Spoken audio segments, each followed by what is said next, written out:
welcome back to another epic tale filled with action and adventure. As we begin, we see countless different types of monsters ravaging the earth. Humans screamed and fled, trying desperately to save themselves from the beasts. Dragons infest the skies, shooting beams of energy waves at their poor victims, while terrifying orcs, wolves, and other land creatures tear people apart like papers. It all started when the gates opened, marking the fall of our world. Of the countless humans who were helplessly dying to the monsters, only a very small number awakened their supernatural abilities.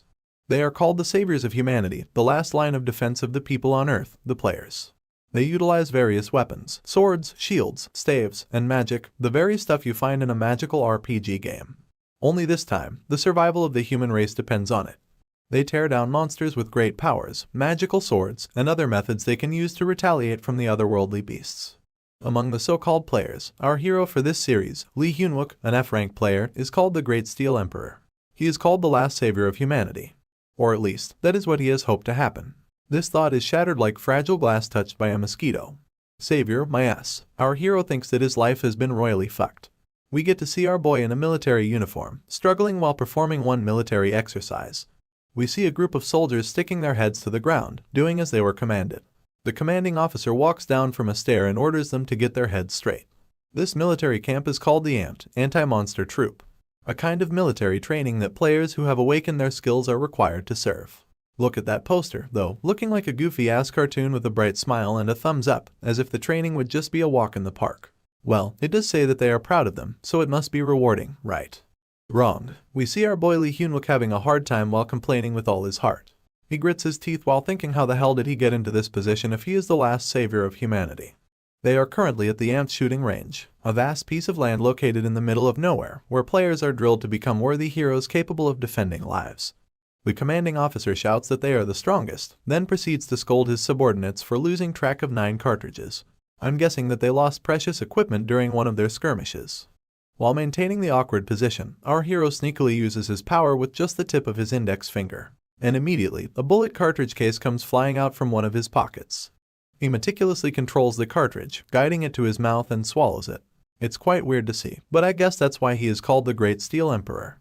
The commanding officer asks them one simple question, with his eyes red from rage, and his mouth wide open, making sure that everyone hears him. He asks them if they are in their right minds. With their heads stuck on the ground and their butts pointed at the sky, they all answer in unison, no. While all of this is happening, our hero is currently preoccupied with something. He stares at the system window beside him and reads its content. It says that the weight of metal currently available for manipulation is 300 grams. It would seem that his power allows him to manipulate metal in the surroundings proportionate to the weight of metal he ingests. He chews the bullet cartridge case like some kind of bubble gum with a serious expression on his face. How would he be in his right mind when this is his second time in the army? We go back to the early scenario where monsters are rampaging uncontrollably in the city. We see our hero spit blood as he takes massive damage from an enemy. This will all happen in the near future. While our hero is lying helpless on the ground, a mysterious man cloaked in a white robe and wearing a doctor's plague mask approaches Lee Hyunwook. In the background, countless human corpses piled up, indicating that the players have lost the battle. Buildings were destroyed, and the landscape of what was a beautiful city is now in complete destruction. An explosion occurs in the distance. The light coming from it highlights the lifeless bodies of the citizens. There were no exceptions. Men, women, elderly, and children were all killed indiscriminately, yet no monster is in sight. While holding back his tears, our hero scoffs and says that in the end, it wasn't the monsters that killed humanity. Rather, the human race was devoured by their own, the players. The man in the white robe knows our hero. He addresses him as humanity's last hero, the Great Steel Emperor, as he removes his mask. He then retracts his statement and calls our hero by his name, the F-rank Lee Hyunwook. Though the man in the white robe is clearly a human player, his eyes are red, and his pupils are those of a reptile, indicating that he has surrendered his humanity. He calls themselves divine creatures. They claim that they have not betrayed humanity. Rather, as divine creatures, it was their duty to judge humanity, and so they did. Hearing this self-righteous nonsense, our boy grits his teeth to suppress his anger and tells them that they are nothing but fucking villains. If only he had known how to grow stronger in a year, no, even just a day earlier, he would have easily killed those sons of bitches. In this series, humans who sold their souls to the devil and began massacring humankind are deemed as villains. The man mockingly smiles at our enraged hero, asking him if he is frustrated. One muscular dude with a weird-ass giant hammer approaches them while the man continues to taunt our hero. At this point, helplessness and despair have enveloped our strong-willed boy, and he is no longer able to hold back his tears from rolling down. The blonde villain says that someone as useless as him, an F rank, would have died right away even if he had known everything earlier. The buff dude starts to raise his weird ass hammer, intending to squash our boy with it, while the blonde fucker states that this kind of death is the most fitting for F ranks like Lee Hyun-wook. In his final moments, our hero shouts the name of the blonde dude, Gordon Precy, as the hammer squashes the life out of him. Just like that, Lee Hyun-wook, humanity's last hero, has died. But to his surprise, he goes back in time. He has never expected this kind of development. Regression is something that only happens in web novels, and it is exactly what happened to our boy. A notification window pops up congratulating him for realizing how to grow stronger, along with a prompt stating that he has 10 minutes remaining until metal absorption. Back to their imposing officer. He declares that he will fix the soldiers' rotten minds. When he says one, he expects them to say soldier, and when he says two, he wants them to respond by saying mindset. Our boy is clearly struggling with this hellish position. His whole body is now trembling from numbness. He has returned to the past, and now his skills are back at their starting point. But that is fine for him. And so, the bizarre mindset training has begun. The commanding officer shouts, while the cadets respond with the appropriate phrase. Regression is fine and all for Lee Hyun-wook. But why the fuck did it have to be at the time in the army? A sentiment I think everyone can relate to if they ever regress back to their cadet times. The scene switches to somewhere that resembles a campus. Soldiers are lined up in an orderly manner, with their weapons at their backs. The commanding officer tells Platoon 3, Squad 2 to enter the structure. I guess this is the canteen because some of the soldiers are whispering, saying that today's menu will be stir-fry with chicken stew. Man, this is making me hungry. You guys go ahead and get yourself some snacks while you watch this amazing series as well. On our hero's face, words I didn't think I'd be back here are written all over. The commanding officer informs the other squads to stand by, then Corporal Lee Hyun-wook raises his hand. But that officer tells them that they need to do something first before they can eat. Our hero protests that they just got back from training. They are famished, so they would like to eat first. But the commanding officer just smirks menacingly, asking what training he is talking about while calling our hero a loser. Lee Hyun-wook almost forgot about this guy. The army's garbage, oh Sang-wook. In every situation, there will always be that kind of guy who does power trips. Sang-wook approaches our boy with authority and angrily asks him if our boy wants his squad to do the work then. He taps Lee Hyun-wook's helmet in an attempt to mock him and states that F ranks like him can't even level up, so they might as well take on more work instead to compromise. That's the sole purpose that they have. Back in his previous life, our hero genuinely thought he'd never get past F rank. As Sang-wook flips our hero's head back, he asks him if the F rankers will take responsibilities if something urgent happens while they are working, believing that they are so weak that they won't even contribute to anything. All other soldiers laugh and smirk as they watch an F rank corporal get bullied right in front of his squad members. Our hero's eyes exhibit anger while he was staring at his superior, but he is not mad at Sang-wook. He is angry about how much of a loser he was back then that trash like this one orders him around. The other party doesn't take his glare lightly though. He becomes agitated and is ready to punish Lee Hyun-wook. He readies his power and asks our hero if he wants to go at it, while declaring that he is a D rank. Our boy takes a deep breath and collects his composure. He smiles and tells his superior that he will do as he says but at least give him and his squad food first. Sang-wook didn't like his attitude, not one bit, and is now more prepared to attack him. But our hero immediately informs him that other people are observing the current commotion. If this continues, people will think that he is being abusive. He adds that he is worried that his superior might get wrapped up in weird rumors, when he is supposed to be a great person in society in the future. This isn't how it was supposed to go, thinks Sang-wook. He takes Lee Hyun-wook's words to heart and becomes calm. And with an obedient tone, our boy says that since it was his orders, they will eat real fast and then get the work done quickly as well. Sang-wook clears his throat and tells his corporal good work. This dude made a complete 180 real quick. He scolds all onlookers for standing idly and commands them to go eat their fill now. Though everything went smoothly, our hero has lost his appetite and tells his squad member Park Junmo to go ahead and eat first with the rest. Junmo is obviously concerned about his superior, but has no choice but to obey him. Sang-wook, on the other hand, is totally flabbergasted about our hero's attitude. He hasn't seen our boy act like that before, and he feels somewhat different. Our hero walks away, feeling down and angry. He was just holding back all his anger, but in reality, he was about to explode. He praises himself for doing well given the situation. That infuriating encounter holds no candle compared to what Gordon Precy bastard did. Lee Hyun-wook angrily grits his teeth as he curses at the son of a bitch. If he has to stay in the camp longer because he caused trouble, he won't be able to catch up to that fucker. He eats another piece of metal, which adds 1 gram more to his available weight of metal manipulation, which is now at 309 grams. He then smiles as he takes out a couple of metal spoons. The reason he went out of sight is that he doesn't want the world to know that he has found a way to level up just yet. The scene shifts to the cafeteria where all the soldiers are having their fill. A commotion occurs when they notice that all the spoons are missing and start pointing fingers at who is responsible for bringing them. One of the squad members asks Private Park Jun-no about the spoon, and the lad has absolutely no idea. On the other hand, our boy is happily munching down all the spoons that the soldiers are looking for. He gulps them down like some tasty snacks. He then looks at his weapon, the M7 bayonet, which weighs 140 grams. If he wants to put more weight into the weapon for more impact, it will be the only thing he will be able to control with the available weight manipulation he currently has. He is facing quite a predicament right now. Cartridges are just 1 gram, and spoons are only 1.25 grams. It will take him too much time to level up significantly. He thinks to himself if what he has in mind is the only option he has. He has 3 days to prepare himself. After that, he has to defeat a boss mob at level 1. His eyes are brimming with determination. He goes and tests his power, lifting the bayonet with his mind. With a satisfied smile, he tells the world that he will show them what it means to be an expert. Fast forward to 3 days later. The darkness of the night enveloped the 3rd Brigade, 1st Battalion Station, Namsan 5th Post. We see our boy Lee Hyunwook and Private Jun-no standing guard at one of the guard posts. The private can't help but stare at his corporal. He tells him that he seems to have changed recently. Corporal Hyunwook doesn't really concern himself that much. While he is looking at his watch, he asks the private if it makes him uncomfortable. The private tells him that it isn't the case, but our hero is currently busy looking at his system window stating that he can now manipulate 6 grams more, and his total weight manipulation is 1,359 grams. The private continues to explain that he thinks that the corporal changed for the better. Suddenly, our hero walks towards him without saying a word, which surprises Jun-mo, thinking he said something wrong. But instead of getting scolded, Hyunwook asks him if he trusts him. Utterly confused with the sudden question, the private says that he indeed does. Satisfied with the answer, our hero smirks and reloads his gun, confusing Jun-mo even more. In the shade of the night, a gate suddenly opened out of nowhere, spawning ugly-looking goblins near the camp. With their disgusting appearances, they smiled with evil intentions as they wielded their weapons. They looked down from the top of the mountain and planned to attack the amped camp. At this hour, most of the soldiers are sleeping soundly. One of the goblins shouts their battle cry but was immediately greeted by a flying knife. The projectile immediately took down the fucker in one hit. And the one behind the surprise attack is none other than our hero, Lee Hyunwook, who went solo to the enemy spawn.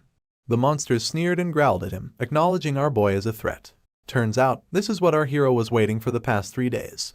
He smiles and tells the beasts that he has been anticipating their arrival. Then, something catches his attention, and he turns around to look at it. The monster he attacked earlier wasn't finished yet. Though it's bleeding profusely from the attack, the ugly creature managed to get back on its feet. He has never failed an ambush in his past life. This reality check made him realize that he is still level 1. This is his second chance at life, so he really doesn't like doing that same work twice. The disgusting monster launched itself like a straight arrow towards our boy, ready to take revenge. But as soon as the degenerate shit closes the distance, its head was cut off by our boy's knife, sending it flying into the air with its body rolling on the ground. The mob is really angry at him now. They all took out their weapons and prepare for an all-out war. The corpse of the previous monster dropped a red crystal-like object. Our hero manipulated the drop, guiding it to his mouth and eats it. All the monsters watching him were taken aback. That shit came out from one of them and this dude casually ate it. Honestly, that'd be pretty disgusting to watch. With a sour expression on his face, our boy remembers this stinky taste. It is none other than a mana steel. He knows that future and is aware that he needs to eat steel for him to grow stronger, no matter what kind of steel it is. Still doesn't change the fact that even the monsters find what he did disgusting. The status window congratulates him for having consumed a mana steel, a metal of the other world. It also states that mana will also increase after the absorption, and the expected increase in weight is still unknown. This made our boy extremely happy. It just means that if he eats all the items he comes across from now on, this life's difficulty will be extremely easy. Now that's all said and done, it is time to resume the battle against the monsters. Lee Hyunwook takes control of his bayonet and declares that the mukbang starts now. Before we continue the epic massacre, let's go back to what happened after the corporal reloaded his gun in front of Private Jun-mo. He informs the private that he can sense that metal is moving, which confuses the private because he was informed that Hyunwook can only sense the metal that he can see, which is actually the truth. Jun-mo promptly tells his corporal that he will make the report as soon as possible, but our hero replies saying that the branch office won't believe that an F rank can sense something as complex as that. So, Lee Hyunwook says that he will go and check the situation and would like the private to stay on guard and wait for him, and to make sure that he never reports it to the higher-ups. If the military finds out, all the weapons will belong to them and he will miss his chance to get stronger. The monsters furiously charge towards him, wielding their blades that thirst for our boy's blood. In response, Hyunwook marched forward as well, masterfully controlling his bayonet to kill the enemies in the most efficient way possible. He does a barrel roll to avoid the attacks of the vanguards, allowing him to pass through the first line of defense. And with their backs wide open, our hero sends the spinning bayonet flying towards them. Being hit on their vulnerable spots, the monsters can't help but scream in pain. The experienced player meticulously aimed for the monster's feet, immobilizing them in an instant. While the massacre is happening below, one particular monster is watching from a tree branch. Seems like this is a high-ranking echelon of the particular clan of monsters. It has a more buffed physique and sharper teeth. Our hero seems to be enjoying himself tormenting the ugly fucks, taunting them to keep screaming while he takes their lives. Suddenly, one monster managed to get in his blind spot and is about to hit him with its blade. But our boy was quick to react. He put the influence of his power on one of the monster's blades, and uses it to parry the monster's sneak attack. Its weapon flew away from the force of the impact, and its hand was dislocated. Then while the fucker was looking at its weapon that was sent away, our boy skillfully cuts its throat with his spinning bayonet. The monster screamed in agonizing pain, but no sound was coming out, because its throat was slit open, and blood gushed out of every hole possible in its neck. Lee Hyun-wook is deliberately making the poor thing suffer as much as possible. That way, it can maximize fear, which would affect other monsters as well. With the drop of the mana steel, it is confirmed that the poor bastard has been finished off. He angrily tells the terrified monsters that he was killed from a stab in the back. They got the balls trying to attack him from behind, incurring his wrath.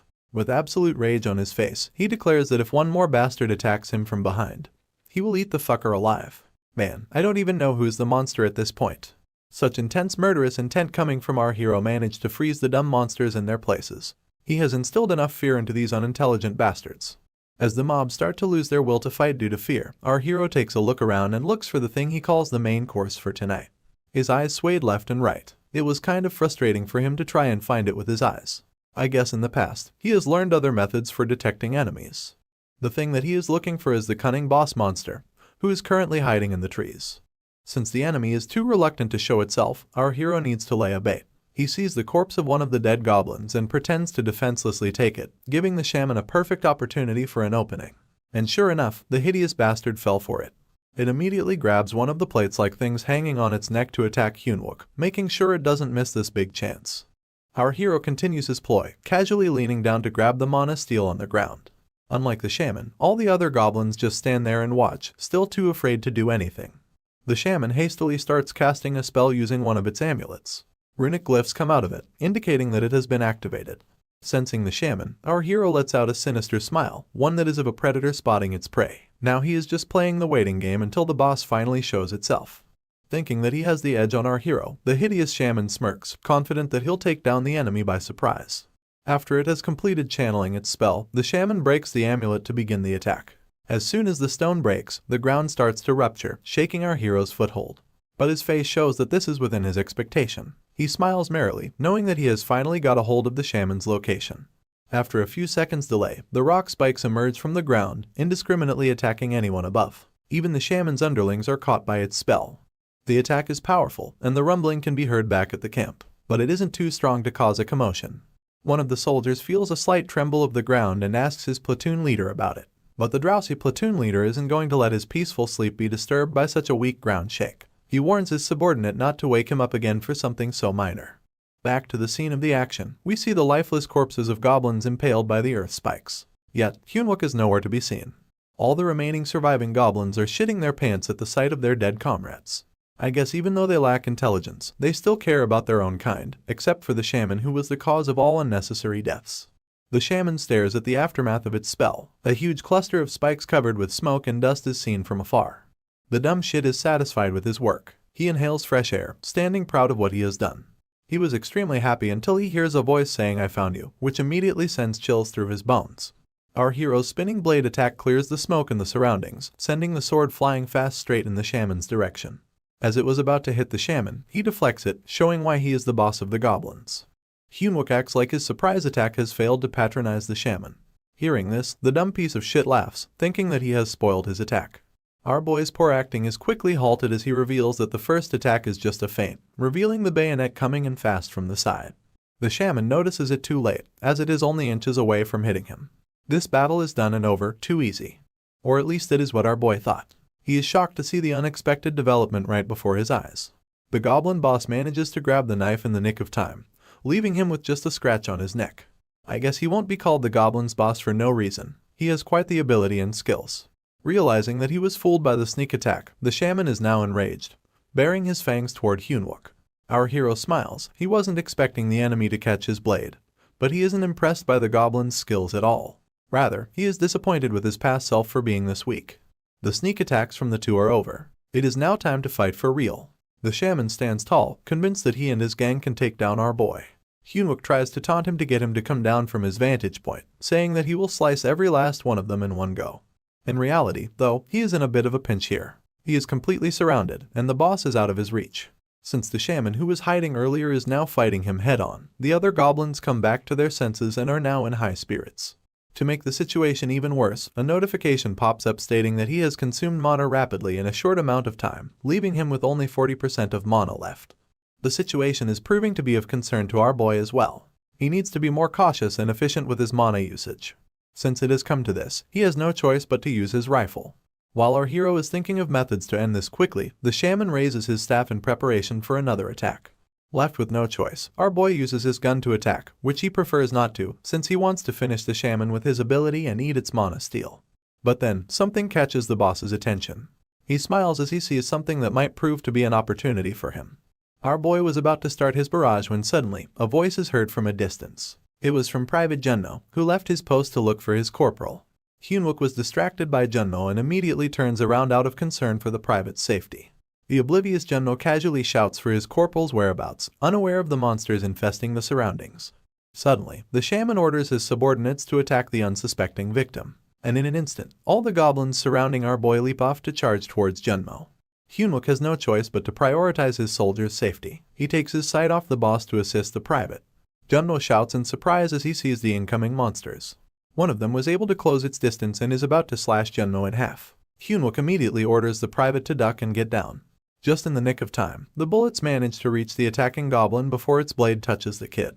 Since our hero knows that bullets alone aren't enough to kill the bastard, he manipulates a blade to finish it off. But the goblin was able to deflect it with ease. These fuckers are getting good as time passes by. It's still not enough to defeat the man who was once called humanity's last savior, though, as he follows up his attack with a flying knee. Then proceeds to unload his magazine straight into the bastard's mouth at point blank. After taking down the first goblin, the fighting expert Hyunwook quickly turns around to face the other monsters. But not one soul is in sight, except for the private who is currently in a fetal position. The monsters all fled the scene, knowing that they don't have a snowball's chance in hell to defeat our hero in a head-on fight. Hyunwook grits his teeth in frustration. The enemies were more cautious than he has anticipated, resulting in his failure to exterminate them. Due to the sound of the gunfire, the soldiers back in the camp were alerted. They started asking about the situation on their radios. Our hero answers the queries, stating that a gate has appeared within the area. He adds that the monsters were confirmed to be goblins, which have just fled the scene after the first skirmish. He takes a glance at the shaking private and reports that there are no casualties in the 5th post. The headquarters acknowledges his report and orders them to be on standby and defend their post. Hearing the order, Hyunwook knows what is coming next. She is going to arrive soon. The radio commands everyone to a 5-minute standby for emergency, informing that a gate has appeared in the area. Then we see a red-haired woman getting ready for battle. She is known as the Ant's Paladin, Lieutenant Seo Yunha, a beautiful woman with bright red hair and deep blue eyes. Our hero is aware that if she comes, just like in his past life, she will stop the gate and take all the weapons. Any loot that they find from the drops of the monsters will belong to the military at that point. Needless to say what happens to legendary grade items. The legendary item, adamantium. In the past, it was the ultimate item that made people call our boy the Steel Emperor. If he misses the chance to get that now, the next chance he will get is 4 years from now. If that were to happen, the same future will be inevitable. He needs to get it first no matter what. Hyunwook intends to finish the gate before the standby team arrives. Time is running out, and our hero is thinking of ways to track the goblins. According to him, the monsters need a living human sacrifice. With that fact, he analyzes possible locations where the goblins might go. Private Junno regains his consciousness and is taken aback to see the corpse of the goblin. Our hero eliminates the possibility of the monsters going to the city for sacrifice, because their number is too low to invade such a dense population. Suddenly, the radio begins buzzing. A call from the 6th post requesting backup is received, stating that the goblins have ambushed them. The report gives our boy a glimmer of hope. It looks like he still has the chance to get the adamantium first. He grins from ear to ear as he gets ready to move as swiftly as possible. He informs the HQ that the 5th post will assist the 6th post immediately. But the HQ scolds him. They know the capabilities of an F rank and deem that they won't be much help, so they insist that they stand by. But Hyunwook isn't having it. He would rather get in trouble later than lose this precious opportunity to obtain such a rare item. Junno desperately pleads with our boy to stop what he is about to do, informing him that this won't end with him being confined to the guardhouse. This disobedience is enough for a military trial. But our hero tells him that the 6th post is either full of archers or mages with only long-range players. They won't be able to handle the goblins and would die the instant the monsters get close to them. Still, this isn't enough reason for the private to let his corporal charge on his own, stating that he won't make much of a difference. But Hyunwook has one good rebuttal. He says that he won't be going alone, since Junno is coming with him. The boy's complexion turns pale as he hears his corporal's words. I guess he didn't see that coming. The 6th post is starting to panic. They urgently need backup, and to top the predicament that they're in, their corporal Kim Jeong-ok is down. The goblins are wreaking havoc at their posts, and the only thing that the HQ can tell them is to guard their posts with their lives. At this rate, the 6th post will be completely annihilated. The soldiers barricaded themselves inside the guardhouse while the monsters are giving their all in an attempt to tear it down. Corporal Kim is badly injured. Despite that, he still uses his ability to enhance the post's durability with his skills, while his second-in-command is worried sick about his corporal's condition. Kim has lost too much blood, evident on his pale face. He tells his subordinate that he can't hold on much longer and the barrier will collapse anytime soon. So, the second-in-command repeatedly spams the radio, asking for immediate assistance. Suddenly, eerie silence enveloped the atmosphere. All the banging and crashing that the monsters were dishing out, for some reason, stopped. Turns out, it was only the calm before the storm, as we see rocks and stones float in the air. It was the doing of the goblin shaman, casting an attack spell of telekinesis. And after the brief peace and quiet, a hail of rock storm flew towards the guard post. Stones of different sizes came crashing in, badly damaging the structure. The soldiers inside can't do anything but brace themselves. It is apparent that the structure won't hold on much longer. The corporal knew at this point that the boss monster has appeared to join the fray. He has foreseen the upcoming scenario. After the guardhouse is destroyed, the goblins will capture them, and then they'll raise them to the altar, then take out their hearts while they are still alive. Knowing their inevitable fate, the corporal decided to take up his arms and end his life by his own hands. That way, it would be less painful. The second-in-command can't do anything to stop the corporal. He also knows that their situation is hopeless. He can no longer hold his tears back. Another round of rubble is being prepared by the shaman once again. With a sinister grin on its face, the boss monster is aware that this would be his final attack before destroying the annoying structure completely. On the other hand, the soldiers' requests were answered. The radio states that help will be arriving now and commands them to load the bow and shoot the arrow aimed at the light, then stand by. The speaker adds that they use the fire skill when they use the bow and to just aim at the light. Even though there's a hint of doubt at the back of the private's mind, he still does what he was ordered to. It was their only hope of survival. While he is peeking at the window, he sees all the boulders getting ready to be launched at them once again. He states that he can't even see anything properly since the rocks are blocking the way, hence he can't spot any light that the radio was talking about. Then in a quick instance, a light shimmered from a distance, and the private instantly knows that it is that light he was ordered to aim at.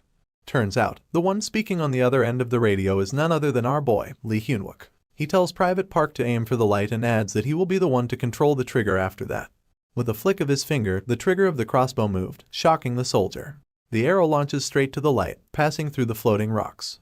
The goblin that our hero was riding on was struck by the speeding projectile right in its midsection. Then after a short delay, the arrow exploded, effectively killing the bastard. That whole maneuver only took 1% of mana from our hero. It was our hero's plan all along. He acknowledges the destructive power of the archer, and with just a bit of his mana added, he can efficiently kill the monsters. But of course, the other monsters notice what has just happened, along with the down corporal and his private. The one who is most bothered by the sudden development is the goblin shaman. He realizes that the pesky enemy from before is back on his trail. He shifts the direction of the rubble towards our hero in an attempt to finish the enemy swiftly. The barrage of boulders came flying fast, but the only thing it has managed to hit was the poor goblin who is currently burning from the fire arrow. Hyunwook was able to dodge in time.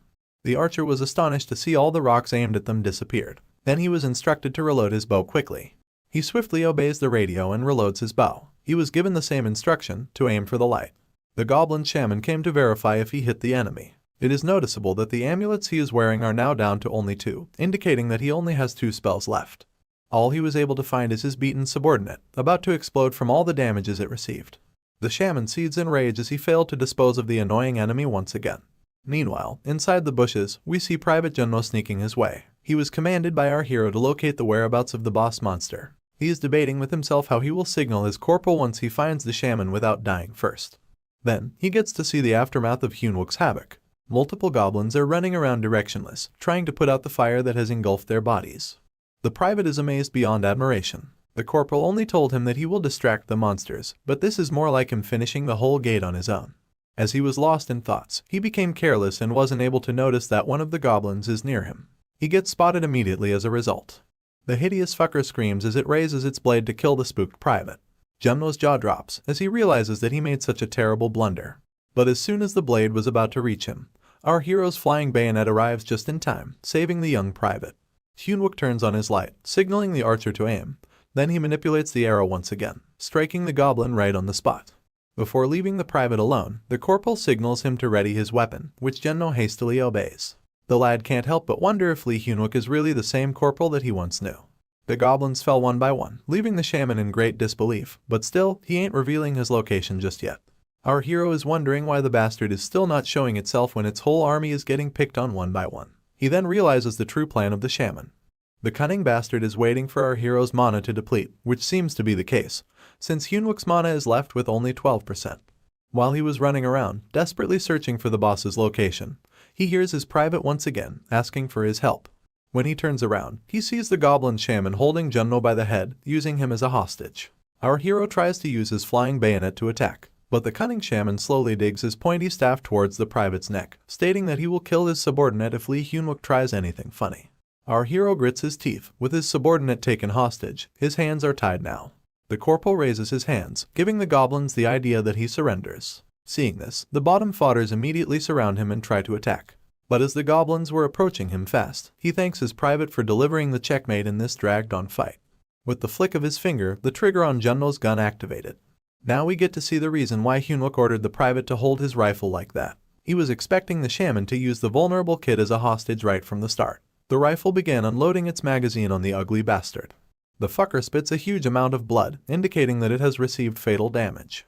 Corporal Hyunwook instantly dashes towards the private out of concern for his safety, dodging the sneak attack that the other goblins launched in the process.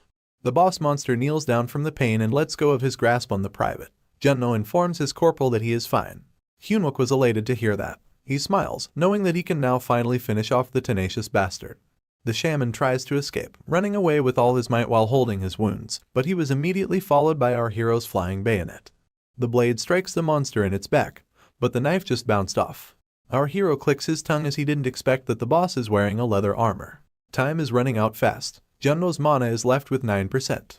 He continues to chase the fleeing bastard relentlessly, not wanting to let this opportunity escape from his hands.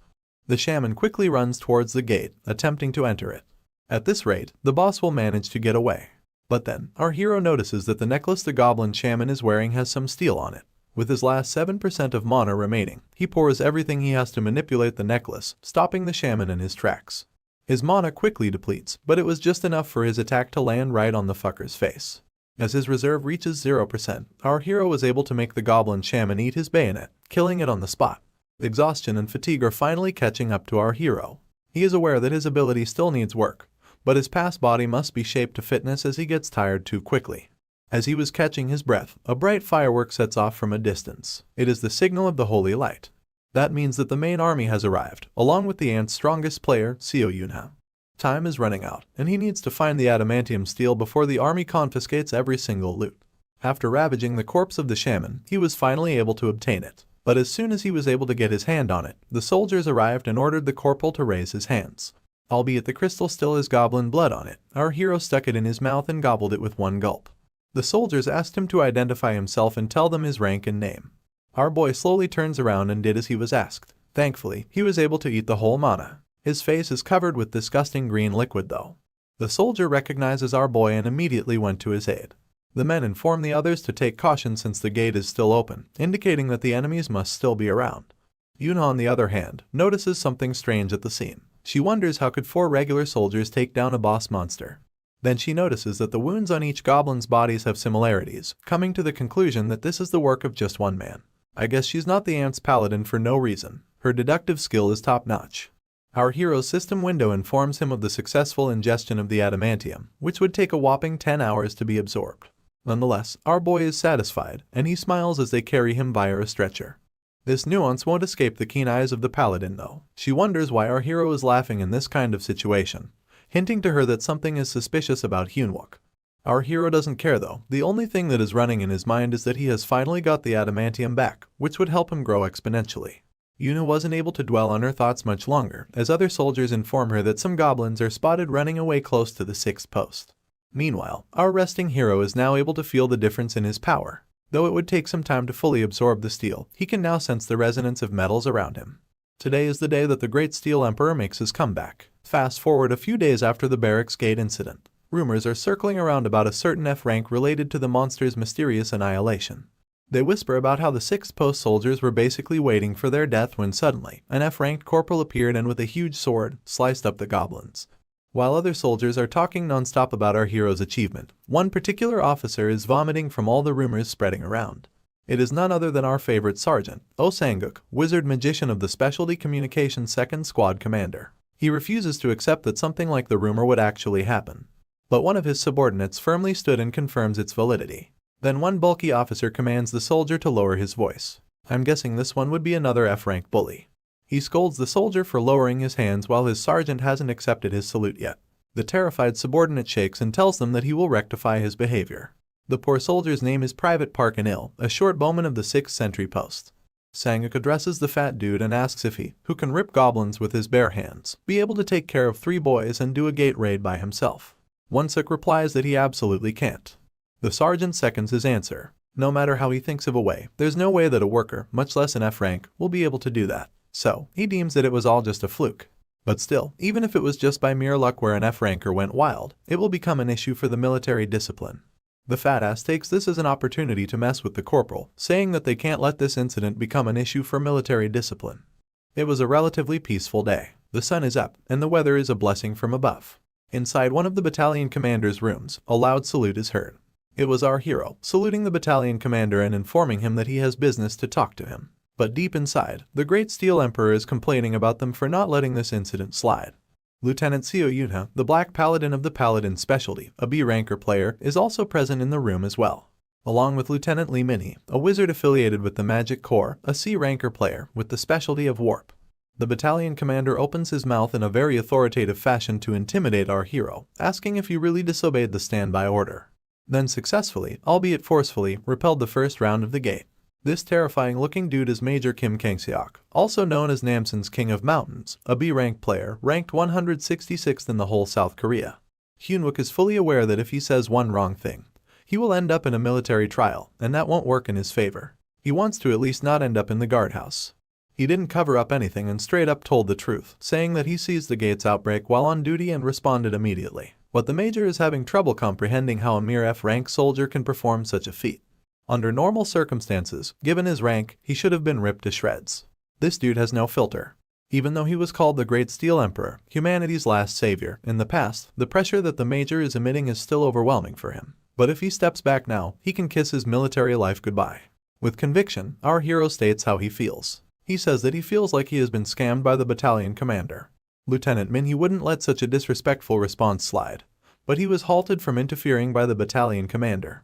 Major Kangseok wants to know why our hero feels that way. Our hero continues, saying that there is something that the commander has instilled in them ever since they entered the ant. The major is taken aback by his reply, growing more and more curious.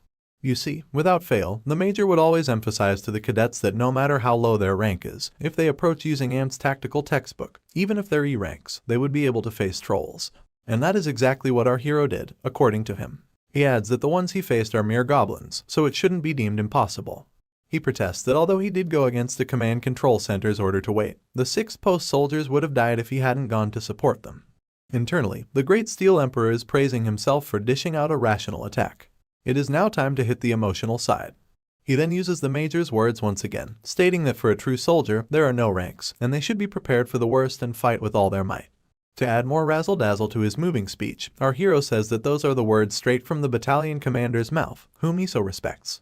He took the tactics they learned after their difficult training to heart and did his best to respond by carrying out the strategy with the workers with his life on the line. The only reason he could endure his military life while being mocked and looked down upon for being an F rank was because of the true military mindset he felt from the battalion commander. So, to see him deny the results of that belief, he feels like his entire military life is being denied, and that is why he feels like he has been scammed. Let's have a quick glance at the life of the esteemed battalion commander Kim Kangseok. Right around when he was appointed as a second lieutenant, the gates started opening.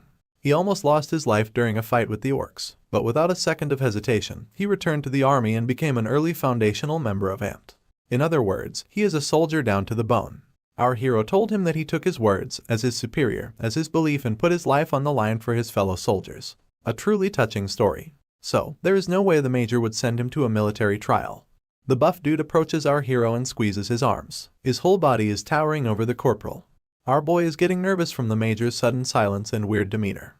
Then, the major declares that the corporal has just become a non-commissioned officer. Quick, did you know a non-commissioned officer or NCO is a military officer who has yet to earn a rank or commission? Such individuals still hold a leadership position within their units, but they rank lower than commissioned officers. At that exact moment, our hero's notification window informs him about the completion of the absorption of the adamantium, and he has acquired a new skill, Steel Physique. His total weight manipulation is now 2,558 grams. The two lieutenants were flabbergasted with the sudden decision of the major, with Yuna going as far as face-bombing herself. But the battalion commander is dead serious. He is even tearing up after being moved by the heroic tale of Hyunwook. Our hero, on the other hand, sweats profusely as he wasn't expecting this kind of development, thinking that he bit more than he can chew. The scene switches to the 3rd Brigade, 1st Battalion Station, training room, where the soldiers are preoccupied doing exercises.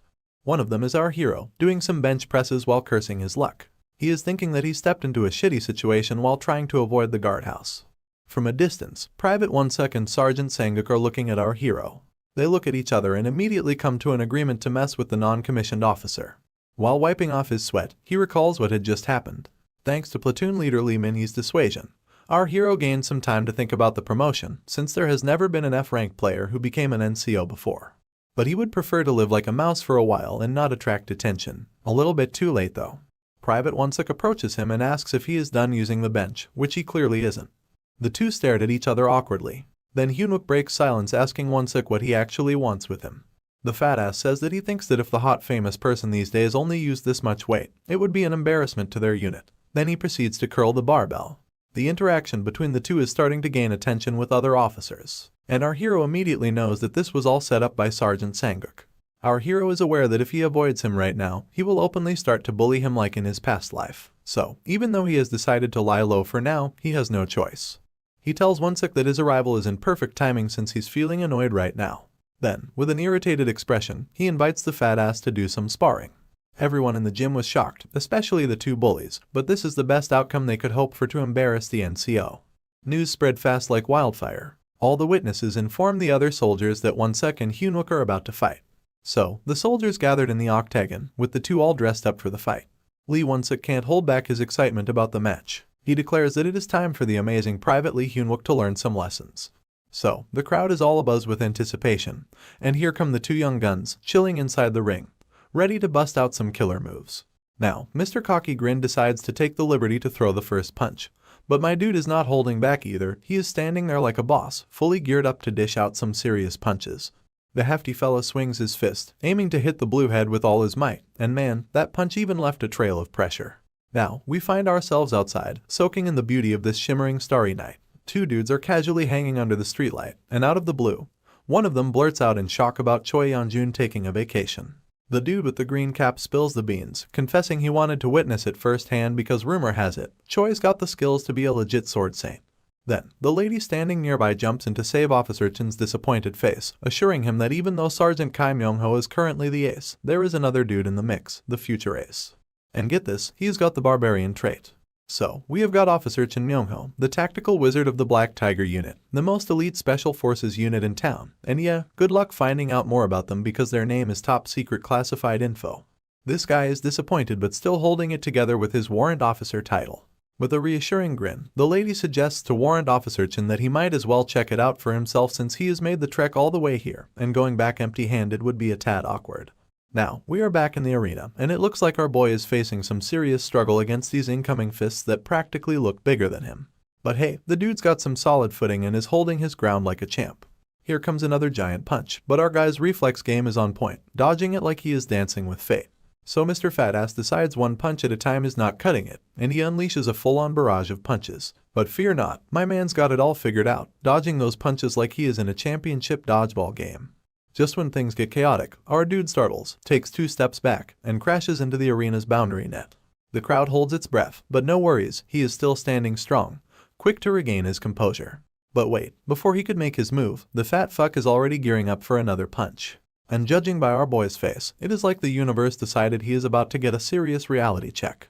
Onlookers are in shock, recoiling in fear because this is not the twist they expected. And guess what? The fat dude's punch turns out to be another useless swing, landing on the boundary net, while my man skillfully dodges it like a ninja rolling on the ground. Finally, he is standing tall once again, full on stance mode, while it looks like the fatty guy is practically steaming at the ears, annoyed that our hero keeps slipping away. With nonchalant swagger, my man casually uses his fingers in a swift gesture, basically telling the fat dude, "Come at me, bro." And you will not believe it, that finger move seems to be sending the fatty into a rage-induced meltdown. Round 2 is about to kick off, and the crowd is going bananas with excitement. Warrant Officer Chin and the lady have also made it to the scene. The lady casually drops the hint to Chin that the stage is set up like it is meant for him, and now he can witness the audition. At this moment, Warrant Officer Chin finds himself deep in thought and cannot help but question the lady about her take on the situation. In response, the lady coolly mentions that, despite appearances, the fatty guy's punches seem to pack a considerable punch. But, as we take a closer look, it becomes apparent that, fierce as those punches may be, they are not finding their mark on the bluehead's face. The warrant shares the same observation, wondering aloud what is the point of being strong if you cannot even land a hit.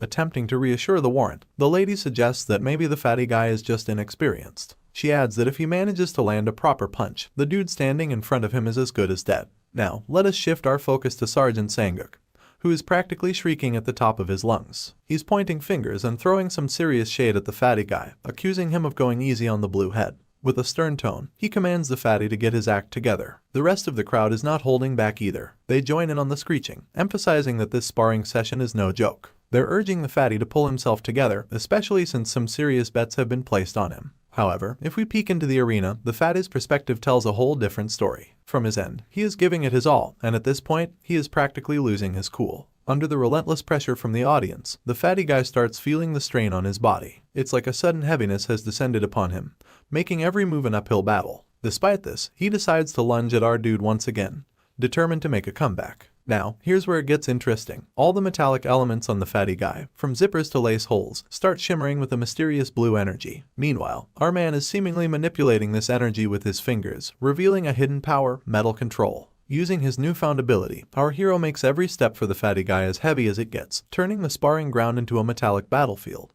It reaches a point where the fatty's feet are practically stuck in the arena's bed, but he is not giving up. Even from a distance, he continues throwing punches. Reality starts to sink in for the fatty, realizing he is in deep shit. Despite being in a literal hellhole, the fatty guy does not throw in the towel. He keeps on throwing punches, looking like he is sparring in a swamp, turning every move into an exhausting workout. Sure enough, this puts a smile on our guy's face and he is thoroughly enjoying the chaotic spectacle. Then, out of the blue, the fatty calls for a time break in the midst of battle. He raises concerns about his legs feeling a bit weird. On the other side, the my guy is just smirking, taking pleasure in the miserable state of his opponent. As the dude grins like the Cheshire Cat, the frustrated fatty guy grinds his teeth, calling him every name in the book. This is when the fatty decides it is time to put on a real show. Out of nowhere, he transforms into Goku, his eyes shimmer, and a cloud of dust starts to appear in his wake, as if he is undergoing a massive beefing up. This brings a smile to the lady standing beside the warrant, and even the warrant himself is intrigued to see that the fatty guy has a hidden ace up his sleeve. As the scene zooms out, the once fatty ass transforms into a muscle giant,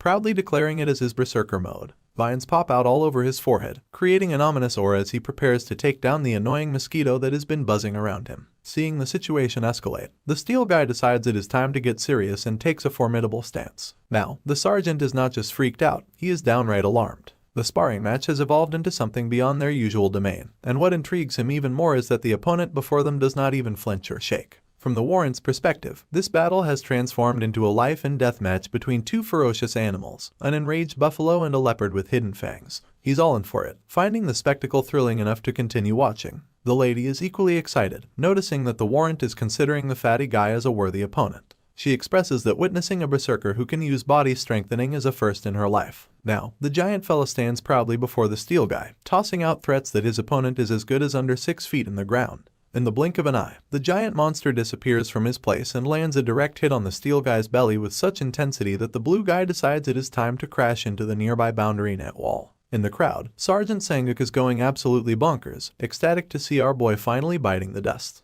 He cheers wholeheartedly for the fatty guy, adding a wild energy to the already charged atmosphere. Meanwhile, back in the arena, after landing a solid hit on our dude's belly, the giant's hand starts to tremble inexplicably, and steam begins to rise. The dude recoils in fear, wondering what kind of trickery is at play. When he landed that hit, it felt like he just punched steel bare-fisted. The one who took the hit stands tall on his 2 feet, adopting a defensive stance that suggests he is more than ready for whatever comes next. Taking a peek at his profile card, it reveals that he is a ranked D player, utilizing mana and temporary strengthening of body parts as his effects. Interestingly, the card notes that consuming a certain amount of high-hardness magic metal can increase the skill rank, essentially turning a part of the body into steel. It becomes clear that his steel-like fists are the source of his sly grin and confident vibes. To add insult to injury, he mocks the fatty, calling him a pig and daring him to come at him. This further enrages the fatty, who starts shrieking at the top of his lungs, hurling insults and labeling him as a worthless F-ranker. The fatty guy lunges once more, but to his dismay, his punch strikes empty air. Seizing the opportunity, the dude on the ground looking for a chance to strike back.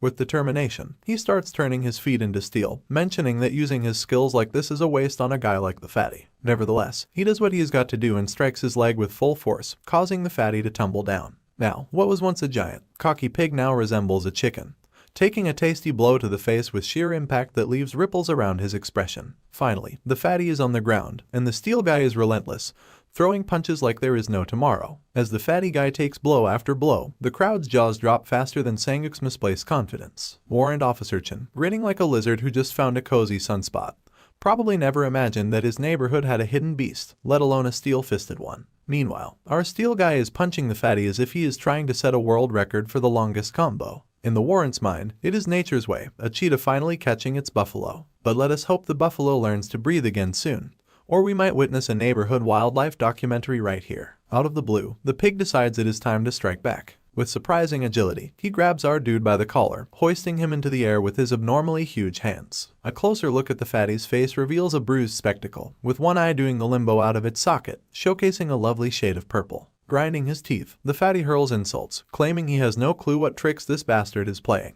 As the scene transitions, we finally get the full picture of just how big this motherfucker's hands are compared to our poor dude. It's like watching a kitten being manhandled by an overenthusiastic toddler. At this point, the buffalo swings the dude into the air, preparing for a spectacular crash landing. On the other hand, the dude is now rethinking his life choices, realizes he is royally fucked. But our blue-headed hero is not ready to throw in the towel just yet. He clenches onto the giant motherfucker's fist like his life depends on it. Using his electrifying legs, he starts grabbing the giant entirely, catching the dude off guard. They're now only inches away from hitting the ground, and it looks like the giant one got zapped out of his mind, stuck in a deadlock and losing his proverbial gorilla shit. Meanwhile, Warrant Officer Chin is in full-on thinking mode. He's impressed that the buffalo guy, despite being a bit of a brute, has some impressive instincts, avoiding a move that could have broken his own arm. However, as he glances at our dude, he is starting to think that maybe he overestimated the steel fella. It turns out, going toe-to-toe with a barbarian using body strengthening is no easy feat. In this deadlock, where both are unable to move, the giant guy mocks, asking if our dude is really struggling that much for his life. So while he is getting all cocky, he then starts twisting the dude's body while taunting him about the uselessness of crashing his arm. Amidst the chaos, the poor boy is screaming at the top of his lungs. Yet, he refuses to go down without a fight and begins bending the gorilla's giant finger. The gorilla, now even more pissed off, is baffled by this relentless persistence. But, eventually, he decides it is time to release the dude from his grasp. Seizing the opportunity, our man, in a move worthy of a seasoned gymnast, grabs the gorilla's face with his legs and leaps over him. Swiftly, he places his hands around the buffalo's neck. Now, this giant motherfucker's neck is in the dude's hands, ready to be twisted to bring this chaotic neighborhood showdown to a potentially deadly end. Warrant Officer Chin, grinning like a lizard on a sunny rock, revels in the sight of the dude pulling off a rear naked choke. He's all pumped up, realizing that the beefed-up gorilla is now nothing more than a chicken. After all, body strengthening might pump those muscles, but it cannot protect against a compressed carotid artery. Despite the struggle, the stubborn bastard does not let go of his cocky tone. He taunts the dude, claiming all he needs to do is use his strength to break free. Little does he know, our man has already figured it out, his sly grin giving a hint of the impending lesson. Now, we are taking another look at the profile card. It is a reminder that the dude has the ability to temporarily strengthen a part of his body. Now, the giant motherfucker is stuck in the hands of steel, unwilling to let this lesson go untaught. As the system warning pops up, it warns him that he is pushing the limits of the strength and body transformation, using it in a wider range than his current threshold. Now, our dude is shimmering with blue lightning, a clear indication that he is giving it his all to take down this behemoth. However, the challenge proves to be more formidable than expected. Meanwhile, one of Sanguk's lackeys, in a fit of dry humor, turns to the master and suggests, knowing this fatty's stubbornness, he might as well sign up for a lifetime subscription to the afterlife. Our steel fella, in the midst of this intense struggle, shares the same sentiment, wondering why this gorilla is so darn stubborn. With a determined gaze, he locks eyes with Sanguk, sending a silent message that this is a final warning. Sanguk, looking like he just stumbled upon a ghost, is sweating bullets, realizing he might have bitten off more than he can chew. Now, our struggling giant fella is sinking into despair, contemplating the unthinkable, losing to a supposed loser like our dude. His half-closed eyes scan the crowd, worried about the impending humiliation. After all, he is the future ace, and he is not about to let his reputation crumble. The steam starts pouring out of this muscular fella again, probably fueled by a mix of desperation and an overdramatic sense of pride. In the midst of the chaos, our man's eyes catch something extraordinary. The struggling giant's muscles decide to go for a growth spurt, tearing through the shirt like it is auditioning for a Hulk remake. It's like the guy activated another buff, reaching what seems to be his full and final form. However, the irony is that, despite these newfound supersized muscles, they seem utterly useless when it comes to matters of escaping a chokehold. His neck is still firmly tangled in our dude's hands. The lizard-like warrant officer Chin, now even more stoked, witnesses this unexpected development.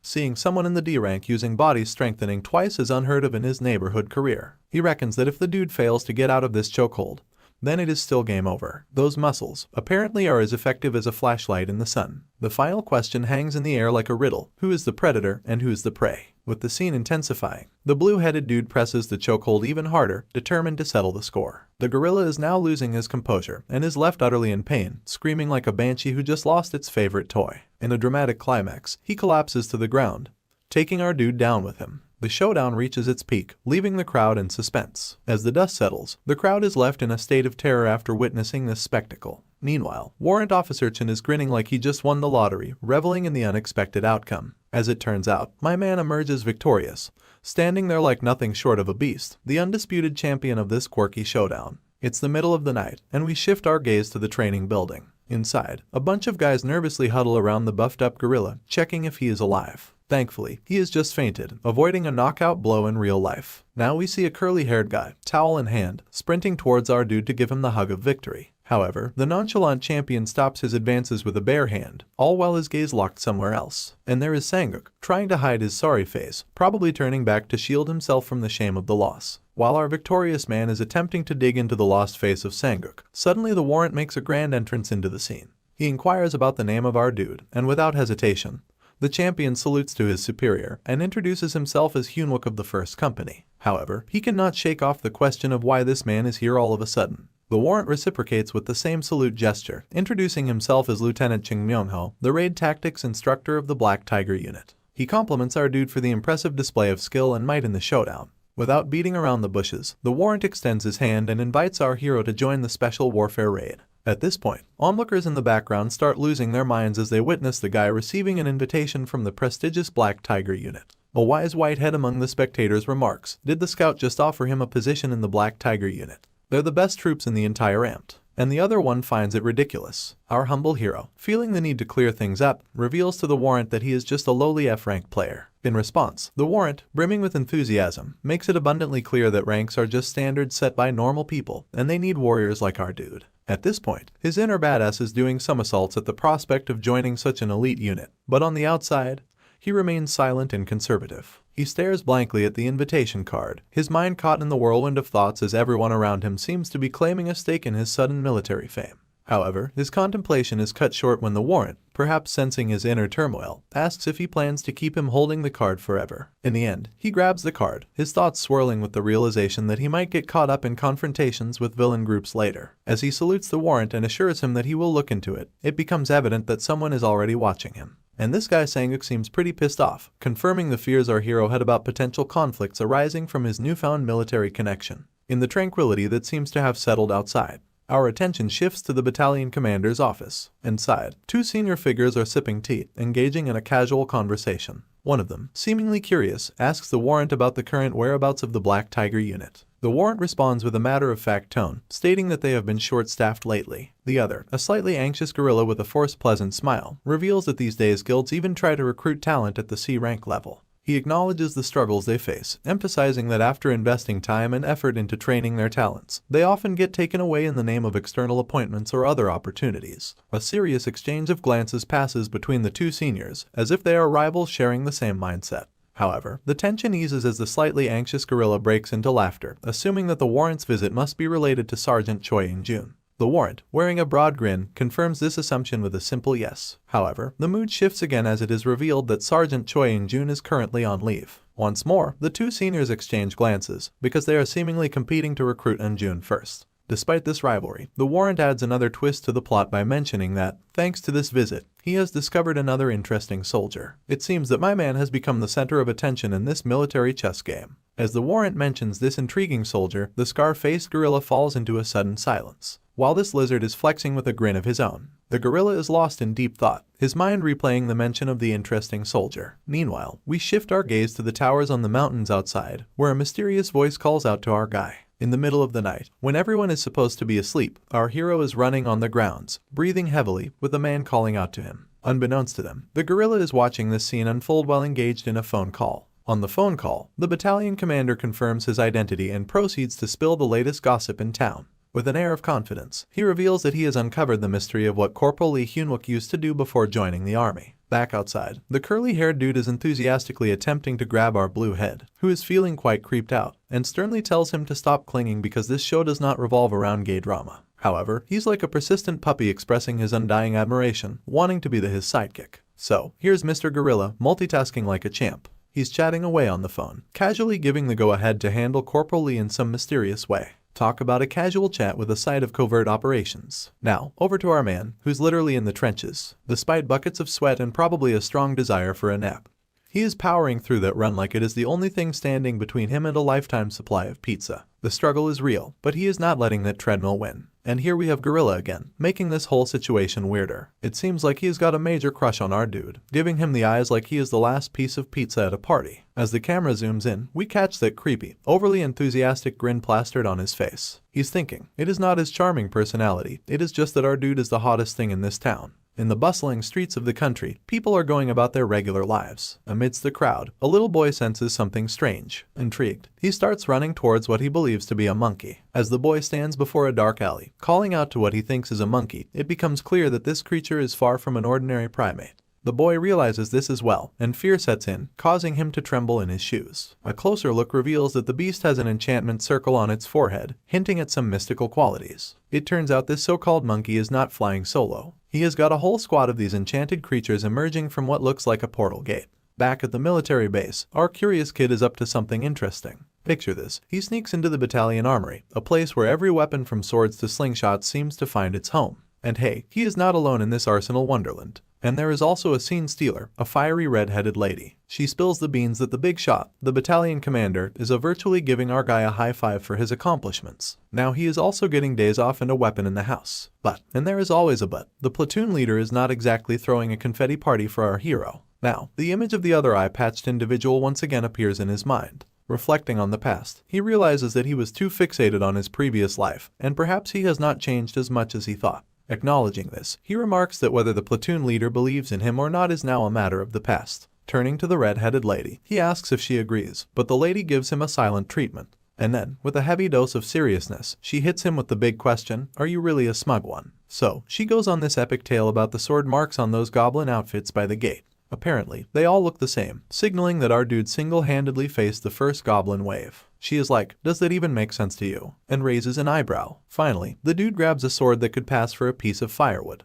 He starts strutting around, showing off like he is the hero of the day, and the lady's just standing there, totally dumbfounded. She throws a friendly caution his way, saying, hey, do not just grab any random weapon. I am backing you into a corner here. But he is all stubborn, insisting he is vibing with this one. The system window reveals that the wooden sword he chose is called the Cloud Blade. It has the ability to absorb water and release a wet fog. He acknowledges that it might seem like a useless and trashy item right now. However, he claims that in the future, Sergeant Choi In-jun becomes known as a sword saint with this very sword. The true name of the item is revealed to be the Dark Hand of the Cloud Master. In the Dangan mythology, there were three weather gods, the Wind Lord, Rain Master, and the Cloud Master. The Cloud Master's pitch-black hand was called the Hand of Darkness, interpreted as blades hidden amidst the clouds. These blades, hidden amidst the clouds, were none other than the Thunder God. Upon unleashing its full power, the Cloud Master's hand becomes capable of using lightning mighty enough to raid a mid-sized monster dungeon all alone. And the boy believes that with the combination of steel and lightning, nothing can beat him, and this time he is determined to wield this powerful weapon. But the lady, completely oblivious to the epic lore drop, asks if he does not think the Cloud Blade is a bit scrappy for someone with his accomplishments. But our dude's like, "No, I am good with this one. Time's ticking, and I cannot be picky." Just as they are chatting, the sirens go absolutely bonkers, grabbing the lady's attention too. The whole military base turns into an echo chamber of emergency sirens, and the rumor mill spreads like wildfire. Emergency. Iduan Gate breakouts. Soldiers start sprinting, yanking on their uniforms like it is a fire drill. Our dude, who was all chill a minute ago, is suddenly Mr. Serious. He stands there silently, looking like he is ready to drop some hero moves. Now, the red-headed lady's giving him the side eye, suspecting something fishy. Why is he not surprised? And seriously, why is he so calm? It's like he already knew about this emergency. Now, we are in the city, where the soldiers are on guard,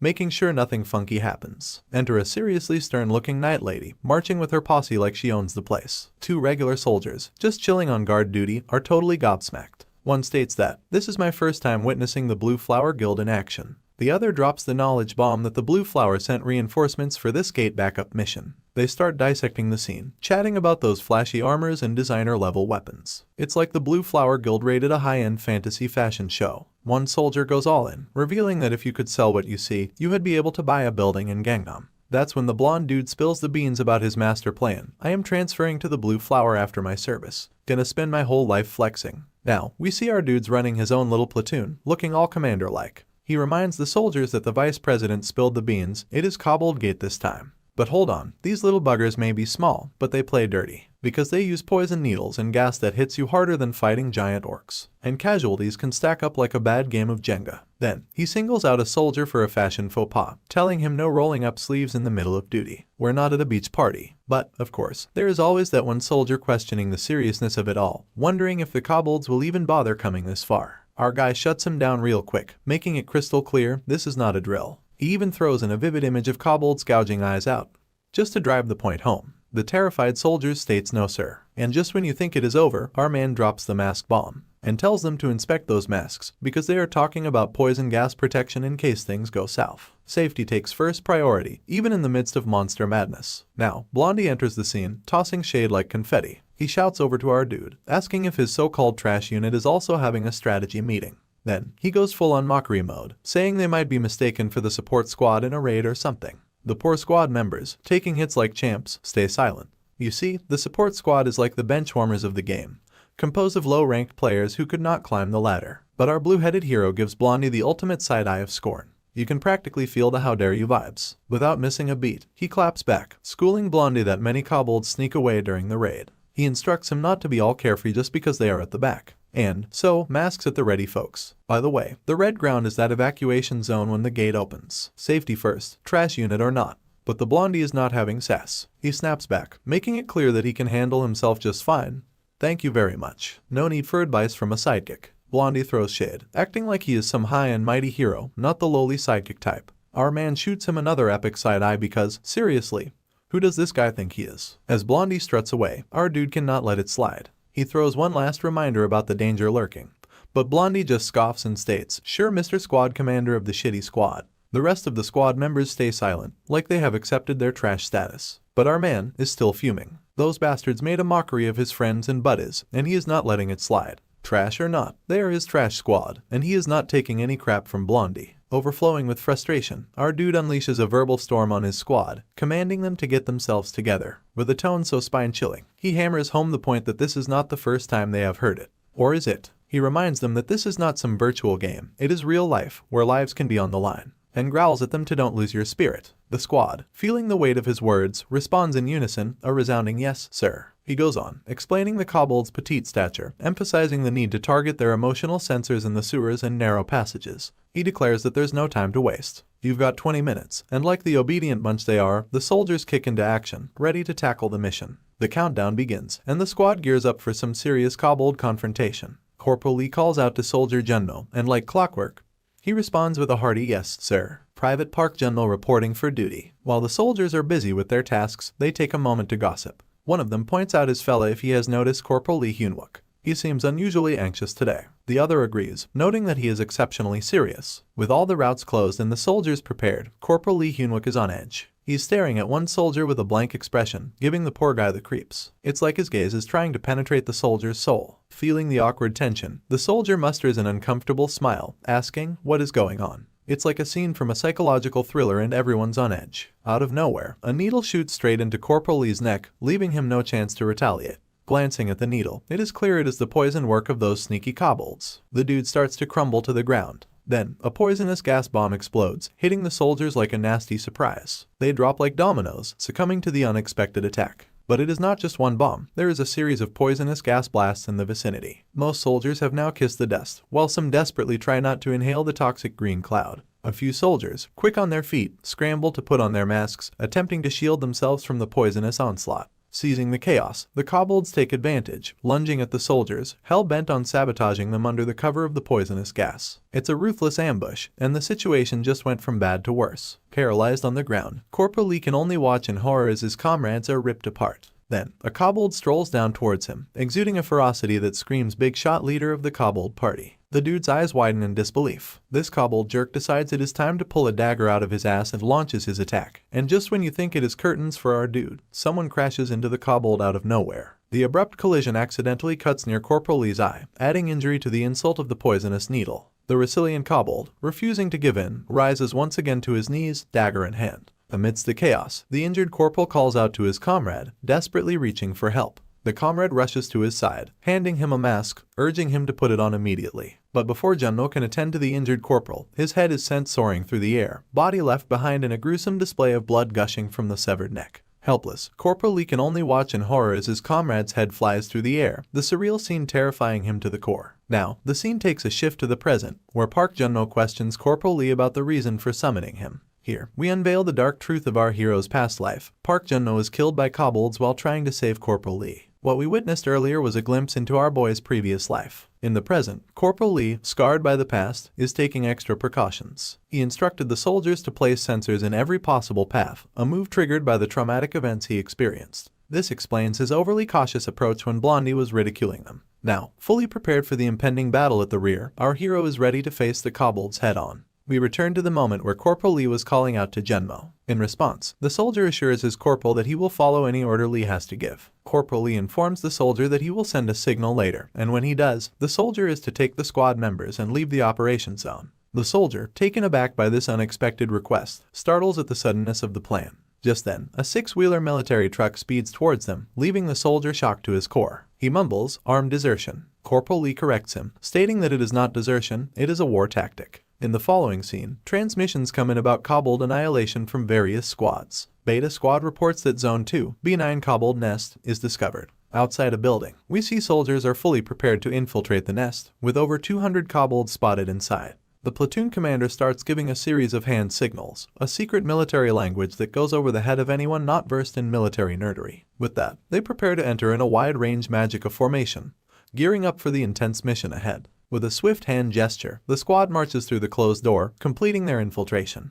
Inside, they seamlessly transition into a formation, ready for whatever lies ahead. A command rings out to unleash the magic circle and stand by. Following orders, the soldiers activate their enchantments, fully prepared for the impending battle. Kobolds start to emerge from the shadows. In the blink of an eye, the entire place is now crawling with kobolds, swarming like cockroaches in the gutters. These furious beasts are not exactly thrilled to have uninvited guests crashing into their home without so much as a knock on the door. With a wild surge, the kobolds launch at the squad, their sheer numbers overwhelming to say the least. Yet, despite the impending onslaught, the squad receives the order to stand by. Following instructions, they hold their ground, allowing the giant cat-like creatures to make the first move. As soon as one bold kobold attempts to touch the soldiers, the squad finally gets the green light to fire back. Instantly, they unleash their fiery might, guns blazing, turning those kobolds into crispy critters. The fire rages in every direction, burning any kobold daring enough to step into its fiery dance. The battleground becomes a chaotic symphony of destruction, with the soldiers wielding their might against the kobold invaders. Outside, soldiers led by Corporal Lee are in action, strategically placing sensors in every nook and cranny of the streets. Zone 2 signals the completion of their attack, confirming that all sensors are successfully attached. Zone 5 also reports their success in the sensor attaching business. Meanwhile, Corporal Lee is using duct tape to affix something to the floor. He's focused on his task when someone calls out to him from behind. Corporal Lee promptly salutes his senior, revealing that he is attaching motion sensors according to the manual and marking the relevant locations with aluminum tape. Blue Flower Knights proudly stand with their flags fluttering, showcasing their presence. However, an orange-headed individual, Lieutenant Lee Minwi, the Wizard Mage class specialty Warp C rank player, does not seem pleased with what Corporal Lee is up to. He makes it clear that the Blue Flower Guild is here to assess, not fool around over a cobbled gate.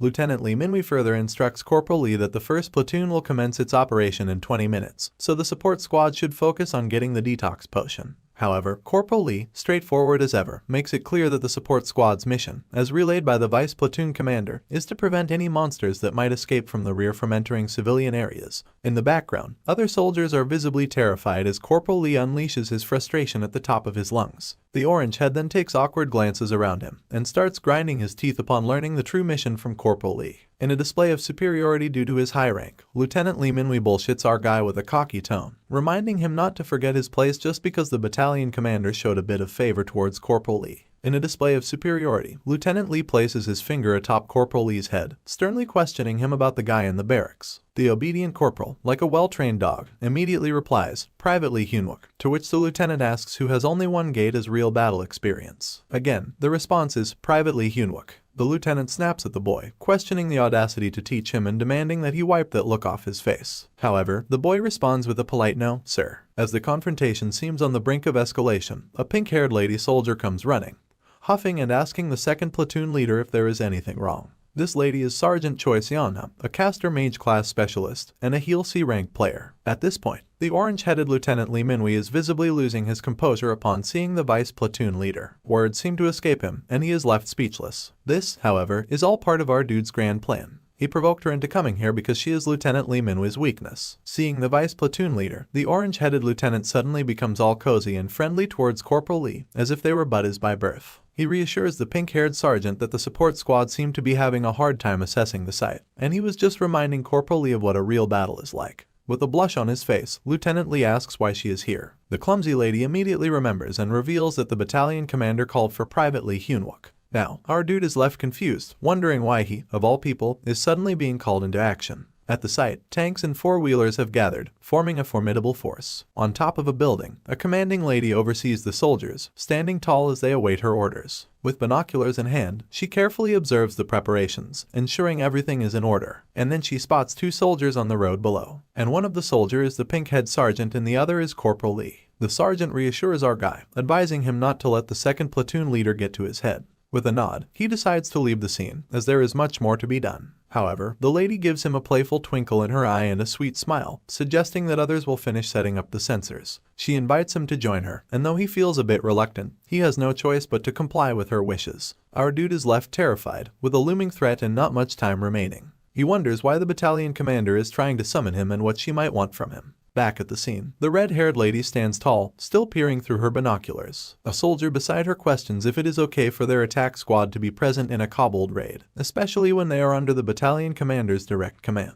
The lady reveals that it is indeed the battalion commander's orders and makes it clear that soldiers are meant to follow the orders given to them. Finally, Corporal Lee arrives at the temporary command post, the battalion commander's spot, asking if he heard correctly that he was summoned. At this moment, the scar-faced gorilla and the lizard-like warrant are present.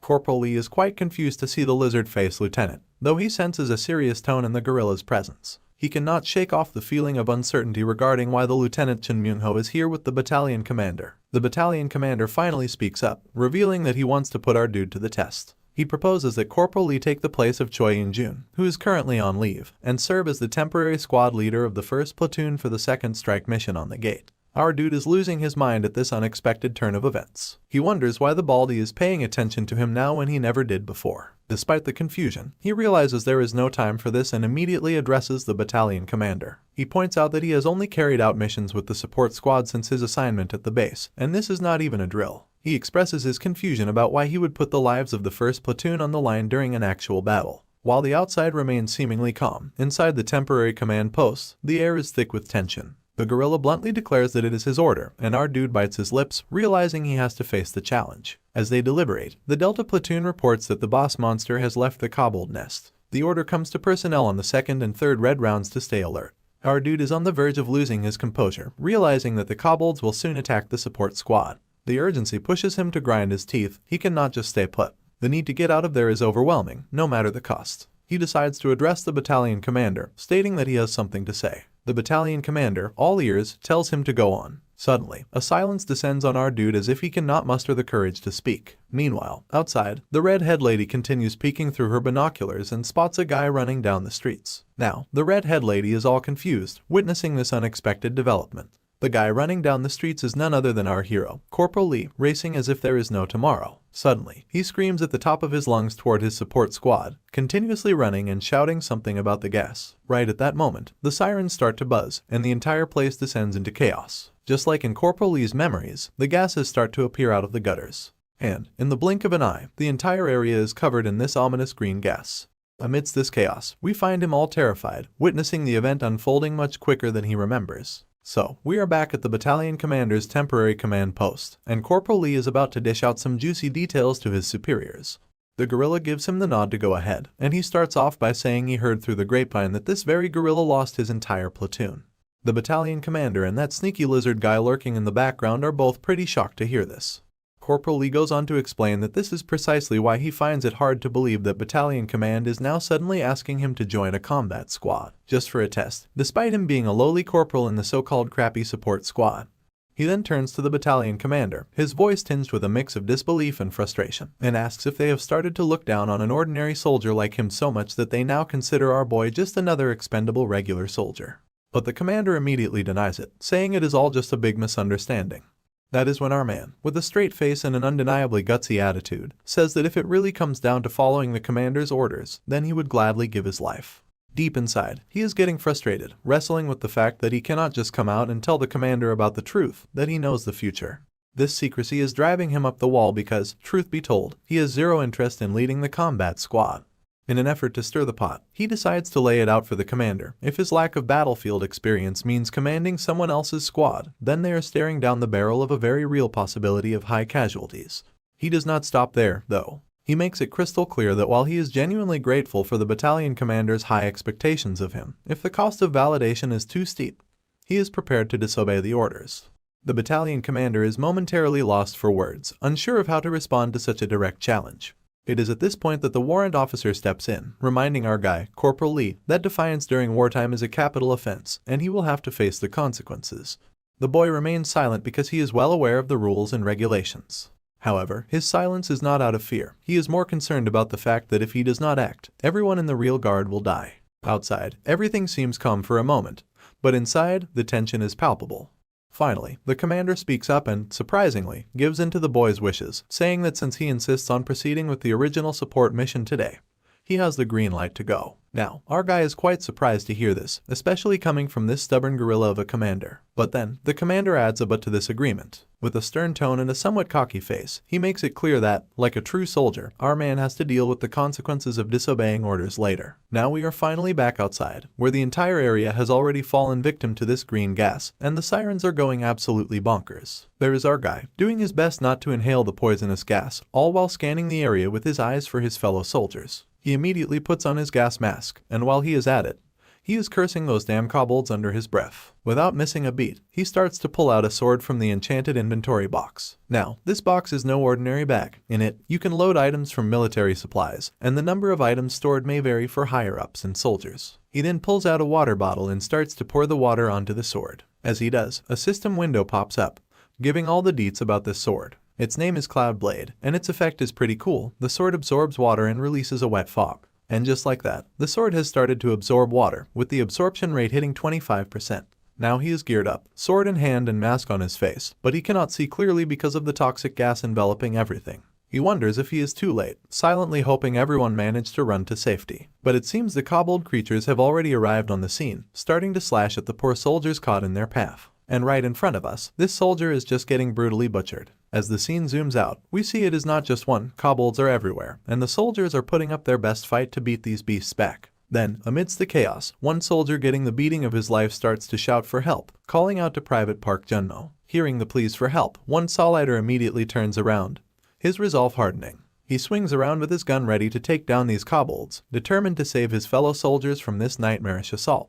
With blazing determination, he pulls the trigger, ready to take these kobolds down. But it turns out these creatures are not just mindless beasts, they immediately react to the commotion. and before the bullets can even reach them, they start to scatter from the scene, leaving the injured soldier on the ground. It looks like the soldier is alive, but he is far too injured for comfort. Amidst the smoke and chaos that is engulfing everything, the soldiers are doing their best to hold their ground. In a moment of quick thinking, one of the soldiers instructs the injured man to get inside the box and take an MRE with him. Just a side note, the military box is not just any box, it has basic barrier spells around it for transporting supplies and setting up camp in case of an emergency. Taking the opportunity, one soldier tries to drag the injured soldier out of this harrowing place. As he does, a gruesome trail of blood marks their path, a stark and horrifying reminder of the violence they have just faced. The vice president, witnessing this scene, is terrified out of her mind at the sight of this bloodbath. One of the privates tries to snap her back to reality, but the scene before her is just too gruesome for her to quickly recover from. It is then remembered that she is barely 20 years old, making her reaction all the more understandable. Not to mention this is her first real mission after her appointment, which speaks volume. Private Park finds himself in a bit of a pickle too. He is not in a position to back up the support squad soldiers in this situation, adding another layer of complexity to the already chaotic scenario. Just when it seems like the situation cannot get any worse, one soldier shouts at Private Park, informing him that they are now out of ammo and down to their last rounds before the magazines run dry. The kobolds are swarming the area, and their numbers are multiplying rapidly. Left with no options and surrounded by the encroaching threat, the grim realization hits Private Park. They might not make it out of this alive. In a moment of desperation, he recalls something and starts to think about what Corporal Lee Hyunwook would have done in this situation. As the chaos intensifies, another soldier shouts back, reminding the vice president that Private On Minty needs immediate medical attention. It is a dire moment, with the soldiers grappling not just with the immediate danger but also with the need to prioritize their wounded comrade. Fueled by a bright idea inspired by Corporal Lee, Private Park springs into action. As the soldier announces the grim news that they have run out of ammo, Private Park is still holding onto a weapon he has pulled from his inventory. With a sense of urgency, he shouts for the attention of the support squad. Reminding everyone that kobolds are obsessed with shiny things, he unveils his plan. He proposes to use the shiny objects as a distraction to lure the kobolds away. That will create an opportunity for the support squad and the vice leader to make a run for it. However, the vice president is not vibing with this idea and asks Private Park what he is talking about. Undeterred, Park makes it clear that this is his order as the vice platoon leader. He invokes Corporal Lee Hyunwook's words, mentioning that the Blue Flower Guild is just outside the red zone, ready to unleash hell on these kobold motherfuckers. With determination in his eyes, Park orders everyone to grit their teeth and run for their lives. As we glance at the monstrous creatures, it is evident the kobolds have no clue what about to go down. Private Park raises his hand, acknowledging that his pathetic electric powers cannot take down a single monster. Yet, in the end, the fact that he will use them to save people brings a genuine smile to his face. With absolute resolve and no fear of death, Private Park charges into the opposite direction, holding his shimmering weapon in hand. Every kobold in the vicinity turns their attention to him, chasing him relentlessly. He becomes the star of this deadly show, drawing all the kobolds away from the platoon. Once he reaches a safe distance, he signals everyone that now is their chance to run. However, the soldiers are struggling to gather the courage to flee. It is a heartbreaking moment as they realize Private Park has willingly put himself in the line of fire to save their lives. At this point, it seems inevitable that Private Park is about to meet his demise. The kobolds are mere inches away, reaching out to grab his limbs. Yet, Private Park is not backing down. He is running full throttle, reminding himself that if Corporal Lee were in his shoes, he would use his so-called pathetic power just like this. He then imagines that if Corporal Lee were present, he might have used him as bait too. Just when it appears that Private Park is done for, a shimmering steel blade suddenly comes hurtling down through the air like a laser and starts cutting down the kobolds like cucumbers, turning the tide of the deadly pursuit. Now, the once fiercely disgusting kobolds have transformed into a juicy feast, while good old Private, completely oblivious to the meaty makeover, is still sprinting like he is being chased by his own shadow. But out of the blue, someone pops up right in front of him. He then takes a direct hit and goes tumbling down like a sack of potatoes. And behold, it is Corporal Lee, all serious, informing Private Park that he has heard every bit of the nonsense he was spouting while on his epic jog. But Corporal Lee is standing there all authoritative and defiant, wielding his sword like he is auditioning for a medieval action movie. The sword starts doing its thing, releasing a wet fog that wraps around the entire area. And voila, this magical fog seems to be neutralizing the toxic gas, casually strolling around like it is on a mission to make everything smell like a fresh morning breeze. So, as Corporal Lee strikes a pose that could rival any action hero, it finally dawns on Private Park that this cool cat is none other than his fellow soldier in action. With a grandiose flourish, Corporal Lee dramatically belts out Private Park's name. Now, poor Private Park is all kinds of terrified. He stammers and mumbles, desperately trying to convince Corporal Lee that it is all a big misunderstanding.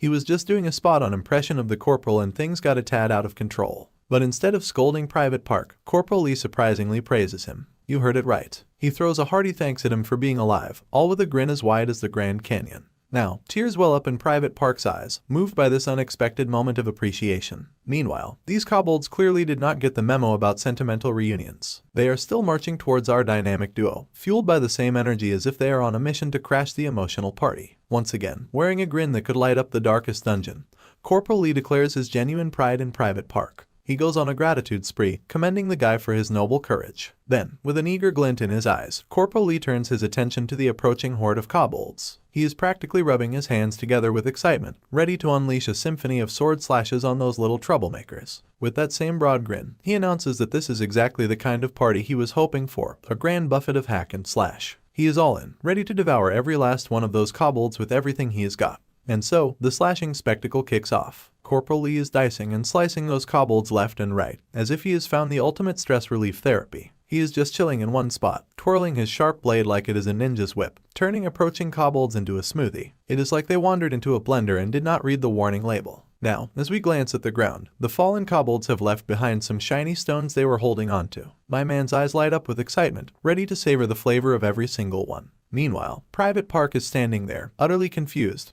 wondering what in the world is delicious about these monster pebbles. He throws a frustrated side-eye towards Private Park because, let us face it, munching on essence stones in the presence of Private Park is a strict no-go. It seems the kobolds have finally hit the brakes, maybe realizing they are on a one-way ticket to Kobold Valhalla. My man shoots them a curious glance, wondering aloud where their big boss is hiding. Suddenly, the enchantment emblem on the kobold's head starts to shimmer as if they are being summoned. The realization finally dawns on Corporal Lee, and now he is in disbelief. The kobolds, as if on cue, start turning around. Corporal Lee is standing there in disbelief, while Private Park is still clueless about what the heck is going on. Then, like they have just remembered they left the oven on, the kobolds start heading back in the opposite direction. Now, Corporal Lee kicks into high gear, sprinting after the retreating kobolds like his life depends on it.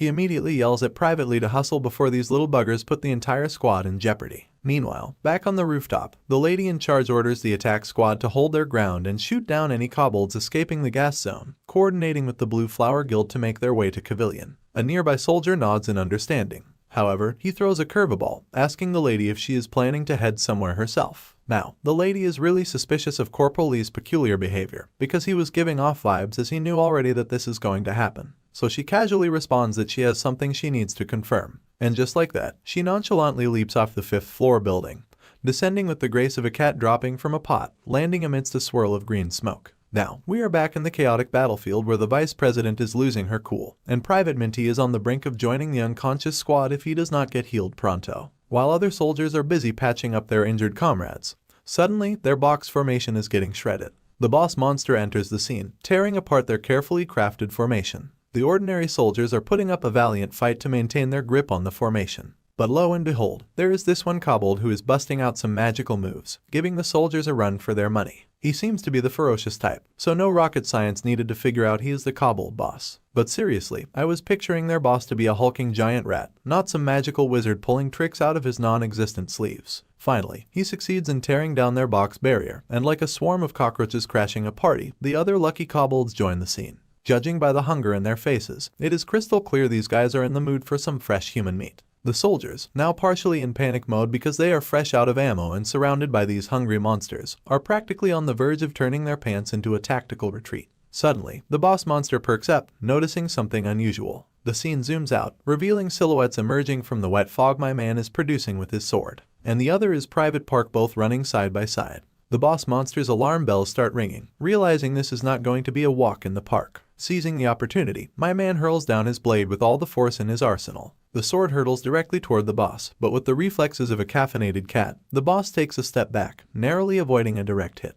Much to the monster boss's surprise, the blade pulls a magical stunt, changing its trajectory like it is auditioning for a wizardry show, chasing its target like an automated missile. However, just before it can land a hit, the nimble kobold takes a swift step down, avoiding the direct impact once again. While evading, it takes a tumble but effortlessly regains its footing as if it is a walk in the park. A little victory dance turns into a frown when the kobold realizes the jar it was holding has been pierced by the blade and is now leaking out. Pissed off to the core, he telepathically commands his lackeys to attack our dynamic duo. And so, they launch themselves toward Corporal Lee in Private Park. Now, Corporal Lee's alarm bells are ringing loudly as he finally grasps the gravity of the situation. The kobolds, plotting a sneaky attack, take a step back and find their footing. Keeping a safe distance, they start blowing poisonous darts like it is a twisted party trick. In the blink of an eye, hundreds of those tiny needles are zooming toward Corporal Lee and Private Park. But fear not, my man takes a superhero stance, hurls down his sword, and not a single needle makes its way to our dynamic duo. But hold your applause because here comes round 2, another batch of the same poison needles heading their way.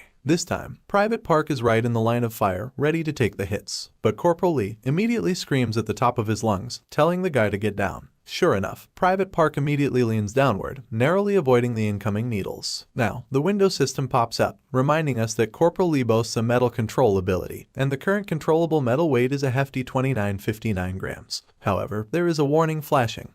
The metal control transition speed is a tad too fast for our guy's current ability. Anyway, priorities first. Corporal Lee ensures that no needle touches his friend or himself. With a swift motion, he deflects all the needles that came their way, sending them off in different directions. Talk about turning poison darts into a deadly game of dodgeball. But here comes another curveball. A warning blinks, indicating my man has lost control of the M7 greatsword, and now the blade is doing its own whimsical dance in the air. Now suddenly the kobold eyes lands on something unexpected. Here we witness Corporal Lee, now with a gun in hand, unleashing a barrage of bullets towards the kobolds. It dawns on him, this particular kobold is not just any ordinary commander, he is literally the puppet master controlling the whole kobold squad. The realization hits hard, scaring them off will not buy any time, and engaging in a full-blown battle with these little troublemakers is way too perilous, especially with Private Park as his sidekick. It is time for some strategic thinking and maybe a tactical retreat. So, with a quick decision to retreat, Corporal Lee leads the way into the safety of the box formation. Private Park, looking a bit clumsy but determined, and Corporal Lee are doing their best to reach the box in record time.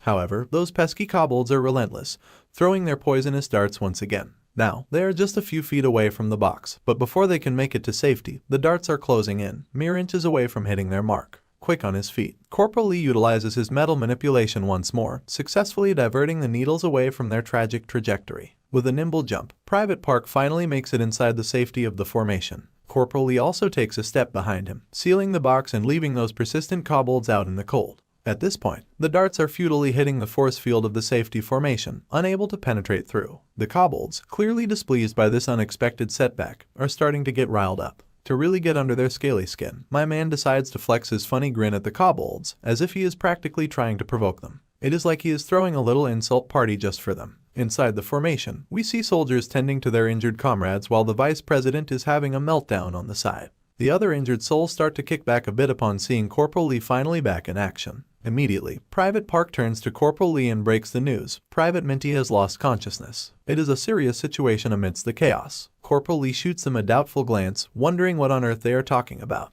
After all, they have got the vice president, who is considered the best healer in town. However, it becomes apparent that the lady is going through a full-blown breakdown and is too terrified to even move or flinch. Corporal Lee, now with a hint of sternness in his tone, asks her what the heck she is doing. Private Minty is on the brink of departing for the heavens, and every second counts. Unfortunately, she is in the midst of a panic attack.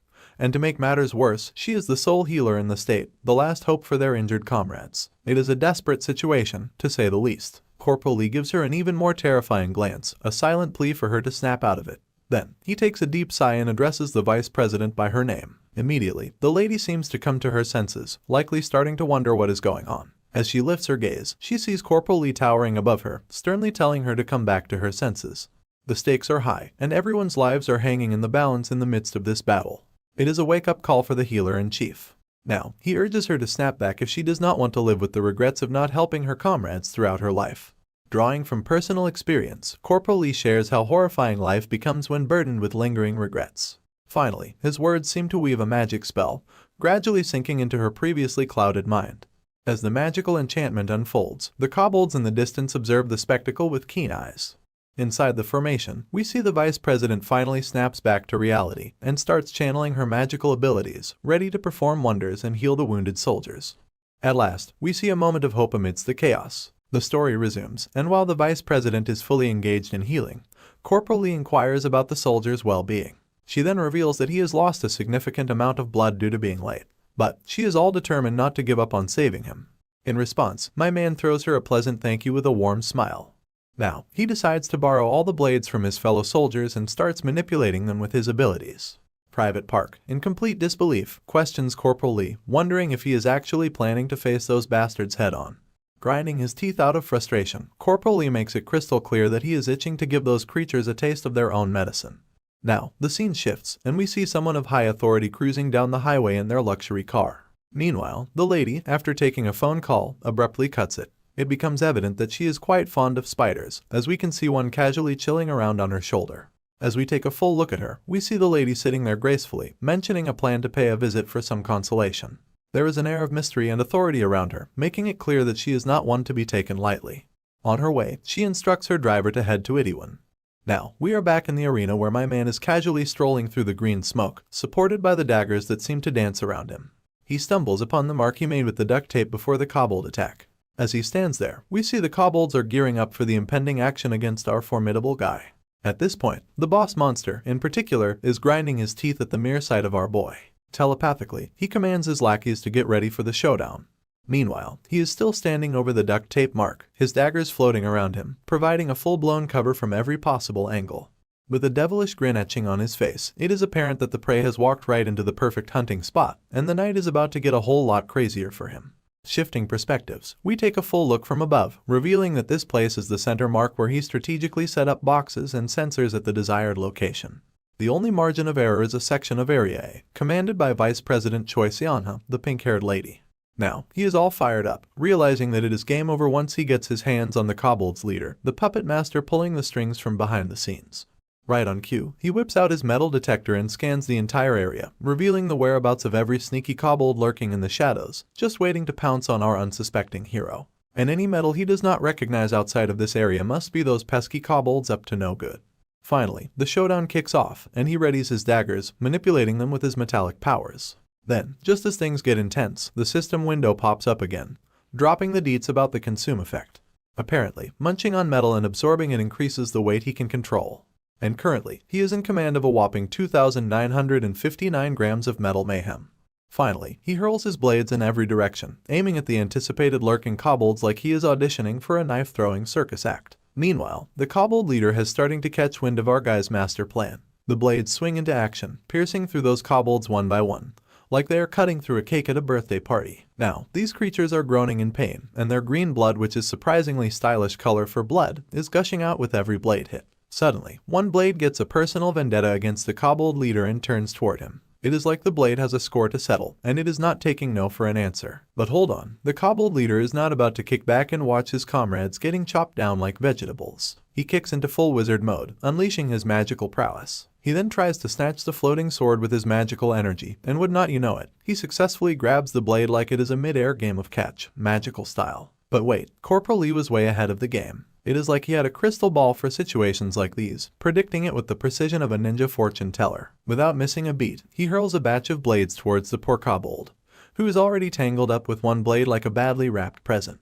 These blades are coming from practically every direction, and this kobold is standing there like he is the designated target for a medieval knife-throwing carnival act. Just when you think it is game over for our screeching kobold friend, he lets out a scream that could wake Super Saiyan 4 before Goku even gets a chance. Corporal Lee's eyes widen in disbelief, as if he has just witnessed Superman himself dropping into the scene. As the scene zooms out, shockingly, the kobold has somehow managed to grab all 5 of the blades that were coming at him. Now, this kobold seems to be beyond angry. In a move that is either brave or just plain foolish, my man decides to taunt the already furious creature by flaunting his hand gestures, attempting to manipulate those daggers further. He kicks it up a notch by using his power of steel manipulation, all while trying to sweet-talk the kobold into giving back his precious daggers. But then, out of nowhere, the system window decides to chime in with a reality check, warning him that his daggers are bound by a force even higher than the weight he can control. Now he is startled, like someone who just realized their superpower is not as super as they thought. And the kobold seizes the opportunity to unleash his lackeys. They get the signal from their boss to attack, and without wasting a single moment, these kobolds start launching needles at our poor guy.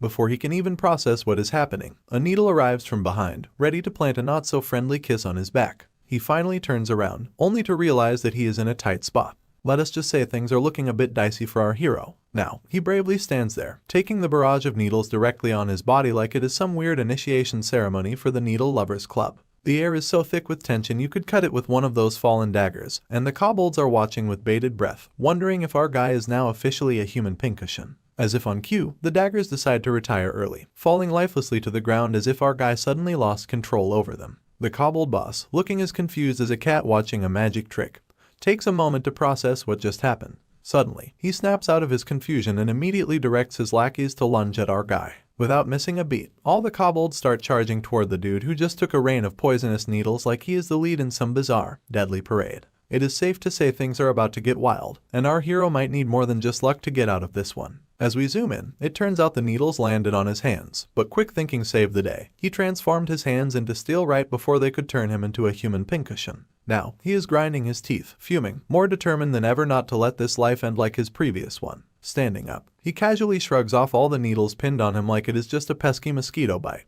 Behold, his steel muscles are now on display, the unsung heroes that just saved his behind from an untimely demise. With a triumphant move, he retrieves his daggers, and now they are spinning in the air like he is auditioning for a knife-throwing circus. Our guy is beyond pissed. It is like these kobolds just stomped on his very last nerve. The kobolds launch towards him, ready to take him down, and, on the flip side, the daggers are coming right at him. With a booming voice and a dramatic hand gesture, he screams for everyone to get lost. The daggers respond to his fury, slashing through the air with a vengeance. They move so fast around him that it is like a tornado or maybe a blender, and the kobolds are getting cut left and right like cucumbers in a salad. This spectacle of sheer strength is so intense, you can practically see it from far away. Finally, after an intense showdown with those pesky rats, he stands amidst the settling dust, looking like a warrior straight out of a metal album cover. The kobold leader is having a reality check, wondering what just hit him. He directly calls out to this motherfucker of a kobold mage and, with determination in his eyes, he tells him it is time to settle the score. And so, the kobold decides it is time to get serious, taking an offensive stance while simultaneously unleashing a mysterious green gas from his jar, setting the stage for this impending battle. On the other side stands our guy, surrounded by the swirling green gas. Unfazed, he whips out his sword, conjuring a wet fog that pours out to counter the poisonous effects of the kobold's gas. Amidst the thickening smoke, he reminds the wizard kobold that he has put a lot of effort into ensuring a fair and square match, and he is not vibing with this smoke disguise idea. Now, armed with his trusty metal detector, he starts scanning the surrounding area. Even in this dense fog, it is as clear as day to him where this tricky kobold is standing.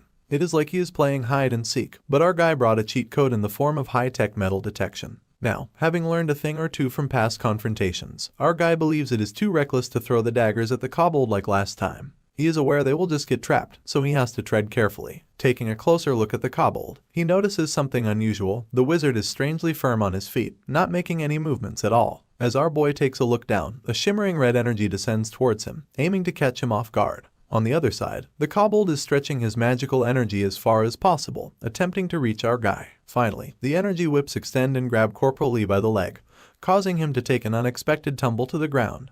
Courtesy of the kobold's energy whip. Now fully geared up for revenge, the kobold lifts our guy from the ground and elevates him into the air, going higher and higher into the sky. With a fierce flick, he hurls our guy forcefully from above, sending him crashing into the ground below, creating a cloud of dust in his wake. The kobold starts feeling victorious and starts laughing like a maniac, thinking he just hit the jackpot. The fucker stands confidently, sporting a grin of triumph. But much to his surprise, his joy is cut short when he hears our guy calling out to him from the midst of the chaos. Now, our man's had enough of playing the hero. He is ready to embrace the role of the villain in his own story. Why? Because he simply cannot tolerate a pesky rat of a kobold laughing at him. As we take a peek at his legs, they have transformed into steel before he could even hit the ground. Despite bleeding from his mouth, he is on fire, not just from the fall, but from the sheer determination to end this conniving kobold who keeps dragging him through the depths of hell, reminding him of his previous life again and again. On the other side, the kobold is still spouting mad noises from his mouth, fueled by anger that matches our guy's. He then vanishes from his spot like a flash, but this time, he is not going anywhere unnoticed by our guy's keen eyes. On the flip side, the kobold is tearing through space at lightning speed, rushing down toward our fella. In a blink, he appears behind our boy, readying his dagger to catch him by surprise. However, our man, showcasing his lightning-quick reflexes, effortlessly dodges the attack by taking a step back and firmly planting his feet on the ground. Now, he is even more pissed, not just from the attack, but also from the audacity of this little rat trying to strike from behind. He hurls down his sword right back at him, all the while telling him that getting stabbed from the back is the thing he despises the most. However, this cunning bastard of a kobold counters with his own dagger, but the expression on his face reveals that he is finding himself in a tight spot. Now, Corporal Lee channels his body strength into his legs, turning them as hard as steel, and delivers a devastating blow to this bastard's face. The kobold is sent soaring through the air, crashing and bouncing on the ground like a pebble in a water pool with no brakes. While this sorry excuse for a rat wizard lies on the ground thoroughly beaten, Corporal Lee makes it abundantly clear that he has envisioned this very moment for a long time. Finally, he is having his revenge against kobold backstabbers like him. Leaning over the battered kobold, he states with a mix of triumph and righteous anger that this little rodent is the first one to meet his end at his hands. He even throws in a sarcastic note, telling this creature to feel honored for being the pioneer in this grim lineup. With that mask crushed beneath his boot, my man is grinning like a boss. The battered bastard on the ground can no longer use that crappy magic, and Corporal Lee is ready to cure his past trauma by taking his revenge. He hurls his daggers at the kobold, and like boomerangs, they come back slicing down this rat from every direction. The dagger this creature once held is now on the ground, and his smoke jar has turned into rubble. Despite the 1,000 cuts, the rat motherfucker surprisingly still clings to life. Undeterred, Corporal Lee grabs him by the mouth, preparing his sword like a devil about to strike the final blow to this kobold's head. It is payback time, and it looks like the score is about to be settled in the most satisfying way possible. But just before ending his life, Corporal Lee lets the rat wizard know that because of him, he spent years like a cripple. He reveals that the daggers that just sliced him 1,000 times were once wielded by squad members whom this kobold wizard killed in his previous life. As the rat's life hangs in the balance, the image of Private Park appears in Corporal Lee's mind. Private Park, a kind and happy soul, always admired Corporal Lee. Yet, one day, this bastard had severed Park's head from his body, a haunting memory that still grips Corporal Lee to this very day. It is a moment of reckoning, where past grievances surface, and the weight of revenge takes a toll on both the victor and the vanquished. With a searing determination, Corporal Lee thrusts his sword into the kobold's belly, exacting a brutal payback for what he did to his comrades. As the sword starts to pierce the creature, a window notification pops up, stating that Cloud Balse is absorbing the blood of an elite monster, and the energy being filled is of an unknown nature. The progress bar indicates it is 1% charged. Ignoring the digital prompt, Corporal Lee drives the sword deeper into the kobold's belly, the creature desperately trying to let out screams of agony. Meanwhile, Kobold's own dagger, lying on the ground, starts to shimmer. With his steel manipulation ability, Corporal Lee brings the dagger towards him, stopping it right before the kobold's forehead. Driven by the desire for payback for the scar this kobold left on his face in his previous life, Koblod's own blade starts to thrust into his own head, slicing the rat wizard's face in half. With this final, vindictive strike, the bastard finally meets his well-deserved demise. The system notification pops up again, declaring that Cloud Blade is being filled with an unknown energy, and 11% has been achieved. The notification further states that the latent powers of Cloud Blade will be unlocked when it is completely filled with this unknown energy. But who cares about what this system window is saying? Corporal Lee is feeling satisfied. Finally, he has reversed the first event of his past that had been haunting him, and the weight of revenge has been lifted, even if it's only a little. Now, back on the streets, the smoke has started to dissipate. Suddenly, the medallion of the kobold pops out of his lifeless body. Corporal Lee is struck with a mixture of amazement and surprise at this unexpected turn of events. Another notification pops up, revealing that it is the Devil Medallion, and he has acquired Inferno. This Hellfire Medallion contains the power of devilish race demons and is the highest ranked item in the medallion series. However, Corporal Lee gives the medallion a doubtful glance, wondering why it is appearing there all of a sudden. Also, this Devil's Medallion, Inferno, is believed to belong to a leader of an undead army. It is believed that the undead army led by this mysterious guy was hell for the surviving humans, making him humanity's worst villain, and this villain is a necromancer. However, there is virtually no intel about this guy, and the mystery surrounding him deepens. My man, though, has one crucial piece of information, specific growth traits that they have in common. He has always kept hidden the fact that he can advance from an F rank because of this specific growth trait. This trait allows one to grow through a specific method, not through normal combat or training. We further learn that in Corporal Lee's previous life, he barely managed to end the battle at his Blue Lava Golem workshop, acquiring a mere replica of Inferno, which was an imitation of the original. Now, he is filled with curiosity. Why is this original Inferno the genuine Hellfire Medallion is appearing out of nowhere? He then starts to lose his brain cells, wondering if there is something else he is not aware of. The poison gas is almost gone, so he decides to eat it before anyone see him eating this thing. But before he could take a bite out of it, the redhead lady appears behind him and calls out a name that leaves the dude sweating buckets. Now she draws her weapon and sternly asks him who the hell he actually is, and she further questions him what is he hiding.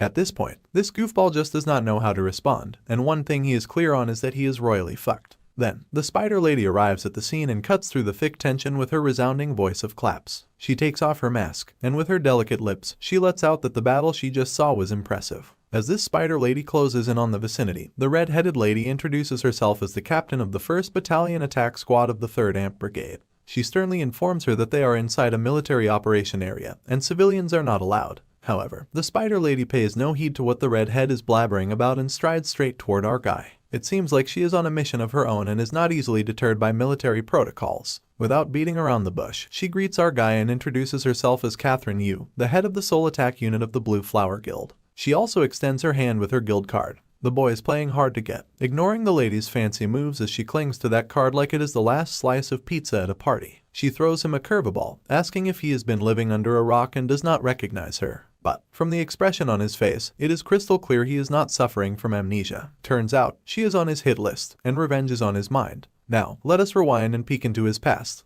There is this feisty redhead with a shield bigger than my weekend plans, trying to play firefighter and stop the flames from toasting her marshmallows. In the midst of the chaos, she is giving the dude a lecture telling him to get his act together, and insists him to survive this hot mess. Corporal Lee tells her to get out of the way, but this lady's playing statue and refuses to budge. And later, she ends up being the tragic victim of these creatures crawling above her. And the reason for her death falls on this lady, Yuhina, a true murderer of Seo Yuna. Now back to the present. The spider lady, not receiving any response from our guy, assumes he probably does not recognize her. Nonetheless, she leaves him with one thing clear: rejecting her offer means losing a huge opportunity laid in front of him. But our dude could not care less about her glorified guild and is probably daydreaming about giving her face a makeover. The tension is thicker than peanut butter on a winter morning. Then, out of the blue, the redhead breaks the tension, reminding Miss Spider that this is not a tea party, it is a military zone, and orders her to skedaddle pronto. Spider Lady, feeling the heat, lets out a frustrated sigh. With a glare that could freeze the sun, she snaps back, reminding the redhead about military decorum. She insists on being addressed by her proper title, the head honcho of the Soul Attack Squad from the Blue Flower Guild.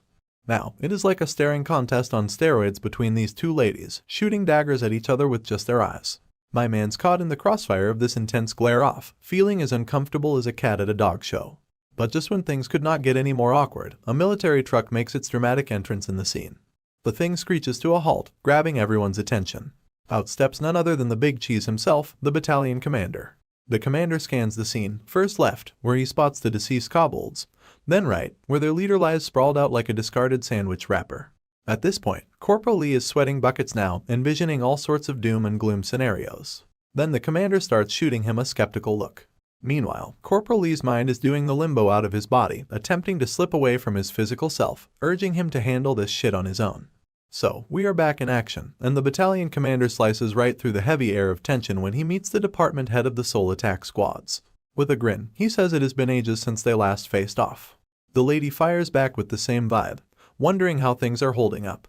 Then, the battalion commander does not miss a beat to show his thanks for the reinforcements sent over by the Blue Flower Guild. But he lays it down straight. This is military ops territory, and sneaking into the action zone without the green light is a no-go, even for the Blue Flower Guild. So, he politely, but firmly, suggests she makes an exit. She then lets out a sigh of disappointment, rolling her eyes at how predictably inflexible typical soldiers can be. Yet, to pique everyone's curiosity, she hints she was just about to get to the best part of the story. But she decides to let it go. Then, out of the blue, she kisses the guild card she has been holding, leaving a delicate mark of her lipstick on it, and slides it into our guy's uniform pocket. With a wink, she tells him to call her later. After that, the lady makes her grand exit from the restricted area, and the battalion commander immediately calls over our boy, the corporal. The corporal snaps to attention and reports in. The commander then drops the bombshell. From this moment on, the corporal himself is being promoted to squad commander for the kobold operation.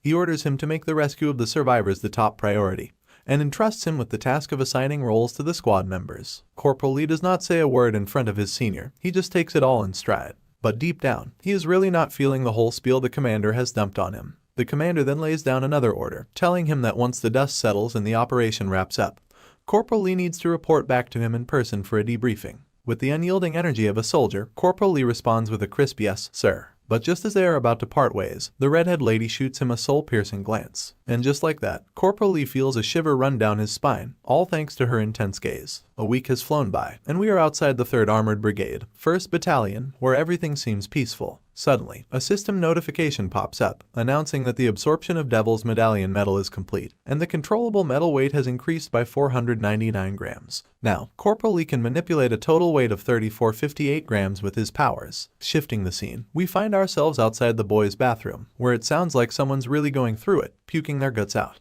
Then, another notification pops up, warning that a breath room is forming in our guy's stomach, currently at 1%. This could lead to excruciating pain for the time being. When we finally see Corporal Lee, it is clear the Devil's Medallion he devoured is wreaking havoc on him. Flames seem to be escaping his mouth, and because his body is weak, the toll it is taking on him is much more painful than it should be. Private Park makes his entrance into the toilet, his playful nature on full display. Leaning towards the door of the cubicle Corporal Lee is in, he flashes a mischievous grin and teasingly asks if the corporal is enjoying some nice alone time. But inside that toilet room, it is clear that what is happening is far from what Private Park imagines. It is not a pleasant experience by any means. Corporal Lee's entire body is steaming, with light trying to burst from the corners of his eyes and mouth, as if a heater has been cranked up inside him. The reaction intensifies, heating up the entire toilet room, and now Private Park is the one feeling chills running down his spine, wondering what in the hell this guy is up to. Rewinding the clock to when the whole cobbled gate scenario unfolded, everyone had underestimated the creature's infiltration, leading to a high number of casualties among the soldiers. But, fortunately, the vice president, with her healing powers, managed to pull Private Mantique back from the brink of death. He was then safely transported to the military hospital. After that nightmarish day, Corporal Lee had a change of heart. He realized he could not shoulder the burden of protection all by himself. So, he began training the support squad members, aiming for them to at least be able to defend themselves. This shift in strategy was not just a learning curve, it also brought its own set of challenges. However, this change sparked an unexpected development. The vice president started paying more attention to Corporal Lee, something he found more than a little unsettling. It was not just the occasional glance or casual check-in, it felt like he was under a microscope, and frankly, he was not here for it. Now, we catch a glimpse of the vice platoon president nagging Corporal Lee yet again. Our guy, clearly not on the same wavelength, asks in a dejected tone, "What do you want now?" It is like he is running out of patience for these encounters. On the flip side, we have got this orange-headed motherfucker steaming with anger. He is a second problem Corporal Lee finds himself dealing with. Ever since the battalion commander started showing our boy some extra attention, suggesting he quit his current role to become a non-commissioned officer, this orange-haired individual has been on edge. But honestly, Corporal Lee is not feeling all this spotlight. It is not his scene. Yet, he is not the type to outright defy orders or suggestions from his seniors. The commander harbors a firm belief in shaping an ideal military culture, one where ranks do not dictate every interaction, aiming for a more unified, team-oriented approach. He sees Corporal Lee as a crucial piece of this puzzle, someone who could help realize this vision. And there is Corporal Lee, scratching his head, wondering why on earth he has been chosen to help this guerrilla achieve his ambitious dreams. Despite his reservations and not being fully on board with this whole setup, he ends up telling the commander he will think it over during his vacation. And just like that, 3 weeks whisked away, bringing us to the much-awaited vacation day. Day 1 kicks in, and we find ourselves outside Seoul Station, where we see someone is holding down the fort outside the toilet room. Meanwhile, our corporal is dealing with the same stomach issues that have become a regular feature lately. But wait, a system window pops up out of the blue, congratulating our guy for meeting some special conditions. As a reward, he has been granted a shiny new skill, introducing the latest addition to Corporal Lee's repertoire, Breath Room Fire. It is a grade D skill, boasting the power to turbocharge his metal absorption by 50 to 250%.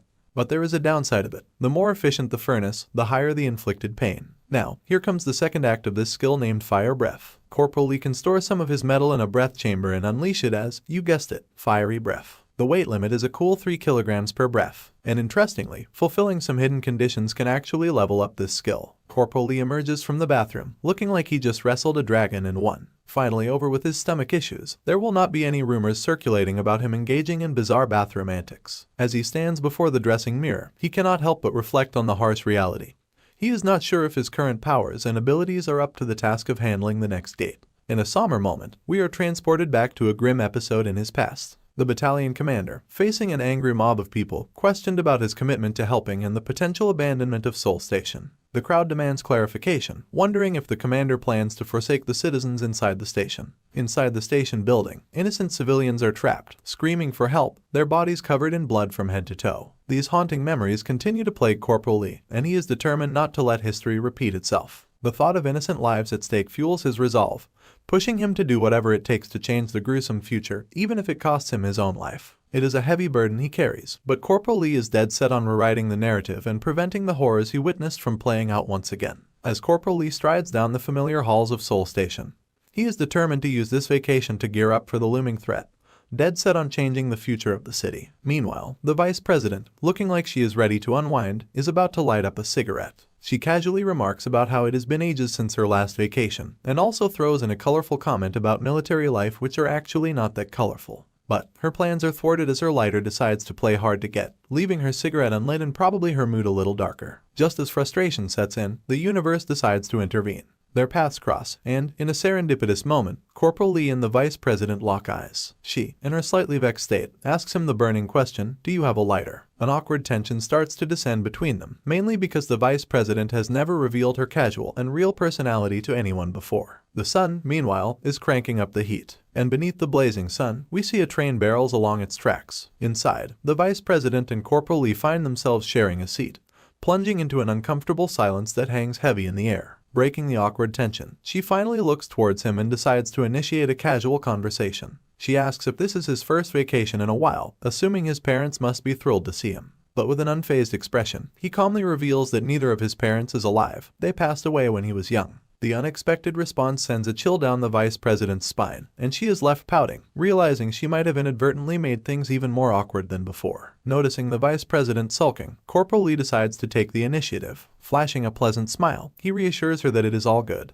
While his younger years were tough and lonely after losing his parents, he found a second family among people he met as an adult. The Vice President, intrigued, is keen to learn more about who he considers as family. Corporal Lee starts recalling memories where people close to him stand, calling out his name. With nonchalance, he mentions friends and coworkers, and then, with a subtle emphasis, he adds comrades in arms, of course. It is a casual way of encapsulating the unique bond formed in the military, a camaraderie that goes beyond mere friendship. Now that he has finally touched down in Yeongyungpo, there is only one thing playing on Corporal Lee's mind. With just 4 days and 3 nights for this whirlwind vacation, he has got to prep himself for the future. With a broad grin, he spills the beans that topping his prep list is the timeless classic, getting his hands on some cold, hard cash. Now, he finds himself squinting at a guild advertisement billboard like it is the answer to life, the universe, and everything. Turns out, the bigwig behind the company, Blue Tree, is swimming in a pool of trillions. Meet Gordon Precy, the dude casually sipping his wine while raindrops of dollar bills fall around him. His black money swims underwater. Mr. Moneybag here has not only purchased high-ranking powerful folks but also some serious players and valuable items. Slowly but surely, he has taken the reins and turned everything into his own personal playground.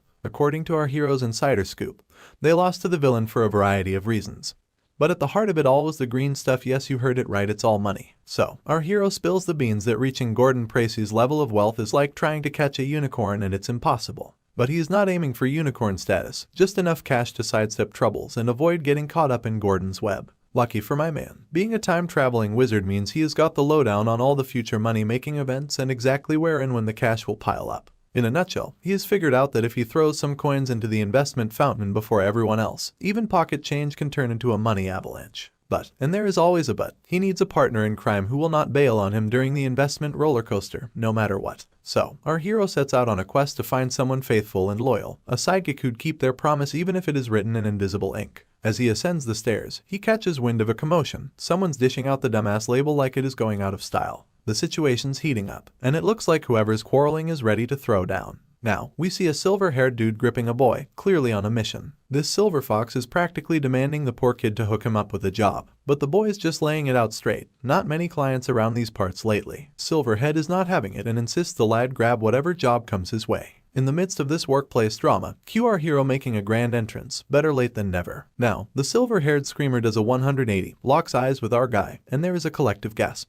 Suddenly, the silver hothead has transformed from an angry bird into a cool cat. With a wide grin, he struts over to our guy as if they are old buddies. Let us rewind to a time when Silverhead was not looking so intimidating. This was their first encounter, and he is also awakened just like Corporal Lee. We also get to see Corporal Lee, young and sprightly, returning Silverhead's introduction with an equally pleasant smile and greeting. Back in the present, as Silverhead starts getting cozy with Corporal Lee, the corporal throws some ice on the party with a stern reminder that they are not exactly buddies enough to be exchanging pleasantries. So, giving the cold shoulder to Silverhead, our hero strides toward the other boy like it is no big deal. Meanwhile, Chubby Fella pipes up and asks Corporal Lee why he is even here, stirring the pot a bit. But Silverhead is not ready to let the drama die down just yet. He turns back to Corporal Lee and throws out a zinger, wondering if the corporal had his own brain for lunch. With a flicker of defiance, Corporal Lee shoots back with an equally frosty glare. But Silverhead is not backing down, oh no. He fires off another question, taunting Corporal Lee about forgetting all the good old memories and offering to refresh his memory with some real talk.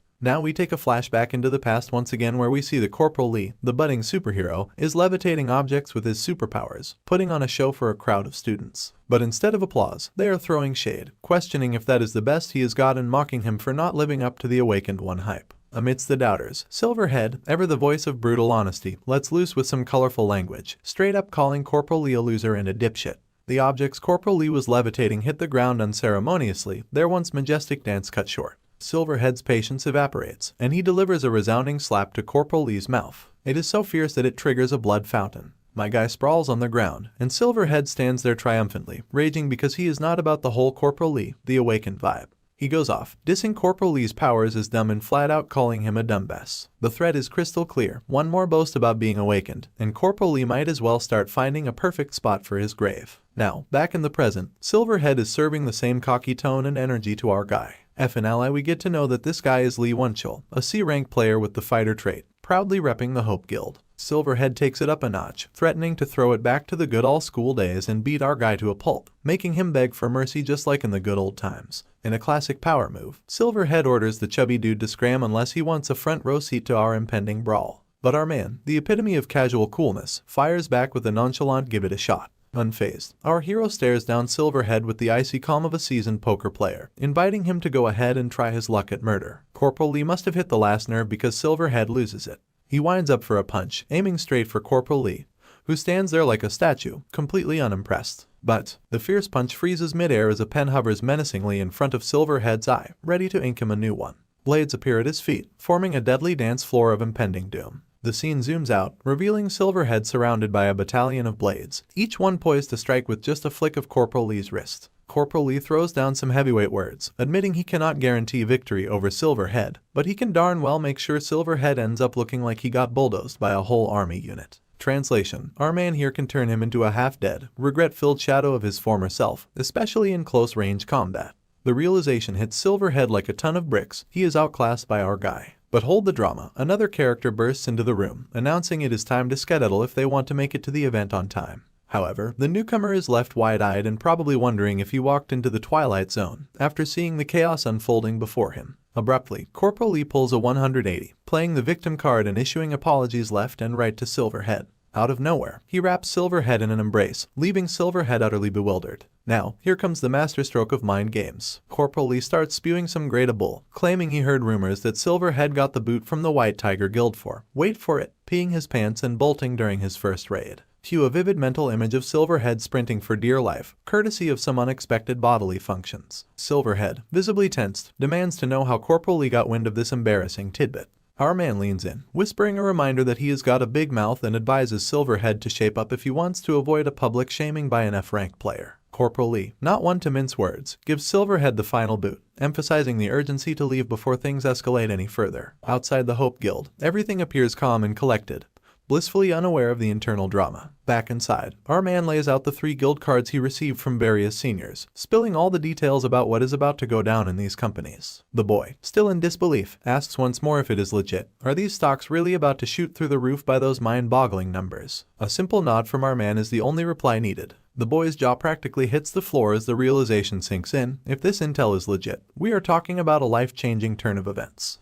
Outside the Blue Tree headquarters, a squadron of black-clad guards stands on guard duty, questioning how long they will be stuck on duty. One of them suggests spicing things up with a good old gate raid.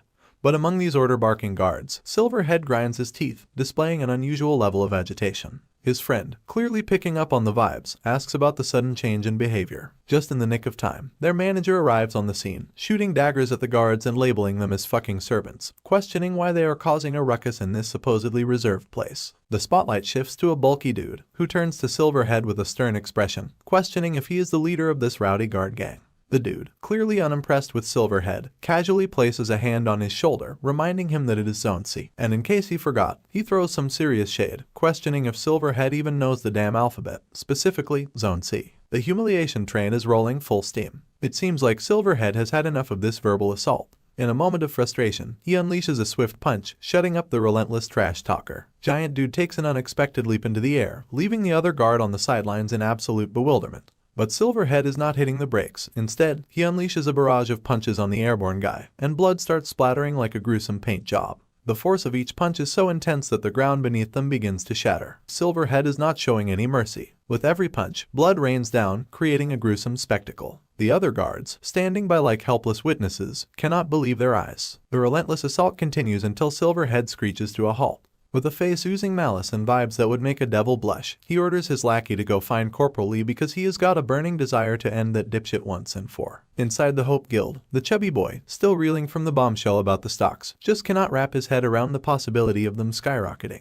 This guy goes by the name Park Chalsu, the leader of Hope Guild and an analyst class player. He is the one who later leads the charge in rediscovering rank F and finds a way to enhance his abilities. He is straight up skeptical, admitting he just cannot believe it. It is a reasonable reaction, after all. Anyone claiming they can magically turn your life around with money would raise some eyebrows. Park Chalsu throws Corporal Lee a curveball, entertaining the possibility that they fed him this stock information to set him up for a fall. Our man, determined to win this guy over, goes all in, asking if he really thinks he is untrustworthy. The boy responds swiftly and expresses his complete trust in Corporal Lee. With a genuine smile plastered across his face, Corporal Lee assures him to believe it all because it's the truth. To seal the deal and win over chubby Park Chalsu, Corporal Lee pulls out the big guns. He reveals the chat between him and the battalion commander. It is crystal clear evidence that he has been offered a proposal to join as an officer in the commission. With the undeniable proof laid out in front of him, the chubby dude finally accepts the truth. Now, Corporal Lee, wearing a pleasant smile, reveals his ace in the hole. He is now offering all the savings his parents left him. He discloses that it is a modest 20 million won, admitting it is not a fortune, but it is what he has got. As we resume the story, the first thing we spot is Corporal Lee finally trusting this boy with all his savings, putting genuine faith in him. Now, we flash back to a memory where Corporal is crying his eyes out alone. Then, this chubby boy comes along, trying to console him and reassures him that nobody in this world is without talents. It is just that talent is given the name of one's superpower in this day and age. He tells Corporal not to beat himself up and to live a little longer until his talent is recognized as a superpower. Fast forward to the present, and Corporal Lee's treating this boy like the human sunshine who warmed his chilly nights back when he was a nobody. Now, we are getting the lowdown that in the near future, humanity is about to bump into some otherworldly beings who are pretty chatty. The tech goodies we snag from rubbing elbows with them are going to be a game changer in the Gate War. These beings have skills that are downright essential in putting the brakes on the gates and waves heading our way. So, my guy needs an expert who can shoot the breeze with these intergalactic buddies and pass on their tech wizardry to him. Fast forward to Yongyungpo Blacksmith Alley, and we see the Corporal wandering around, hitting up a merchant for the price of a mana stone. Looks like he is gearing up for the future, and with 7 swarven artisans by his side. He is on a mission to craft his first master-grade item. He is trying to gather blacksmiths whose status has gone beyond artisan to master, all before the villains catch wind of the plan. So, he strolls into this workshop, and the smith's there, doing his usual thing. But this old grandpa, he just straight up tells the Corporal that he is only selling what is on these shelves. So he further tells Corporal to do not bother looking elsewhere, just focus on these items if you want something.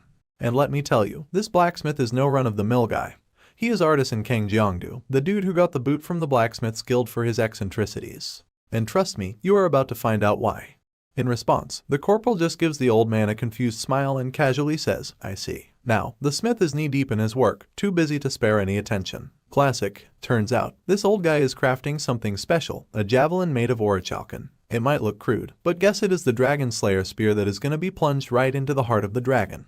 Terex. The Corporal finally clicks and realizes why the groundwork for the first master-grade items was laid in this ramshackle workshop. Now, a lady comes marching into the shop, straight up calling the Corporal a crusty. But the blacksmith spins around and gives her a stern scolding, telling her not to label customers like that. But the lady snaps back, accusing the grandpa of hypocrisy. She points out that he calls customers the same names, so why cannot she dish it out too? Despite being thrown off with weird nicknames, the Corporal sports a pleasant smile. It turns out, this lady is someone from his past life, none other than Kang Bixial. 4 years later, after the old artisan Kang Jeongdu kicked the bucket, she inherited all his skills. This gal did not just stop at becoming a master smith, she surpassed even her master. Now, she starts scanning him with her keen eyes and immediately recognizes the branded long trench coat and Laurent boots. She swiftly transitions from a cocky brat to a graceful lady, reassuring the Corporal that he is not a crusty but a customer. She asks him what he is looking for and tells him to just spill the beans. My man puts on a crooked smile, realizing that her blind money craze suits a dwarf perfectly. With her attention hooked, he decides to dish out all the ingredients he wants. For that, he forks over a total of 18 million won, leaving the lady over the moon with excitement. However, the old smith is clearly baffled, noticing that this young gun is not a mage. So why is he buying poisonous magical metal and mystical tungsten alloy beads that he cannot even handle? Eventually, this guy's money is bound to be wasted.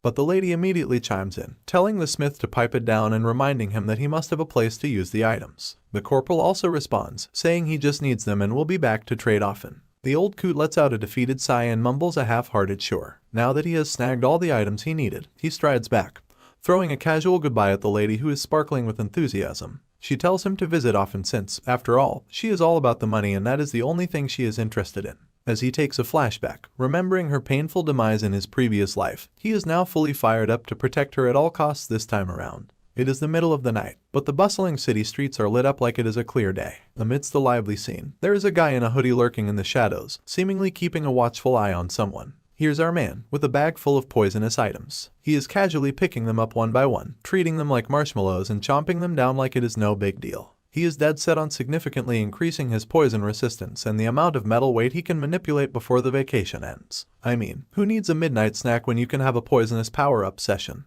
Out of nowhere, a system window pops up again, reminding us that the absorption of metal is in progress and it is enchanted with poison. The major thing to note is that the notification says Corporal has ingested a poison enchanted metal, and after absorption, his tolerance to poison will increase by a small amount. It is mentioned that this process would usually take the same time, but since he has unlocked a breathing room, it is happening faster than ever. Let us sneak a peek into his body and see how things are getting torn into his stomach. As soon as the poison enters his belly, the breathing room kicks in, working its wonders and producing fire. Now, this fire immediately starts to melt down the poison. Due to his internal furnace activation, his metal absorption efficiency skyrockets by 250%. However, nothing comes without a cost, and this furnace activation inflicts severe pain on him. Consequently, his face starts to pale due to the intense pain inflicted. The system goes bonkers, bombarding him with relentless notifications about upcoming severe pain. Despite the intense pain he is enduring, he is dead set on chowing down on that poison. Time's ticking, and the Seoul Station Gate incident is not waiting around. 2 days pass, and a lackey draped in a hoodie finally spills the beans to his boss about Corporal Lee's mysterious whereabouts. The lackey confesses he has no clue what Corporal Lee is up to, but he has been locked in for 2 days and shows no sign of coming out. The moonglow is sneaking into the room through the window, and the entire stash of poison items lies empty. Finally, the window notification pops up again, revealing that Corporal has unlocked Tier 2 resistance to poison at a whopping 81%. Not only that, he has absorbed all the metals he chomped down, and his controllable metal weight has hit 17,499 grams. And his metal detection ability got a major boost. Now he can sense up to 500 grams of metal up to 135 meters away. So, now our guy is taking a moment to reflect on the progress he has made so far. He realizes that Tier 2 poison resistance is not quite as good as he expected. But he is relieved that at least he has enough controllable weight to carry about 60 daggers. And then, the window notification chimes in again, congratulating the dude for successfully passing the first latent breakthrough, and he has gained a new skill trait. The skill is called Metal Smash. It is a rank D, and its effect involves consuming mana to crush a certain amount of metal. The amount of mana consumed varies depending on the metal's quantity, making it a powerful skill that destroys metal. A wide grin stretches across his face because with this skill, he can disarm almost any piece of equipment in one fell swoop. The fact that he acquired this skill is good enough for the amount of skill grinding he did. He suddenly senses something fishy and starts scanning the area with his magical metal detector. Suddenly, an unexpected party crasher makes a grand entrance, and as it turns out it's Silverhead again. But my dude isn't too surprised to see him. In response, he casually reminds him that he's a soldier now, with all these rules and regulations governing his moves. So, he politely suggests that it's best for him to head back. However, a sly grin creeps onto Silverhead's face, making it clear he's not here for a friendly chat. Without wasting a moment, he lunges at our guy with lightning speed, fists ready to unleash a beating. Corporal Lee stands his ground, cool as a cucumber, and casually blocks the incoming attack with his silver hand, leaving Silverhead scratching his head in bewilderment. Silverhead isn't backing down, but Corporal Lee suggests taking the fight outside before the civilians get caught up in the chaos. But Silverhead is adamant and itching to teach our guy a lesson. With determination, he throws his feet into the air, preparing for another kick. Yet, our man effortlessly leans down, gracefully dodging the attack. He retaliates by preparing his own steel fist, delivering a devastating blow to Silverhead's belly. The dude groans in pain, collapsing to the ground. Despite the brutal hit, Silverhead refuses to drop his cocky tough guy act. Gathering himself, he then whips out his enchantment, unleashing a beefed-up leg hit on our guy. Corporal Lee goes flying through the air, breaking through walls like he is auditioning for a superhero role, and eventually takes a nosedive out of the building, leaving a giant hole in its wake. The silver-headed troublemaker is not ready to call it a day.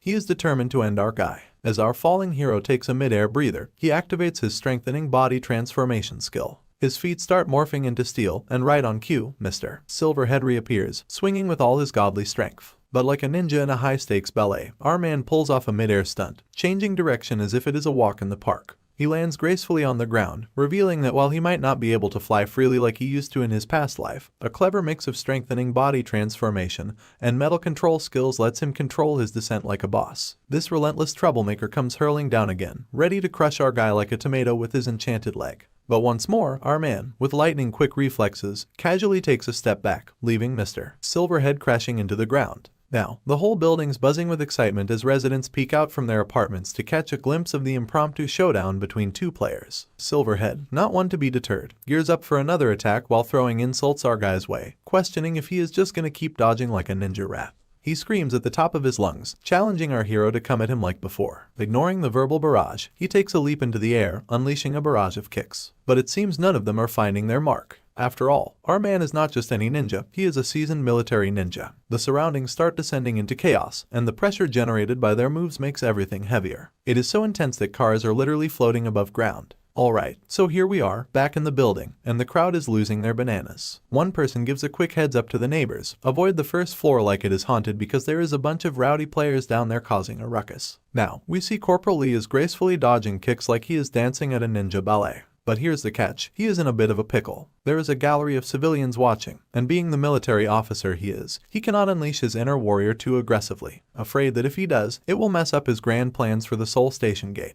After a dazzling display of 100 kicks in the air, our silver-headed hero finally plants his feet on solid ground. He then takes a peek at the peanut gallery staring down from the windows, some even recording this epic showdown. It is like they stumbled upon the weirdest street performance ever. To avoid landing on the wanted list, Silverhead decides to end this spectacle before it turns into the hottest viral video on the internet. Now, brace yourselves, because his legs start shimmering even more ferociously, like he is pushing the limits of some cosmic leg day workout. Corporal Lee, however, stands there, staring at this guy like he is asking if he is planning to turn the whole building into a pile of rubble. He reminds Mr. Shiny Hair that there are freaking civilians in the mix. With some serious authority, he yells at the dude, explaining that these innocent folks have zero business being dragged into their brawl. But Silverhead over here is on a whole new level of ticked off, claiming the public is just a bunch of trash bags sticking their noses where they should not. Undeterred, Silver Buddy takes another gravity-defying leap, ready to put an end to Corporal Lee. But Lee is not flinching, not even trying any fancy spins or acrobatics. At this point, Corporal Lee decides enough is enough. His eyes start shimmering with this cool blue energy, and it is like he is manipulating iron particles or something. Out of nowhere, he forges two rings and, with a magician's flair, grabs Silverhead's leg. The poor guy's fancy footwork equipment starts shattering into a million pieces. But Silverhead, however, seems to have missed the memo on stopping, still twirling in the air like some out-of-control gymnast, ready to lay the smackdown on Corporal Lee. Meanwhile, Corporal Lee is over there doing his shiny thing. Just when you think it could not get more interesting, a notification window pops up like we are in some cosmic RPG, and we find out Corporal Lee's trick is called Metal Smash. It is a rank D skill, and get this, it consumes mana to crush a certain amount of metal. Mana consumption varies depending on the metal applied. In the blink of an eye, Silverhead's leg goes from high-tech to plain old ordinary. But, just as it is about to make contact with Corporal Lee, there is a sudden splatter of blood, and screams of course echoing through vicinity. Now, once confident, Silverhead is groaning in pain and clutching his shattered leg. Life comes at you fast, especially when Corporal Lee is dealing the cards. Even though he is sprawled on the ground like a badly beaten up action figure, this guy is still keeping up the tough guy act. He is questioning our man, wondering why the heck he did this to him. But our hero is not in the mood for games. With a cold glare that could freeze time, he shoots back at the guy, asking why he is taking things to the extreme. The poor sod on the ground mumbles something about killing mosquitoes if they dare annoy him, no doubt about it. Corporal Lee, not one to mince words, reminds him of his less than stellar past. He digs into the guy's sorry history, pointing out that there must be a reason a lowlife like him, kicked out of a pack of wolves, is snarling like a wounded hyena. According to Corporal Lee, these superiority complex drunks do not deserve to be players. It is because, in his book, they always end up being the villains. But hold on to your seats, because it turns out Silverhead is not quite finished with the verbal bullshit. He starts laying it on thick again, testing Corporal Lee's patience. Our man, having zero interest in playing games, casually makes a finger gesture, and a sharp metal object appears right behind Silverhead's throat. With all the authority of a drill sergeant and a voice that could give you chills, Corporal Lee warns him never to show his face in front of him again. And just to drive the point home, he throws in a chilling promise that if Silverhead did, it would not just be a leg missing next time. Finally, Silverhead seems to have reached his breaking point. Meanwhile, Corporal Lee is still fuming, grinding his teeth, all while reminding Silverhead to thank his lucky stars that he is a military officer. If not, this silver dude would be in a world of hurt right about now. Finally, the cavalry in blue arrives at the scene. We find ourselves now outside the awakened task force headquarters. Inside, Corporal Lee finds himself in the hot seat, facing interrogation. The officer in charge remarks that witness statements are aligning, painting Silverhead as a problematic and vicious character. Now, if we zoom in on this officer, it is his first rodeo dealing with someone like Corporal Lee, a low-rank player walking away from a fight without so much as a scratch. Corporal Lee, master of spin, casually attributes his survival to the greave, a shin and calf armor. With the green signal to go, Corporal Lee starts strolling out of the office, contemplating how he spent his whole life despising the F-rank player label. Little did he know, it would come in handy, helping him avoid suspicions and walk away from a brawl looking as fresh as a daisy. After Corporal Lee's departure, a newcomer rushes toward the officer with an urgent file in hand. Panicking, the newcomer insists the officer take a look at the profile. According to the report, the Silverhead got a serious beatdown from Corporal Lee. The officer, mouth hanging wide open, finds the idea of an F-rank player crushing a C-rank player's armor and taking him down without a scratch utterly unbelievable. Meanwhile, outside the headquarters, Corporal Lee is picking up momentum. In the blink of an eye, he dashes out like it is no big deal. Even the civilians in the vicinity cannot see what is coming. They just feel a breeze as something zips by them. As he runs, the only thing swirling in his mind is the Seoul Station incident. In his past life, he recalls the death toll starting at the gates of Seoul Station around 1524 today. So far, 745 confirmed casualties, and aside from the first, second, and third waves, this is shaping up to be a monster disaster unlike anything humanity has ever seen before. As Corporal Lee continues his journey, he takes a moment to glance at the news. The reports are pouring in about the Seoul Station tragedy, sparking criticism from player experts and civil society organizations. Questions are being raised about the fundamental limitations and problems with the current gate response system. In the present, while soaring into the air, there is a lingering tension that grips his mind. He reflects on his experiences with the first two gates, but this upcoming one is an unknown. So with limited information, he realizes he might need to adjust his plans. He is determined to prevent this disaster, especially considering this one is worst among all of the Seoul City incidents, and he is ready to take any action. The clock is ticking, time slipping away. The only thought echoing in his head, will he be able to handle it with his current progress? Inside the station, Corporal Lee is surrounded by ordinary citizens. A part of him urges him to go on a rampage, evacuate the general population. But he knows better. Somewhere among these ordinary folks, a villain might be lurking in the shadows. If he goes into hiding during chaos, he will miss the turning point that could change the future. So, he stands in the crowd, searching for any anomaly. The clock is ticking, and there are only 2 minutes left. Suddenly, a voice catches him off guard. The scene shifts, revealing the platoon vice president running toward him. She looks exhausted, as if she just ran a marathon, and confesses she has been looking for him for so long. With her big assets on full display, the lady goes into full scolding mode, giving Corporal Lee an earful. Apparently, news has spread like wildfire through the unit that Corporal visited the police station last night, and everyone's going crazy. Corporal Lee is left scratching his head, wondering how she knew he would be here. The lady, not missing a beat, reminds him that he mentioned having plans at Seoul Station. As the lady continues her scolding, she throws a curveball, asking why Corporal Lee has not been picking up his phone. The dude is left in thought, scratching his head, wondering why the vice president is even at Seoul Station in the first place. It is like a plot twist he did not see coming, and he is starting to ponder if he has accidentally become the master of altering the future. With 1 minute left on the digital clock, signaling the impending arrival of the worst gate in the world, the lady demands an explanation for his visit to the police station. She wants to know everything right here. However, Corporal Lee is not vibing with the arguing and questions. Time is of the essence, and the gate is about to pop out any second. There is no room for dilly-dallying. He has got a plan to stick to. As the crucial moment arrives, Corporal Lee wastes no time and casually tosses some marble-like objects onto the ground, leaving the lady bewildered, wondering what the heck he is up to. The crowd also loses its collective mind, throwing shade at him for this unexpected toss of balls. They are not exactly convinced he should be playing marbles in the middle of station. Meanwhile, the vice president is on the same wavelength, shouting at him and demanding answers. She is all about the why are not you answering me drama, completely missing the fact that Corporal Lee is not in the mood for pleasantries. Our man in charge is not here for chit-chat. He instructs the vice president that when he gives the signal, she better run to where the gas masks are. Once again, the lady is left bewildered because this is definitely not what she was expecting to hear from Corporal Lee. Meanwhile, a mysterious smoke begins to envelop the surroundings, and the pressure intensifies as a thick purple aura starts to surround the area. Suddenly, a rift appears out of nowhere, and a purple portal materializes in the middle of the station. All eyes are drawn upward to the portal, leaving the lady scratching her head, wondering what in the hell is going on. And out of the portal, a giant monster starts to emerge, and Corporal Lee immediately turns around urgently. He shouts and signals for everyone to run towards where the gas masks are. Now, this spider-like beast finally decides to grace the ground, kicking off the chaos and doom party. It then passionately lunges towards the poor civilians who are attempting a marathon to outrun this monstrous sprinter. We spot Corporal Hero lending a hand to the evacuating civilians. He then orders the platoon leader to hit the safety zone pronto and, of course, snag a stylish gas mask from the passenger aid station. Finally, it seems the platoon leader is not exactly vibing with this brilliant plan. She snaps back, reminding him that she is not planning on being a solo survivor. After all, she is a soldier, not combat personnel, and her mission is evacuating the civilians and playing nurse to the wounded. She drops the bomb that she is not entirely sure what on earth he is up to, but she is putting her faith in him. As the platoon leader, she throws down the command for him to stay alive at all costs. Our man is feeling this energy, vibing on the same frequency, and with equal gusto, he reciprocates, "Yes, madam." Now, the scene shifts, and we catch the battalion commander facing off with his senior, who seems less thrilled about the idea of promoting Corporal Lee, given his humble F-rank status. However, the battalion commander drops a truth bomb, claiming that assessing someone's potential as an outstanding officer goes beyond the mere mechanical grading of ranks. At this point, the senior starts to feel a bit challenged, and lets out a frustrated "what" escape from his lips. This is where the battalion commander spills the tea, revealing that the whole rank system is not just about checking boxes on a player's profile. It is not like picking your character level in a game.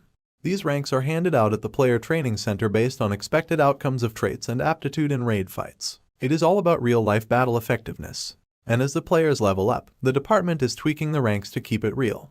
He further mentions that undervalued skills are getting squashed on the field. By the way, the player training center is the boot camp of South Korea.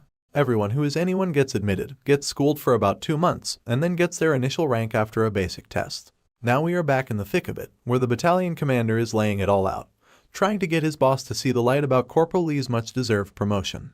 But then, his senior is not having any of it, almost like he is asking if the battalion commander is trying to school him on military affairs. And let us not forget, this is not just any senior officer. We are talking about the one and only Brigadier General Choi Yun-cheol of the 3rd Amp Brigade, ranked 32nd in South Korea.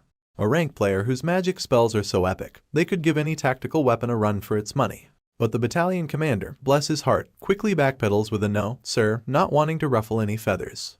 General Choi is not letting it slide, though. He hits back, pondering why any self-respecting veteran would ditch their cushy civil guild gigs to join the AMP if they start handing out officer titles to, as he sees it, a lowly F-ranker like Corporal Lee. Then, with a tone as sharp as a freshly honed blade, he digs in, challenging the battalion commander on what exactly he finds so flawed with the military system as it stands. It is all a bit of a mess, but you have got to admit, military politics never sounded so entertaining. He makes his stance crystal clear, suggesting the battalion commander might see Corporal Lee as the next big thing. But to the general, Lee's about as intimidating as a bug. Just as the tension could be cut with a knife, the telephone rings, slicing through the standoff. The general picks up, and on the other end, the news drops like a bomb. A gate has popped up within the 1st Battalion's turf, smack dab in the middle of Seoul Station. And just to spice things up, it is not your garden variety gate, it is an unlucky event one. Both the battalion commander and General Choi are floored by the news. These unlucky events are like the universe's own brand of natural disasters, hitting specific areas with debuffs that could hobble a player or pile on extra rules that make missions a headache and a half. Now, back at Seoul Station, we are smack in the middle of this giant anomaly. There is a cloud-like barrier has swallowed the whole place up.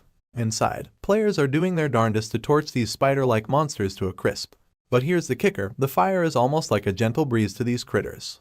Amidst the chaos, one soldier, probably with his adrenaline through the roof, yells out to his team leader, asking what in the world this spider monster is.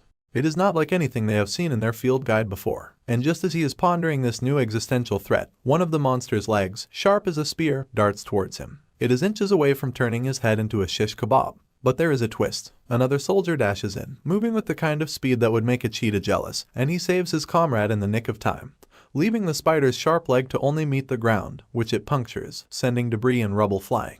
Meanwhile, another soldier is laying on the heat, trying to distract the spider with flames, while the other 2 soldiers are still catching their breath after that narrow escape from becoming spider kebabs. The hero who made the save is not just any player, he is Jeon Amnu, a Class C veteran player with the Gladiator trait, rocking it in Seoul Station's Guard Team 2. Jeon, with lungs of steel, yells to his crew to switch to a frost rune and tie down this beast's legs. His team does not miss a beat, quickly shifting gears to the frost rune, as the monster bellows like it is the end of the world.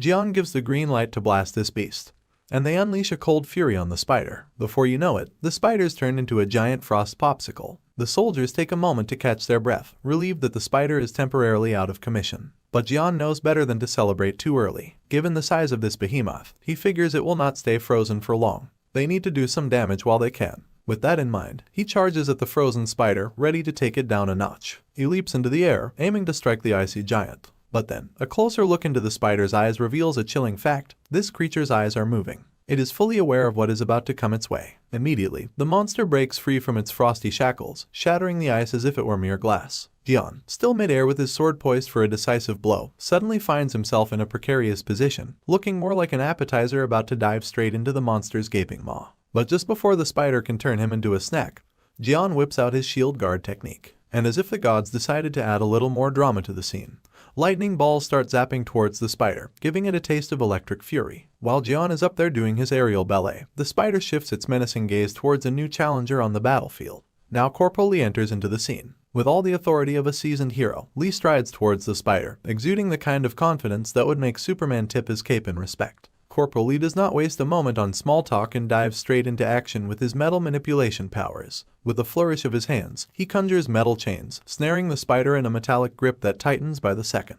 The process intensifies, and the spider writhes in agony as the chains constrict. Lee is employing a technique known as Metal Smash, a rank D skill that crushes metal using mana. The more metal he manipulates, the more mana it consumes. As he is ramping up the pressure, the system sends him a warning that his mana is rapidly depleting, now at 84%.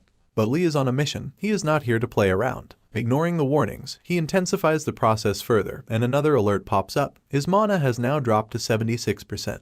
With a final push, his metal chains constrict with such force that the spider is smashed into hundreds of pieces, reminiscent of a watermelon hit with a sledgehammer. Jian watches in awe, his jaws practically hitting the floor at the display of raw power. It seems he is not only one whose jaw is hitting the floor, but everyone else in the vicinity is also left dumbfounded to see the spectacle. Greenish blood and limbs scatter in every direction.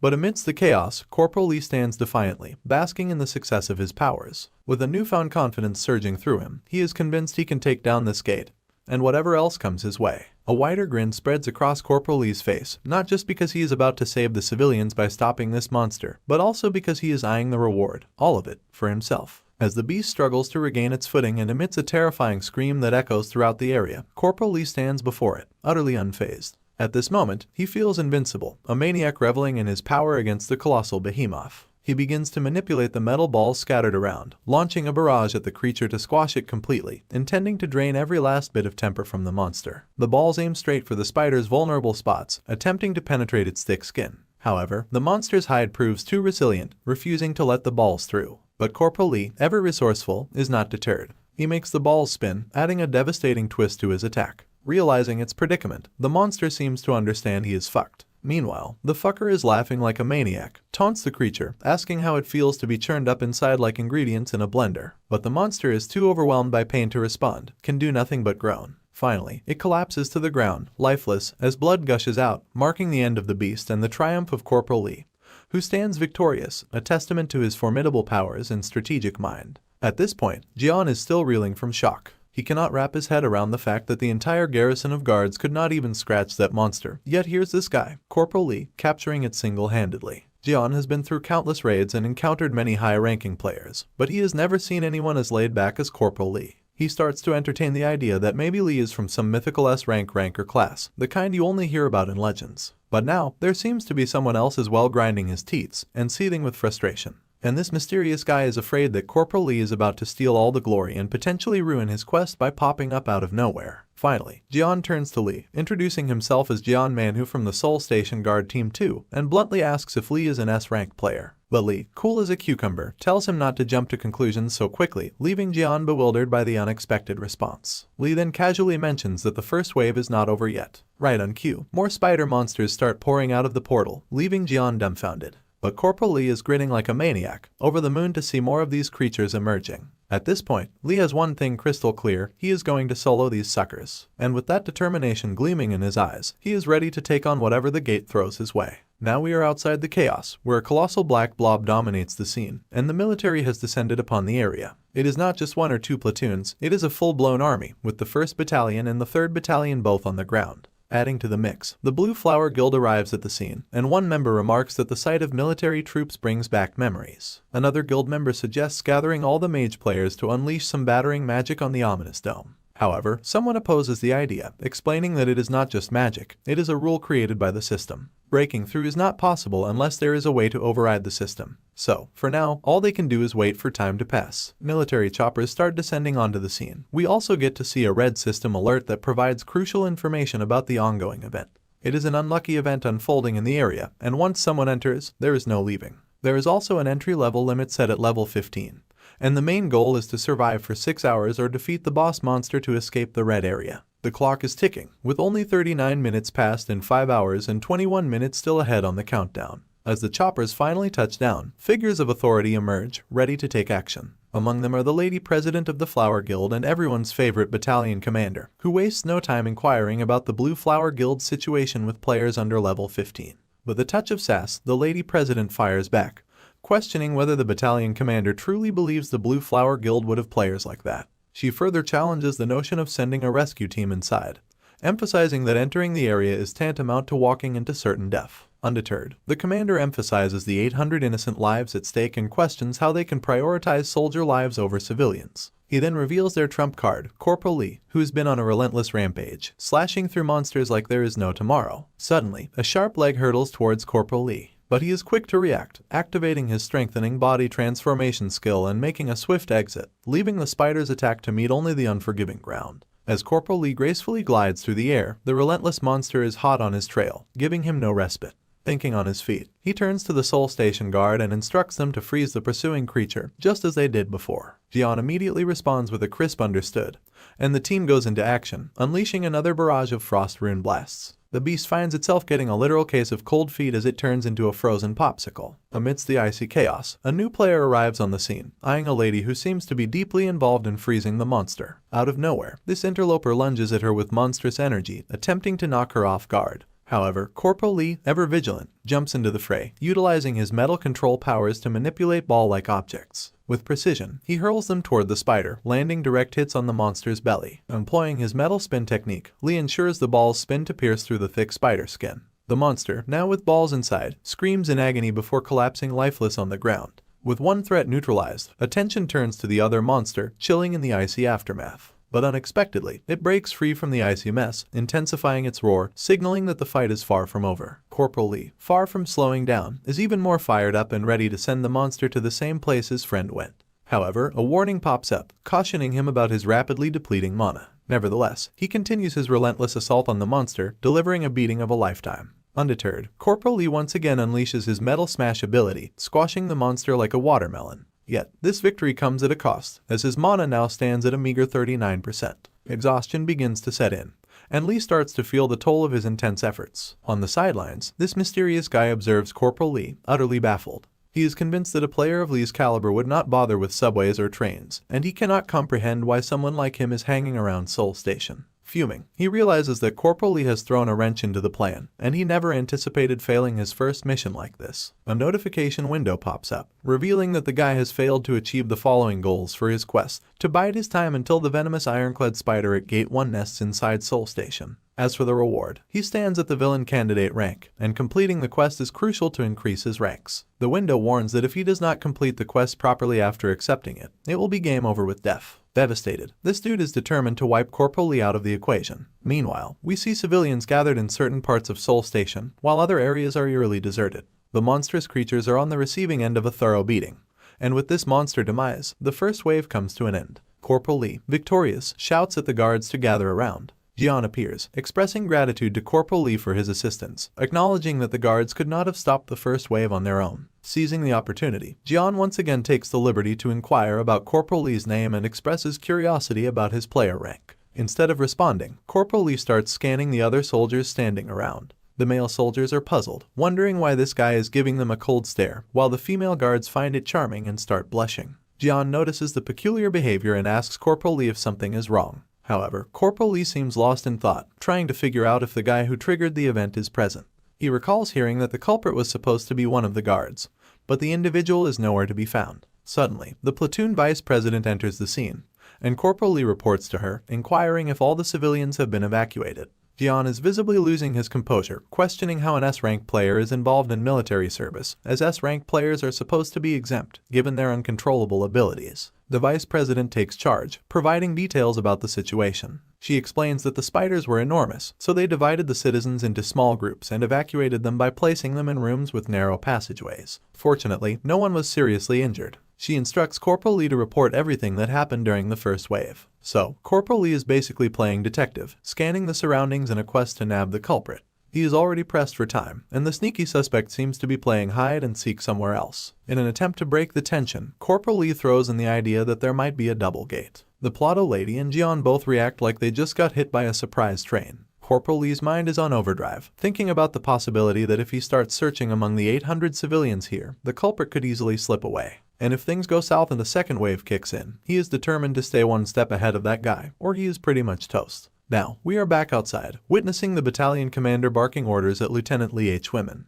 He appoints him as the field commanding officer for the Seoul Station rescue operation. So, Lieutenant Lee promptly reports back, assuring everyone he's got it under control. Now, his platoon members are gossiping among themselves, wondering how the lieutenant is not a C-rank player when he is not even level 15 yet. The redhead, not exactly thrilled with the comments, is definitely not vibing with the chit-chat behind his back. The battalion commander steps in with a commanding voice, expressing that it is with a heavy heart he is sending in his low-level troops. However, he emphasizes that the lives of the citizens are at stake and instructs them to protect them as soldiers. The energetic soldiers respond with a resounding yes, sir, in unison. Then, the battalion commander singles out the lieutenant, who turns around curiously. The commander makes it clear that when Lieutenant encounters Lee Hyunwook inside the station, he must actively incorporate Corporal Lee's input into the operations. The lieutenant, not exactly a fan of Corporal Lee, cannot quite swallow the idea of following his commands so easily. Now, back inside the station, we see another gate has appeared in the area, and the first thing that greets everyone is a creepy skeleton with even its head fractured. Suddenly, a system window pops up, assuring the culprit that monsters in the area will not attack him.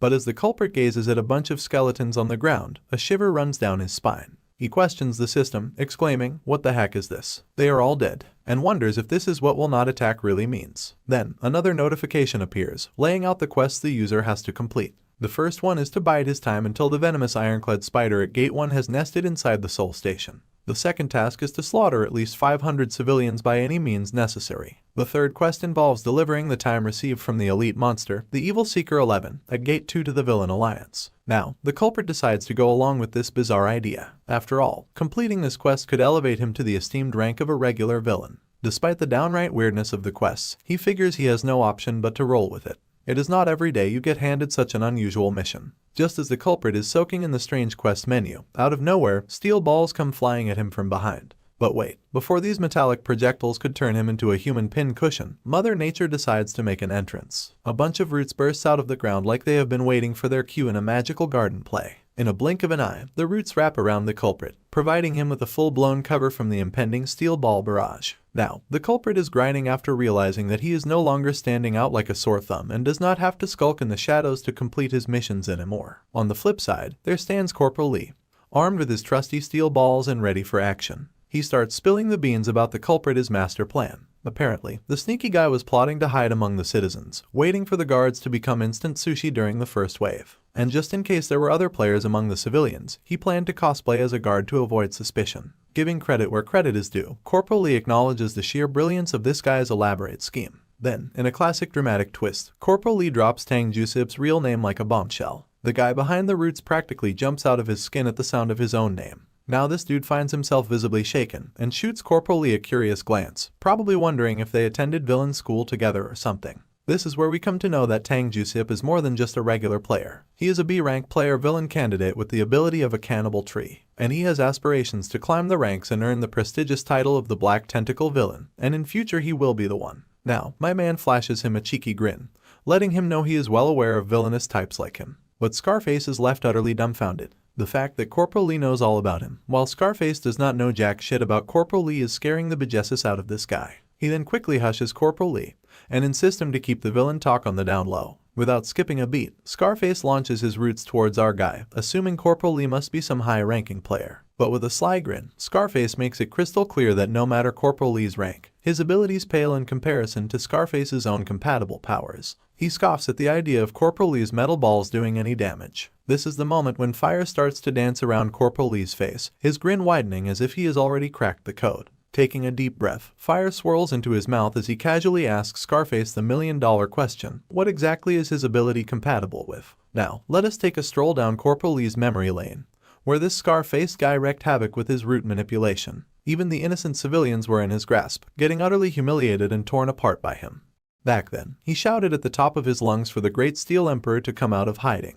With no regard for human life, he asked the Steel Emperor if he is gonna hide and watch his cannibal tree slaughter and devour every human in their grasp. And this guy, Black Tentacle Young Jusep, has abilities that consist of a cannibal tree, a rank player. Finally, we catch a glimpse of the Steel Emperor standing amidst these swirling roots. As the camera zooms in, we see him bleeding his lungs out. Just a small warning before we head into the next 2 episodes, I have made a mistake with a certain person's pronouns.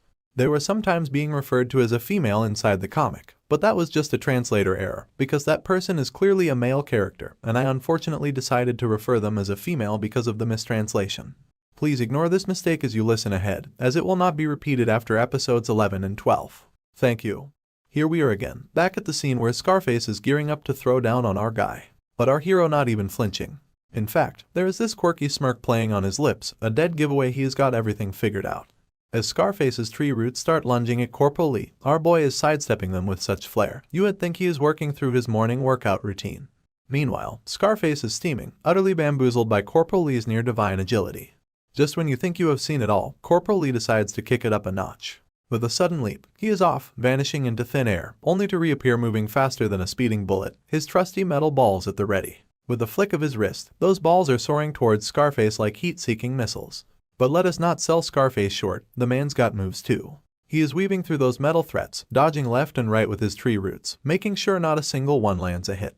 Once more, Scarface flings his roots towards our guy, aiming to trap him in a corner. But Corporal Lee is not the type to be easily subdued. With a swift leap, he takes to the air, leaving Scarface's attempts grounded. The frustration on Scarface's face is palpable, each second adding to his disbelief. He cannot fathom that Corporal Lee's simple tactics are outmaneuvering him, and the sight of Lee advancing fearlessly is what unnerves him the most. Mid-leap, Lee employs his signature finger gesture again, sending metal balls raining down towards Scarface. Yet, Scarface, ever the quick thinker, shields himself with his roots, creating a makeshift fortress. Encased within his rooty bastion, he shouts down to Corporal Lee, calling him a moron. He taunts Lee, proclaiming he can launch all the attacks he wants, but it is all in vain. None will breach his vegetative defense. At this point, Corporal Lee lands deftly atop the root shield that Scarface has conjured, a wide grin spreading across his face. He states that looks like I have found enough firewood for the day, a comment that flies right over Scarface's head. Unperturbed, Scarface retorts, insisting that despite Lee's proximity, he is powerless against him, mocking Lee's ignorance of his true capabilities. In a bold move, Scarface reaches out to grab Corporal Lee's hand, intending to fully deploy his cannibal tree powers by attempting to consume Lee's arm. However, instead of panic, a broad grin remains plastered on Lee's face, and fire starts flickering at the corners of his mouth.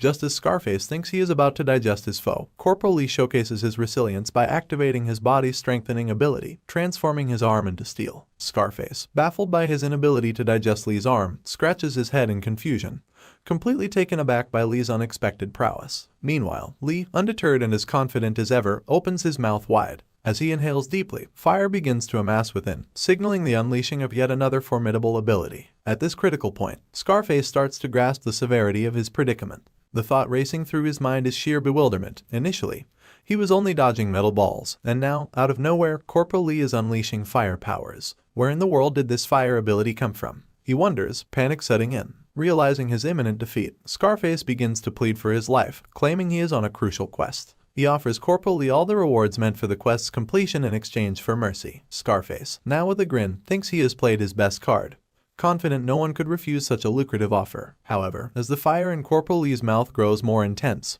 Scarface, desperate, tries to renegotiate, promising to dedicate everything once the quest is completed. But Corporal Lee is not buying it. He dismisses Scarface's plea as utter nonsense, revealing that Scarface had tried the same deceit in Lee's previous life. Determined not to be fooled again, Lee stands firm against Scarface's manipulation. Scarface is utterly confused by the mention of a previous life, blurting out a bewildered what. But before he can grasp the situation, Corporal Lee, with no room for further discussion, commands, "Just die already." He unleashes a ferocious blast of fire from his mouth, engulfing everything in the vicinity. Inside his root shelter, Scarface can only scream as he is consumed by the flames, his pleas for mercy lost in the roar of the fire that reduces him to ashes. Now, we find ourselves outside, where we see the lower-ranking soldiers about to make their entrance into Seoul Station. The platoon commander, in a moment of fatherly concern mixed with military sternness, tells his soldiers there is no predicting what kind of gate has swung open inside. So, he urges everyone to pull themselves together in the most polite way possible, of course. As we zoom in on the soldiers in line, it is clear they are psyching themselves up,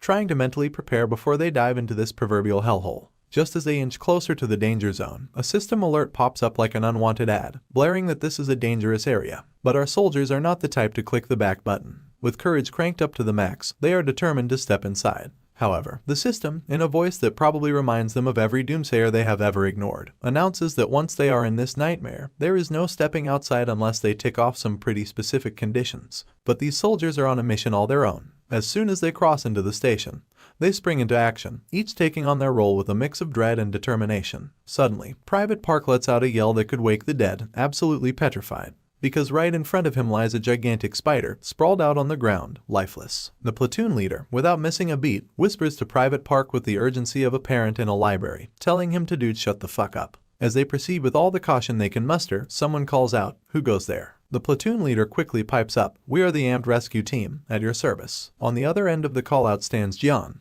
the ever-vigilant Seoul Station guard. So, the guard spills the beans about the portal and all the thrilling bits and pieces. The lieutenant, ever so curious, inquires about the civilian casualties and what exactly went down. The guard, proud as can be, explains that thanks to an amped operation, everyone was evacuated, and every guard is following their orders to the letter. Now, the lieutenant starts to get a tad heated, immediately asking about a female soldier, bombarding the guard with questions about her well-being. The guard, taken aback by the lieutenant's relentless inquiry, finally mentions that the female soldier is managing the situation at the temporary shelter. But then the guard casually mentions that the guy he is talking about is Corporal Lee Hyunwook. Apparently, everyone here is dancing to his tune, and of course, the lieutenant is grinding his teeth because he has never been a fan of our boy. But immediately, Private Park jumps into the conversation, asking if the dude in question has spiky hair and sometimes sports a sinister smile. The guard confirms with a quick yes, and Private Park chimes in, suggesting to the platoon leader that it seems to be Corporal Lee Hyunwook after all. However, it looks like the platoon leader is not thrilled about the topic of our guy.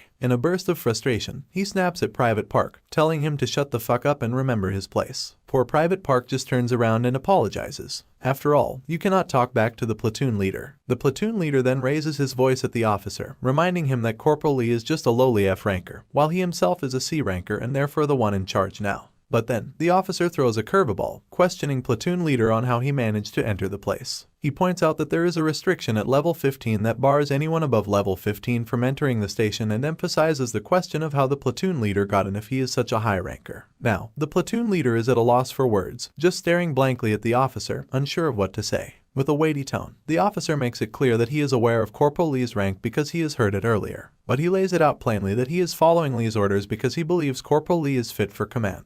Besides, the officer reveals that he is a C ranker too, so there is no obligation for him to follow the orders of a mere platoon leader. He continues to throw truth bombs at the platoon leader, humiliating him by stating that although he calls himself the rescue squad, all he is doing is flaunting his arrogance. He challenges the platoon leader, questioning what his plan is to rescue the trapped civilians and whether he even has a plan or a way out amidst this unfortunate event. Caught off guard, the platoon leader starts to panic, suggesting that for now, their best bet is to build a barricade at the entrance with a narrow passageway and bide their time. But then, the vice president arrives, announcing they are in big trouble. The platoon leader rushes towards her, concerned about her well-being and asking if she is hurt. Instead of exchanging pleasantries or high fives, she questions why he came here. He reveals his intention to rescue her. She cuts him off, telling him to drop the act because there is a double gate spotted, and civilians has found it. Now we see the civilians going absolutely bonkers, demanding to speak to whoever's in charge. The crowd is furious, itching to know why they kept it a secret that there was a double gate. Then, one of the guards tries to calm the civilians, saying they wanted to avoid causing chaos. But there is this one guy in the crowd, really making a scene, questioning how they can trust the guards. He goes on to challenge their duty, asking if they even understand what it means to be a guard. He throws out a zinger, suggesting they are just using civilians as human shields to buy time. Then, the lady who was totally called out retorts, asking where in the world he heard such nonsense. But then, someone from the crowd pipes up, saying it was the guard with the scar on his nose who spilled the beans. Back in the fray, and surprisingly, Scarface is still kicking despite being half charred. His cockiness has not taken a hit, though. He claims he was fully prepared for this moment, the opportunity too good to miss, and he cannot believe he is about to lose everything. But my guy, cool as a cucumber, armed with his metal spheres, tells this charred dude to quit his moaning and just die already because he has got a schedule to keep. With a flick of his wrist, the steel balls whiz towards him, and just like that, Scarface meets his demise. My guy stands there, wondering why all these villains seem to have the same old spiel, and honestly, he is sick to death of it. Then, out of nowhere, a light begins to shimmer before him, forcing him to shield his eyes with his hand. A pathway appears out of thin air, and in the blink of an eye, there is a massive gateway before us, with two birds gliding towards it. As these creatures draw nearer, it becomes clear they are not just birds but girls with wings, dressed in white, like angels descending from the heavens. Right on cue, a system notification pops up, revealing that mana is recovering at a rapid pace. We then see these two angels hovering around our guy like bees around a flower, and in the blink of an eye, his health has also recovered. These ladies keep hovering around him, carefree as can be, while my guy stands there, unfazed, because he is a Sigma male, after all. Another system notification arrives, announcing that a new quest has been initiated. A devilish grin starts to etch across his face as the system window pops up, spilling all the juicy details about this quest. It is called Lightbearer, Become the Dawn of the World. The quest narrative reveals that Corporal Lee had stopped the conspiracy of the betrayer of mankind, the villain, and now he has the chance to become the protector of humanity, the Guardian. While these two ladies are still hovering around him, the system reveals that this quest will guide him to become the light of the world and asks if he is willing to accept the quest. With unfazed confidence, my man responds, absolutely not. Now, the once diligent ladies, brimming with enthusiasm, are left utterly bewildered by the unexpected choice he made. Then, the system window pops up again, asking if he is sure he wants to decline. Staring at the system window, he is mulling over the fact that the Guardian quests, with their pretext of protecting humanity, sound noble, but in the end, it is just another group. While the rewards would be guaranteed, his actions would be restricted periodically. Above all, his main concern is that a quest is merely a quest. But humans are not so simple. He reflects on the possibility that if this quest is misused, a Guardian could turn into a villain at any time. It could be the same as humanity's worst betrayal by Gordon Precy, who, after all, was a Guardian as well. So, seething in frustration, he straightforwardly states decline once again. But now, when he takes a casual glance to his right, it is clear that the blonde angel is not exactly on board with his life choices. And when he looks to his left, the situation is similar with the redhead angel, who appears even more visibly upset, bordering on angry. After rejecting the quest, the portal that had once opened now begins to close. In a blink, it vanishes, leaving him just standing there. Then, with swift gestures of his hands, he extends his arm and conjures a key from a pile of skeletons. The system window pops up again, announcing that he has won the first reward of the lucky event, Akashic Armory Key number 2. Apparently, this is the item that the scar-faced, root-manipulating villain was searching for, and he was dead set on acquiring it, even if it meant slaughtering innocent citizens. If it is the main quest reward, then there is no doubt it is an object the villains need. A devilish grin cracks across his face. Given that every villain is eyeing this key, he decides to keep it for himself. At this point, he is dead set on screwing over those villainous suckers big time in this life. Now, Scarface Guard makes a grand entrance into the scene, making it crystal clear to the fuming civilians that he is the only guard with a scar. So, they start confronting him, and as it turns out, he is not the one who fed the civilians bogus info to stir up chaos. But the civilians are still not having any of it. One of them points out that, either way, the guards hid the info about the double gate from everyone, so there is no guarantee they will not be used as human shields. Enter Corporal Lee, marching towards the angry crowd, absolutely livid at the sight. He cannot believe that Scarface, the root-manipulating motherfucker, is causing inconveniences from beyond the grave. The platoon leader steps in, trying to calm down this overly agitated guy who is really losing his cool. She tells him that even if they cannot trust the guards, they should at least have faith in the amped rescue team and urges him to listen to her. Meanwhile, my guy is actually amused by the situation. He is happy to see Battalion Commander Major Kim Kangseok contributing to the chaos at Seoul Station, just like in his previous life. Only this time, Major Kim has sent the platoon leader, who arrived just when she was needed most, back to the riled-up crowd, where the skeptical guy is throwing doubts at the platoon leader, questioning why they should trust her. He mocks the idea of a rescue team of just 6 people, calling it the joke of the year, and questions their rescue plan.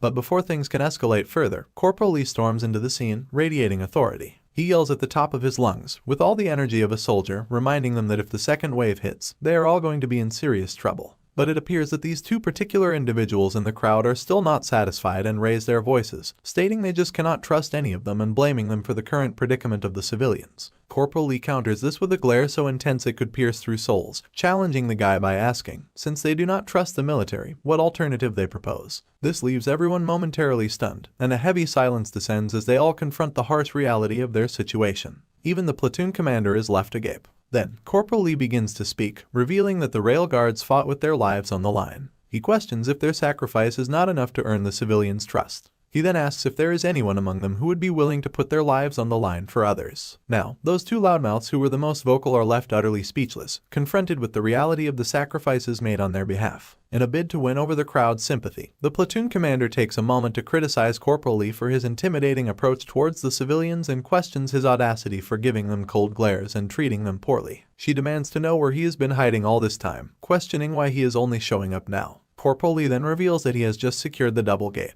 At this moment, Private Park is filled with joy to see his friend accomplishing such a feat, while the vice president standing beside him is left in amazement. Meanwhile, the rail guard acknowledges that such a feat is expected of an S-ranker. However, as usual, the platoon leader tries to downplay his efforts, accusing him of lying. She claims there is no way he could have secured the double gate all by himself and accuses him of blatantly lying to everyone's face. But our guy does not care about her accusations. He remains focused on the bigger picture, reminding everyone that the second wave is imminent. He urges all the civilians to find the best possible hiding spots, emphasizing the urgency of the situation and the need for immediate action. The scar-faced officer immediately springs into action, responding to the command by leading all the civilians to barricade the entrance with chairs and desks, urging them to hide as best as they can. Observing this, the platoon commander is left with what can only be described as a lost puppy face, seething with frustration. She is utterly baffled by the commanding authority Corporal Lee is radiating, which leaves her no room to interject or get a word in edgewise. This leads her to question herself, wondering if this man is really the Lee Hyun-wook she thought she knew. Back where the portal popped up, and we are ticking down to the second wave like it is the premiere of the worst movie sequel ever. In this crucial moment, Private Park steps forward, handing Corporal Lee his precious blade and the vice president her book, items he thought they might need. They are both quick to thank him, appreciating the gesture. Now, Corporal Lee, chilling on the ground like he is about to start a campfire story, signals everyone to huddle up because he has got some tea to spill. He reveals that the spider monsters from the first wave were not mentioned in the monster manual. However, thanks to his own metal manipulation abilities and the efforts of the guard force, they managed to stop them. However, he cannot shake off the feeling that for a surprise monster attack, it was a bit on the light side. The scar-faced officer agrees, acknowledging that while the spider monsters were certainly formidable, there was something off about them, making their threat seem less than expected. Corporal Lee then drops his theory. Maybe the reason these creepy crawlies did not live up to the nightmare hype is that they were just the opening act. It is the first wave, after all, hinting that the real show is yet to start. So, Corporal Lee, getting a bit more casual, throws out a thought that, since an unlucky event is still an event, it probably has its own stages. He is betting that during the second wave, we might see monsters that use some kind of spider characteristic venom. He suggests, with a nod to everyone, that it might be smart to don gas masks beforehand, just in case. Meanwhile, we catch a glimpse of the platoon leader in the background, and she is practically fuming. Steam could be coming out of her ears at the sight of not just the vice president, but even the guards hanging on to every word our guy says. It is clear she is not thrilled about the attention he is commanding, and it is driving her up the wall to see everyone so intently listening to him. Corporal Lee further explains that, given the vastness of Seoul Station, if poison gas starts spreading, the civilians could be at risk. So, they must lure the monsters to the outside platform at all costs. He then decides to lay out the details of this operation for everyone. He says that when the second wave starts, they must draw the monsters' attention and lure them outside. Lee volunteers for the luring task, while the rescue team and guards will wait outside in units, ready to attack the monsters from covered positions, much like they did during the first wave. The key is to hold their ground and bide their time. He stresses to everyone the importance of keeping their distance from the monsters at all costs. As predicted, the second wave of monsters begins to emerge from the portal, and the first thing they do is spray deadly poison across the area. Following the plan, Lee lures the monsters behind him, drawing them into the open. Following this, the soldiers and guards spring into action, unleashing a barrage of bullets on the creatures. They then start freezing them to ensure they cannot get any closer, executing the plan with precision and teamwork. And then, the boss of the monsters makes its grand entrance, changing the game entirely. Corporal Lee starts to lose his cool because this is not how things were supposed to go down. As the camera zooms out, we see the monster in all its terrifying glory, making the 6-feet-tall Corporal Lee look like an ant by comparison. Now, Corporal Lee is terrified out of his wits and yells at the top of his lungs for everyone to run. Meanwhile, the platoon leader is completely baffled, wondering what on earth is going on. But then, in a moment of clarity amidst the chaos, he yells to everyone below, telling them to stay put and hold their positions. He insists that there is no change to their raid plan, They must lure the behemoth away from the civilians. The behemoth of a monster starts to survey its surroundings, noticing its fallen comrades sprawled on the ground like yesterday's trash, which makes it groan in frustration at the sight of its comrades' blood spilled everywhere. Then, it lets out a massive roar, with our guy standing defiantly in front of it, still trying to wrap his head around the situation. In his previous life, he remembers that the boss monster was supposed to appear after the second wave, not during it. So, he is left pondering how the future could have changed so drastically. Now we are at the scene where the soldiers and officers are on standby, waiting for orders. Even they can hear the monstrous roars echoing through the air, so loud and piercing it is like needles drilling into their eardrums. There stands Corporal Lee, defiantly facing the monstrous behemoth. In a fit of rage, the monster decides to throw a temper tantrum and attempts to strike down Corporal Lee. But with quick reflexes, Lee takes 2 steps back, dodging the blow. The giant's hand crashes into the ground with such force that it shatters the concrete like it is nothing. At this moment, one thing becomes crystal clear to the utterly terrified Corporal Lee. If he does not get his act together and stop this monster, it will mean annihilation for everyone present. The stakes could not be higher, and it is all on him to prevent a catastrophe. We are back in action, and Corporal Lee is gearing up to take down this beast. He is pretty convinced that if he does not put an end to this monstrosity here and now, it is going to be curtains for everyone at the Soul Station. Flexing his metal manipulation powers, he launches a metal smash, and a light begins to flicker ominously above the monster's head. But pulling off this smash move is not exactly free of charge. His mon has taken a hit and has plummeted to 72%. And, would you believe it, despite the flashy entrance, the monster does not even have a scratch on it. Instead of the intended smash effect ramping up, it starts fizzling out on this particular adversary. Then, the system window pops up with another cheerful warning that the metal smash was a no-go because the strength of the steel is apparently more hardcore than the force of the metal smash. And just like that, Corporal Lee is left scratching his head, probably feeling like he just got slapped in the face without warning. Meanwhile, the monster is not just standing around waiting for an invitation, it swiftly lashes out with its giant metallic sharp leg, aiming straight for Corporal Lee, who is now only a hair's breadth away from becoming shish kebab. But wait, Corporal Lee's not out of tricks yet. He whips out his metal skill combo, manipulating metal in such a way that he is able to pull off a mid-air acrobatic move, dodging the leg as it whooshes past him. As the camera pans out, we are hit with the jaw-dropping reality of just how massive this behemoth really is. It is clear now why Corporal Lee's metal smash was about as effective as a mosquito bite on this giant. Finding himself in a real pickle, Corporal Lee realizes that his usual go-to moves will not cut it, literally. After all, if a pillar can get sliced like a cucumber by this creature, what chance does his body's strengthening transformation stand? There he is, in midair, witnessing another deadly strike headed his way. But Corporal Lee is not one to give up easily. With grace that would put a gymnast to shame, he pulls off some more of his signature midair acrobatics, regaining his balance with the finesse of a cat. Then, in a move that screams "hold my beer," he starts running up the monster's leg. It is clear that a light bulb has gone off in Corporal Lee's head. He is cooking up something risky, something so out of the box that it just might work. Because when you are the equivalent of an gnat to a giant, what have you got to lose? Meanwhile, the cavalry arrives in the form of the platoon leader and the vice president. But they are not exactly the cheerleading squad Corporal Lee might have hoped for. Without missing a beat, the platoon leader starts laying into Corporal Lee for not sticking to the original plan of luring the monster outside to take it down. Taking a trip down memory lane, we find ourselves with Corporal Lee reflecting on his interactions with platoon leader Lee Min-hee. In these recollections, we see a younger Corporal Lee addressing her with her full rank, Tactical Action Officer Lee Min-hee. However, Lee Min-hee, ever the tomboy, does not seem too pleased with the formality. She challenges him, half-jokingly asking if he is trying to butter her up or make excuses by being so formal. As Corporal Lee steps out from the shadows, he acknowledges how he made it out alive this time, attributing his survival to Lieutenant Lee. But the lieutenant, ever humble, tries to brush off the praise, insisting that doing her job is nothing extraordinary. Corporal Lee, however, goes further, expressing his gratitude for having her as his partner. He recalls a time when she claimed to have memorized all the tactical manuals required for an officer, questioning if she was serious about her claim.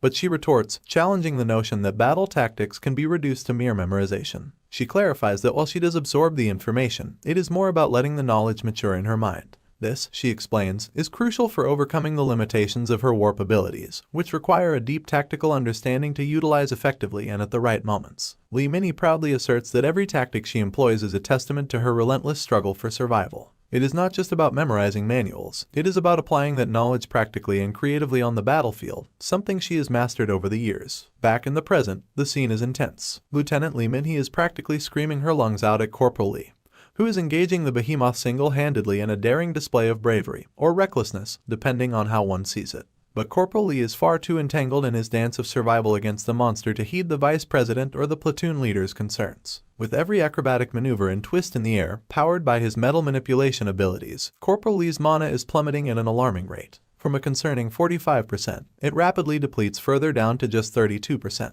Despite the dire situation, he is fully committed to executing his unconventional plan, believing in Lieutenant Lee Min-hee's tactical acumen to decipher his strategy. As another of the monster's legs comes hurtling towards him, he dodges it with the same mid-air finesse. The collateral damage is becoming increasingly apparent, with pillars tumbling down amidst the chaos. It is then that a realization dawns on platoon leader Lee Min-hee. Corporal Lee is not just evading the monster's attacks, he is intentionally directing them towards the pillars. This revelation brings a new layer of concern to platoon leader Lee Min-hee. Even if Corporal Lee's strategy leads to the monster taking down all the pillars, she is acutely aware that the collapsing roof poses a significant risk. There is a high chance that their plan could backfire, potentially bringing both the monster and Corporal Lee down under the rubble. In a critical moment, platoon leader Lee Min-hee turns to the vice president, urgently requesting her to channel all the mana she can spare. The vice president, puzzled by this sudden demand, questions the rationale behind it. Without hesitation, Lee Min-hee reveals her intention to create the largest warp zone possible right at that crucial juncture. Meanwhile, with only one pillar left standing, Corporal Lee is pushing his limits. He is sprinting towards the final pillar, desperately coaxing his body to endure just a minute or two longer. His mana is depleting rapidly, now dangerously low at 27%.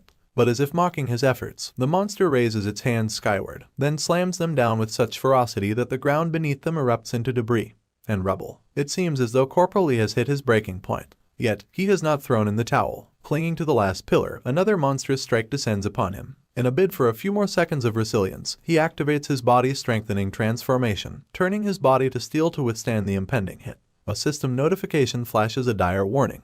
Using the body-strengthening transformation beyond its threshold could wreak havoc on the caster's body. To make matters worse, his mana has now plummeted to a mere 3%. The monster's blow connects with the pillar, sending Corporal Lee hurtling backward. Miraculously, he manages to make the monster demolish the last pillar in the process. However, the cost is clear from Corporal Lee's expression.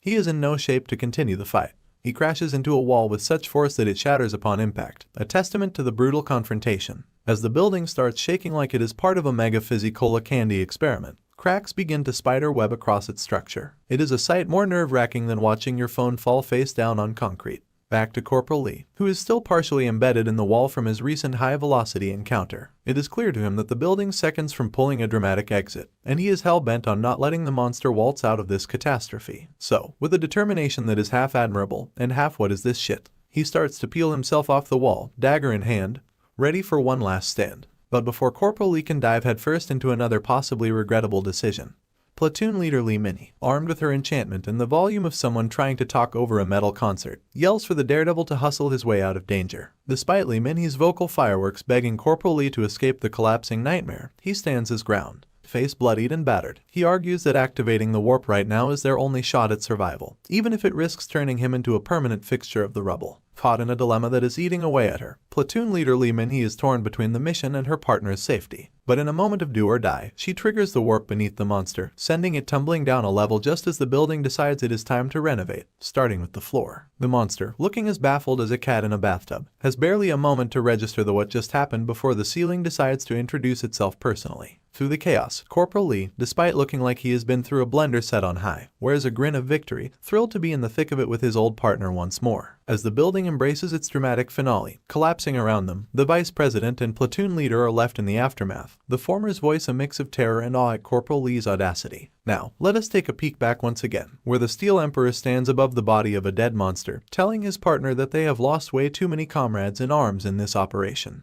It is making him doubt whether he actually deserves to be the leader. But the red-headed lady stays silent. She then turns to him and utters his name, sternly scolding him, calling him a pathetic brat. She asks if he is going to keep up with this weak talk. Then she questions him, who decides who deserves what, and asks if he still does not trust himself. But the Steel Emperor stays silent, probably reflecting on her words. Now, back to the chaos that is unfolding in the Soul Station. We see Corporal Lee in his battered state, trying to walk out. But his mana level is at 3%, and he is beyond exhausted. He is apologizing to everyone and then starts falling down with the crumbling building. Then he flashes back to the past, where we see the lady holding onto his coat. A pleasant smile is etched on her face as she tells him not to bear it alone. If he gets uneasy, she tells him to look into the eyes of the people around him who trust him and follow him. Now, in the present moment, we catch a glimpse of the vice president and the platoon leader, both fully prepped and ready to catch Corporal Lee before he hits the ground. With his battered face, he manages to open one eye, just in time to see his friends and comrades standing by, ready to catch him. And there he goes, into the safe arms of the vice president, who snags him midair as he pops out of the warp.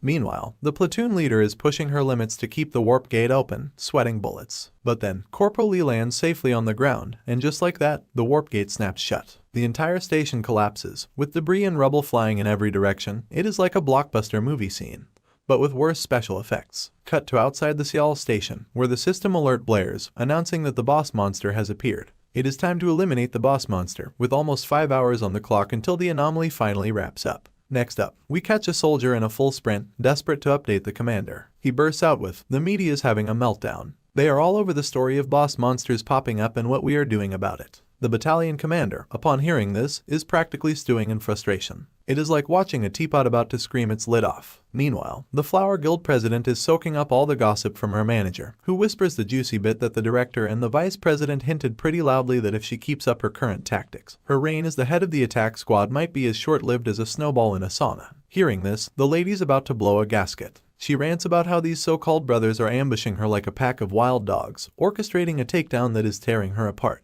It is as if they have been lying in wait, just for this moment. But then, we witness a pause in the chaos as the battalion commander and the Flower Guild president's eyes meet. It is an awkward moment charged with tension, like two cats on a hot roof eyeing the last piece of fish. The commander's glare could practically drill holes, and she is having none of it. She snaps out and tells Commander to cut the creepy stare off, deciding it is high time to break the ice. All she has to do is make that call. Seems easy enough. She nervously pulls out her phone, nibbling on her nails with tension thick in the air. She mutters under her breath, "Why him of all people?" But, trapped in the web of circumstances, she goes ahead and dials his number. And in a twist that could make anyone chuckle, she has got him saved as Crazy Dog in her contacts. Now, we are back inside the ominous black blob. The Seoul station is now nothing but dust and debris. Miraculously, Corporal Lee has survived. Alongside him, safe and sound, are his companions, with the vice president busily tending to Lee's injuries with her magic. As she works her healing spells, she confesses she was almost certain Lee was a goner. Now, we zoom in on Corporal Lee, whose eyes are a mirror of despair. The future has shifted beneath his feet, leaving him doubting the value of the knowledge from his previous life. He starts to wonder if is it all worthless now. He is now teetering on the brink of frustration, trying to piece together everything.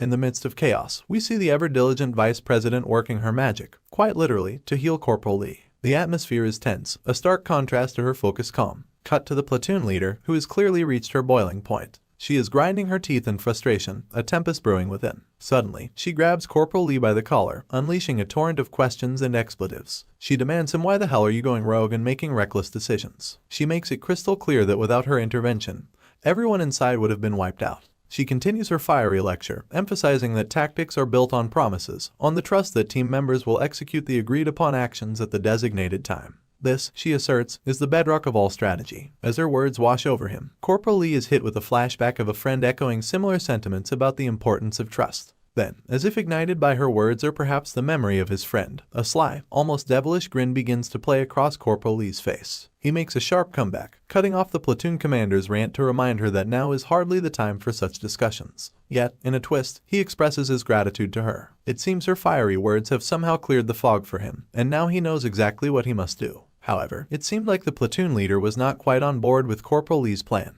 She suspected him of trying to go solo yet again, pointing out that not everyone is blessed with a hide as tough as nails. They needed a game plan that did not rely on superhero skin. The platoon commander was just as shocked as anyone when he saw Corporal Lee springing back to his feet like a cat with 9 lives. He spilled the beans that the boss monster was about to make a dramatic entrance from the rubble, and he had a trick up his sleeve to welcome it. But Corporal Lee, with a grin that could sell ice to penguins, assured everyone that they were going to bring the thunder, literally. He rallied the troops, saying it was time to band together and shock the monster into submission. With the enthusiasm of a cheerleader on game day, he declared that the linchpin of their monster-mashing strategy would be none other than Private Park Junmo. Poor Park was left scratching his head, wondering why he was always the chosen one. And now, we are back outside where an angry crowd has gathered around, grilling the battalion commander with questions. It seems word has gotten out that a monster has shown up at Seoul Station, and everyone is shouting the same question. What is going to happen to the citizens of Seoul Station? They are demanding that the military and authorities make a statement. Then, the commander, feeling the heat from the public, finds himself teetering on the brink. He reveals that, with the additional details considered at this time, they are planning a briefing. For now, he lets slip that the secondary rescue team for this unlucky event has been deployed. But this just gets the crowd even more worked up, with a boss monster having appeared, and the military sending yet another rescue team that is even less impressive than a level 15 group. The crowd is baffled. They are asking, in disbelief, if the military really plans to defeat the boss monster by throwing a bunch of low-level personnel at it. Now we are zipping back inside Seoul Station, and it looks like the monster's decided to wake up again. He is tossing debris around like confetti at a parade, making a grand entrance. This time, the monster seems madder than ever, grinding its teeth at the thought that these humans managed to outsmart it. It unleashes a massive roar, the force of which is so intense that it sends the corporal and vice president stumbling backwards. And just when you thought things could not get weirder, the monster starts levitating, legs spinning like a cartoon character. But then, something else catches its eye, a gigantic water bubble just floating there above it. The officer gives the signal, and the guards spring into action, dropping the water ball right on target. The monster finds itself taking an unexpected bath, completely drenched. But the monster shrugs the water off like it is no biggie, and it seems ready to move on to the next round of this bizarre showdown. Meanwhile, the guards are ramping up for the ultimate face-off. The guards fires up the amplification rune. Corporal Lee then yells over to Private Park, "Let us light this up." Private Park gets into action, funneling his lightning into the amplification rune, sending shockwaves towards the monster. The monster is not just standing there taking it. It is writhing in a mix of anger and pain. Private Park, not letting up, pushes his limits, pouring out as much lightning as he can muster. To push him even further, Corporal Lee shouts words of encouragement, urging him to keep the pressure up until they are ready to deploy the big guns, a massive frost rune. But then, in a dramatic twist, someone new bursts onto the scene, commanding everyone to halt in a voice that brooks no argument. Suddenly, an overwhelming force presses down on everyone, bending them to their knees as if the very air around them has turned heavy. Private Park, caught in this unseen grip, struggles alongside the monster, which also feels the pressure. We are back outside once more, where the battalion commander is standing his ground against an agitated crowd, all eager to know the game plan for neutralizing the looming threat. Then, the commander drops a bombshell. This time, the backup is not just any ordinary squad. They have got an S-class player with no level restrictions, the Fist King, Han Tieson himself. And there he is, Han Tieson, the authority figure, the S-rank player who is not just a big deal in Korea, being ranked number 1, but also holds the 9th spot globally. As he strides towards the monster, he assures everyone, "I have got this. Leave it to me and clear out." Corporal Lee cannot help but sport a massive grin, witnessing firsthand the kind of presence an S-ranker brings to the table. Han Tieson, matching Lee's grin with his own, gears up, his fists engulfed in flames, ready to show this beast why he is the top dog. Now, Corporal Lee finds himself in a whirlwind of confusion. The future he thought he had figured out is shifting before his eyes, leaving him unsure about the information he once trusted. Initially, his plan was to sacrifice the reward and just hang tight for 5 hours, hoping the monster would vanish on its own. The arrival of Han Tieson, however, was a twist he had not anticipated. He reflects on his past life, where, as an S-ranked player with no level restrictions, S-rankers were capable of soloing dungeons. The sudden appearance of Han Tieson at the station, clinching the clearing reward for this unlucky event, had previously cemented his reputation as the undefeatable fighter. In that past life, Han Tieson had managed to obtain the secret item, Minan and Maklar's secret armor, a feat that significantly contributed to his legend. This time around, Corporal Lee is feeling a mixture of vindication and anticipation. With a broad smirk spreading across his face, he is quietly thankful for Han Tieson's timely appearance. It is not just about avoiding the loss of the reward anymore. Lee is eyeing the chance to claim it all for himself. The monster, not one to sit idly by, launches an attack at the Fist King. But Han Tieson, with a mere flick of his palm, halts the beast's formidable assault as if swatting away a fly. Standing there defiantly, it is clear he is in a league of his own. With a sly smirk, Han Tieson readies himself for his counterattack. The armor on his hand begins to glow brilliantly, signaling the unleashing of a devastating blow. The monster is sent flying, crashing into the ground with such force that the onlookers are practically eating dust, witnessing the raw power of the Fist King firsthand. However, the dust settles to reveal an unexpected turn. The monster, this giant beast, does not have a single scratch on it. Han Tieson quickly realizes this opponent might be tougher than he initially thought. Yet, undeterred and with a determination that speaks volumes of his confidence, the Fist King does not see this as a setback. With lightning speed, Han Tieson launches into the air, leaving a trail of fire in his wake. He zips past the monster, breaks mid-air to change his trajectory, and then comes hurling down, targeting the monster's face with a thunderous punch. As he lands the blow, Han Tieson remains suspended in the air, his fist still shimmering with power, while the monster is forced back onto its feet, reeling from the impact. As the monstrous beast takes a devastating punch from the First King, it goes down like a sack of potatoes, sending shockwaves that scatter nearby soldiers like bowling pins. Amidst the settling dust, there stands Corporal Lee, clutching the vice president, making sure she does not go flying off into the stratosphere from the pressure. Taking a closer look, we see the vice president informing Corporal Lee that she has blessed him with mana, but she cannot afford to expend more since she believes the other teammates are more crucial. Corporal Lee, with a pleasant smile, reassures her that he will be fine and tells her not to worry about him since he is not planning to use his body anyway. But then, he abruptly snaps his hand out of her grasp and leaps down to the ground, heading towards the monster. Meanwhile, the platoon leader, as always, is throwing shade at him, asking what the heck he is trying to pull off this time. Now, here comes the Fist King again, grinning like a maniac with that gaping mouth of his, clearly having the time of his life. He starts throwing punches at the monster like it is a punching bag at the gym. The poor monster, after taking a beating of its life, starts crumbling into pieces. And just as the monster begins to disintegrate, Corporal Lee whips out his metal smashing technique. That is when the Fist King smells something fishy in the air, realizing a shady move is about to go down. Suddenly, the monster's chest explodes into a million bits, raining its insides down on the battlefield. The Fist King lands swiftly on the ground, bewildered by the unexpected turn of events. It is like someone snatched his kill right from under his nose before he could claim it. Then, a notification window pops up, spilling all the juicy details about the metal smashing ability. It is a rank D skill, and it seems to consume mana to crush metal, with the mana consumption varying based on the amount of metal targeted. Right now, Corporal Lee's mana is sitting at a measly 13%. Now, Corporal Lee stands tall beside the Fist King, both watching as the monster teeters on the brink of oblivion.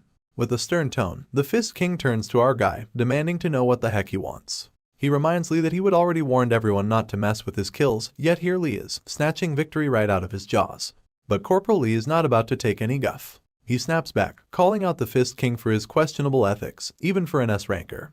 The Fist King, now boiling with rage, demands to know what Lee is blabbering about, denying any wrongdoing. That is when Lee hits him with a reality check, reminding the Fist King that he was the one who interrupted Lee's raid in the first place, so ultimately, Corporal Lee deserves this kill. The Fist King scoffs, questioning whether a mere corporal like Lee could have taken down the monster solo. But Lee, cool as a cucumber, tells the Fist King to buzz off. And that is when things really heat up. The Fist King, completely losing his cool, threatens to squash Lee's head with a single fist. Out of nowhere, they both start sprinting toward the monster, each determined to land the killing blow and claim the glory for themselves. As Corporal Lee hurls his knife towards the monster, he is bellowing at the top of his lungs, letting the Fist King know that they are the ones who held the line until the bitter end. He is not about to let this so-called Fist King swoop in at the last moment and snatch his reward. Meanwhile, the Fist King is hot on Corporal Lee's tail, his eyes locked on Lee's sword. He is just as dead set on nabbing the kill before Corporal Lee can get his hands on it. And amidst this chaotic showdown, the poor monster is probably wondering what the heck these guys find so fascinating about him.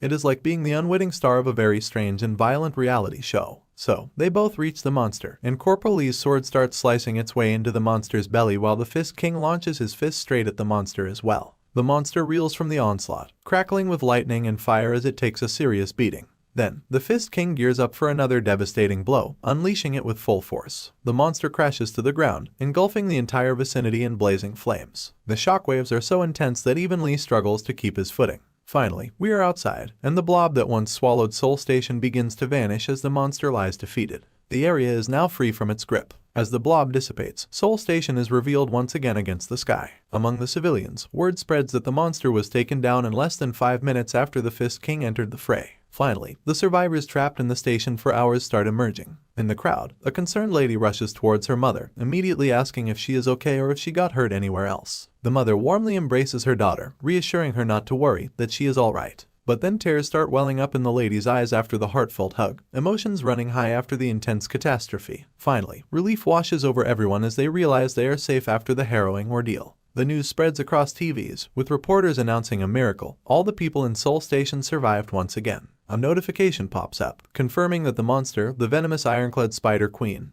has been finally slain. It also congratulates survivors for enduring the unlucky event, hinting at lucky rewards for those who weathered the storm. Now, we see the Fist King looking at the system window, but he does not seem too thrilled with the outcome. Maybe he was hoping for a bit more recognition, or perhaps the rewards did not meet his expectations. As we glance at the system window, it reveals that a lucky reward will be given to the Fist King for assisting in the defeat of the boss monster. Now it is clear why he is seething with anger. Meanwhile, Corporal Lee is busy performing some wizardry while still lodged in the corpse of the monster queen, a clear indication of why our guy got the kill. Then, a notification pops up, indicating that an unknown energy is imbuing the Cloud Blade, reaching 24%.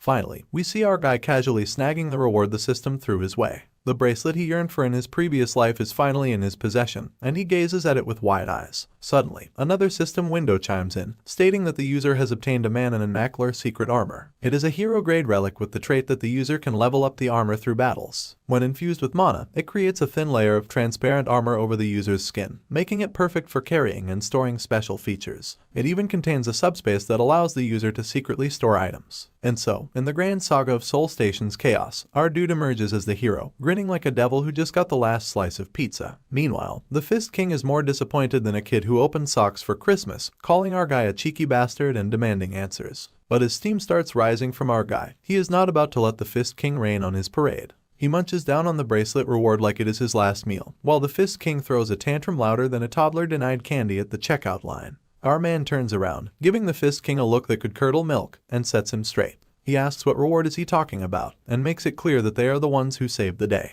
He should be thanking Corporal and his team for letting this party crasher tag along like a lost puppy. And just like that, he drops the mic, leaving the Fist King fuming like a kettle about to explode. But hey, you gotta hand it to the Fist King for his persistence, even if he is more stubborn than a mule with a headache. He keeps going on about how the system works, like he is the guru of game mechanics. He then mentions that the boss monster's contribution is 7%, so his share is still bigger than Corporal's ego. As we glance at the fuming Fist King, his eyes shimmering with frustration and anger, he reveals that he endured 6 months of isolated training, only to be dragged into this mess out of nowhere. He firmly believes he deserves a hero-grade item at the very least to balance things out. With a terrifying tone and demeanor, he demands once again how Corporal Lee plans to make up for it. But our man could not care less about the Fist King's cocky attitude. A sly grin dances on Corporal Lee's lips as he thinks, this dude must be kidding, arguing about time and compensation in front of a soldier who had to return to military duty for all this bullcrap self-labor. Suddenly, the entire area crackles with energy, fire intensifying around the Fist King like he is about to explode. He demands if Lee knows who he is dared to mess with, but Lee just shrugs it off, daring him to bring it on. Because Corporal Lee is not scared one bit. The Fist King can spout all the nonsense about solitary training and his contribution. But in Lee's eyes, it does not freaking matter. Because if the Corporal had to be compensated fairly for all the time he has spent fighting, then no reward could ever make up for it. So, Corporal Lee is ready to take this bastard down. No holds barred. Sure enough, the Fist King lunges at our guy with all his might, ready to land a punch that would make even Superman jealous. But just before impact, it is like someone hit the pause button on life. As the scene transitions, we see the battalion commander and the Flower Guild president bursting onto the scene like unexpected guests at a party. The Fist King's jaw practically hits the floor, while our guy's expression is like a confused emoji come to life. Then, Lieutenant Colonel Kim Kang-seok decides to drop some wisdom bombs, asking why they are all throwing punches when the gates are closed. Talk about raining on their parade. But Corporal Lee, ever the opportunist, seizes the moment like a kid catching the ice cream truck at just the right time. He grabs the Fist King's fist, but instead of a fight, he launches into a barrage of compliments, showering the Fist King with praise like confetti at a parade. With a swift nod and a cheeky wink, Corporal Lee makes his exit, leaving the Fist King standing there like a deer caught in headlights. And as Lee walks away, he salutes his senior like he is in some kind of military sitcom. The commander can only shake his head in disbelief, while Lee, with a grin as wide as the Grand Canyon, assures him that he is perfectly fine. Thank you very much. But the Fist King is not having any of this nonsense. He screams at Corporal Lee, demanding that he get his ass over here. However, before things escalate further, the Flower Guild lady jumps in like a superhero with a verbal lasso, telling the Fist King to shut his big mouth. She admits she has no clue what is going on, but right now, she just wants him to shut his ass up. As tensions simmer down, our attention shifts to the sky, where TV news choppers capture every juicy moment of the Soul Station incident, broadcasting live to the entire nation. The Flower Guild president makes a point that if the Fist King causes any more trouble, it will be impossible to contain the fallout, and it will not do any favors for the Blue Flower Guild's reputation. Still fuming, the Fist King realizes he is backed into a corner, with no choice but to face the harsh reality of the situation. Suddenly, a voice booms out, urging everyone to make way because the Brigadier General is on his way. Sure enough, a portal begins to materialize, and with a flourish, the teleport opens, revealing the Brigadier General floating in like he owns the place. Turning towards the Fist King, the Brigadier General cannot help but express his amusement at seeing the Fist King still lingering around. But the Fist King is still sulking, not exactly thrilled with the idea of heading home empty-handed, without any shiny medals or rewards. The general also notices the awkward tension radiating from the Fist King, not to mention the Flower Guild president is also standing there like a lost puppy. Taking a moment, the Brigadier expresses his intrigue once again, noting the presence of even the Blue Flower Guild master's daughter. He then asks if there is any problem here, but the Flower Guild lady tries to play it cool, warmly welcoming the general and brushing off any notion of trouble, stating that the gate is already closed now. The general gives a knowing twinkle in his eye, acknowledging that if they are talking about the Blue Flower Guild, there must be no problems there. The Flower Guild lady catches onto his wavelength, understanding exactly what the old coot is getting at. Meanwhile, the general turns to the lieutenant, who promptly salutes his senior. Back to the Flower Guild lady. She is grilling the Fist King like a master chef, wondering why Soul Station looks like it got hit by a tornado when the Fist King was supposed to handle it without breaking a sweat. But the Fist King is still stuck on the fact that someone stole his thunder. Then, he drops the bombshell that he did not actually wreck Soul Station or clinch the top spot in the raid.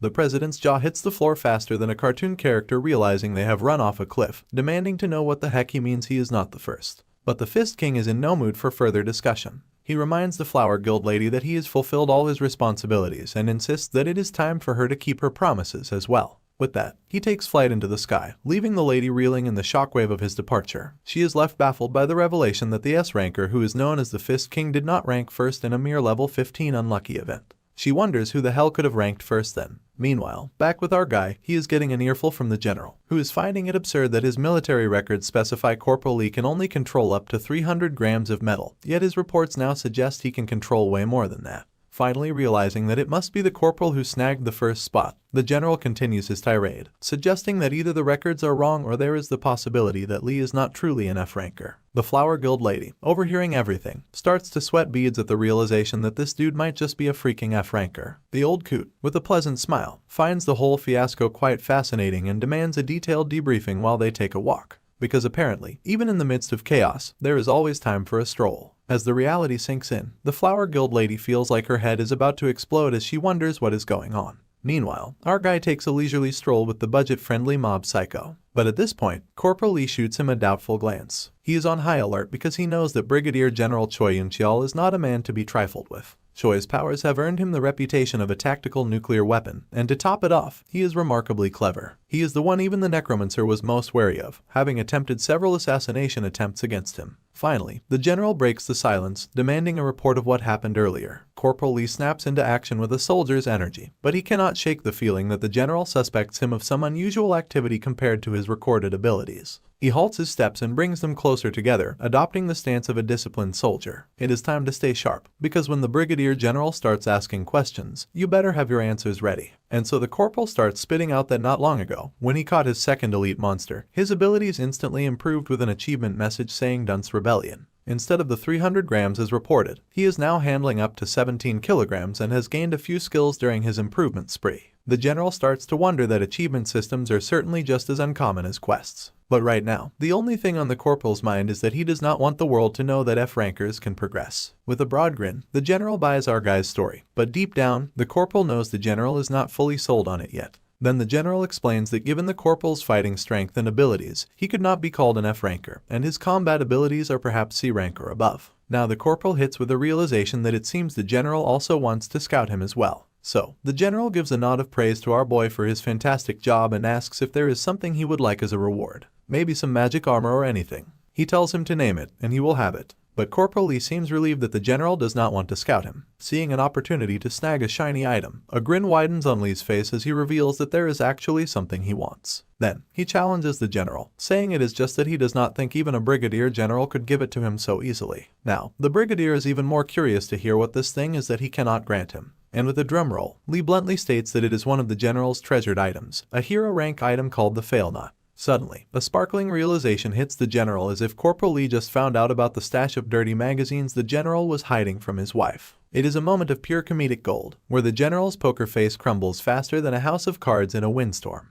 Back at the broken-down Soul Station, the general is laughing so hard he is practically holding onto his belly like he just heard the joke of the year. With a playful twinkle in his eye, the general tells Corporal Lee, "Let us have a chat when you get another badge right on your chest." Corporal Lee, with all the soldierly energy he can muster, replies with a crisp, "Thank you, sir." As the general starts to stride away, still chuckling to himself, Lee cannot help but sulk a little. He saw this coming from a mile away. He knew that old man was going to change the subject faster than a politician dodges a tough question. But despite the disappointment of not getting his hands on the Fail Knot, Lee is still relieved. After all, a special promotion means he will be able to stay hidden for a while longer, and for now, that is victory enough for him. So a few days pass by, and we find ourselves at the 3rd Armored Brigade, 1st Battalion. A notification window pops up, stating that Manon and McClure's secret armor is being digested, and Invabofurin efficiency is at 150%, with about 6 minutes left until metal absorption is complete. As he sits on his bed, our guy is just pissed off at how long this is taking. But he reassures himself that hero rank items are harder to digest after all. Suddenly, Private Park appears on the scene, interrupting our guy's sulking. Along with him is Private Choi Mini, whose trade is Chaser and is an E-rank guy, demanding they do something other than PT now. But our man pulls up his shirt, showing his banged up body, and asks them if they cannot see he is totally bruised up. Then we see 3 other goons arrive at the scene. One with a bald head, Private Choi Tae-young, whose trade is Sniper and is also an E-ranker. The one in the middle is Private Park Sungmo, with the trade of a shaman and an E-ranker, and the purple-headed one is Kim Kyungjin, with the trade of a thief and also an E-ranker. As Corporal Lee reflects on the past events, he finds solace in the camaraderie forged through fire and chaos. In the midst of raids and life-threatening situations, he is grateful for the steadfast support of his friends and comrades who stood by his side, unwavering in their faith and trust. Just as he is lost in his thoughts, the door creaks open, and in walks Private On Minty, back from the military hospital after getting roughed up in the last confrontation with the kobolds. Reporting for duty, Minty's return is like a beacon of hope amidst the uncertainty of battle. Without a moment's hesitation, Corporal Lee jumps to his feet and wraps Minty in a bear hug, a silent testament to the bond they share. For Lee, future rewards pale in comparison to the simple joy of seeing his friends return safely by his side. As Minty stands bewildered by the unexpected display of affection, Lee chuckles and explains that it is all for him showing up just in time for training. Though Minty might not fully grasp Lee's sentiment, the warmth of their embrace speaks volumes. With cheerful energy, Lee leads the way, surrounded by his comrades and friends. In this moment of shared camaraderie, they form a tight-knit circle of support, ready to face whatever challenges lie ahead. After all, in the chaos of battle, there is no greater comfort than knowing your friends have got your back. As Corporal Lee leads everyone to the training center, he is determined to ensure their safety through rigorous preparation. But a sudden interruption halts their progress. We see Private Park, looking visibly shaken, comes running down and stammers out that Ka and lower rankers are not permitted to use this training facility. In his eyes, it is a place reserved for the elite, and mere mortals like them have no business treading its hallowed halls. Just as Private Park was dropping the bad news bomb, Corporal Lee swoops in and gives him a little neck grab wake-up call. Now, Park, looking like a deer caught in headlights, starts babbling about restrictions and how they cannot start training. But Corporal Lee's eyes are like 2 determined laser beams, and he is not having any of it. He pulls a 180, cranks up the volume, and starts yelling at everyone nearby. He is shouting about how everyone here survived an unlucky event, and asks them then why the heck everyone is getting jittery now. Like, seriously, he asks Park if he did not just leveled up or something. Lee's on a motivational rampage, and I cannot help but wonder if he has had one too many energy drinks.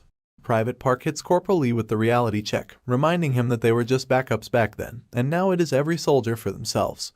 Surprisingly, Corporal Lee decides to have Private Park's back, becoming his backup buddy or something. Private Park's face lights up with happiness, and he asks if it's actually happening. Suddenly, the training hall gate creaks open, giving off major creepy vibes.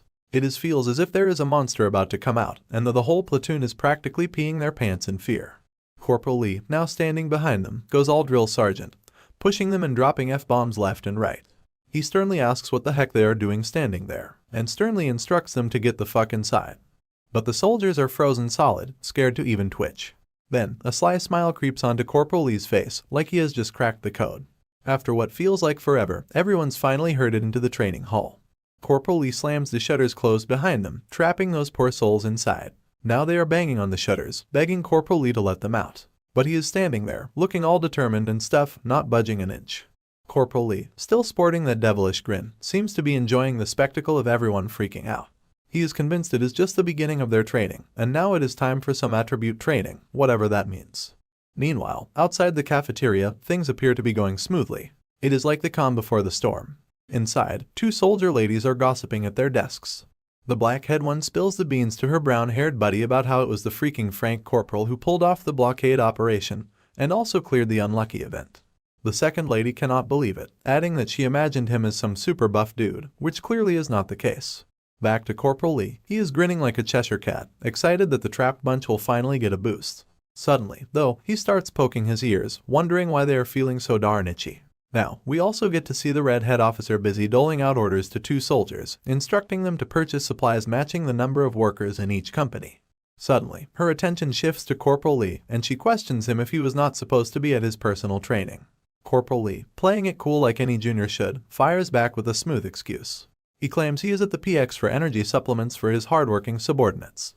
Meanwhile, we also notice Sanguk, passing by, who cannot help but shoot Corporal Lee an annoyed look. Even the lady soldier on the other side joins in with an icy stare. Anyway, the officer digs deeper, asking if it is true he received the Dunce Rebellion achievement. Corporal Lee owns up to it with a crisp yes. But she is not buying it just yet, and bluntly states that his report about his extraordinary feat seems fishy. She demands to know what he is hiding, but Corporal Lee, with an awkward smile, plays innocent, asking, what could he possibly be hiding? Now, alarms start ringing in Corporal Lee's mind. He is left wondering if she is onto something for asking such pointed questions. Suddenly, their attention is diverted by some commotion nearby. Two soldiers are having a lively chat, but the lady's focus is quickly snatched by something else. Amidst the background noise, a broadcast from the admin room breaks in. The announcement cuts through, summoning Corporal Lee to report to the battalion commander's office immediately. The commander wants him. The broadcast wraps up, leaving the red-headed officer frustrated that just when she thought she was making headway, the broadcast came in right on cue. Corporal Lee, seizing the opportunity, is ready to go. In her parting words, the officer makes it crystal clear that she has got her eyes on him. She does not know what he is up to, but she is watching. With that, she dismisses him, telling him to go now. After narrowly escaping the red-headed officer's interrogation, Corporal Lee is determined to steer clear of her for the time being. With that hurdle cleared, he wonders why the commander is summoning him, especially since the promotion ceremony is still a few days away. As he walks through the corridor, voices echo from the battalion commander's office, sounding agitated. Corporal Lee reaches the door and knocks. Upon hearing the invitation to enter, he steps inside and snaps a salute, announcing his presence. But before he can finish his report, he notices the presence of Brigadier General Choi Young-cheol and the battalion commander, sensing the thick tension between the two of them. It seems like he has walked into quite the heated situation. Finally, the Brigadier General turns toward the Corporal Lee, and as the battalion commander attempts to speak, the Brigadier General intervenes, silencing him with a stern look and deciding to explain the situation to Corporal Lee personally. With a somber and serious tone, he begins to explain the grave circumstances. Just days ago, a red gate opened in the Shinram area, and the Blue Flower Guild had the raid rights for it. However, when the guild members entered to deal with the gate, chaos ensued. The Flower Knights, instead of facing external enemies, turned on each other, resulting in brutal internal conflict. The platoon commander desperately tried to reason with the soldiers, reminding them of their shared guild allegiance, but his pleas fell on deaf ears. The knights, consumed by madness, began attacking their own comrades. In the end, he too becomes a victim of the madness, chased down by his own comrades and succumbing to a painful death. The news about the Red Gate being declared a Trouble Rank 3 hits Corporal Lee like a runaway train. Trouble Rank 3 means that after 3 unsuccessful attempts to raid the gate, the organization is considered lacking in capabilities, and 2 or more organizations are required for a joint response. Corporal Lee's mind is racing with questions. He cannot recall any incident like this ever happening in his previous life. The Brigadier General continues to lay out the grim details, explaining that the Red Gate has an energy limit of level 18 or lower, with a maximum of 30 players allowed. The shocking revelation is that it has been reported as a zombie dungeon, implementing an impossible to leave until raid successful after entering policy. The gravity of the situation starts to sink in, and the challenges ahead become increasingly daunting. As the Brigadier General reveals that the Red Gate is the domain of the commander of the dead army, a necromancer, Corporal Lee finds himself terrified, because he does not want to entertain the idea that the necromancer has arrived. The Brigadier General goes on, mentioning that even the proud Blue Flower Guild sacrificed talented rookies and still failed at the raid. He emphasizes that dungeon raiding is typically a guild affair, but then his expression takes a creepy turn, and he points out that Corporal Lee is the best candidate for this dungeon raid. But then, Battalion Commander intervenes, sporting a disappointed look that clearly conveys his disagreement with the plan. Turning to Corporal Lee, the Battalion Commander questions whether he can actually pull it off. Now, Corporal Lee is left contemplating the situation. It is something he has not encountered in his previous life, and the potential connection to the necromancer raises concerns. Despite this, he becomes resolute and agrees to give the raid a shot. A pleased smile spreads across the Brigadier's face, while the gorilla of disbelief stands in the corner, gawking at the unexpected turn of events. Before diving into the nitty-gritty, our corporal figures he better snag whatever advantage he can for the upcoming Red Gate raid. So, he nonchalantly drops the bomb that his current weapon would not even dent a tin can, let alone take on the challenges of the mission. Throwing in a friendly grin, he casually nudges the general to spill the beans on that fail knot they chatted about last time. He makes it clear that with the fail knot in his possession, he guarantees success in the raid. The Failnaught, a legendary weapon, is described as a one-shot arrow that never misses. It is associated with Sir Tristan, a character from the legends of King Arthur. Despite its incredible accuracy and magical effects, its difficulty to retrieve means it can only be used as a weapon once. So even in the Brigadier General hands, it's a treasured weapon that is like a last resort.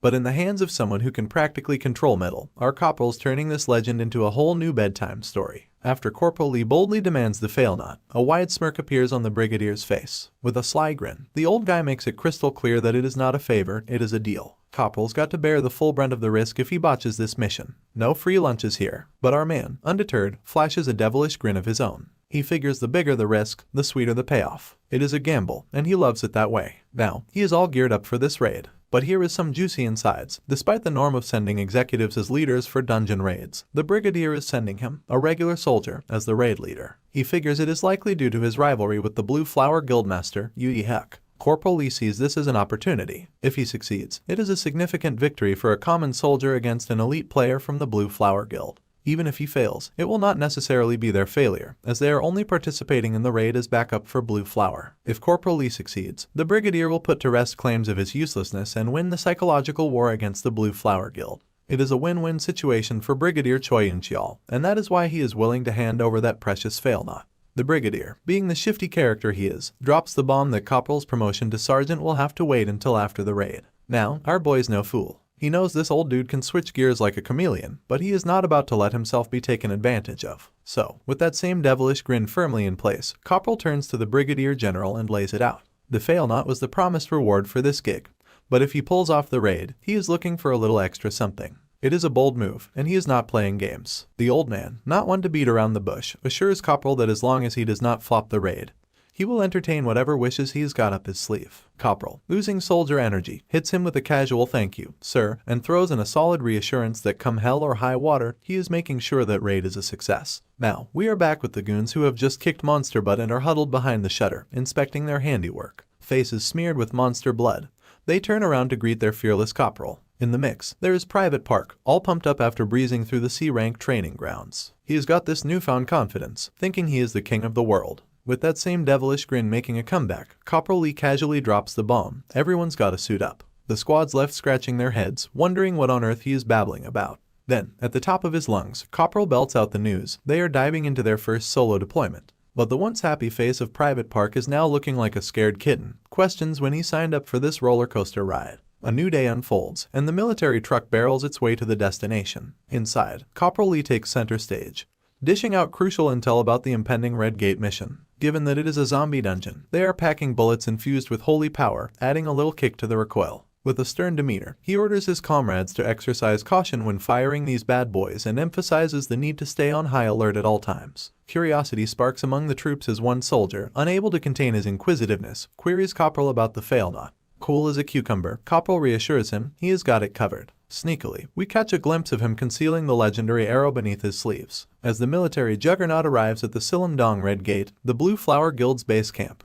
Corporal takes charge. He commands his platoon to disembark from the truck, gearing up for the mission ahead. Just as they start prepping, a native soldier saunters in, declaring a detour to an operations meeting before entering the fray. Corporal, ever the leader, follows suit, leaving the platoon in the capable hands of Park Junmo with a nod and a charge to handle everything in his absence. As the platoon soldiers gear up, their eyes unintentionally wander over to the members of the Blue Flower Guild. Let us just say the soldiers are not feeling the love from the Blue Flower Guild members, who seem to be less than thrilled about the support squad presence. Inside the Blue Flower Guild, a guy starts throwing shade, spilling the tea that these soldiers in front of them are part of the Ant support squad, regular soldiers, the lowest rung of the ladder. He questions whether they are not shouldering too much of a burden, hinting at some covert operation called Operation Retrieval, and then dropping the name Achilles like it is hot. But before he can dive deeper, the boss shuts him down with a resounding "shut your goddamn mouth." Apologies follow promptly, and the loudmouth is left zipping his lips. Meanwhile, Corporal Lee's ears have perked up, catching wind of the whole Operation Retrieval drama. Now, his mind's doing somersaults, trying to decode what this soldier meant by that cryptic phrase. The plot thickens, my friend.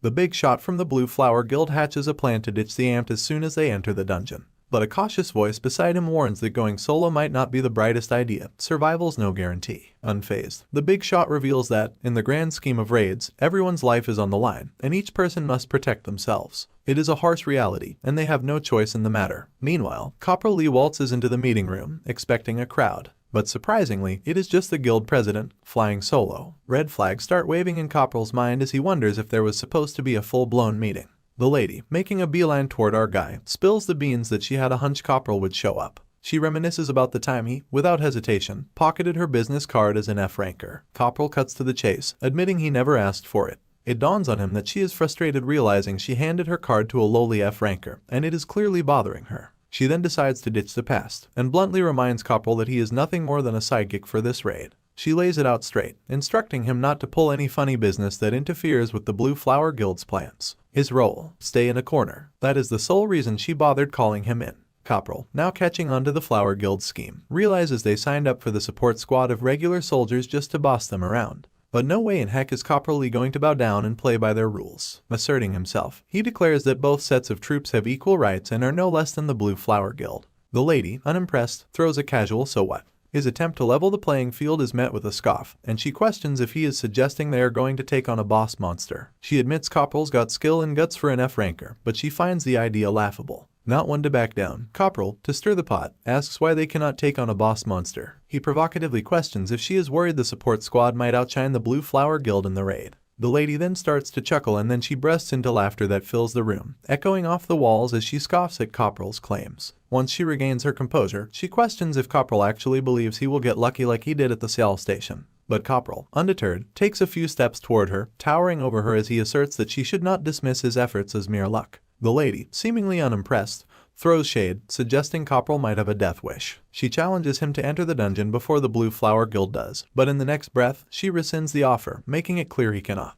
She drops a bombshell, revealing that 3 of this year's top 100 prospects are part of this raid. Condescendingly, she tells Copperl not to be a bother and orders him to stay out of the way. As Lady Euhena, or rather Catherine, walks away, Copperl Lee is left scratching his head, bewildered by her lack of response to his provocations. His mind drifts to the mysterious Operation Retrieval, wondering if there is something he is not privy to. Unable to contain his curiosity, he calls her out with her title, but she insists on being addressed by her name, Catherine. Seizing the opportunity, Copperl proposes a bet. If the support squad manages to nab the boss monster before the Blue Flower Guild, Catherine has to grant him a favor. With a nonchalant tone and a peculiar grin, she questions if he has any idea who he is dealing with but agrees to the bet. However, she makes it clear that if Copperl loses, he will have to forfeit his life to her. The stakes are high, but Copperl, undeterred, accepts the challenge. The scene shifts outside the Red Gate, where the Blue Flower Guild confidently strides into the portal, leaving the fully geared support squad standing tall behind them. As the Blue Flower Guild activates their shields, the platoon commander swiftly issues instructions to his squad. They are planning to exit the entry zone before the other soldiers catch up, prompting the leader to command everyone to get ready to run. With a decisive order to enter, the entire Flower Guild squad steps into the portal, leaving the support squad on standby until they receive the green signal to enter in 3 minutes. During this tense wait, Copperl Lee checks in with Private Min, who reports back that he is okay. As the clock ticks down, the support squad prepares to make their move. Copperl advises everyone to stay focused, harking back to their training drills, reminding them to watch their breaths. With the command to enter, the support squad steps through the portal, emerging on the other side. However, the scene that greets them is far from what they expected. Instead of a relatively peaceful environment, they find themselves surrounded by madness. Flower Guild soldiers are tearing each other apart, a gruesome sight that shocks the newly arrived squad. Copperl Lee, thinking on his feet, places his hand over a soldier's mouth, preventing any screams of fear that could attract the attention of the frenzied zombies. The whole area is a chaotic battleground, with Flower Guild soldiers, some dead, others still fighting, and scattered limbs strewn across the ground like discarded toys. Even their team leader has succumbed to the monstrosity, now a part of the zombie horde. The support squad is thrust into a dire situation from the moment they set foot on the other side of the portal. In the midst of the chaos, there is one person who has managed to avoid succumbing to the monstrous fate that has befallen his comrades. However, even he is gripped with terror, watching helplessly as his fellow soldiers are torn apart, their blood splattering in all directions. Copperl Lee, with a swift hand gesture and military language unfamiliar to outsiders, signals to his soldiers to stand tight behind the zombies. As the colossal monster turns around, its empty eye sockets locking onto the support squad, a hushed tension fills the air. The soldier, unable to contain his fear, unleashes a piercing scream that could wake the dead. In response, the undead commander swiftly throws its hands towards the soldiers, attempting to grab them. In the face of impending danger, Copperl Lee reacts decisively. With a commanding voice, he orders the support squad to open fire. The soldiers, following their leader's lead, unleash a barrage of holy bullets from their guns. Copperl Lee, with precision, joins the onslaught, shooting holy bullets that cut through the air. Despite the relentless barrage of bullets, none of them seem to land on the colossal undead creature. A mysterious barrier appears to shield the monster, pissing Copperl Lee to the point of grinding his teeth in frustration. In an attempt to turn the tide, Copperl commands one of the soldiers, Choi Tae-young, to execute a plan. With precision, Choi Tae-young takes aim at the monster. Just as he is about to act, the scene shifts to a flashback where Copperl Lee is teaching the soldiers about shooting. During the training, a soldier raises a concern. He points out that modern firearms lack the destructive power needed to harm monsters effectively. Copperl agrees, acknowledging that the support squad will not be dealing critical damage. Even using holy bullets will not cut it against dungeon executive level monsters. Copperl explains that they are using rifles for the assault because of the noise they make, not their destructive power. As the soldiers absorb Copperl Lee's unconventional wisdom about noise, they start to wonder about the role it plays in this madness. Copperl reveals the intriguing fact that generally, zombies may have desensitized senses, but their hearing remains intact. So, while their firearms may not kill the zombies, they can disorient them. The squad is left in amazement at their wise and nerdy Copperl. Expanding on the strategy, Copperl explains that by disorienting the zombies, they will not be able to perceive the squad. However, Baldy raises another question, asking if the zombies in this dungeon have senses other than hearing. Copperl drops a truth bomb, revealing that if that is the case, their chances of success are slim. Most of the squad would become zombies, and chaos would ensue as they kill each other. Returning to the battlefield, the narrative shifts to Choi Tae-young, who possesses the sniper trait. He is targeting the monster's ear, a crucial weak point. After locking onto the target, he pulls the trigger, bombarding the colossal undead creature with bullets in a strategic move to exploit its vulnerability. Moving on, the moment Choi pulls the trigger, bullets start flying everywhere, hammering the undead king. But honestly, it is kind of pointless because not a single bullet gets past his beefy shield. But here's the silver lining. The plan to get the undead king all disoriented is actually working. He is stumbling around, unable to hit back, which is their cue. Seizing the moment, Private Minty lobs a grenade towards the big bad. But get this, these are not your run-of-the-mill grenades, they are juiced up with some magic. In the blink of an eye, the grenade goes off. Looks like it did ruffle the big guy's feathers, but let us be real, it is more of an annoyance to him than a proper smackdown. Meanwhile, Minty is out here playing the hero, shielding everyone from the blast's backlash with his tanky self, always ready to take one for the team. But then, out of nowhere, the undead king starts to fizz out like soda pop, turning into mist and completely vanishing, leaving the squad scratching their heads in total confusion. Just when they spin around to check their six, that mist gets all cozy and starts gathering up again, and bam, the undead king pops up right behind them. Only this time, he is not throwing a solo act, he has brought a whole crew of his creepy pals. And these zombie minions from the Blue Flower Guild are diving straight at the support squad. And as we pull back for a wider look, it is clear we are not just dealing with a handful of baddies. There is a whole army of these freaks storming towards our squad. Immediately, Private Choi, Private Park, and Private Kim get the signal to change their magazines. As soon as they do, their guns suddenly go off and start to float. The corporal, with his metal manipulation ability, is ready with his 4 trusty guns. He takes a pause for a moment, waiting for the best timing. Then, with a simple gesture of his fingers, he triggers all of the gun's triggers, and the guns start bombarding the monsters with bullets, causing the mindless knights to crumble down. But these zombies are relentless. They are closing in with every tick of the clock, and it is just a matter of time before those guns run out of ammo. Just when it seems like we are in a tight spot, one of the smart cookies from the support squad, probably Private Kim, spots something shiny on the zombie. And would not you know it, he has got that thief trait, so he instantly recognizes it as a rare grade item. Meanwhile, as the undead king is busy playing catch-up, notices a giant blast on the horizon. Now, we see the corporal with his metal manipulation mojo just casually making grenades float around and go kaboom wherever and whenever he damn well pleases. Because why not add a touch of fireworks to the undead party? At this point, the undead king's had it up to here with these pesky soldiers, and he just wants to swat them away like annoying flies. He unleashes a roar of frustration, sending out some dark energy vibes. Now, if we shift our gaze to the support squad, it looks like all the undead buddies have bitten the dust, and the only one left standing is the corporal with his floating guns. The squad finally gets a moment to catch their breath, and one private, probably nursing some aching legs, thinks the crisis has passed. Another soldier nods in agreement, feeling the same relief. But our corporal, he is not quite ready to pop the celebration champagne just yet. He's got this nagging feeling that something's off. They dodged the threat according to plan, sure, but there is a lingering question. Why were not there as many zombies as they expected? And what is the deal with the boss monster's name getting all distorted in the notification window? The corporal huddles the squad together, telling them to stay sharp because the threat has not been completely neutralized. So, the corporal decides it is high time to skedaddle from there. Meanwhile, up on the mountain peak, there is this authoritative figure keeping an eye on the support squad.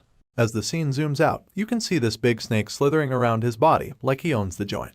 It turns out this giant snake and the vampire dude are buddies, having a good laugh at the support squad's futile efforts. But hey, even though they are having a chuckle, the vampire dude acknowledges the squad's efforts and mentions to his snake pal that it seems they have got some interesting ones coming in. As the support squad explores the surroundings, they feel like they have stumbled into a ghost town. Not matter where they look, there is nothing near the dungeon, no facilities, no zombies, nada. It is just an open and empty sandbox. The corporal, who has raided countless dungeons, finds himself on edge. He has never seen a place this strange before. While they are on surveillance duty, the corporal notices some metal moving in the surroundings. Quick as a cat, he readies himself, and with a swift finger gesture, he hurls down a blade using his metal manipulation, and it materializes right before the suspect's throat. But this guy starts screaming his lungs out, swearing he is just a regular human. The suspect immediately stands up, throwing his hands up in surrender. He spills the beans, saying he was hiding because he thought a zombie parade was heading his way. He quickly reveals himself as a survivor from the 3rd Raid Squad, a guy named Kim Tsip affiliated with the Blue Flower Guild.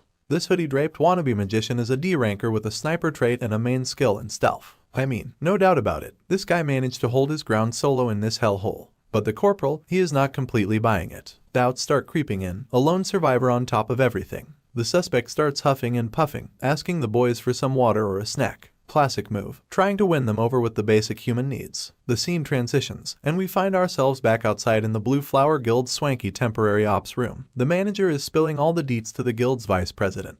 Gugwang Group just sent out a secret cooperation letter to all the big guilds. The lady, biting her nails in nervousness, immediately asks, what does it say? The manager reveals that the player who retrieves his grandson's body and the hero-grade Spear of Achilles in the 2nd joint raid will be rewarded with a whopping 80 billion and a massive sponsorship from the Blue Flower Guild to the Players Guild. And of course, the news hits the lady like train. Now, back inside, we see the newcomer finally getting his hands on the support squad's supplies to munch on. While he is at it, he spills the beans that Flower Guild's top priority in this mission was to retrieve the spear. But as they entered the gate, everyone got sent straight to hell. Hearing this news, the corporal starts grinning like a devil. After connecting all the dots, he realizes that this was the reason the Flower Guild president was being so damn cautious. The famous Spear of Achilles is here. The newcomer drops another bombshell, revealing that the chairman's 2nd grandson, Guding Hoon, bit the dust in the 1st raid, and he was rocking the Spear of Achilles. That spear was like the symbol of Gugwang Group. Now it all makes sense why they are dangling 80 billion as a reward for anyone who brings back the chairman's grandson's dead body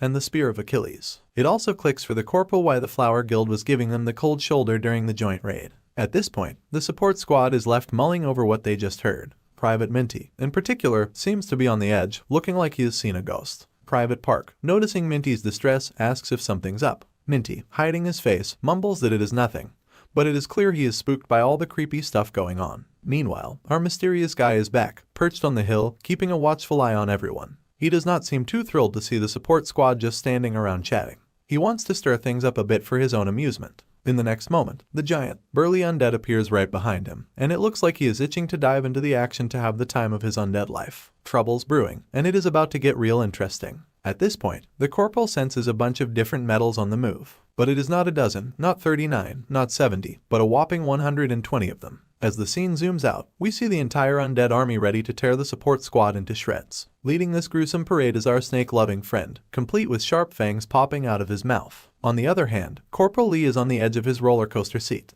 The numbers are rapidly increasing, and he knows that is not a good sign. Without wasting a moment, he orders the support squad to go with Plan C. The entire squad is left utterly bewildered to hear this, and it seems like Plan C is no joke, a do-or-die kind of thing. In a flash, he orders Private Minty and Choi Minnie to set up the equipment. As they open their backpacks, we see them filled with metal balls. Immediately, the corporal commands them to execute potion doping. Following his orders, they bring out drinks, crack them open, and start chugging as instructed. The newcomer in the hoodie is left confused, trying to figure out what is happening. Then, cue the system notifications. After drinking the Mana Star, regular Mana stats will continuously replenish for 5 minutes, and with the HP Star, regular Stamina stats will continuously replenish for 6 minutes. Now, there is an energy surge through the corporal's body, a much-needed boost before heading into the fight. It is about to go down, and the squad is gearing up for a showdown with the undead army. Now, the corporal pulls Private Park aside and shares some secret plan that they are keeping hush-hush. Private Park's initial reaction is a loud what? But then he nods, showing he is on board with whatever the secret mission is. Meanwhile, the newcomer is losing his mind, screeching and demanding answers about what the heck Plan C is. One of the privates spills the beans, telling him they are planning to run for it and advises him to stick close unless he wants to join the zombie parade. While the hoodie-draped guy is still bombarding them with questions, it becomes evident that the zombies are closing in. The scene shifts, and we see the beasts running at full tilt. Right on cue, the hoodie guy turns around only to be faced with a horde of mindless zombies heading his way. But then, Corporal Lee's trusty metal balls start hovering in the air. These are no ordinary balls, they are enchanted ones. Corporal Lee stands amidst the hovering balls like Magneto straight out of the X-Men, ready to save the day. Immediately, he commands the entire squad to withdraw from the current zone. It is all happening in the blink of an eye, and the race against the undead is on. Now we are back with this maniac, grinning at the thought of the soldiers sacrificing one of their comrades as bait. He chuckles, thinking it is the best they can come up with to save their lives. He is convinced his enormous undead army will wipe everyone out in the blink of an eye, making their efforts futile. Little does this goon know about Corporal Lee, standing resolute on the ground with his trusty enchanted metal balls. It is about time he unleashes a bombardment on the entire army, and he is fully prepared for it. Meanwhile, the soldiers are sprinting in the opposite direction, while the newcomer is once again doing his usual complaining routine. He raises concerns, questioning if Plan C involves abandoning Corporal Lee to face death recklessly. But Private reassures him that Corporal Lee Hyunwook planned this tactic himself, emphasizing that the corporal is not someone reckless who would just fail. Finally, the army is right in front of Corporal Lee, and immediately, he starts dashing towards them with his metal balls following his trail. Passing through them like it is no big deal, the monsters turn towards him, and they get smacked in the face by these enchanted balls. As soon as the metal balls hit the monsters, Corporal Lee, pushing his limits, unleashes his metal smash. The energy around the ball intensifies, shimmering in red, and in the blink of an eye, it blasts right in front of the monsters' faces, leaving a splash of blood in its wake. It is a moment of sheer badassery, and the tide of the battle may be turning. Corporal Lee, playing his own version of metal ping-pong with those enchanted balls, and he is just going ham. It is like he is orchestrating a fireworks display for the undead, but instead of pretty lights, it is explosive metal balls raining down. Meanwhile, the snake-loving friend is once again perched above the mountain and is witnessing this shiny bombardment with his own eyes. Finally, he realizes that these folks are not here for a casual Sunday stroll.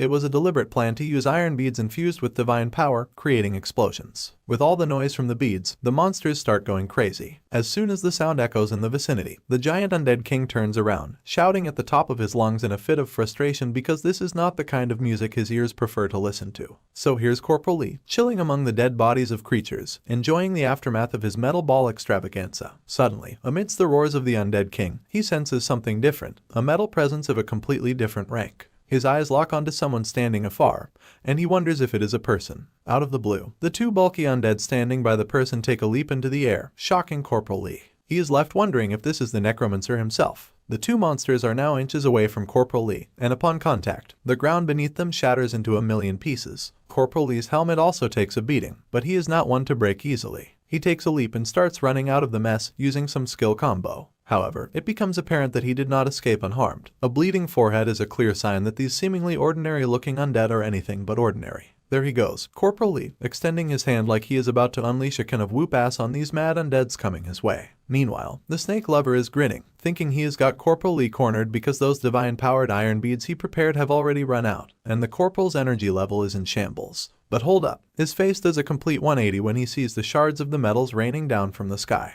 He realizes these are the same shards of the iron beads Corporal Lee shammed earlier, and the corporal is controlling them with his metal manipulation. In the blink of an eye, he pulls off a move called Steel Rain Free Fall, and blades start raining down on those monsters. Hell breaks loose, and an entire platoon of monsters crumbles into the ground, biting the dust. Just when we thought Corporal Lee might catch a break, the entire army of undead starts marching down his way, and the undead king is all fired up to take everyone down. But hold on, the undead king shifts his gaze once again, witnessing another explosion nearby. These are the enchanted grenades doing their magic. The entire horde of zombies and even the undead king himself is momentarily stunned in their tracks. The newcomer is utterly terrified, questioning why they are grabbing the undead's attention when the plan was just to sacrifice one guy and make a run for it. Private Park is having none of it, asking what the heck he is talking about and why he would think they would have such a ridiculous plan. Private Park spills the beans that this was a decoy operation meant to lure the zombies away from Corporal Lee Hyunwook from the very start. Looking at the Undead King, it seems their plan is successful so far. The Undead King changes his tracks, heading towards the explosions. Meanwhile, the Snake Lover is also watching the chaos unfold. Finally, it sinks into his mind that Corporal Lee was not the bait after all. They were planning a raid from the beginning.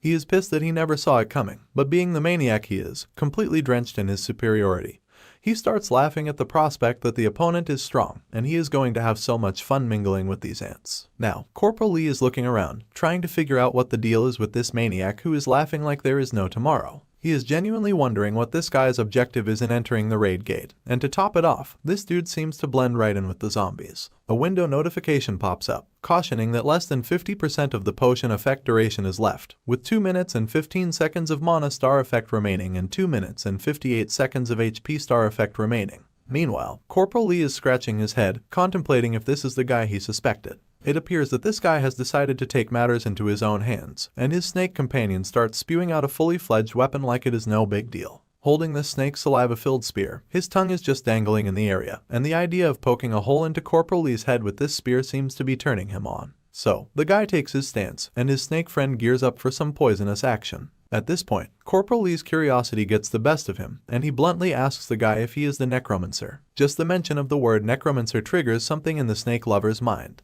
Corporal Lee, looking at his face, wonders if he is not the necromancer. The snake guy decides to break his silence and makes it clear that if Corporal values his life, he better start talking and spill the beans on how he knows about the necromancer. Corporal Lee, taking glances at his surroundings, figures out that these dead zombies are not resurrecting. Considering the guy's reaction, he concludes that he is definitely not a necromancer. But then, he throws another question at him, asking how he is connected to the necromancer. At this point, the snake lover starts fuming, grinding his teeth because instead of laying it out straight, Corporal Lee is further questioning him bluntly. In a fit of frustration, the snake guy shouts at the corporal, calling him a rascal. Unable to get the answer he was seeking, he lunges at Corporal Lee in frustration. No sweat for Corporal Lee. With a swift move, he deflects the direct hit. However, the power behind the snake guy's shot is no joke. The sheer pressure of the weapon hitting creates ripples in the surroundings, showcasing the force behind the attack. The snake guy is fuming even more, realizing how Corporal Lee effortlessly deflected his mighty attack. What the snake guy does not know is that Corporal Lee is rocking an indomitable steel body. He is using the ability of the hero rank weapon, Manhwa's secret armor, which he snagged in the Soul Station incident.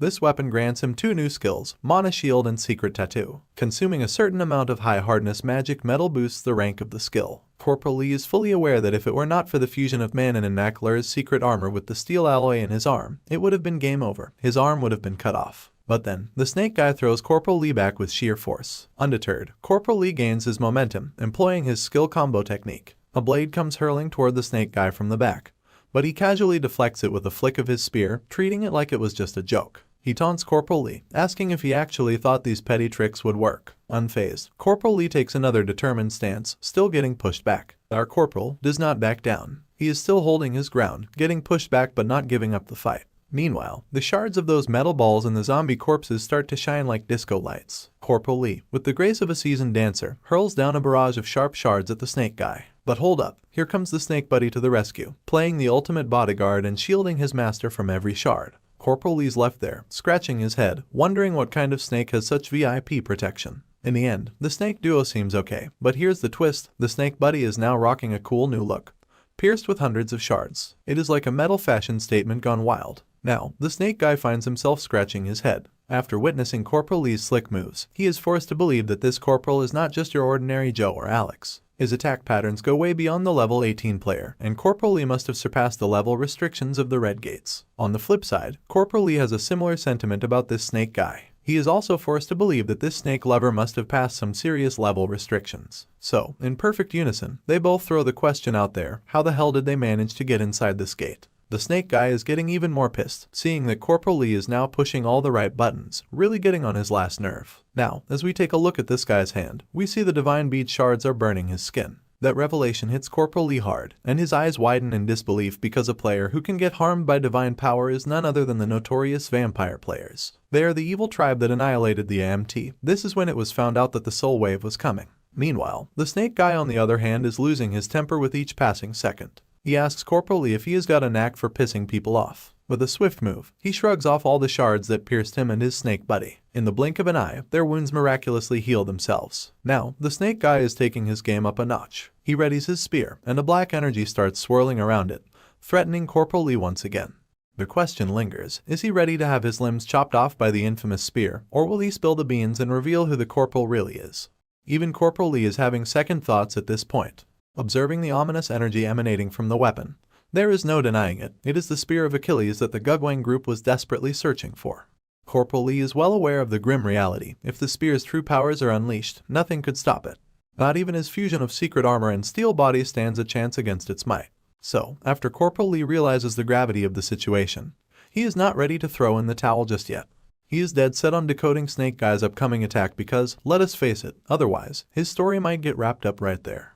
Out of nowhere, the system window chimes in with a cautionary note, announcing that less than 60% of potion time remains.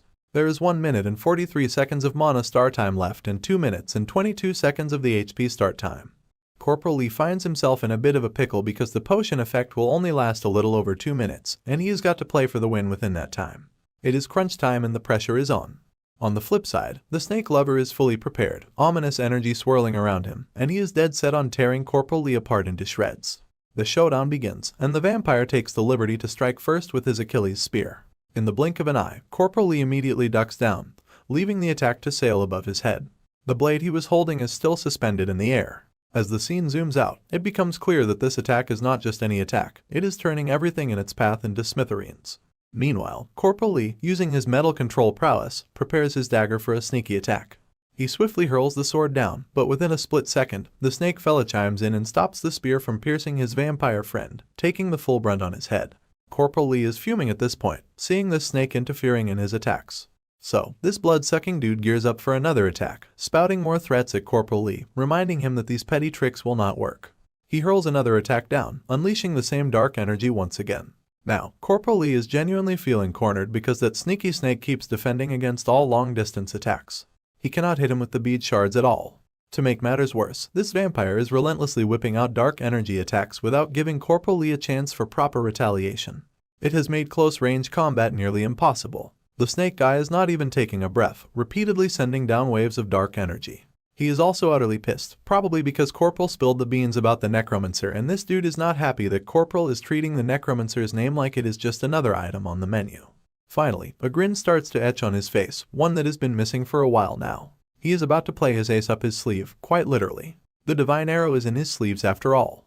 Then, Corporal Lee turns to the annoyed vampire and casually asks him if he is really that eager to know who Corporal is. He nonchalantly reveals that he is just a soldier. To add a sprinkle of confusion, Corporal throws another question at the vampire, asking if he was already discharged. The vampire, not catching on to what Corporal is talking about, demands a straightforward answer. Suddenly, the vampire's gaze falls on a box right in front of him. With the same devilish grin etched on Corporal's face, he explains that this is precisely what he meant. Corporal Lee had already figured out that this vampire never set foot in the military. Now we find ourselves back where the zombies are on the chase, and the amped squad is doing their best to evade them. Private Park got a grenade, and he is all set to throw it into the mix. However, the newcomer tries to intervene, suggesting that they should use this opportunity to escape while the boss monster is nowhere in sight. He is convinced the raid squad would not stand a chance, especially with the zombie parade going on. Plus, he is pretty sure Hyunwook is zombie chow by now. He urges them to hide, emphasizing the importance of staying safe. Private Park, on the other hand, firmly believes in Corporal Lee's capabilities and insists that he is not someone who would easily fail. But this newcomer continues to question their certainty, asking about this mysterious signal they keep mentioning. Now, let us rewind a bit, where we see Corporal turns to Private Park and drops a bombshell. Before they bail out of this zone, he casually tells Private Park to slap a claymore mine on his back. Private Park, quick on the uptake, asks if he mean the KM-1801. Corporal gives a nod, confirming it is precisely the one. He throws in a heads up that if that claymore decides to go boom, it is like waving the white flag for everyone to know he has played his last trump card and failed. Corporal lays down the plan when that explosive spectacle goes down. Private Park's mission is to ninja hide with the whole squad. Now, back to Corporal Lee. Armed with his metal crush abilities, he decides it is time to give that bomb a one-way ticket to Detonation City. The entire vicinity lights up like a 4th of July display on steroids. The flames are dancing wild, and this intense inferno and these metal balls are charging straight towards the snake guy. Meanwhile, on the sidelines, Corporal is trying his best not to get swept away by the bomb's pressure. On the flip side, the snake guy and his slithery sidekick are turning into crispy critters, courtesy of the fiery chaos. By the way, a little background on our explosive star, the Claymore. Its official name is KM-1801. It is not your average mine. It is a horizontal fragmentation directional mine, or simply put, a claymore. This bad boy is a directional anti-personnel shrapnel mine, a weapon of mass destruction with C4 explosive, unleashing over 700 metal beads, each one by 8 inches in diameter and about 3 millimeters in length. After the flames die down, we find our snake and his vampire buddies standing tall in the settling haze. The snake is howling like a banshee after that fiery ordeal, and suddenly, with a resounding thud,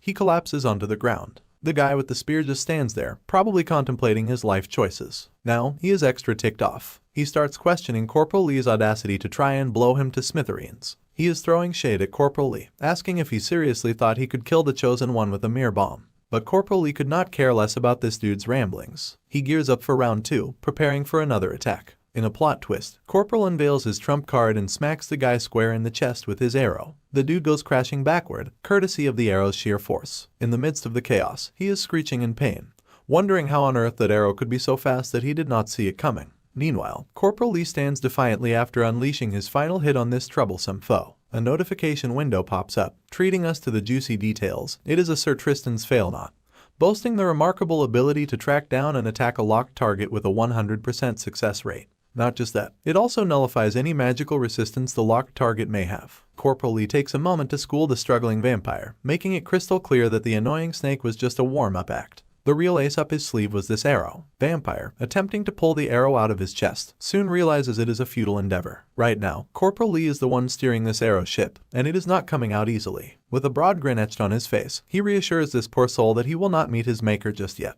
Corporal's got some burning questions to throw at this guy, and he is in no rush. Back at the Ant Squad, where the newcomer is clueless about the signal they were discussing when, right on cue, a blast echoes through the entire area. One of the privates turns to Private Park, announcing that it is a Claymore explosion. Private Park, now caught in disbelief, wonders how this could be happening. To him, the explosion signals that it is time for the entire platoon to hightail it out of there. On the flip side, the newcomer is grinning from ear to ear, ecstatic that they finally got the signal they were waiting for. He confidently states that he was right. Being alone out here would have meant a lousy death. Now, with the corporal meeting the same fate, they can go into hiding. The newcomer suggests they dig into their combat rations and wait for the rear raid squad to arrive, ensuring their survival in this chaotic mess. However, Private Park, with a stern tone and a gaze that could pierce souls, looks at the newcomer. Unaware of the reason for the cold treatment, the newcomer asks what is up. That is when Private Park drops the bombshell, revealing that the signal just confirmed that one of their comrades might be dead. He questions how he can dare to feel happy and grin in such a dire situation. So, the tension hangs heavy in the air after Private Park's reality check.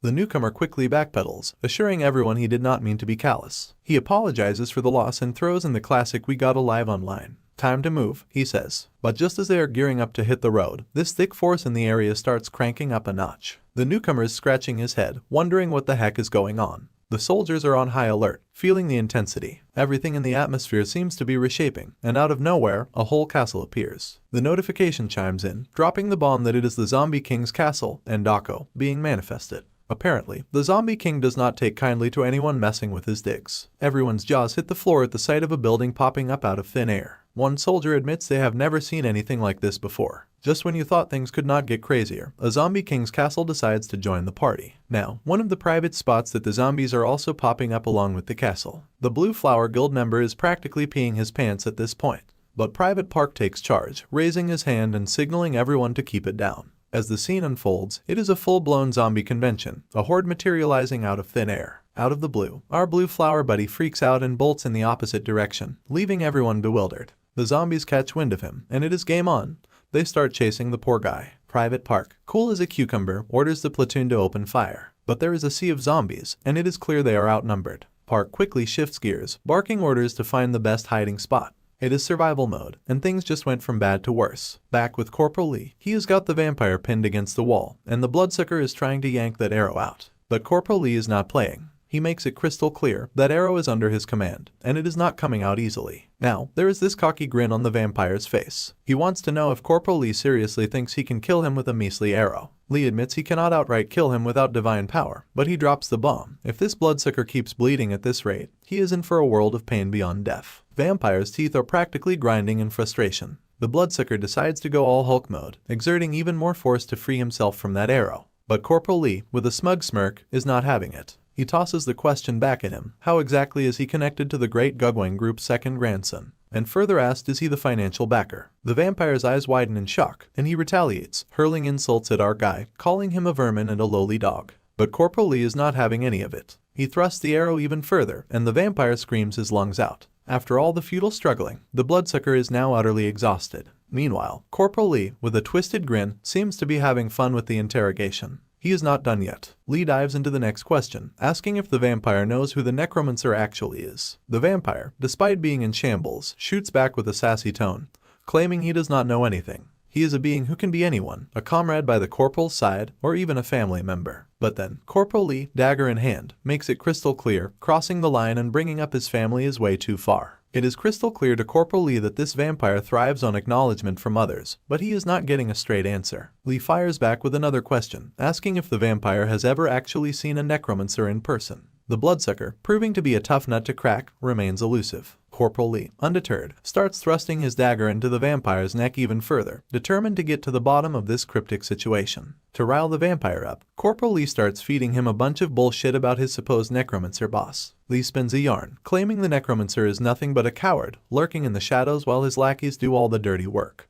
According to Lee, this elusive boss does not even show his face to his own lackeys, let alone talk to them face to face. Corporal Lee, with a sly grin, circles back to the burning question. What is the deal between this vampire and the necromancer? Is he just some obsessive stalker? At this critical moment, the snake regains consciousness and silently slithers up right behind Corporal Lee. The vampire, alarmed by the sudden appearance of the snake, remains silent. However, the snake, with its giant jaws wide open, attempts to swallow Corporal Lee whole. Sensing the tide turning in his favor, the vampire seizes the opportunity and shouts at Corporal Lee, questioning how he dares to keep rambling when he does not even know who the necromancer truly is. Corporal Lee remains unfazed and makes it clear that he knows way more than the vampire does. He reveals that, for a long time, both of them used to look out for each other. The vampire dismisses it as nonsense, claiming the necromancer has not even awakened yet. Right on cue, as if Corporal Lee had it all figured out, he slams the giant snake on the head with the Achilles spear with all his might. After slamming the snake, Corporal Lee expresses gratitude to the vampire for providing him with a rare item. A system notification promptly appears, announcing that he has acquired Achilles' spear. The spear's unique trait is that wounds inflicted by it do not heal easily. Corporal Lee, now deep in thought, wonders about the awakening of the necromancer's powers. He then almost blurted out that he was going to eat it but quickly corrected himself, saying he is going to use it. If the necromancer had started acting, why would not he inform Lee? On the flip side, if the necromancer has not awakened yet, why is this vampire so fiercely loyal? The pieces of the puzzle are not adding up for Lee, and suspicions are brewing. Turning his attention to the snake guy, Corporal Lee interrogates him about how he managed to infiltrate the place. The Blue Flower Guild is supposed to be guarding the gate from the outside, so how did this snake guy barge in here all alone? So, the vampire gives Corporal Lee the look like he has just cracked the Da Vinci Code. He spills the beans, admitting he is the gatekeeper who opened the raid gate. And then, like a plot twist in a B-movie, he casually throws the question back at Lee, asking how the heck he sneaked through the gate, dropping the bomb that no one over level 18 is supposed to waltz in. Lee's left scratching his head, wondering if individuals can play gatekeeper DJ. The vampire, grinning like the Cheshire Cat, mocks Lee's flustered expression, claiming he is clueless. To make matters more interesting, he hints at a second phase about to roll in. And just like that, the surroundings begin to transform. Corporal Lee is utterly baffled as the terrain undergoes a drastic change. It becomes clear that he is not only at risk of losing himself but also the fail knot. Without wasting any time, Corporal Lee retrieves his fail knot by piercing a hole in the vampire's chest, swiftly reclaiming it. A system warning then slaps him with the news that the Zombie King's castle Andako has completely manifested, and the entry restriction for the gate has increased from level 18 to level 30. Corporal Lee is left utterly puzzled by this Zombie King castle scenario, and starts questioning if this is the second phase the vampire was talking about. In the midst of this chaos, the vampire spills the beans that after this phase, his raid gate will be all said and done. He lets out a maniacal laugh, inviting Corporal Lee to experience the true horror of this world, all by his design. Now, back with the amped squad, they are doing their best to play hide and seek with the sudden influx of zombies. However, the undead's attention is suddenly drawn to something nearby. As the scene shifts, the undead emperor makes his grand entrance into existence. Something else materializes before his eye sockets, and it appears to be his eyes, now floating in the air as if it is the most natural thing in the world. Taking a closer look, we see his eye sockets are empty, and then a mesmerizing purple hue begins to shimmer in the eyes of the other zombies in the vicinity. Every zombie starts screeching at the top of their lungs. It finally revealed to the terrified soldiers that the undead king is the puppet master, the one who controls life and death, reigning over light and darkness. Another notification pops up, announcing the beginning of the descent of zombie king Baron Samedi. The message describes Baron Samedi as a symbolic shaman and holy spirit of voodooism, controlling life, death, and resurrection. The figure before them is declared the true form of the Zombie King. To intensify Corporal Lee's fear, the vampire reveals that his comrades, now turned into bait, will be offered as sacrifices. The zombies will then exit the gate, swarming into the outside world. With a challenging tone, the vampire invites Corporal Lee to try and stop the descent of the true Zombie King, Baron Samedi. Back with the squad, they are playing a high-stakes game of hide and seek with the rampaging zombies. Suddenly, the zombies zero in on Private Park, who is desperately trying to stay hidden behind a wall. Panic sets in as it becomes apparent that these zombies can see them.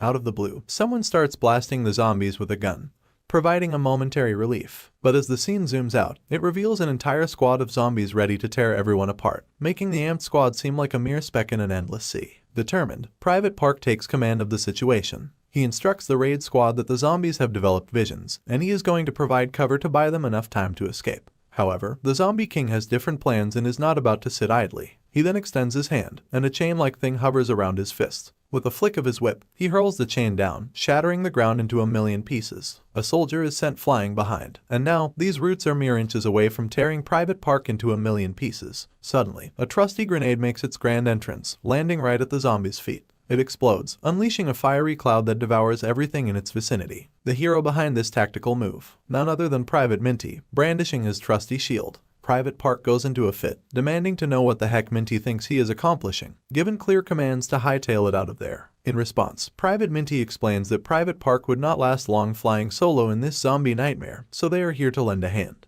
Little did they know, things look pretty darn futile when faced with the freaking Zombie King. Unfazed, one of the soldiers, unafraid of these undead abominations, starts bombarding them with bullets. But the undead king casually extends his hands, deflecting all attacks with what seems like a defensive barrier. It is like trying to bring down a fortress with a water gun. Despite the soldiers raising concerns about staying there and the risk of turning into zombies if anyone gets killed, the squad takes a bold stand.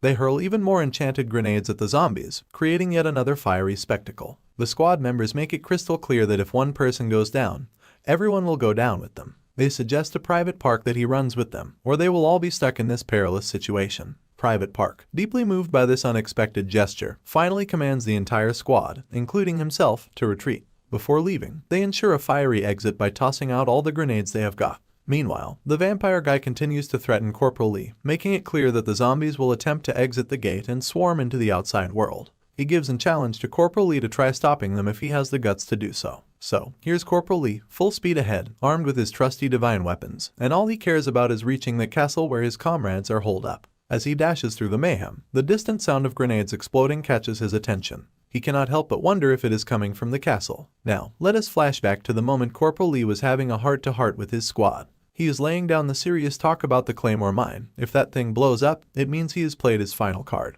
He tells everyone to hide like their lives depend on it. And then, in that dramatic pause, he drops the bomb that if he does not make it back, squad leadership will be passed on. But just as he is wrapping up his speech, Private Park, ever the optimist, chips in. Showing some serious faith in Corporal Lee, he declares that he will be waiting for him. With a reassuring smile, he makes it crystal clear that the whole squad will be holding their breath until Corporal Lee makes it back. Corporal Lee, not one to let the mood get heavy, reassures everyone with that same infectious grin. He promises to come back for each and every one of them and tells them to keep the welcome party ready. In the present, Corporal Lee's mind is a swirling mix of determination and memories of the promise he made to his comrades. He spots a group of zombies blocking his path, almost like they have organized a welcoming committee just for him. However, he is not one to let a little undead gathering ruin his plans. He reaches for one of his trusty weapons, the Achilles Spear, unlocking its true potential. As he does so, a pesky system notification chimes in, warning him about the sky-high mana consumption. The zombies, on the other hand, have started their slow descent toward him. Ignoring the persistent system warnings, Corporal Lee dismisses it with a terse shut the heck up.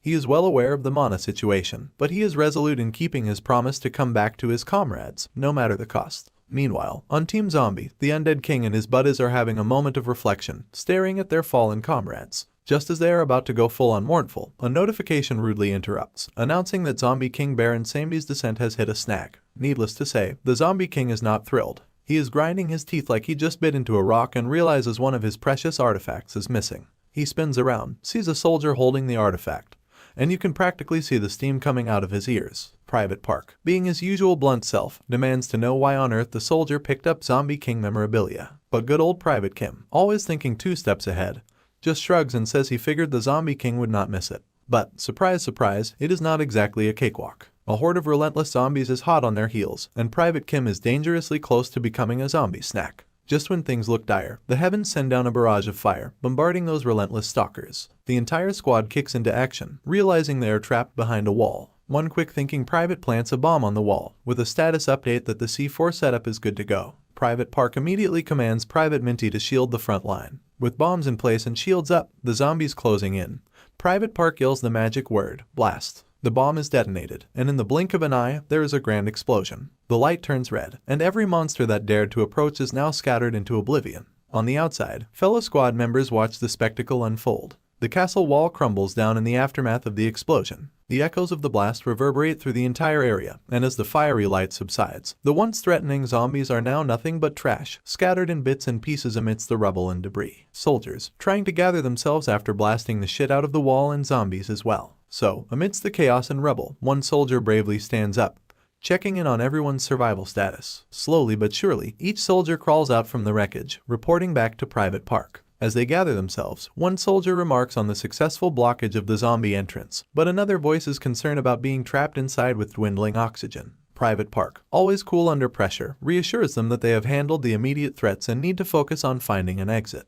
Just when they think they are in the clear, the walls start to crumble once more. Out pops the Zombie King's silver whip, like a grim reminder that their troubles are far from over. Private Park takes command, urgently instructing everyone to duck as the Zombie King unleashes his deadly whips. The once relatively stable situation descends into chaos, and soldiers scramble to avoid any contact with those ferocious whips. It is a dance of survival, where a wrong move could mean a one-way ticket to the afterlife without any appointment with the Grim Reaper. Meanwhile, the Zombie King stands resolute, both hands extended, flaunting his whips with a nonchalant air, and he is here to take what belongs to him. As the artifact stolen by Private Kim floats into the air, a sinister grin creeps across the Zombie King's face. It is the look of someone who has just found exactly what they have been searching for, and that alone sends shivers down every soldier's spine.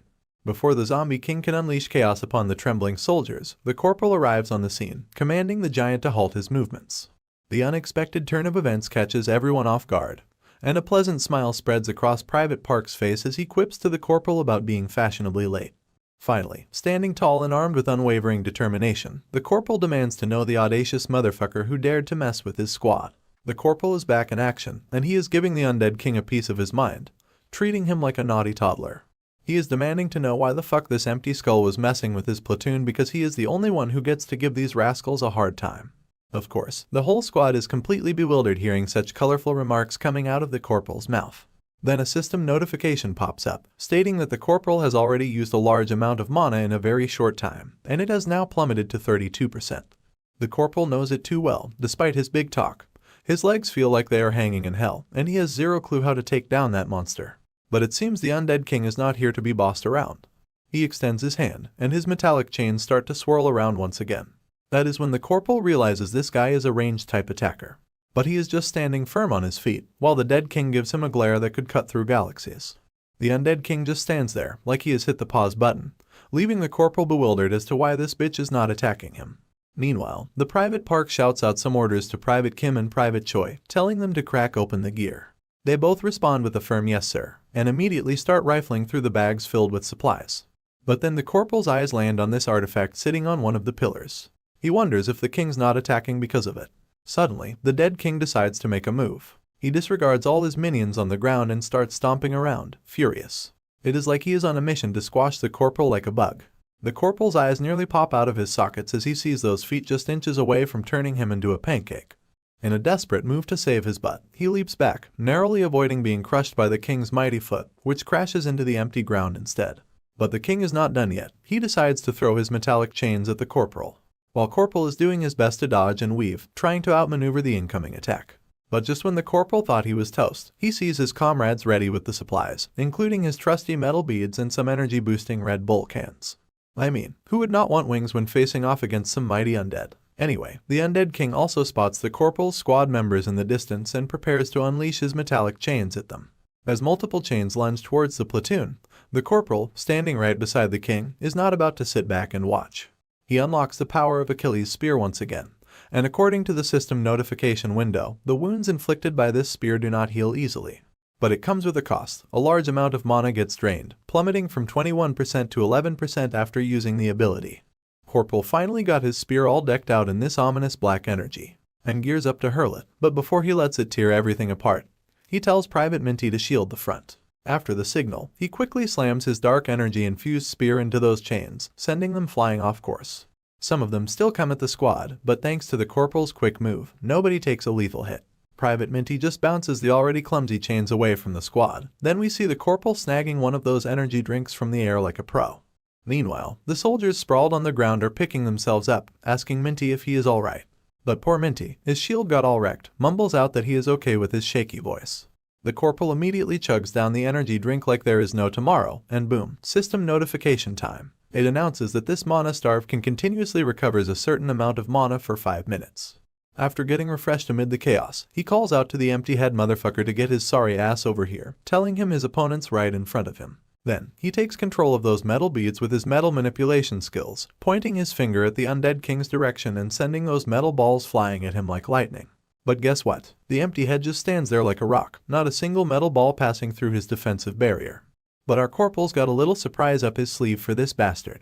He immediately uses his smash ability to make those balls explode mid-air. Amidst the shards of metal, we also see a blade coming down the dead king's way, smashing right into his barrier. But the king remains confident, chilling behind his barrier like it is no big deal. He then grabs the blade mid-air like a toothpick that left Corporal Lee shedding his skin.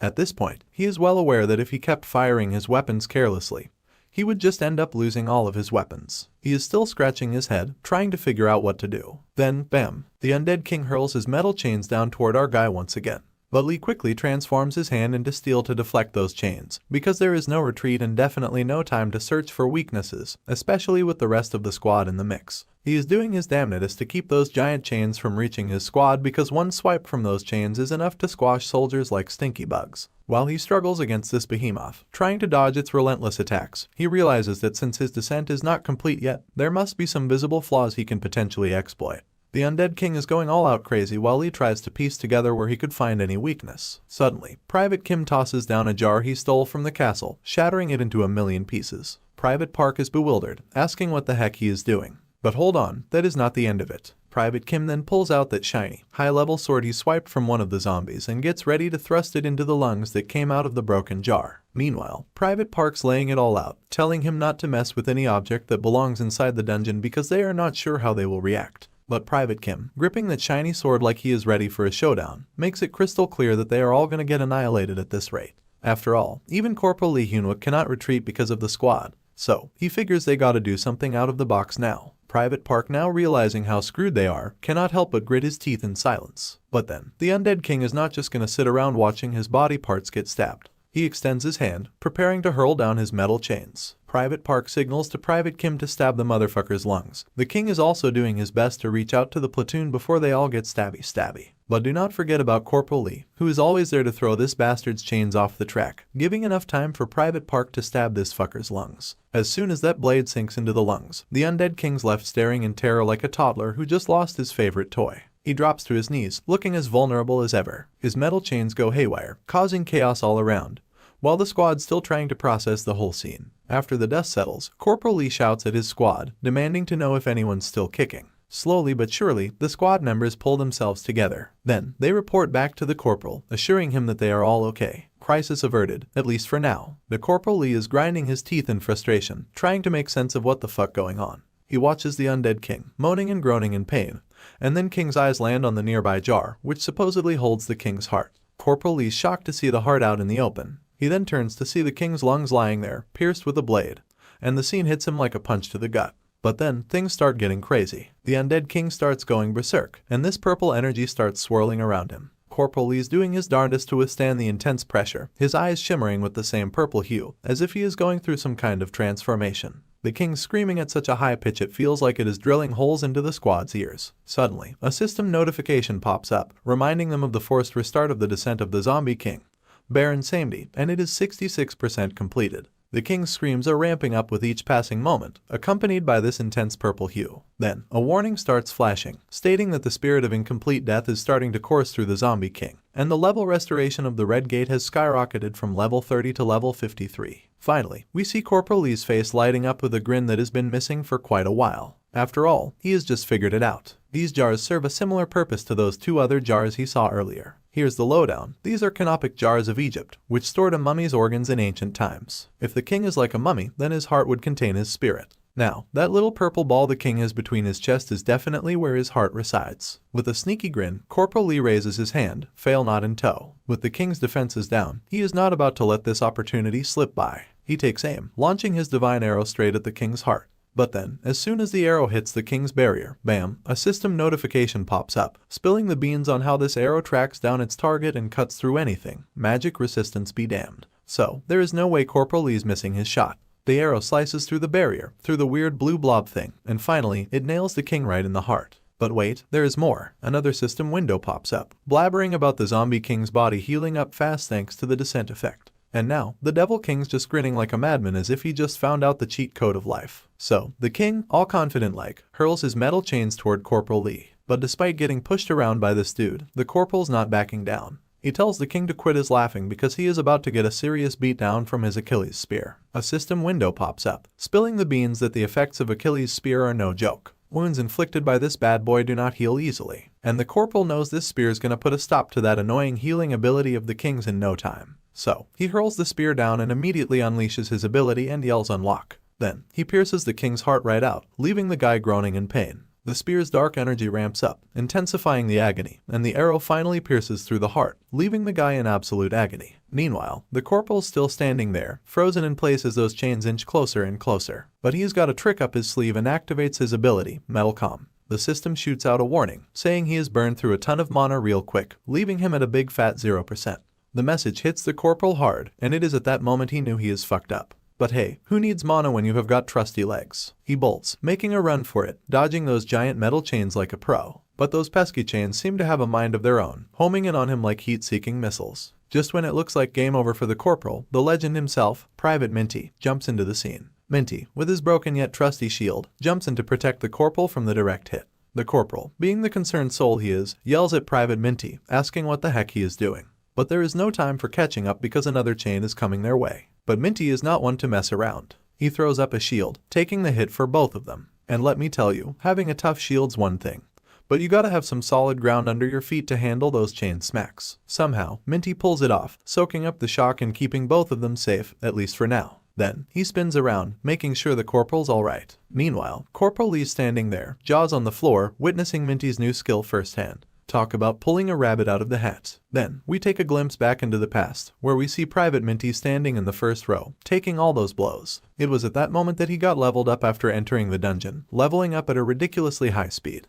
The last time he blocked the Zombie King's attack, he leveled up, reaching level 20, which granted him a new skill, Magic Shield. He can deploy a magic shield that boosts physical defense using mana, and that is how he finally got his new skill, Shield. But the corporal yells at him, asking how the heck he put his trust into a skill he had never even used before. It could have killed him, but Private Minty lays it down straight, mentioning that he just wanted to protect the corporal. The corporal pats his brave soldier on the back, acknowledging his sentiment. However, he does not shy away from saying that it is his responsibility to protect his squad. So, he tells Minty not to go too crazy. After getting a pat on his head, Private Minty starts blushing and all, thanking his corporal. But the corporal tells him to save his thanks for later because they have got bigger fish to fry first. Now, back to this dude, screaming his lungs out in agony and frustration. And then, boom, a system notification appears, stating that due to constant damage being inflicted, the forceful resuming of the descent has been cancelled. I mean, can you blame it? There are two top-notch divine weapons stuck in his chest. Then, another system notification pops up, saying that the incomplete spirit of death is encroaching over the body, and the body will soon break down and return to death. The undead king shrieking at the top of his lungs,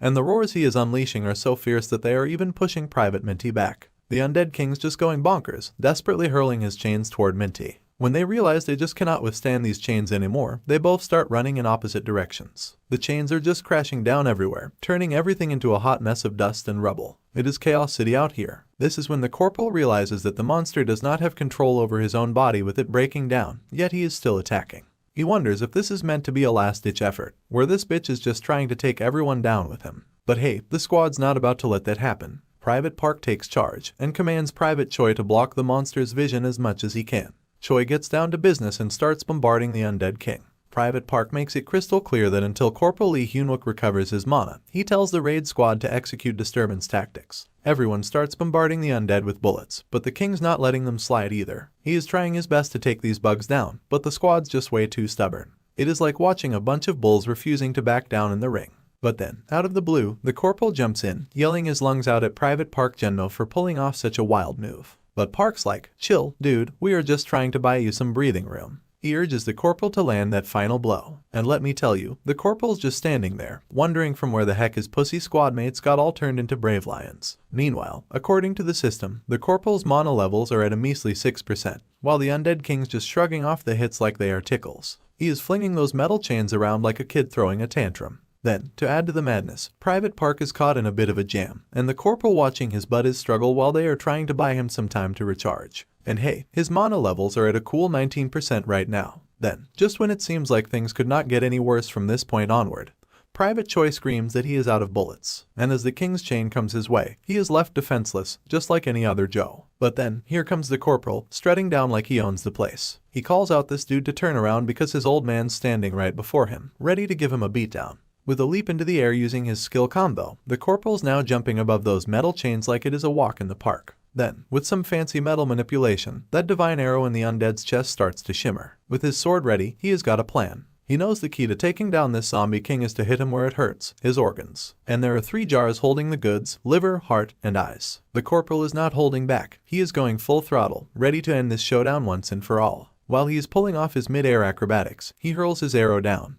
And that is when the system window pops up, reminding us that this arrow nullifies all the magic resistance of the target shot. So, bam, the arrow pierces straight into the empty head's skull, right through his eye socket. After securing one eye, he gears up to take down the other one. But not before giving the undead king a piece of his mind, telling him if he is actually a king, at least act like one instead of throwing tantrums like a 12-year-old kid. With that, he thrusts his blade into the second eye, telling him to scram. Now, another system notification chimes in, giving info about his cloud blade. Apparently, this bad boy absorbs water and unleashes wet fog. And guess what? It is already charged up to 49%, soaking up some unknown energy. After snagging both of the king's eyes, the corporal takes a leap back into the air, leaving the giant monster tumbling backward. He crashes down on the ground with a mighty thud, sending nearby soldiers recoiling from the impact. Finally, the moment everyone's been waiting for arrives. The system window congratulates them on slaying the zombie king Baron Samedi. The squad is in utter disbelief, wondering if it is really true. But when it sinks in, they explode with happiness, riding the wave of victory. Meanwhile, we see the corporal, battered and bruised from head to toe, claiming his prize, the king's crown.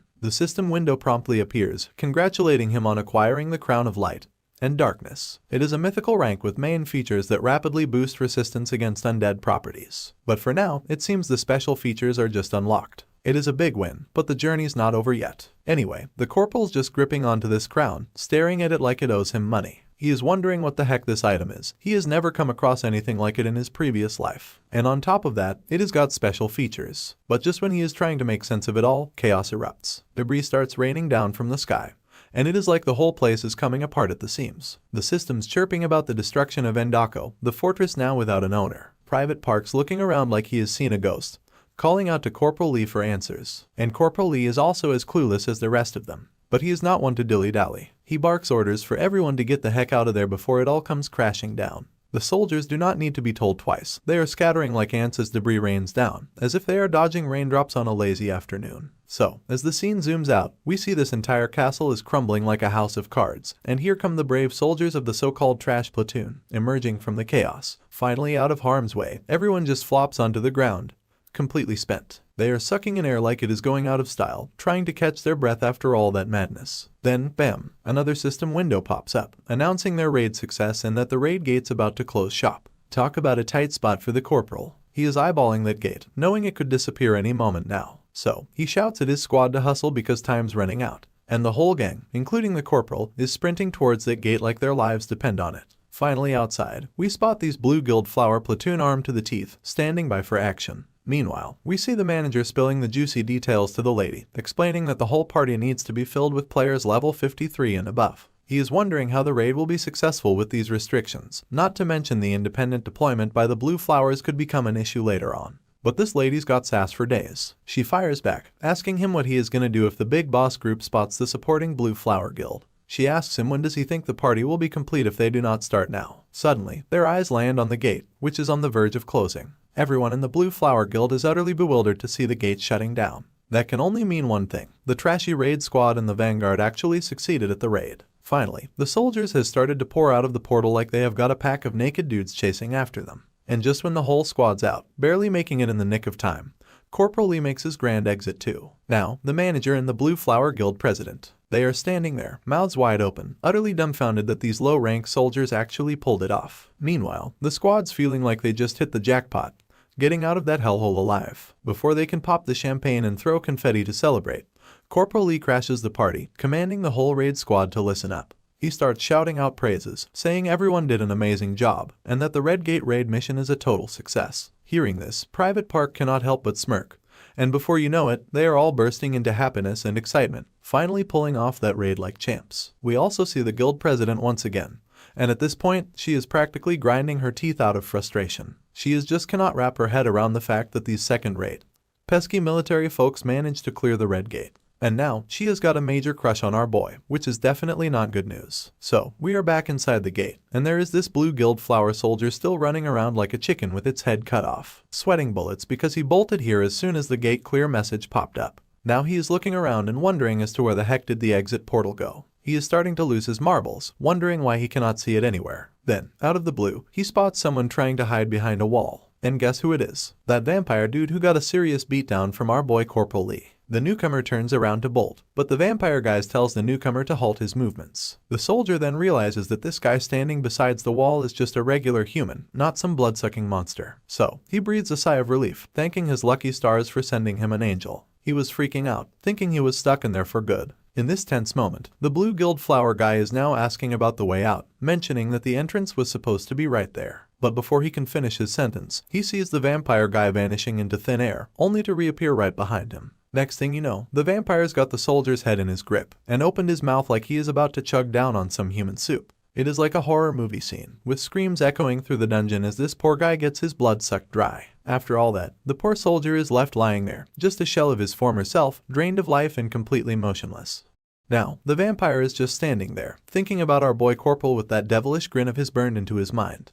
He is absolutely going bonkers, fueled by rage. He is now biding his time, waiting for the perfect moment to unleash his vengeance.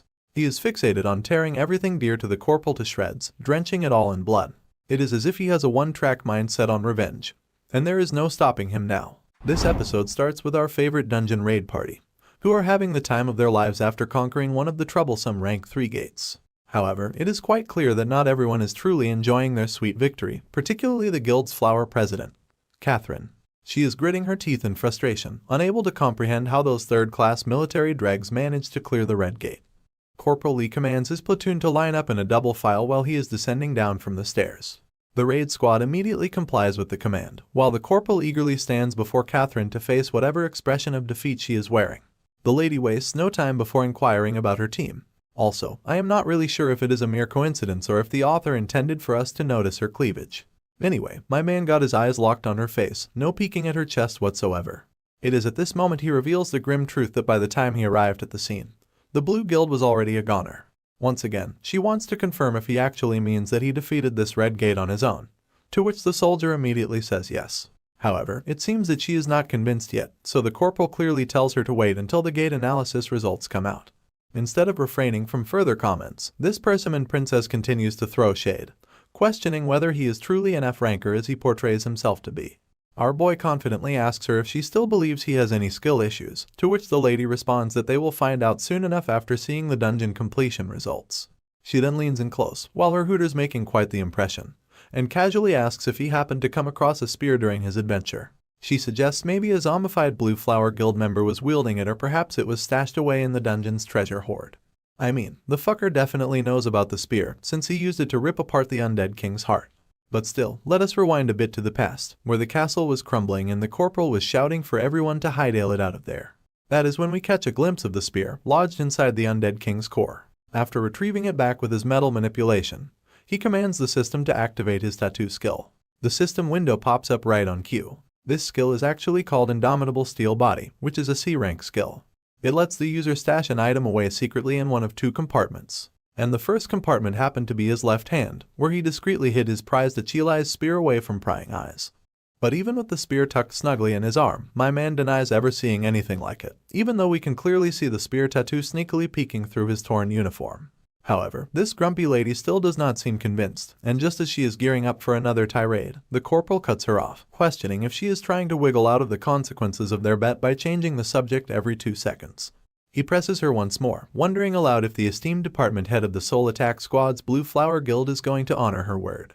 Naturally, this grumpy and arrogant lady is hesitant to admit defeat, so she bites her tongue. But it seems the corporal is not letting her off the hook that easily, at least not without leaving her pride behind. Just as she summons up some courage to speak after swallowing her pride, the corporal decides to call it a day. However, before he heads out, he reminds her to take a breather for now, but he will be back to claim what he desires. In case you forgot their bet, let me jog your memory. If our boy lost, his life would belong to this grumpy lady. But if he succeeded in clearing the dungeon first, he would ask her for whatever he wanted. Suddenly, she grabs his hand and pleads with him to join the Blue Flower Guild immediately, promising him the royal treatment in the industry. However, my guy can see right through her tempting offer. It is clear she wants to squeeze him dry under her command, and he is not too keen on the idea. Just then, a crisp voice cuts through the air, announcing the arrival of the 3rd Amp Brigadier General. The portal opens, and out steps the big cheese himself. Corporal Lee does not miss a beat, quickly saluting his senior to acknowledge his presence. The man seems to be chuckling for some reason, and it does not take him long to pick up on the thick tension between the corporal and Catherine. Catherine quickly lets go of his hand, while the brigadier, still chuckling, does not hesitate to ask if she is trying to snatch away their key soldier who has not even been discharged yet. But the lady immediately denies any such intentions, and with a bit of wordplay, she mentions that she was simply offering him new opportunities. It seems the brigadier is not finished with her yet, pressing on about whether the Blue Flower Guild disobeyed the rules and prepared for a separate raid. Catherine's clearly walking on eggshells now, knowing that if she tries to defend herself any further, she is in trouble. Taking her silence as confirmation, the brigadier steps closer to her before informing her that there is also the matter with the Gugwang group. He emphasizes that, in many ways, both Blue Flower and Gugwang have crossed lines here at the Red Gate. He is left with no choice but to file an official complaint about this to the Blue Flower Guild Master. Additionally, he suggests that it would be wise to draft an official document regarding this incident and discuss it with all other guilds as well. Catherine's palm is bleeding from her nails digging in tightly due to the stress. This situation has spiraled out of her control, and she knows it is going to deal a fatal blow to the Blue Flower Guild's reputation. Unable to do anything else, she stands in silence, bracing herself to face the consequences of her foolish decision. The scene cuts to the brigadier's office, where he appears quite amazed to learn that Corporal Lee and his party single-handedly contributed to 100 in the raid.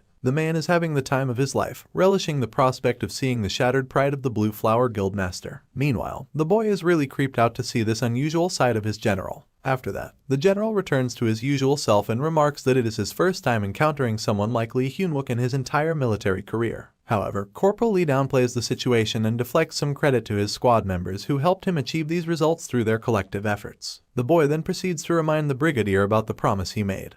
But the old man dodges the bullet by showering praise on his achievements. He mentions that he will ensure the entire raid squad gets promoted by 1 rank and that Corporal Lee will have a chance for a rank re-evaluation. Of course, Lee Hyunwook can clearly see through the deviousness of the old man's conversation tactics. Nevertheless, he remembers he is in the presence of his senior and promptly raises his voice, thanking the brigadier and expressing his gratitude for the generosity shown. With just that one line alone, the old man realizes there is more behind Corporal Lee's praises. He puts on a dejected face, after figuring out that this bastard is after his divine pantheon, and this bitch is not leaving until he claims it. Hyunwook also requests the general to provide his whole squad with weapons imbued with divine powers. For a moment, when it seemed like everything was settling down, we see the brigadier's bewildered face upon hearing that Corporal Lee wants weapons with divine power even though the zombie gate is already over. For now, this part of the story ends here, and we transition outside the 3rd Amp Brigade 1st Battalion Military Operation Headquarters, where the entire building is buzzing with only one sizzling news. The support squad cleared the level 53 Red Gate single-handedly. But then, we hear a familiar voice calling the whole thing nonsense. Of course, it is Sergeant Sanguk standing among his fellow soldiers. One soldier comments if these achievements do not make Corporal Lee superior to Sergeant Choi Young-gun.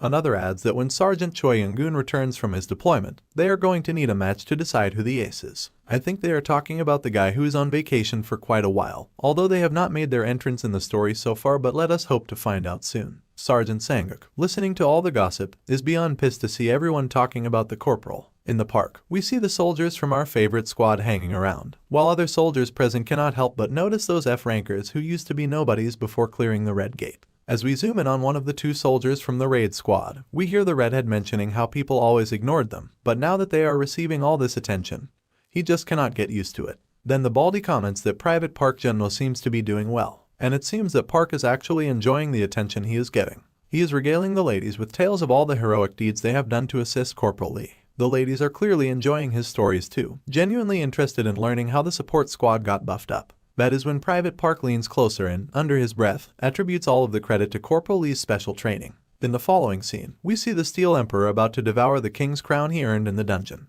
Just as he is about to take a sweet bite out of it, a familiar face barges into the room. The man salutes Corporal Lee and reports back as Private Lee Wonsek, here on business with the support squad. I clearly remember this is the same guy who had a showdown with our boy but ended up losing his pride in Chapter 5. Anyway, the man immediately drops down on his knees and begs for forgiveness for his past behavior. The boy shoots a glance over his shoulder, muttering curses under his breath at the lousy timing of this guy's arrival. Meanwhile, the pig remains on his knees, admitting it would not be shocking if Corporal wants nothing to do with him. Still, he is eager to do whatever it takes to convince our boy to take him under his wing. But the boy does not even spare a glance at the guy, making sure to devour the crown first. Just as the crown drops down into his belly, a notification window pops up, indicating that Corporal Lee is digesting the crown of light and darkness. The Vivo furnace in his belly is ensuring to absorb the crown with 150% efficiency, and there is about 25 hours left until the metal is fully absorbed. After that, he just stares blankly at the notification, his mind wandering off. It seems he is finally starting to consider the guy behind him, but we know he still does not like Lee Won-suk. However, despite his reluctance, he realizes he has no choice but to make peace with him. The soul wave is coming, and he cannot afford to be picky. He needs all the help he can get to survive and save as many soldiers as possible. So, even if it means begrudgingly accepting one more person, he is willing to do it. With that in mind, Corporal Lee agrees to Lee Won-suk's pleas, and the big guy's face lights up like a kid in a candy store after getting acknowledgement from our boy. But before they part ways, Hyunwook makes it clear that Lee Won-suk better be ready to put his life on the line too, and he is dead serious about it. He then grabs this pig by his collar and starts to drag him. Lee Won-suk is bewildered by this unexpected development, so he dumbfoundedly asks, "What is wrong?" But Corporal Lee keeps it simple, letting him know that whether he hurt him or not, he does not care because he will make sure himself to teach this guy a thing or two. We are back in this Red Gate dungeon once again, where we can clearly see that vampire guy standing, probably waiting for someone's arrival. Suddenly, a portal starts to appear out of nowhere. Just as the vampire guy takes a look over his right shoulder, we find this humongous bearded guy who looks like the second coming of Bigfoot, appearing and taking his first step with his plus-sized feet. And it seems this guy is really ticked off about the outcome. He is on a tirade, accusing the dude before him of screwing things up and causing them to lose a bunch of priceless items. He even throws in a dumbass for good measure, saying the guy could not even finish a simple gate test. The guy, owning up to his mistake, simply says sorry. Then, another one of their teammates strolls in. She makes it clear that usually, they would have left this loser to starve to death. But today's his lucky day because everyone's been summoned. She then does this little gesture with her tongue around her lips, looking all hyped about the blood that is gonna flow in Seoul. She is totally stoked to start the soul wave. In the following scene, we meet this all-silver gorilla, watching over the entire city from his apartment while taking a phone call. It seems we are in one of the guilds, as we can clearly see the name tag on the window screen of the guild master's office. The guy is chatting away on his iPhone knockoff, recounting the Seoul Station incident to the caller. It appears he is talking about our boy who single-handedly took care of the incident. The guy informs the caller that he is going to take follow-up action against our boy. And this big bearded behemoth is the guild master of Great Mountain, ranked 3rd among South Korean guilds. He then mentions that he is keeping an eye out by fully sending his goons into the black market. It seems he is looking for some kind of key and assures his caller that he will definitely find it. He then takes a peek at the photo he is holding and tells the caller that it looks like these soldiers are wielding fire as their weapon. Probably AMP personnel. He throws in calling the soldier a petty thief for some reason. Not entirely sure what he is getting at yet, but hopefully we will figure it out soon. While he is yapping away on the phone, we can hear some pretty gnarly screams coming from behind the door. This big, bearded dude adds that during the upcoming soul wave, he is planning to open 4 gates simultaneously and split his forces. Then, a few of his goons will wipe out the 1st AMP battalion.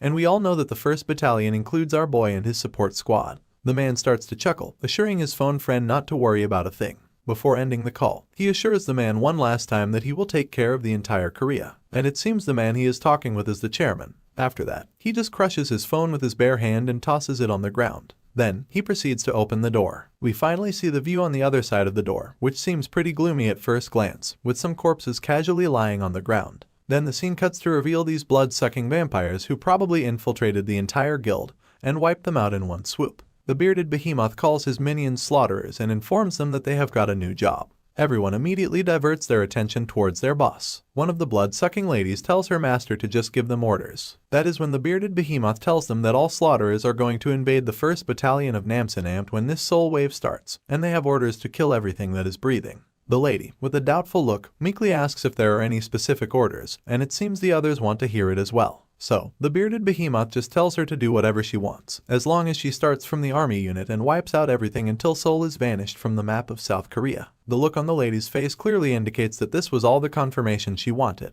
Finally, we are back at the 3rd AMP Brigade 1st Battalion, where we hear the familiar voice of the battalion commander saluting Corporal Lee and the 6 members of his platoon. He informs the platoon that he has received orders from higher-ups to promote the platoon by 1 rank. Corporal Lee immediately reports back with a salute to the battalion commander. As they stand before the commander, he does not forget to praise their efforts and congratulate them for their achievement. It seems that Lee Hyunwook has finally been promoted to the position of sergeant, because this time, he makes sure to report back as Sergeant Lee Hyunwook instead of his corporal title. Up next, the battalion commander clears his throat before getting into it. He has always had this idea that if everyone in the military does their part right, they can build a solid barracks culture. After hearing just that much, Hyunwook knows he is in for yet another long speech. And as expected, the commander keeps on going, saying how their strong military spirit has proved this belief of his true, and he is genuinely thrilled about it.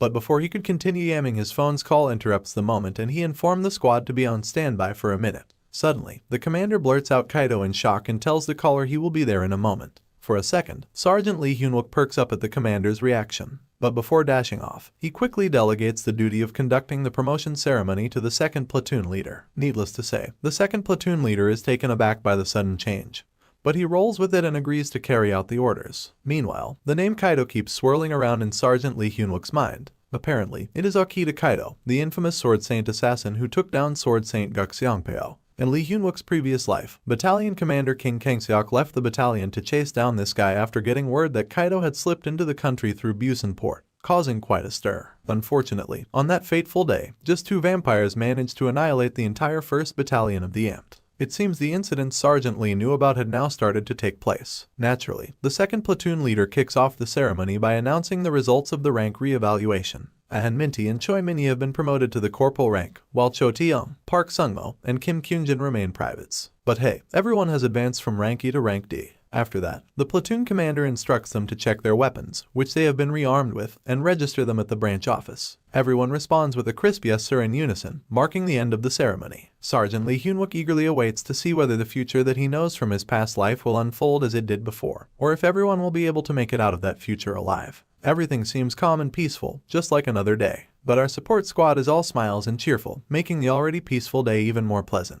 Everyone seems to be enjoying their new promotions, while Corporal Park seems to be in a bit of a sulking mode. It did not take long for one of the soldiers to notice that Park Junmo seemed to be on edge. Curiously, they ask Park Junmo if he is doing okay. After that unexpected call, Junmo snaps out of his sulking. He tries to brush off the concerns by saying he is alright. He adds that he kinda saw this result coming anyway, so it is not a big deal if it actually happened. Plus, he could not level up like the others. Even so, he happily raises his new weapon and boasts that he scored a reward, and a top-notch weapon at that. Now back to our boy, let us see what he snagged. At first glance, I could not really tell what they are, but the squad standing behind our boy confirms that these are pegs, which clearly are not weapons in any way. So naturally, they are curious as to why that is. It is at this point the sergeant stands up, making these sharp pegs float into the air with his metal manipulation. His mind is still stuck on the soul wave threat that is about to come. He figures he does not have time to stress about it. Right now, all he can do is prepare as much as possible to face whatever comes at him. No matter what it is, he will charge at it, pounce on it, and certainly destroy it and gobble it up, of course. The scene transitions, and we find ourselves in the middle of the night,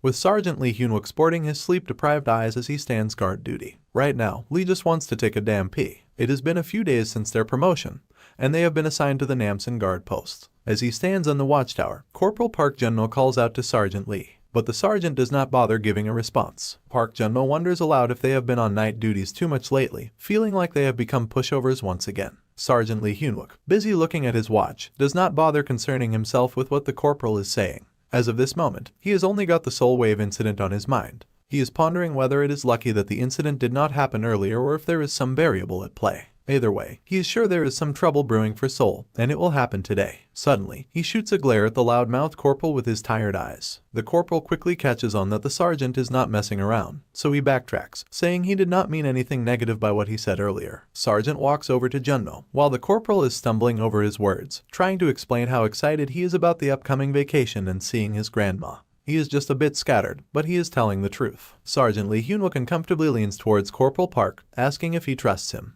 The corporal manages to muster a few words, stating that Park Junmo completely trusts our boy. Suddenly, we see the cat, and it is clear from its reaction that she is sensing some trouble lurking around. Meanwhile, we see our boy Lee is busy intimidating the poor corporal with his gestures and creepy smile, asking if Corporal Park Junmo is telling the truth. If he is, they will be leaving their posts once again. I distinctly remember the same scene from the beginning chapters, where Sergeant Lee asks the same questions. Heck, even poor Park Junmo cannot help but wonder if he is experiencing deja vu. In the following scene, we hear Sergeant Choi Seon's voice asking the soldiers if they are not going to sleep tonight, to which the soldiers respond with a resounding no. We then take a look at the orange cat once again, but this time it seems she has been killed, a dead giveaway that something's about to go down. Unaware of the danger, Sergeant Choi continues talking to the soldiers, asking if they have been on night duty too often lately, a remark we have heard through Corporal Park's mouth already. Although Private Park Sung-mo's eyes look like dead fish, he reports back that he is okay. Corporal On Minty, also giving off zombie vibes, states that according to Sergeant Lee Hyun-wook, this is supposed to be part of their training, so they did not have much choice in the matter. After hearing this, the lady supports a smile while mentioning that if it is Sergeant Lee who ordered them, then there is no choice but to adhere to what he said. She also starts sucking up to Minty's achievements, assuring him that he is good enough, which is the only reason Sergeant Lee asked this of him. The soldier could not help but blush embarrassingly after getting acknowledgement from one of the cutest ladies out there in the mix. Suddenly, Corporal Minty notices a silhouette right under the bridge. He immediately raises his gun and points it towards the suspect, instructing them to halt their movements and raise their hands, or else they will face a barrage of bullets. It is clear this is not an ordinary being, as we can see those glowing red eyes even from a distance. Regardless, he tells the figure to freeze once again. Then, Private Minty aims his gun and tells the suspect that if they are a civilian, they'd better not take a single step closer, and orders them to turn around. After that, we finally see this creature with these purple eyes screaming at the top of his lungs, and after seeing this ugly face, Minty does not waste any time before piercing a hole through the creature's shoulder with a single bullet.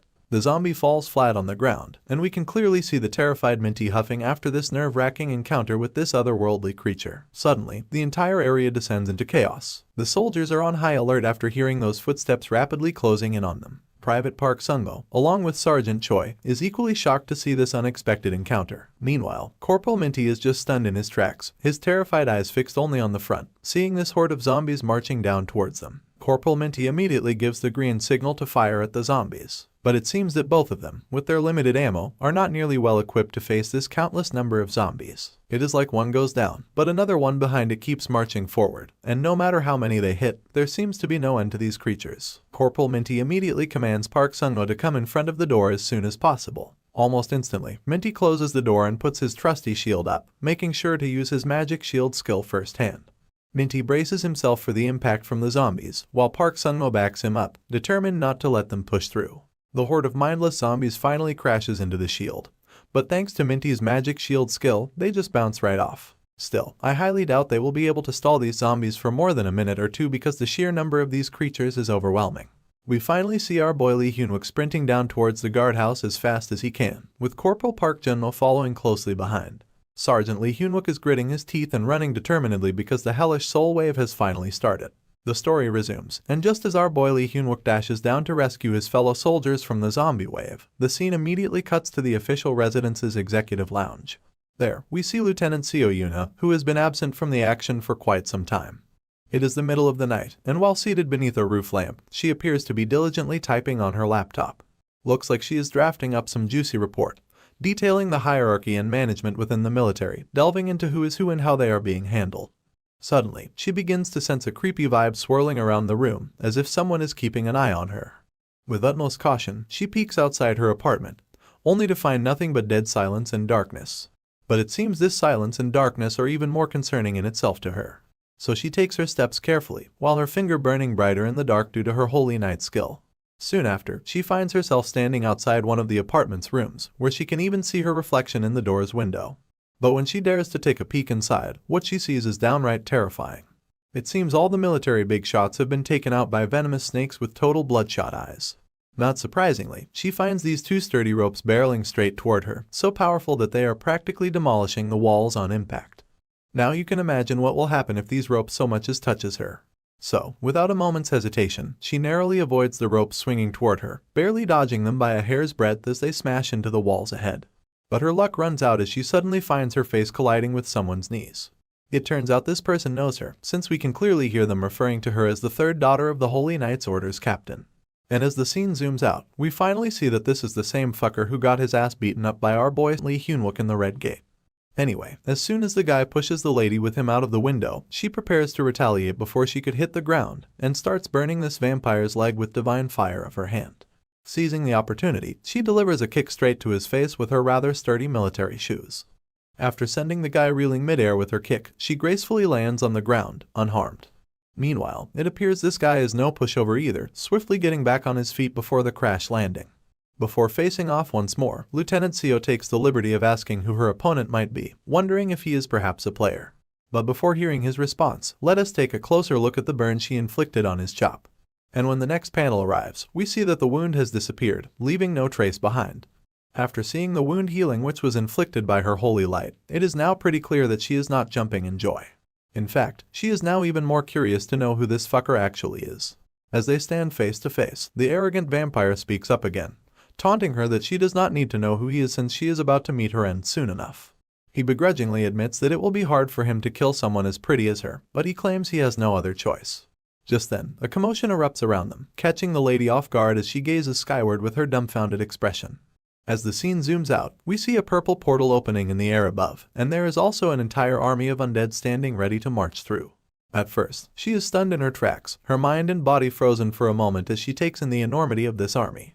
Soon after, when she notices that there is a gate hovering there, and the presence of an entire army that should not be there can only mean one thing, which is that a wave has started. Just as she is lost in her thoughts, the vampire seizes the opportunity and attacks her immediately, reminding her that she should not be thinking about anything else while he is right in front of her. This time, it seems she will not be able to get herself out of this mess as the ropes are mere inches away from her.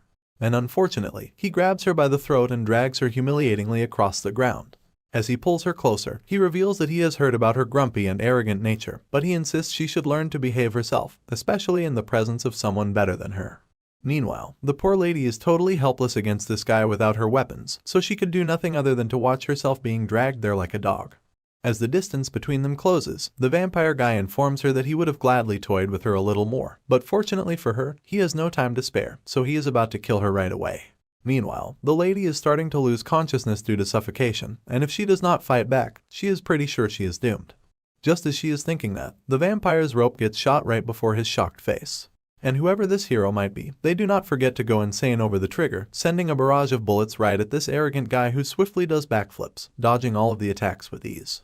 Despite dodging all the bullets with ease, the guy is pretty pissed to find himself interrupted, especially just when the scene was reaching its climax, so he demands to know who this sneaky bastard is. While the guy is flipping out, we see Lieutenant Seo finally catching her breath once again, after nearly getting choked to death. It seems the hero has arrived at the scene, and whoever this guy is, he sure knows Lieutenant Seo pretty well. And at this point, it is no surprise to us that the hero is none other than our boy Lee Hyunwook, who is asking his senior if she is alright. But instead of responding to his query, she dumbfoundedly asks why he is here. But the Sergeant Lee stays simple with his words, simply letting her know that he is just here to rescue his senior. Well, the lady is not buying what he is selling. She has got a feeling this guy is hiding something. She has always been suspicious of our hero's moves, and it is fishy how this dude always ends up in the thick of danger. But before Lieutenant Seo Yuna can grill our boy, Mr. Vampire over there gets antsy and starts yelling, wondering if they are deliberately ignoring him. Then he goes off on a tangent about military ranks, like he's got a bone to pick, just like the one guy he met at the Red Gate. Now, you probably guessed it, the vampire is actually talking about our hero, who is standing there with a smirk on his face. After finally coming face to face with his enemy once again, Sergeant Lee Hyunwook wastes no time before calling this trash vampire out. Also, it does not take long for the vampire to realize who this guy is standing before him. And when he does, frustration spills over, and he starts hurling insults at our hero, calling him a damn trench monkey. But before we dive into the showdown between those two, we are zooming back to our Corporal Minties holding down the fort against those bloodthirsty zombies. Poor Minty's hanging on by a thread in that formation. But it looks like they will not have to hold out much longer because the rapid response unit is on its way.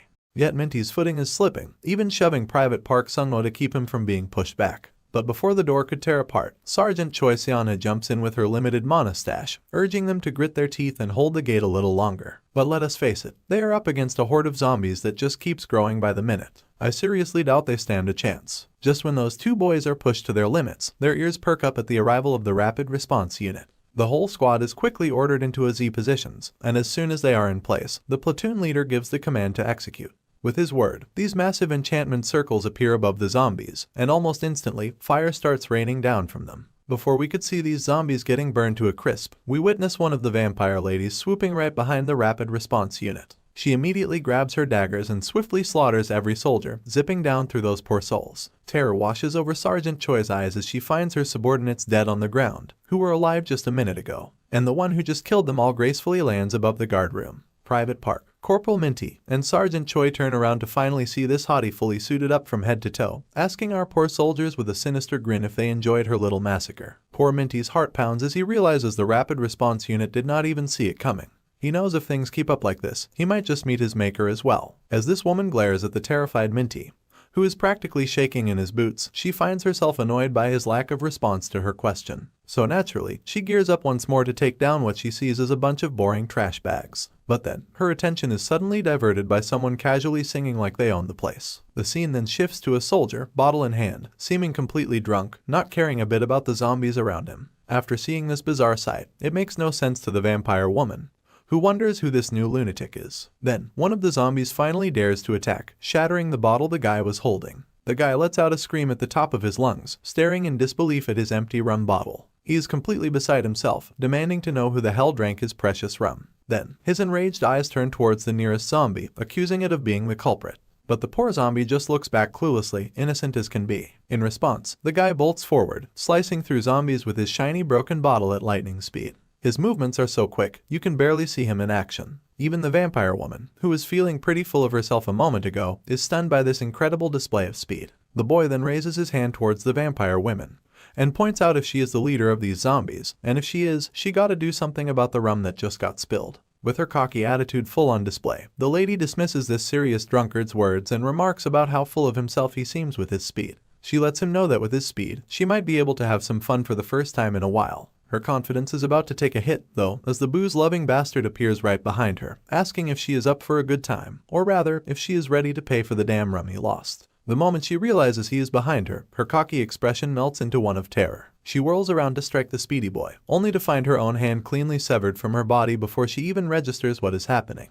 As the pain hits her, the lady lets out a grunt of agony, leaving the entire area echoing with her screams of torment. Her screams may be filled with agony, but for our poor boys, they are like a sweet lullaby. They erupt into happiness at the sight of the drunken soldier's return. And as it turns out, this guy is none other than Sergeant Choi In-jun, the legendary figure we have been hearing about for so long. Despite his flushed face and hiccuping, he is here on serious business. He demands the lady pay the price for his rum, or he will make sure to settle the score by cutting something else. Upon learning of this new hero's identity, the vampire woman starts to panic, insisting that In-jun is deployed according to her sources. But the guy, hiccuping and all, clarifies that the military called him back for some duty, so he is here to serve as instructed. And he does not let her off the hook for his rum, reminding her not to stray from the conversation. This arrogant lady, feeling mocked by this brat, screams in frustration and starts attacking him right away. Her first swing immediately shatters the bottle In-jun was holding and starts swinging her dagger further with such speed that you could barely see her moving. But the boy just keeps dodging the attacks like a ninja on drugs. Just when the lady thought she had the upper hand, the man simply vanished from sight, reappearing next to Private Park and Corporal Minty. And all the lady could do was watch in frustration as the hero moved with godly speed.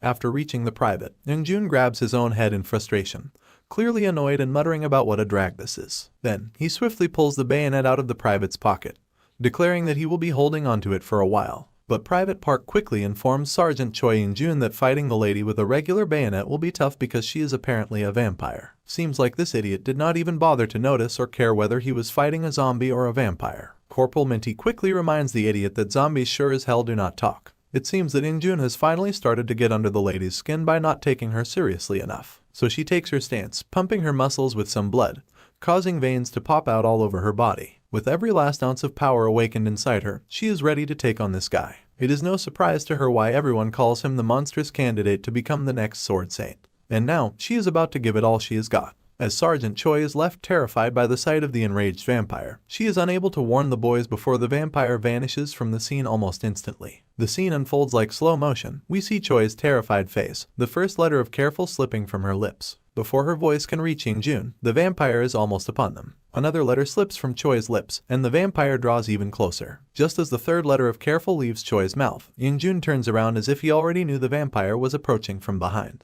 He whirls around with his bayonet in hand, deflecting her attack instantly. Everything happens so fast that Sergeant Choi still has not finished saying the word careful, and the vampire is already suspended in the air. It is like time freezes for the soldiers standing near In-jun.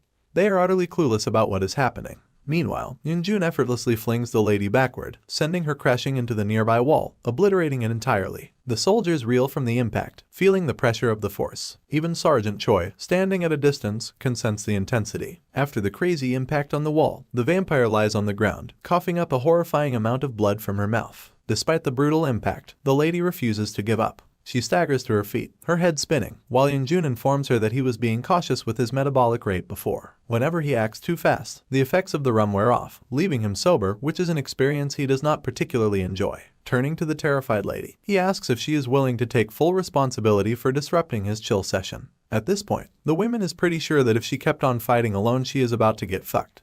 So naturally, the only wiser decision she comes up with is running desperately out of the place with her tail tucked between her legs.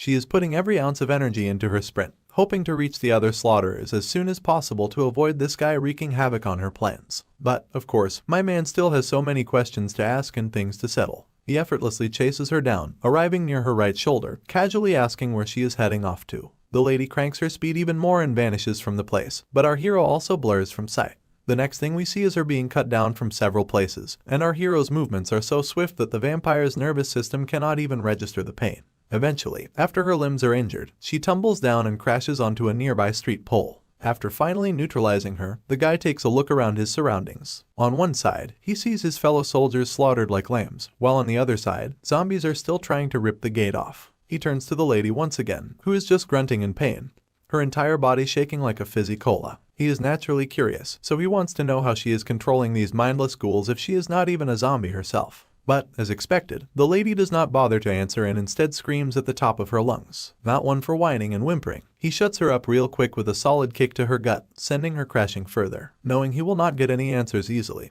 he decides to clean up the other mess she scattered before returning to negotiations. He then vanishes from the place once again, landing back above the gate holding off those mindless zombies. As he is perched above, he commands the soldiers standing below to tie that vampire woman up. He also loops in the vice platoon leader, letting her know he will swing by again after he is done cleaning up. The lady seems a bit thrown by this out of the blue plan, but she is all for it, telling him to go ahead and slash those monsters up and give a report later. Before Yoonjun gets down to slicing and dicing, Private Park offers up his newly acquired holy power-infused weapon, urging our rum-loving hero to give it a go. But Yoonjun just shakes his head, saying no thanks, to which the Private Park reminds this drunkard that these guys will not go down easy with a regular bayonet. But when you look at this guy's face, there is this creepy, devilish grin spread across it. He is all about making these bitches suffer with every strike, and he is not shy about it. Naturally, the poor soldiers get a shiver down their spines after hearing this craziness from him. And with that final exchange of words, the man vanishes from sight once again, and before you know it, the whole horde of zombies is chopped up like veggies before they even realize what is happening. Gotta say, this dude's probably the coolest side character I have seen in ages. Heck, I might even go as far as to say he is even better than our boy Lee Hyun-wook. The boys find it weird how Sergeant Yoonjun's personality has changed so much. Minty even remarks that this drunkard now looks similar to our boy, Lee Hyun-wook. Private Park nervously agrees, saying he gets chills whenever he sees the two of them grinning like that. And speaking of our boy, you can see the devilish grin spread across his face, and there is no denying he looks scary as hell when he smirks. But it is not just us who find his smug smirk unsettling. His enemies do not like it either. As soon as the vampire guy sees that same grin again, he explodes in frustration. Without a moment's delay, he swings his whip toward our boy in an attempt to grab Lee Hyun-wook.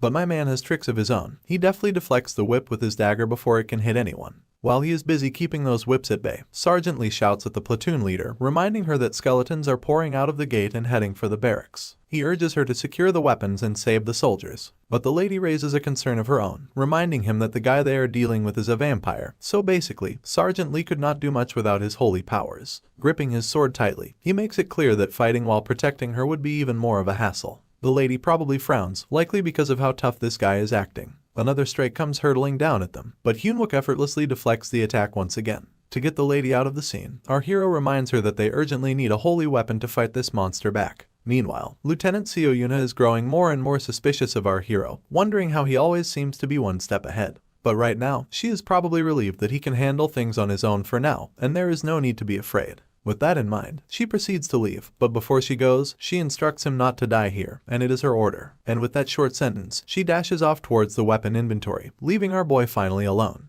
Even the vampire is confused by the sergeant's decision, so he asks why he sent her away instead of fighting together. But instead of replying to the query, our hero calls out the asshole, mentioning that he is feeling pretty glad to see that this blood-sucking Snarlula is still alive. Naturally, this remark bewilders the grumpire, so he asks Hyunwook what the fuck he is talking about. With that same sassy grin, our hero remarks that if this vampire guy is still alive and standing before him, it only means that this blood-sucking bastard has not reported to his leader that someone like Sergeant Lee kicked his butt. This remark definitely rattles the guy out of his mind, and he is beyond ticked at this point over our hero. But Lee Hyunwook just keeps needling the guy with his silly remarks, mentioning that getting his butt kicked in the Red Gate must have been bothering him. This grumpire could only take so much humiliation from our hero, and right now, he is absolutely fuming. His hands start to transform, and these metallic dark matter relics pop out of his limbs. He is basically saying our hero must have been thinking too highly of himself. But once he is fully transformed, he lets Lee Hyunwook know that with his gear on, there is no stopping him from causing chaos. And he is pretty blunt about it, saying our hero's holy power-fused metal beads will not stand a chance against him. Suddenly, our hero's eyes widen in realization upon seeing this guy's new look, as if he has just hit the jackpot. He wonders exactly how many of those 1 billion won each mana tanks are in there. I am not entirely sure what he just said, but let us hope it makes sense going forward. If I missed the memo, let me know in the comments. Anyway, when we take a look back at this fuming grumpire, he confidently lays it out that today our hero will not be able to lay a single finger on him, and he will make sure to tear him into pieces single-handedly. But just then, the sergeant's sword starts to shimmer, and a system window appears, mentioning the name of the item, the Crown of Light and Darkness. This item basically has effects to rapidly boost resistance against undead property. This crown can hook up any weapon our hero wants with an aura attribute, and he gets to choose whether it is holy power or black magic that he wants to fuse. Also, our hero can't use both the holy power attribute and black magic at the same time. And there's a note about the penalty that comes after using the skill. With his crown item activated, a holy light ring appears above his head, and his weapons start to exude pure holy energy. Another notification pops up, giving the lowdown on the skill granted by the crown. Apparently, it can hook up any gear he picks with a 10% boost of holy power. And as for the penalty, his mana is going to take a hit of 10%. Naturally, the vampire is utterly bewildered to see our hero transform that shoddy weapon of his into a holy power-fused weapon out of nowhere.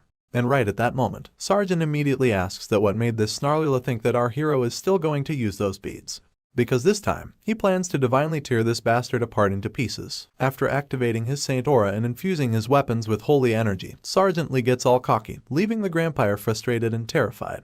But this guy still holds onto his bravado and challenges our hero, convinced that Lee Hyunwook cannot even scratch him with his divine powers. Yet, Sergeant Lee remains Sergeant Lee. He throws yet another verbal jab, asking this blood-sucking fiend if he is shitting his pants at the sight of these divine powers, because that is the only explanation for his frantic threats and talk. Well, that is the last straw.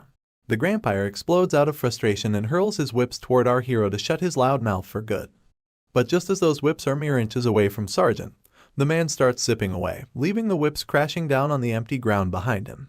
The angry bastard keeps stirring those whips around to chase down our hero, but my man is just ducking and dodging them nonetheless. It appears our hero actually recognizes the threat these whips pose, and they are not definitely something to scoff at, especially with their long range. He admits that even if one whip cracks over his body, he is going to fucking die. But still, he has this grin etched across his face as if he has figured everything out. He keeps dodging them left and right without a care in the world, and with each maneuver in the air, he is closing his distance towards the vampire. The fiend is fuming at this point, utterly flabbergasted as to how to deal with this slippery opponent. It appears our hero has completely changed his strategy, which will leave his enemy at a disadvantage with his whip, because at close range, all the positives of this weapon turn into negatives. With that knowledge in mind, he soars toward that bastard with his sword pointed directly at him, and there is also a dagger coming from behind. However, it seems this is not going to turn into Sergeant Lee's favor, because there is a cocky grin on the vampire's face, as if he has already figured everything out. And as you can imagine, those metallic, sharp chain-like things start to pop out of his massive shoulder, soaring into every direction, leaving literally no room for our hero to avoid them. His dagger, which was coming from behind, also gets stuck in this mess of wires. To save himself, Sergeant Lee immediately uses his indomitable steel body to shield himself from deadly wounds. Somehow, he manages to get out of that wiry mess in the nick of time using his skill combo. Afterwards, he starts running down to make a safe distance, while those whips just keep on chasing him, crashing down on the ground and breaking it with every impact. The fiend is relentlessly chasing our hero with his whips, leaving him no choice but to desperately run out of harm's way. Meanwhile, this bitch is having a good laugh, watching this once cocky dude, who was talking big, now sprinting off like a scared kid. To make matters worse, the fiend has snagged both our hero's dagger and sword. He had not factored in these armored tentacles when he marched toward the bastard, and now not only does he lack his weapons, but he cannot even get close. Looks like our hero also had his fail not ready to go for the final blow. But seeing all those tentacles swinging around, he is worried his trump card will just get swatted aside. So, instead of wasting another weapon, he goes for his Achilles spear, even though it is going to cost him a ton of mana. But hey, desperate times call for desperate measures. The Grumpire keeps getting cockier, relishing in seeing his opponent running around like an annoying mosquito out of fear. He throws threats, saying he would love to watch our boy run until he is completely dead. Sergeant Lee immediately takes his stance with his spear in hand. As soon as he activates the spear's ability, he destroys the tentacle with a single strike. And right on cue, a system window pops up, mentioning that he has unlocked the power of the Achilles spear. As for its effects, wounds inflicted by this spear do not heal under normal circumstances, but it is going to take a hefty toll on the user's mana once activated. Currently, his mana consumption is at 21%. As he jumps back after cutting one of the wires to save himself, the system also notifies him that he has 63% remaining after using the spear. After watching his mana plummet like crazy just from cutting down one tentacle, Sergeant Lee finally grits his teeth in frustration. It is clear this bastard is using a huge mana tank embedded in his armor to keep those whips swinging until our hero runs dry. It dawns on him that this piece of crap came fully prepared this time. Not only that, he is caught onto our hero's weakness and is exploiting it for all it is worth. But Sergeant Lee cannot just blow his entire mana reserve on this guy, especially with more vampires to fight. On the other hand, the bastard just gets even cockier seeing our hero feeling desperate and helpless. He mocks him, asking if he finally understands his situation and tells him to try yapping once again like he was doing before. Just as those whips are coming towards our hero, he pulls out his walkie-talkie from his pocket and urgently calls Choi Tae-young. With a voice full of urgency, he shouts into the device. Suddenly, a flash of light starts to shimmer right behind this crazy dickhead, who is totally bewildered by what is happening with all this yelling. Before the vampire can even make sense of anything, a beam of light pierces the man right over his chest and passes through his body, leaving the voice of fire echoing through the jungle.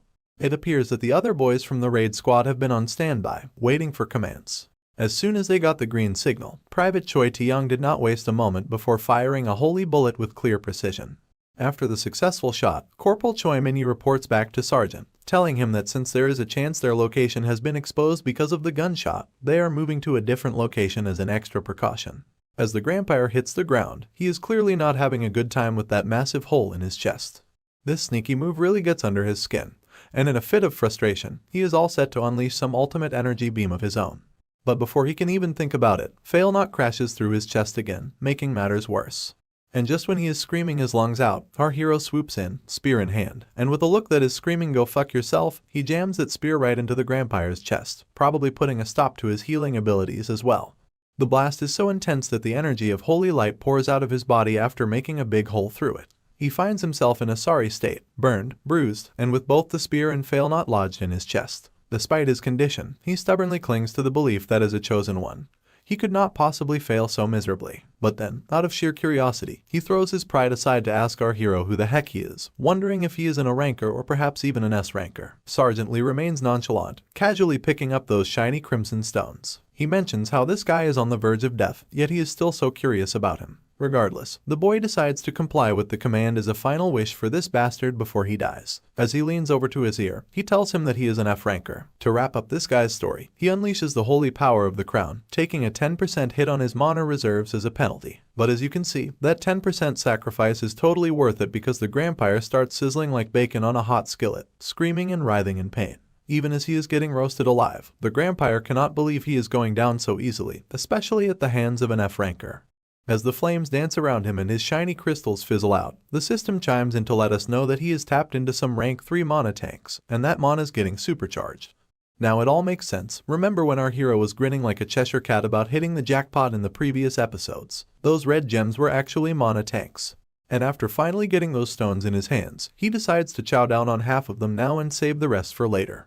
Suddenly, an announcement starts to ring, directed to our boy. The announcer informs our hero that the skeleton army is attacking the barracks number 2, and this familiar voice seems to belong to Corporal Choi Min-hee. As the idiot is running down, trying to chow down those gems, he mumbles out, asking about the current progress. After seeing that horde of zombies, the both boys report back to our hero, mentioning that the skeleton head count cannot be measured, and the way things are looking, Private Choi is pretty sure that not everyone can make it out alive. On the other hand, our hero just keeps on running down with full determination, while his weapons follow closely behind him. Before our hero can reach there, let us focus our camera on this disgusting, brainless zombie just chilling around. But his chilling session is rudely interrupted when a high-speed car crashes into the skeletons, knocking them down like pins in a bowling alley. Inside the car, the driver looks absolutely terrified, with the airbag deployed and everything. But before he can catch his breath, the zombies swarm in from all sides, surrounding him in a gruesome circle of death. The next thing we hear are his screams of agony as blood spills everywhere. Honestly, I was not a fan of his wimpy face anyway, so props to the zombies for taking out this waste of oxygen. The zombies gather around the car like it is the hottest ticket in town, and one of them finally gets a hold of the man's head, after chopping it off with a satisfying crunch. Even the skeletons seem to find his terrified expression amusing,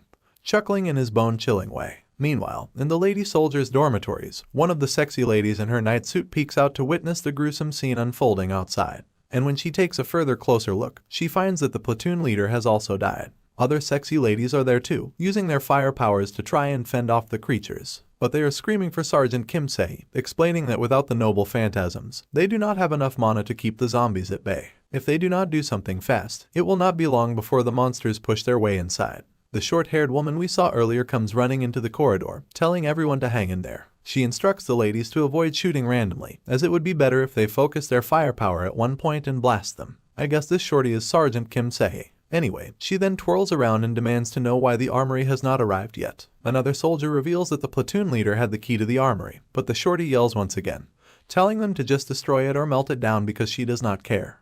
All she wants is the armory here because apparently it is probably the only way they can make it out alive from the barracks.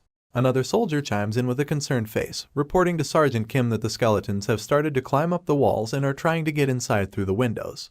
Sergeant Kim immediately commands the soldier to get away from the window. It seems that this shorty is in quite a bit of trouble because we can clearly see a skeleton behind her through the window. Finally, Sergeant Lee has made it to the barracks. After looking at the sheer number of skeletons, he finds himself bewildered. He is especially worried about Sergeant Kim Se because he cannot afford to lose her.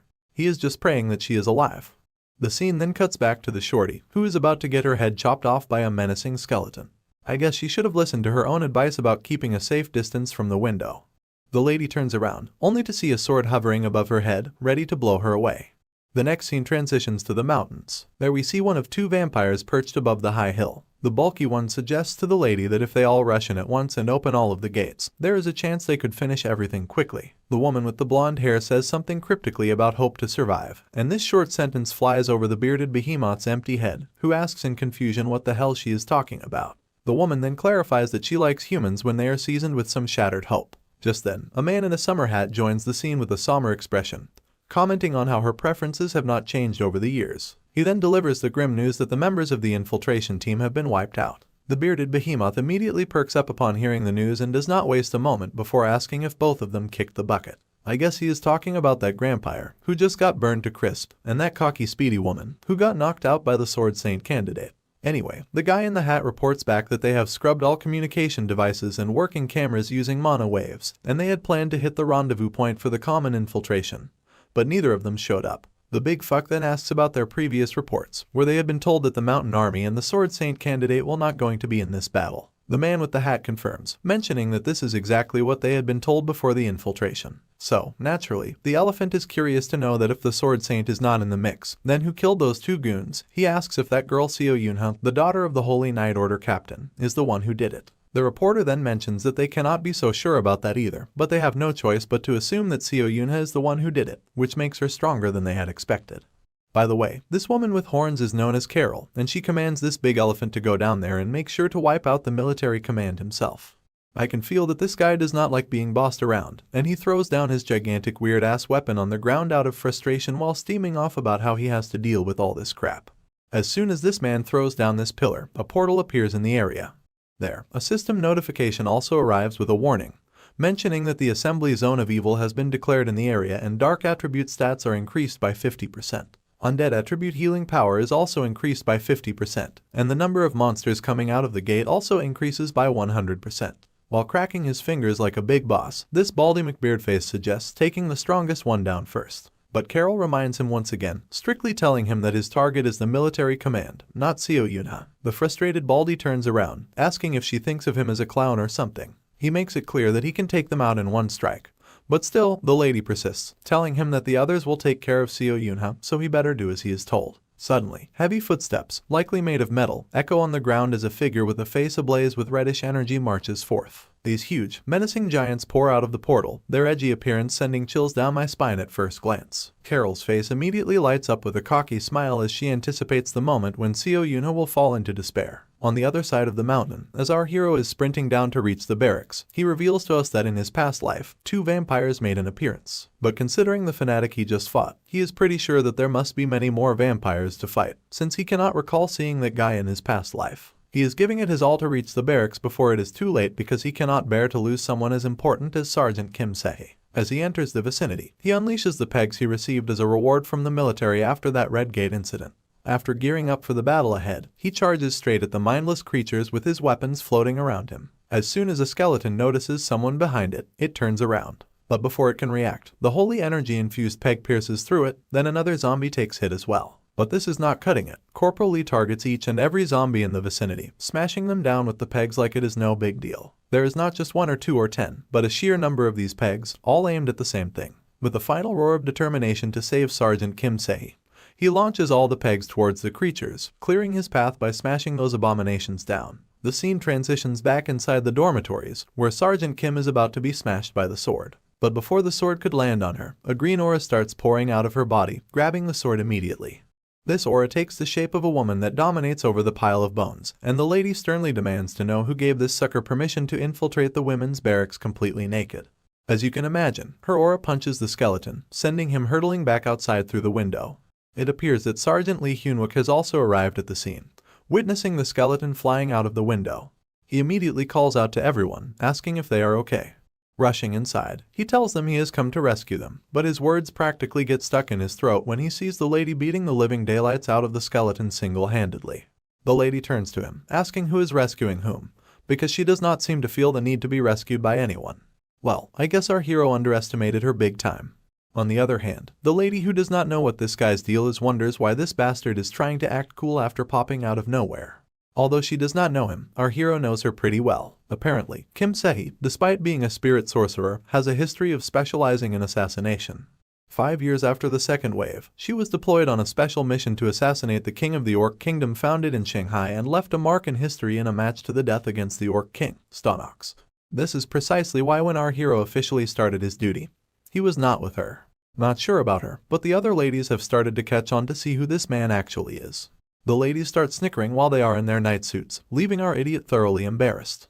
He immediately turns his head around, while the ladies continue to whisper to each other. One tells the other that this man was supposed to be handsome, and the other responds that she did not see him up close that time. The guy immediately starts stuttering out, his voice all shaky, asking who is calling the shots right now. The lady, looking a bit hesitant and adjusting her gear, kind of reluctantly admits she is the one in charge. Out of the blue, another woman shows up, urgency dripping from her voice as she announces the armory is now open. Still avoiding eye contact with the ladies, our guy says he will hold down the fort here while they gear up. Sergeant Kim Se questions if he can handle it solo, and he just shrugs, urging them to hustle because his mana is not unlimited. Suddenly, his walkie-talkie rings, where Corporal Park Jun-no can be heard reporting. Park Jun-no reports that most personnel from Barracks 1 have been evacuated as instructed, and the platoon leader has moved to Barracks 2. Upon hearing the report, our hero gives him a verbal thumbs up for his job. I'm guessing that the guy who came in the car and died a while ago was just the platoon leader. Just as the zombies are swarming the entire area, a light starts to shimmer brightly behind them, and seeing this, even our hero's jaw practically hangs in the air wide open.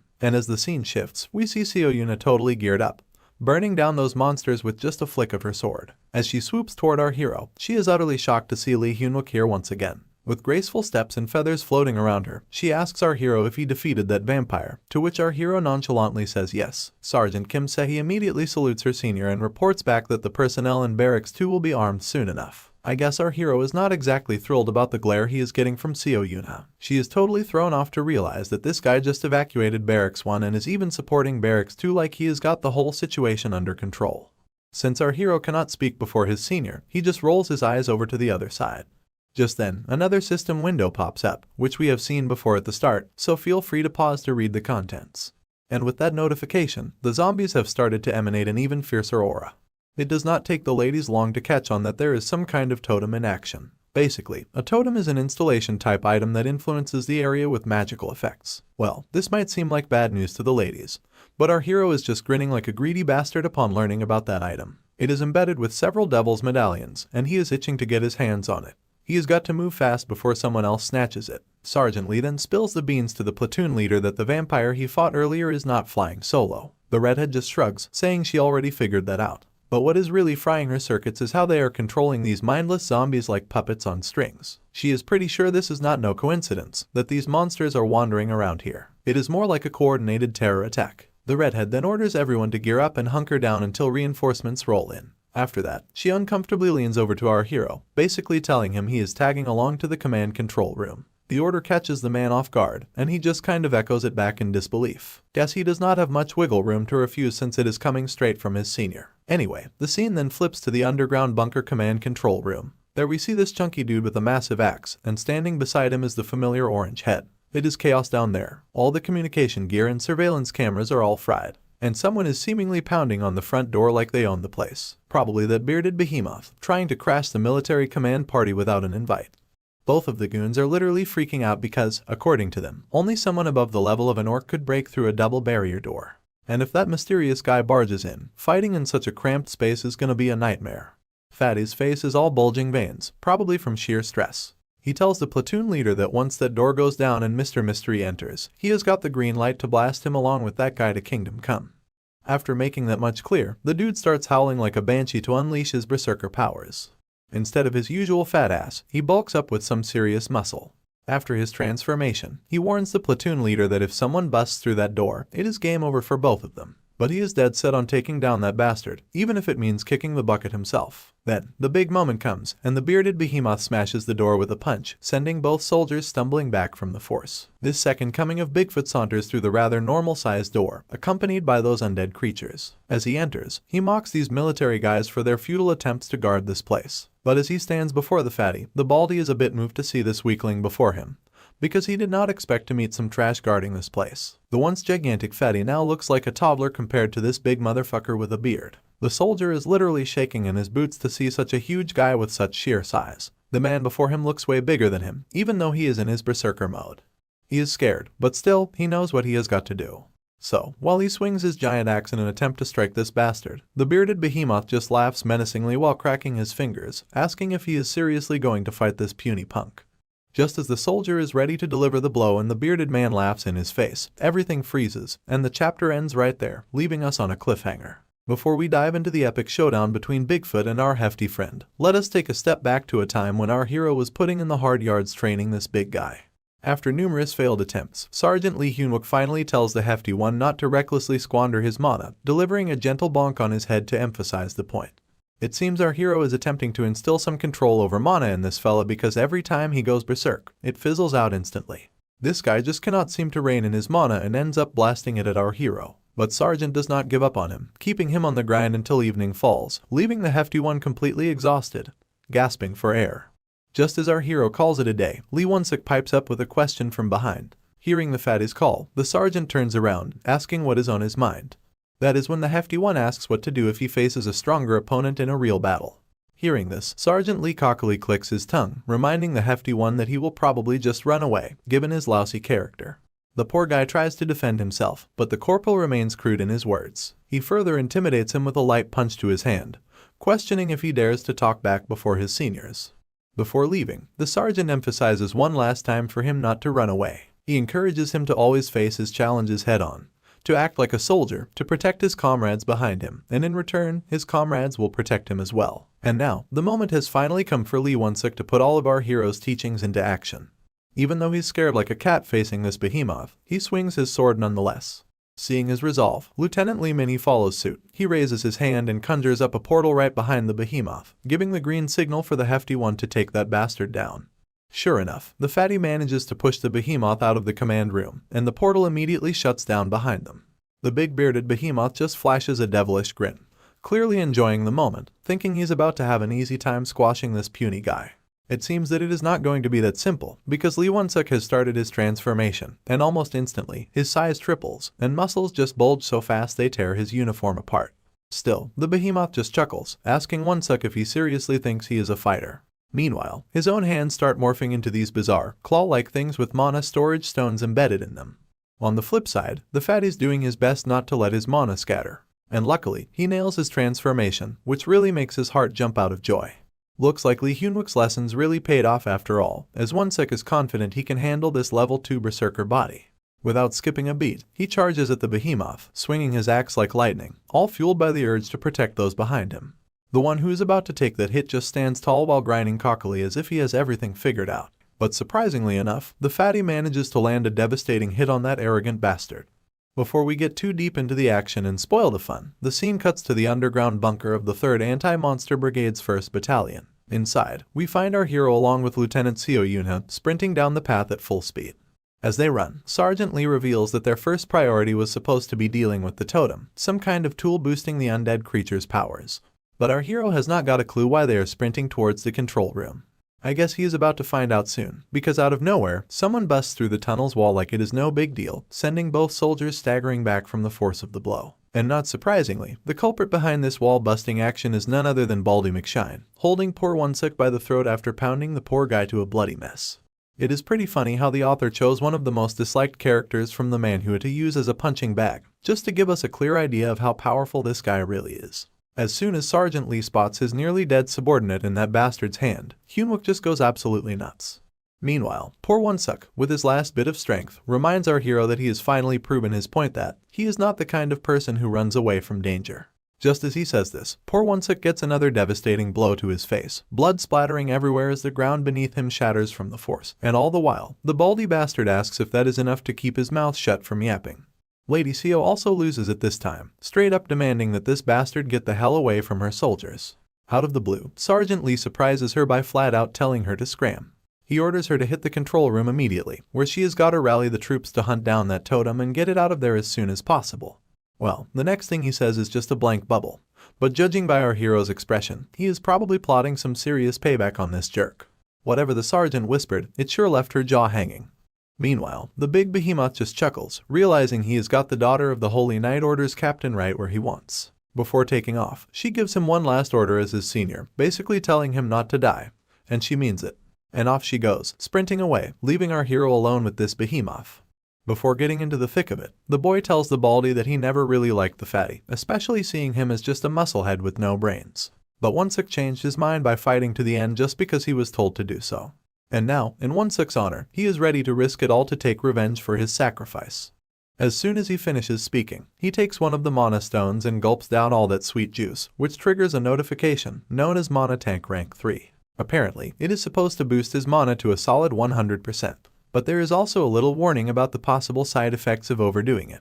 With his mana topped up to brim, he dashes forward full throttle. Meanwhile, this idiotic dickhead has no clue what the hell this dude is on about, and just laughs at our hero's face for charging recklessly like that, but invites him to come at him nonetheless. As you can imagine, my guy catches this beast off guard by slipping right through his wide open legs. After a smooth slide and a quick touchdown on the ground, he points his finger straight at the clueless man. Just as the bearded behemoth is trying to figure out what is going on, something shiny comes flying at him from the front. Zoom out, and you see these pegs smashing into the behemoth from behind, giving him a good wallop. And just when you think that is it, the divine arrow swoops in, aimed straight for his bald head. Right at that moment, our hero unleashes his divine spear without a second thought. After swinging his spear, something unexpected catches his attention, and it appears that this big guy just managed to grab all of those pegs in nick of time and also stop the spear, along with that arrow. Once he is completely transformed into this alien-like thing, he proceeds to taunt our hero, asking if he intends to defeat him with these toys. With that little verbal jab, he slams Sergeant Lee with his gigantic feet, sending him flying in the opposite direction, which leaves his spear hanging mid-air. But my guy is not without his tricks, because he had already activated his indomitable steel body just before the hit landed, saving him from that deadly blow. After regaining his balance, Lee glances to his left, only to see his poor fellow soldier lying there like a deflated balloon, which is just pissing the hell out of him.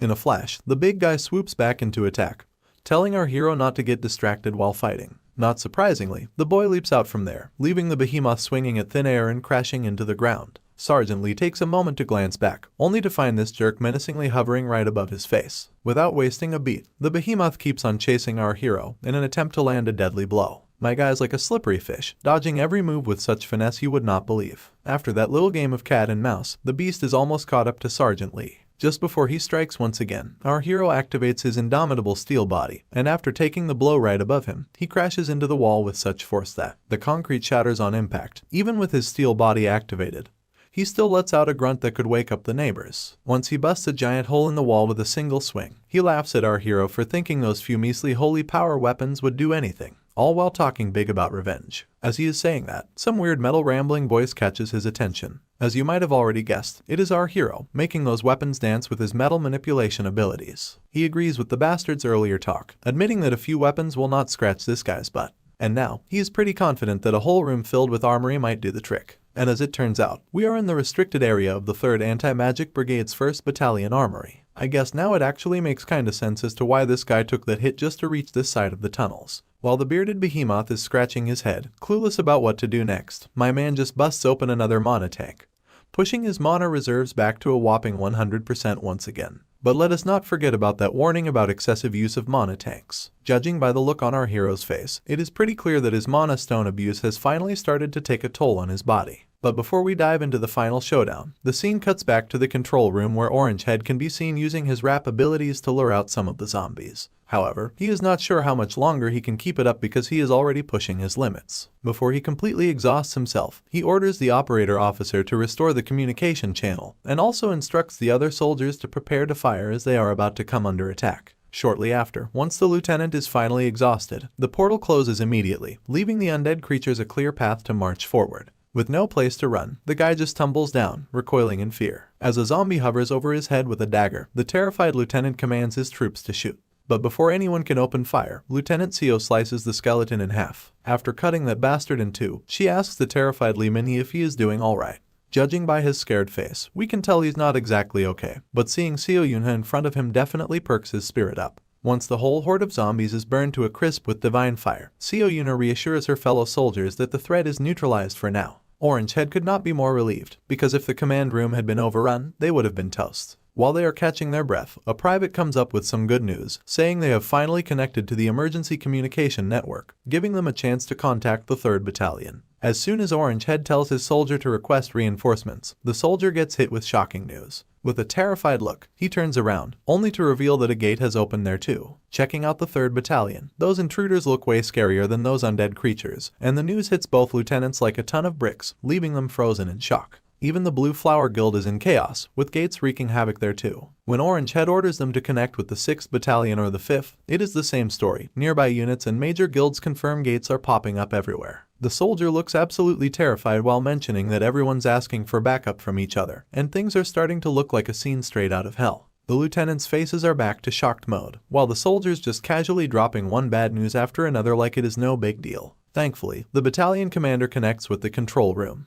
Before they dive into the conversation, the junior gives a salute to his senior. The commander tells them he is rushing back to base, but it might take a bit, so they have gotta hang tight. As his chopper zooms down to its destination, the commander asks about the current situation. Seo Yunha mentions that multiple gates have popped up simultaneously in the camp and major guilds, causing a crisis likely due to external players or villain groups. And on top of that, most of the higher-ups, including executives, are missing in action, probably already taken out. The senior then asks if they have got any more bad news to report, to which the lady just shakes her head with no. Before finally cutting the transmission, the commander puts his faith in both of the lieutenants to clean up the mess. With such a huge responsibility left on their shoulders, the girl gathers up her courage and proceeds to inquire of the commander about something. The gorilla gives her the green light to ask. Before speaking up, she admits that she might sound unreasonable, but she still suggests giving temporary command to Sergeant Lee Hyunwook. Needless to say, the Orange Head finds himself frustrated at her absurd suggestion. I guess his shock at this news is understandable since he despises our hero with every fiber of his being.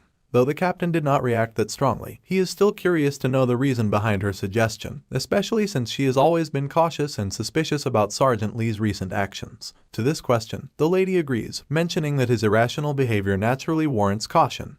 But that was the case until now. While she is talking about him, the scene immediately cuts back to him at the moment where he is smashing those mana stones right on his chest. With his mana tank topped up, he goes ahead and hijacks the entire arsenal of weapons. Before unleashing chaos on the behemoth, our hero drops the name which goes as the indestructible Okemok, leaving the big guy scratching his head wondering how our hero knows him. Instead of just shooting the breeze, my man decides to rain down all those weapons right on the beast, throwing them like it is no big deal. Surprisingly, the Baldy does not even flinch, taking all those weapons like a pro. And as the weapons rain down, they are getting wrecked as soon as they hit the behemoth's tough build. Meanwhile, Sergeant Lee has already burned through 13% of his mana reserves. Yet, this guy does not even bat an eye and mocks our hero's feeble attempt to take him down. The monster even gives our hero props for his cleverness from the get-go, and invites him to give it his all. Despite Sergeant Lee's mana dropping with each passing moment, the behemoth keeps on trucking despite the weapon onslaught. Seeing this, Sergeant Lee grits his teeth before unleashing all he has got towards the beast, dropping his mana down to 66%. But even after all that, the behemoth stands tall. He is pushed back by the relentless barrage, and eventually, his shield starts falling apart. Still, the bastard finds it hilarious, laughing his head off because he knows anyone relying solely on strength ends up biting the dust. As the mana drops below 40%, the relentless barrage comes to a halt, while the monster gets deadly close to our hero. With a swing of his hand, the Bigfoot destroys the ground beneath him. Once the dust settles, we see our hero's legendary spear sprinting towards the beast. Just in time, my guy jumps out and leaps into the air, landing right behind the behemoth's head effortlessly. Close to the bastard's ear, Sergeant Lee gives him a piece of his mind, before piercing him with his divine spear. Once the spear enters the game, Sergeant wastes no time before unleashing its divine powers, which takes his remaining mana down to only 2%.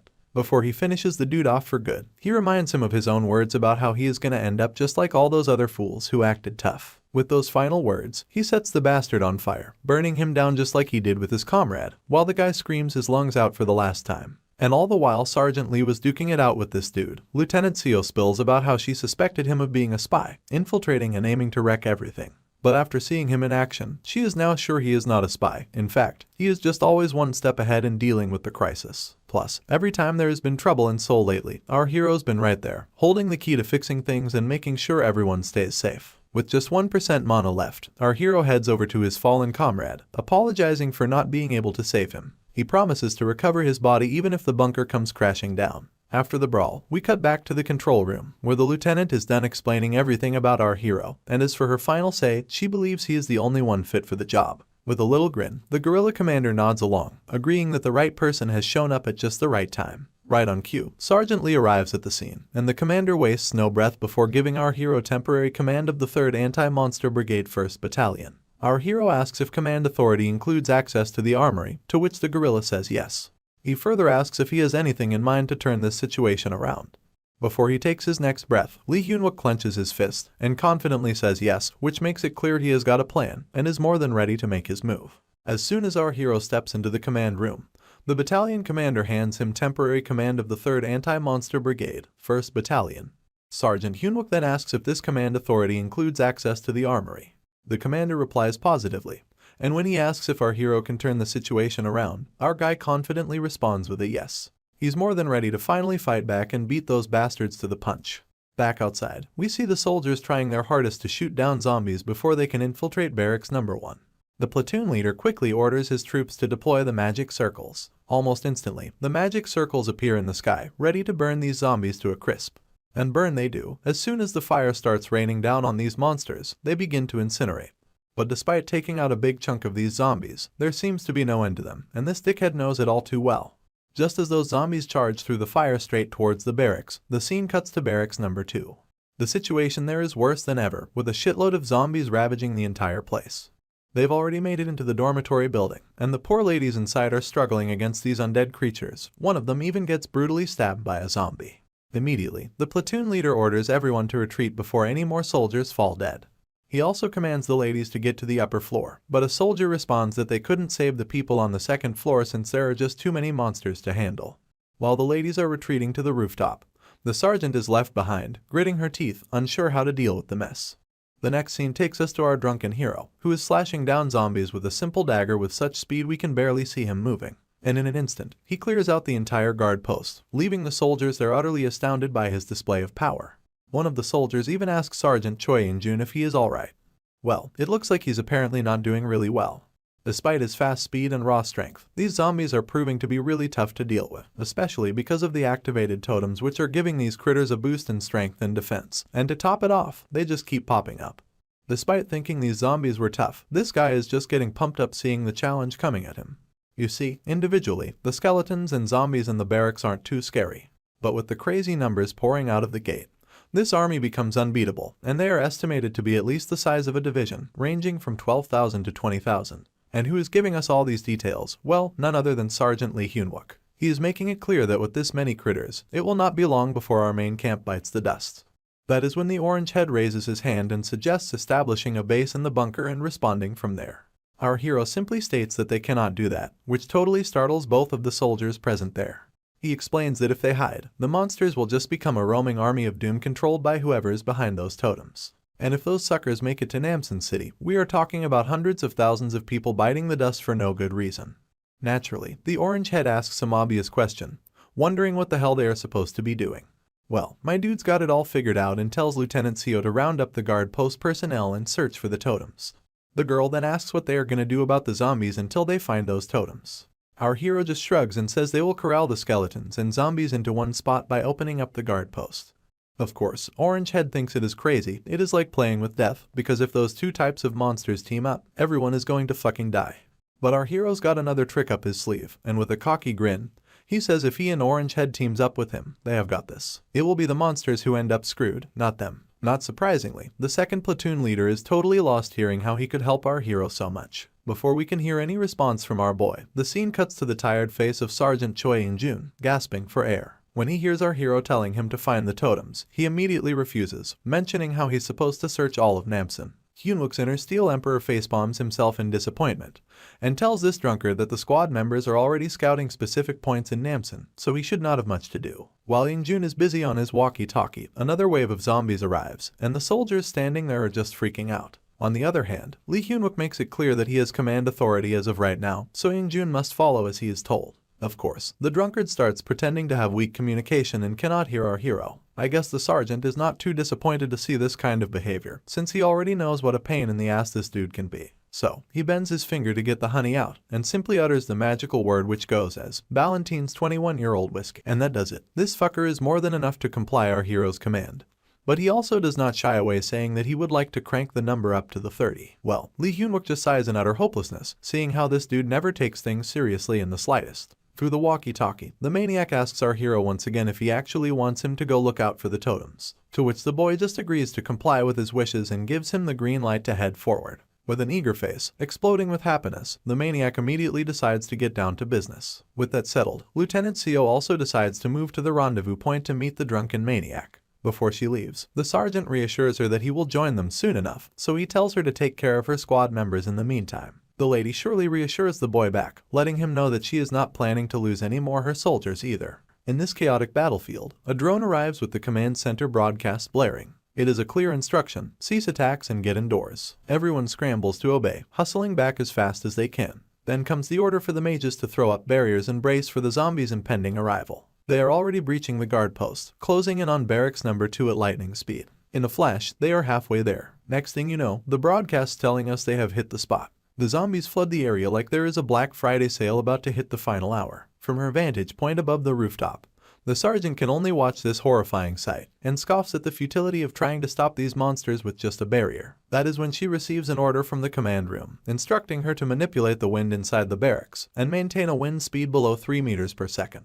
Of course, the lady immediately starts doing her assigned job, even though she has no clue what the heck our hero is cooking up. The scene finally cuts back to our hero inside the 3rd Anti-Monster Brigade Armory Hall, where he's broadcasting those instructions to everyone through the Red Head's spatial magic. Meanwhile, Orange Head is pretty blown away. He never imagined he would be able to link his warp zone to a specific object to send things far away. Even though he can only summon his warp portals as far as 80 meters away, the drone has passed 800 meters already, which is astonishing. What is creeping the hell out of him is the realization that our hero knows how to utilize these powers better than he ever knew. Once the drone hits a kilometer up in the sky, they lock it in at that height. With the platoon leader all set with his warp stretched out to the max, our hero whips out one of the swords and fires it straight down, a sight visible from miles away. Even Dracula over there cannot miss the blue light streaking through the sky, smashing that skeleton into 1,000 pieces. Not only does it wreck that one undead, but the impact also scatters nearby zombies and skeletons as well. It is such a big hit you can see it for miles around. Once the two soldiers give the thumbs up that the attack hit its mark with zero margin for error, the sergeant wastes no time chugging those mana tanks, filling his own mana right up to the max. Once he is finally feeling surge of energy, he starts manipulating all of these swords, and every kind of weaponry and rains down a steel rain for above the sky.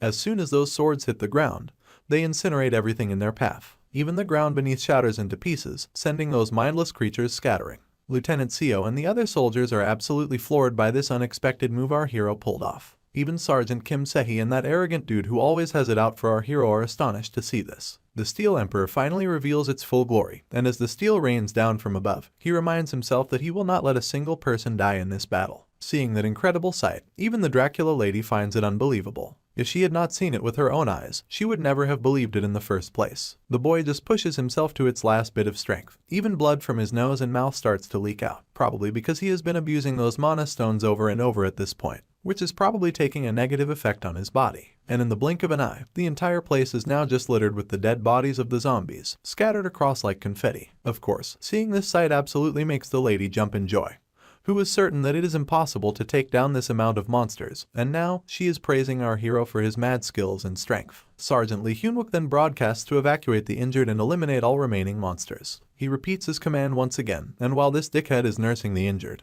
he totally cannot believe his eyes at how powerful our hero is. Meanwhile, Yingjun appears to be totally clueless who is behind this attack, and wonders aloud that he did not know they also had a ranked player in their battalion. To which the lady simply states that his strength just cannot explain his true potential. Back at our hero, he's just beat, taking deep breaths to catch a break. Meanwhile, the platoon leader next to him is just blown away, realizing that Hyunwook used his warp ability like a boss, unleashing an attack that is way beyond what even a ranked player could do. Sergeant collapses on his knees from exhaustion and the toll this ability took on him. The platoon leader quickly asks if he's okay. Instead of worrying about himself, the sergeant insists the battle is not over yet, so he better keep his focus to maintain that warp open. The orange head admits he's also exhausted himself as well, and cannot keep the warp open much longer. But our hero just tells him to hang on tight for a bit more. Back on the ground with this crazy Dracula lady, while she is eating her nails out of confusion and anxiety, her other member arrives and drops some bad news that the big bearded behemoth, who is deployed to the command control room, is not responding, while all of the undead army has been wiped out as well.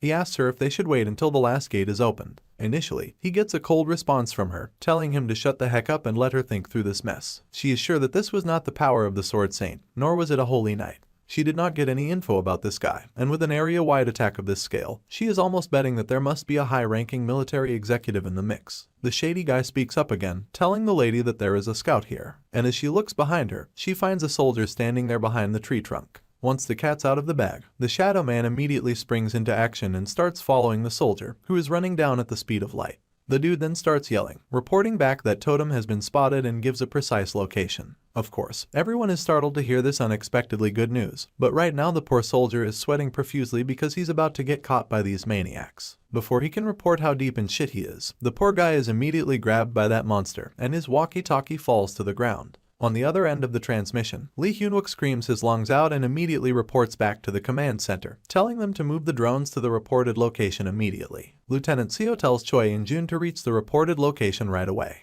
My guy confidently states that all he needs is 1 second, and off he goes, disappearing immediately. The scene transitions back to the woman perched above the mountain, looking rather displeased that they were only able to grab a single soldier. Meanwhile, Lieutenant Seo also charges forward with utmost caution with her soldiers. In the next moment, her eyes fall upon this giant menacing monster. Before they know it, they find themselves surrounded by these towering giants, and they immediately start swinging. But the corporal quickly pulls up his trusty shield, saving himself and his companion from being crushed. Unfortunately, my guy's shield is not nearly enough to stop this bastard. It shatters with a single blow like it is no big deal, busting the corporal's hand along the way. He screams his lungs out in utter pain. Meanwhile, Lieutenant Seo is also trying her hardest to keep up with those monsters, struggling to maintain her footing. To make things worse, her armor starts to melt away just from the mere touch of that monster. She puts all her effort into flinging the monster back. She immediately shouts at the soldiers, informing them that these monsters are rocking haunted armor. If they touch them, the affected parts will start to rot away immediately. The lady then asks Corporal Minty if he is okay, to which he responds that his shoulder has been dislocated.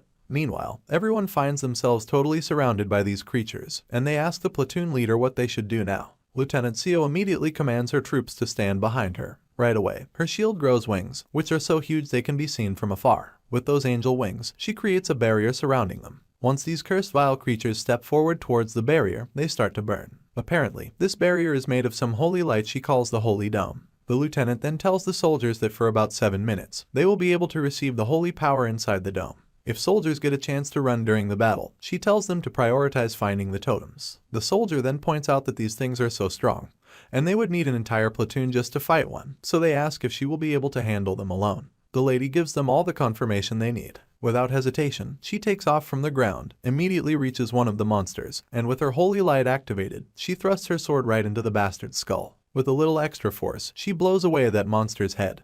But another monster raises its giant sword and comes crashing down. Seo Yuna jumps out of the way and takes her perch on yet another monster's shoulder. She starts thrusting her sword again, and the holy light shines brightly, leaving the soldiers stunned at the sight of a holy knight in action. Now it makes sense why they call Lieutenant Seo a berserker when she has her sword in hand, because this Giga Chad lady is just smashing down those monsters with a single flick of her sword. Suddenly, her sword loses its holy light, and the monsters come charging at her from the front. Without hesitation, she steps onto the tip of that monster's sword and finds herself crashing into a tree behind, because she cannot afford to touch these monsters without her holy powers. The holy dome surrounding the soldiers also starts to disappear. As the lady struggles to stand up after her crash landing, a system notification pops up, indicating that the curse of Grigori Azazel is spreading and all holy power in the area is being suppressed. Grigori is an organization of fallen angels, and Azazel is their leader. The relic of the fallen angel used by Azazel is an anti-holy power item. Looks like we finally have our answers as to why Lieutenant Seo lost her touch of holy powers. This Dracula lady is exuding an anti-holy power mist, and it seems Seo is really in deep trouble.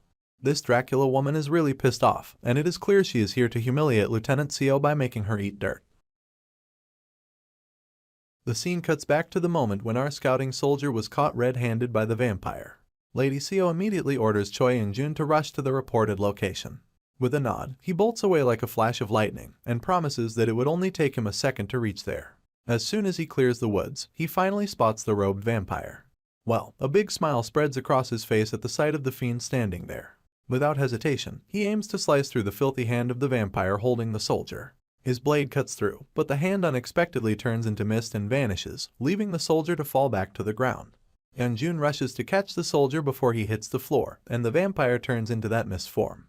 After seeing this fiend turn into smoke, it all makes sense to our drunkard hero as to why he did not even feel like he cut through anything. But then, the vampire further surprises Jun again by vanishing into the dark. He then starts yelling to Kim Kyunjin, telling him to wake the hell up because Sergeant Lee Hyunwook will not give him the whiskey he promised if there are any casualties. Suddenly, the shadowy fiend tries to ambush Jun, but my guy is way too fast to get stabbed by these sneaky attempts and lets the fiend know he's just too slow. The fiend then chases Jun while he's holding onto the soldier. Once again, the Misty Man tries to attack from behind. Jun is amazed to see that this creature has started to match his speed, and immediately leaps off into the air and makes a safe distance right away. By now, the robed guy seems really agitated, or probably his face is just like that. In any case, this grumpy man now has no doubts why this bespectacled dude is a candidate for Sword Saint and how he wiped out the infiltration team alone in seconds.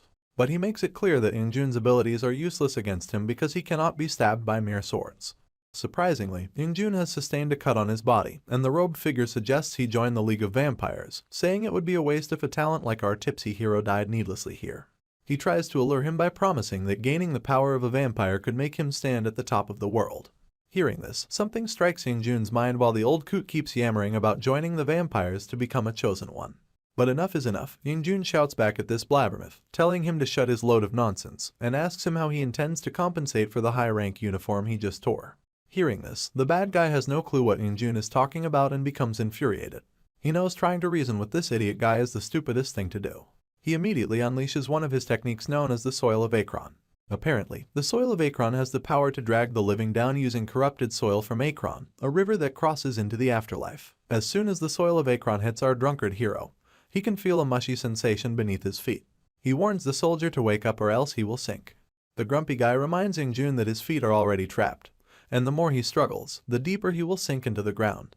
Jun does not seem scared or freaking out about this Soil of Akron stuff. He is more annoyed about the unconscious soldier he's lugging around. Fighting this guy while carrying a dead weight is seriously getting on his nerves. Out of nowhere, the vampire jumps back again, and Jun's feet are already sinking into the ground. Despite trying hard to avoid it, he still gets a nasty cut on his hand. Quick as lightning, he switches the dagger from one hand to the other and slashes at the vampire's hand. But the guy just turns into mist, reminding Jun that stabbing him is useless. The assassin attacks again, and from then on, it is a game of cat and mouse. The assassin's relentless, stabbing at Jun every chance he gets, and eventually, he gives another nasty cut at the back of our drunkard hero. He even starts trash-talking our boy, calling him a disgrace and questioning why he's a Sword Saint candidate if he cannot even protect his own back. Jun gets annoyed again, reminding the assassin that a swordsman should never get hit from behind. He puffs out his chest and stretches his hand out, telling the assassin he would rather proudly take those cuts head on. The poor villain has no idea what is up with this guy and feels stupid for even considering bringing him to the Vampire Association. Seems like Enjun was keeping his distance from the soldier to keep him from sinking into the ground. He sarcastically thanks the assassin for being so easily fooled. Meanwhile, the villain guy gets cocky again, saying Enjun was just unlucky to pick a fight since his speed means nothing against someone who cannot be stabbed. Enjun sassily asks him how he can be so sure and if he's ever faced someone who moves at the speed of light. The assassin is not up for casual banter and prepares to strike. But Enjun does not even flinch and smirks cockily. But then Enjun gets serious. A yellow glow starts to shine around his body, signaling his new power. He readies himself for a punch, and the swamp that was grabbing his leg dries up and shatters into debris, freeing his feet completely. He lunges at the assassin with such speed that the assassin has no idea what is happening. Even the leaves seem suspended in the air, as if time has slowed down for our hero. Enjun starts slashing at the assassin's limbs, and within milliseconds, the assassin is cut in places he did not even realize. Finally, Enjun goes straight for the head, and in the blink of an eye, the poor guy is shredded into pieces. All now that is left is a cloud of smoke and dust. As it clears, there is Enjun standing there. He delivers the news to the defeated villain that he used a sword without divine power, so it hurt even more. But he admits it is still not enough to finish him off, and crushing the totem seems to be the only way. The bald guy on the ground yells at the sword saint, accusing him of cheating, and uses some indecent remarks for our hero. With a smirk, Enjun brushes it off, saying he just used the speed of light, nothing fancy. He also adds he's not a fan of the villain's foul language, so he decides to shut him up for good. His hand and dagger glow again with that speed of light power. In a flash, he slices the bad guy into a zillion pieces. Afterward, there is literally nothing left of him. All that speedy action burned through all the calories Enjun had, and now he's feeling pretty hungry. He realizes if he pushes his speed any further, he might just keel over. We are back to when that vampire woman shows up with her dark power, a suffocating mist known as Grigori Azael, which suppresses holy powers in the area, catching everyone by surprise. The bitch laughs maniacally, clearly thrilled to finally meet Lady Sio and eager to see the face the holy knight makes when dying. Meanwhile, Lady Sio is already struggling against the monstrous creatures without her saint powers, and she is practically defenseless at this moment. As a monster lunges at her with a sword, a barrage of steel rods takes it down immediately. And there he is, our Steel Emperor, jumping down from the portal and landing heroically on the ground like a pro. His entrance shocks the vampire lady, Lady Sio, and even startles the soldiers around who witness him crashing the party at this critical moment. My guy seems totally pissed and annoyed, demanding to know where the squad member she was chasing after. On the other hand, this blondie lady has no freaking clue who this guy even is because she has never seen him fight. Looks like she is still in the dark that our hero was the one who took down that entire army and the bearded behemoth as well. Meanwhile, the Steel Emperor is absolutely livid. The image of his dead friend immediately pops into his mind, fueling his anger even more. With a terrifying voice, he demands to know where the hell his squad member is. Well, our hero might not already know, but this drunken fool has already saved its soldier. The lady snaps back with her own sass, telling him he should focus on understanding how deep of a mess he's really in instead of worrying about someone who might already be dead and gone.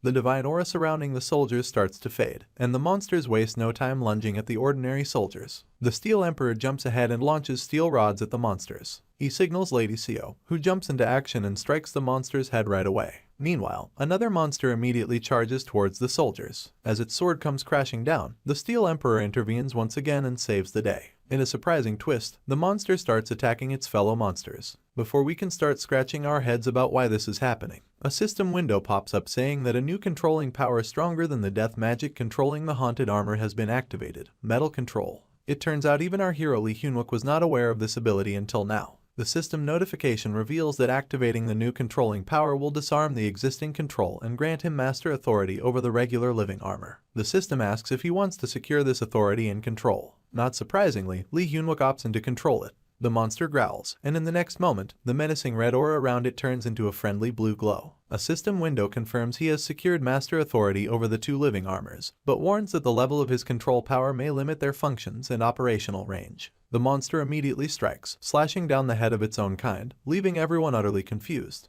Even the vampire woman is startled by this turn of events. Now she finally realizes this guy's the one who ruined all her fun. But the sergeant's pissed again and makes it clear he's not here to have fun. If she does not give him his soldier back, he will wreck her so hard she will not know what hit her. Meanwhile, Lady Sio accidentally gets too close to the monster and her leg starts to burn. She jumps back immediately. On the other hand, the cocky blonde just chuckles at the sight of our hero, amazed at how full of himself one guy can be. The guy looks around and sees more monsters emerging, surrounding everyone. The lady laughs, reminding him that his fancy area of effect attack earlier was impressive. She was hoping for something exciting, but now she teases him, saying all he did was steal some haunted armor. She goes further, mocking him for not being able to use holy power and wondering what he can really do with just 2 pieces of haunted armor under his control. Did you see that blue energy heading into the woods? That is exactly where my guy is headed next. I guess you noticed it. Even the sergeant admits she is right. He cannot do much to keep her entertained, so he makes it clear he's going to end this as soon as possible. With those words, an arrow emerges out of nowhere, ready to slam into her face. Lee Hyun-wook puts every ounce of energy into it.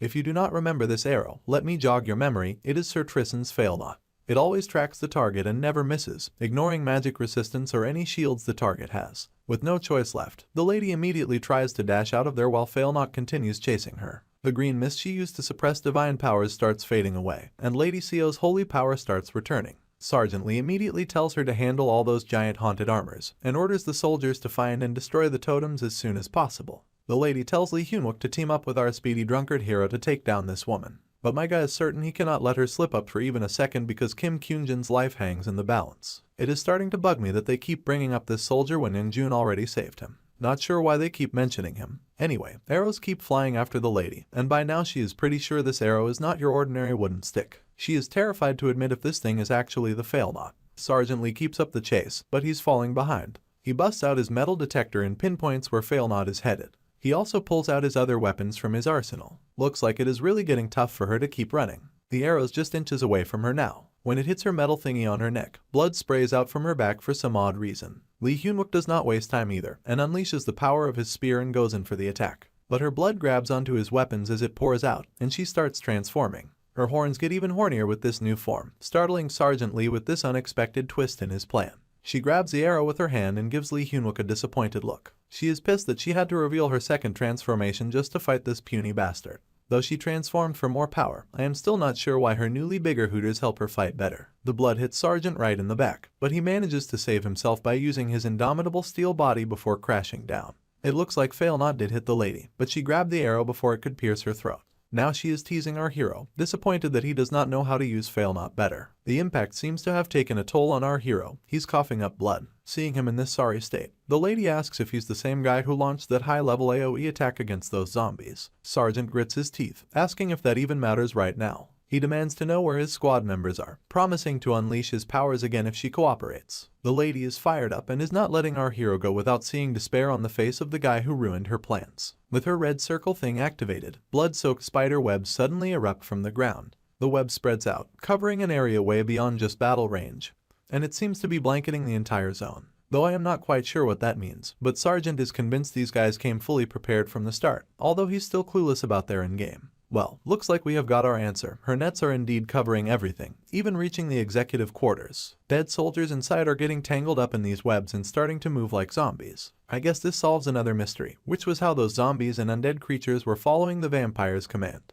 And it seems like these poor soldiers have become her puppets too. Back in the thick of it, the lady reassures our hero that he will definitely meet his friends he's been desperately looking for. Right on cue, her web stretches into the underground bunkers, where we see the fatty lying on the ground, and he is about to join her puppet army as well. With a devilish grin, she taunts that since her subordinates already killed his friends, our hero might not be too happy to see them once again. Sergeant loses it hearing this vile woman and demands she stop using his fallen soldiers as puppets. Meanwhile, the chubby guy has fully turned into a vampire, his long teeth a dead giveaway. She gleefully announces that since she is letting him meet his friends once again, he will now have to personally kill them again, and she cannot wait to see our hero's desperate face when it happens. Back at the quarters, the zombified officers are causing chaos in the building. And at the bunker entrance, things are going from bad to worse as Lee Won-suk emerges from underground after becoming undead. Meanwhile, our hero unleashes the power of his spear again, but this woman just scoffs, asking if that is all he's got. She retaliates with her nets, but Lee Hyun-wook tries to dodge the attack and gets pushed back by the webs, injuring his back in the process. The lady tells him not to die just yet because his friends are on their way, and she cannot wait to see our hero's despairing face when they arrive.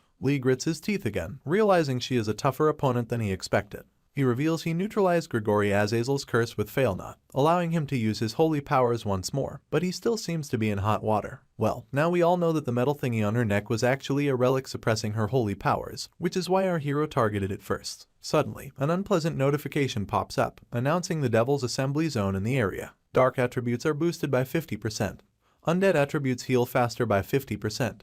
and the number of monsters coming through the gate doubles. Seeing this, Sergeant Lee realizes there must be an active totem boosting her powers. Using his holy powers would just waste his mana, so he is left with only one daring option. With his life on the line, he takes the risk, replenishing his mana to 100% with those mana tanks. He is determined she has crossed the line, and he vows to put this witch back in her place, even if it costs him his life. Once his mana is filled to the brim, he activates the black magic of the Crown of Light and Darkness. This rapidly boosts his resistance against undead attributes and grants him either a holy power aura or a black magic aura to his specified equipment. This time, he opts for black magic. There is a warning that there is a corresponding penalty for each aura granted, and he cannot use both black magic and holy powers simultaneously. With the dark aura skill activated, our hero gains a 30% boost from the crown's black magic, but as a penalty, his health drops by 30%.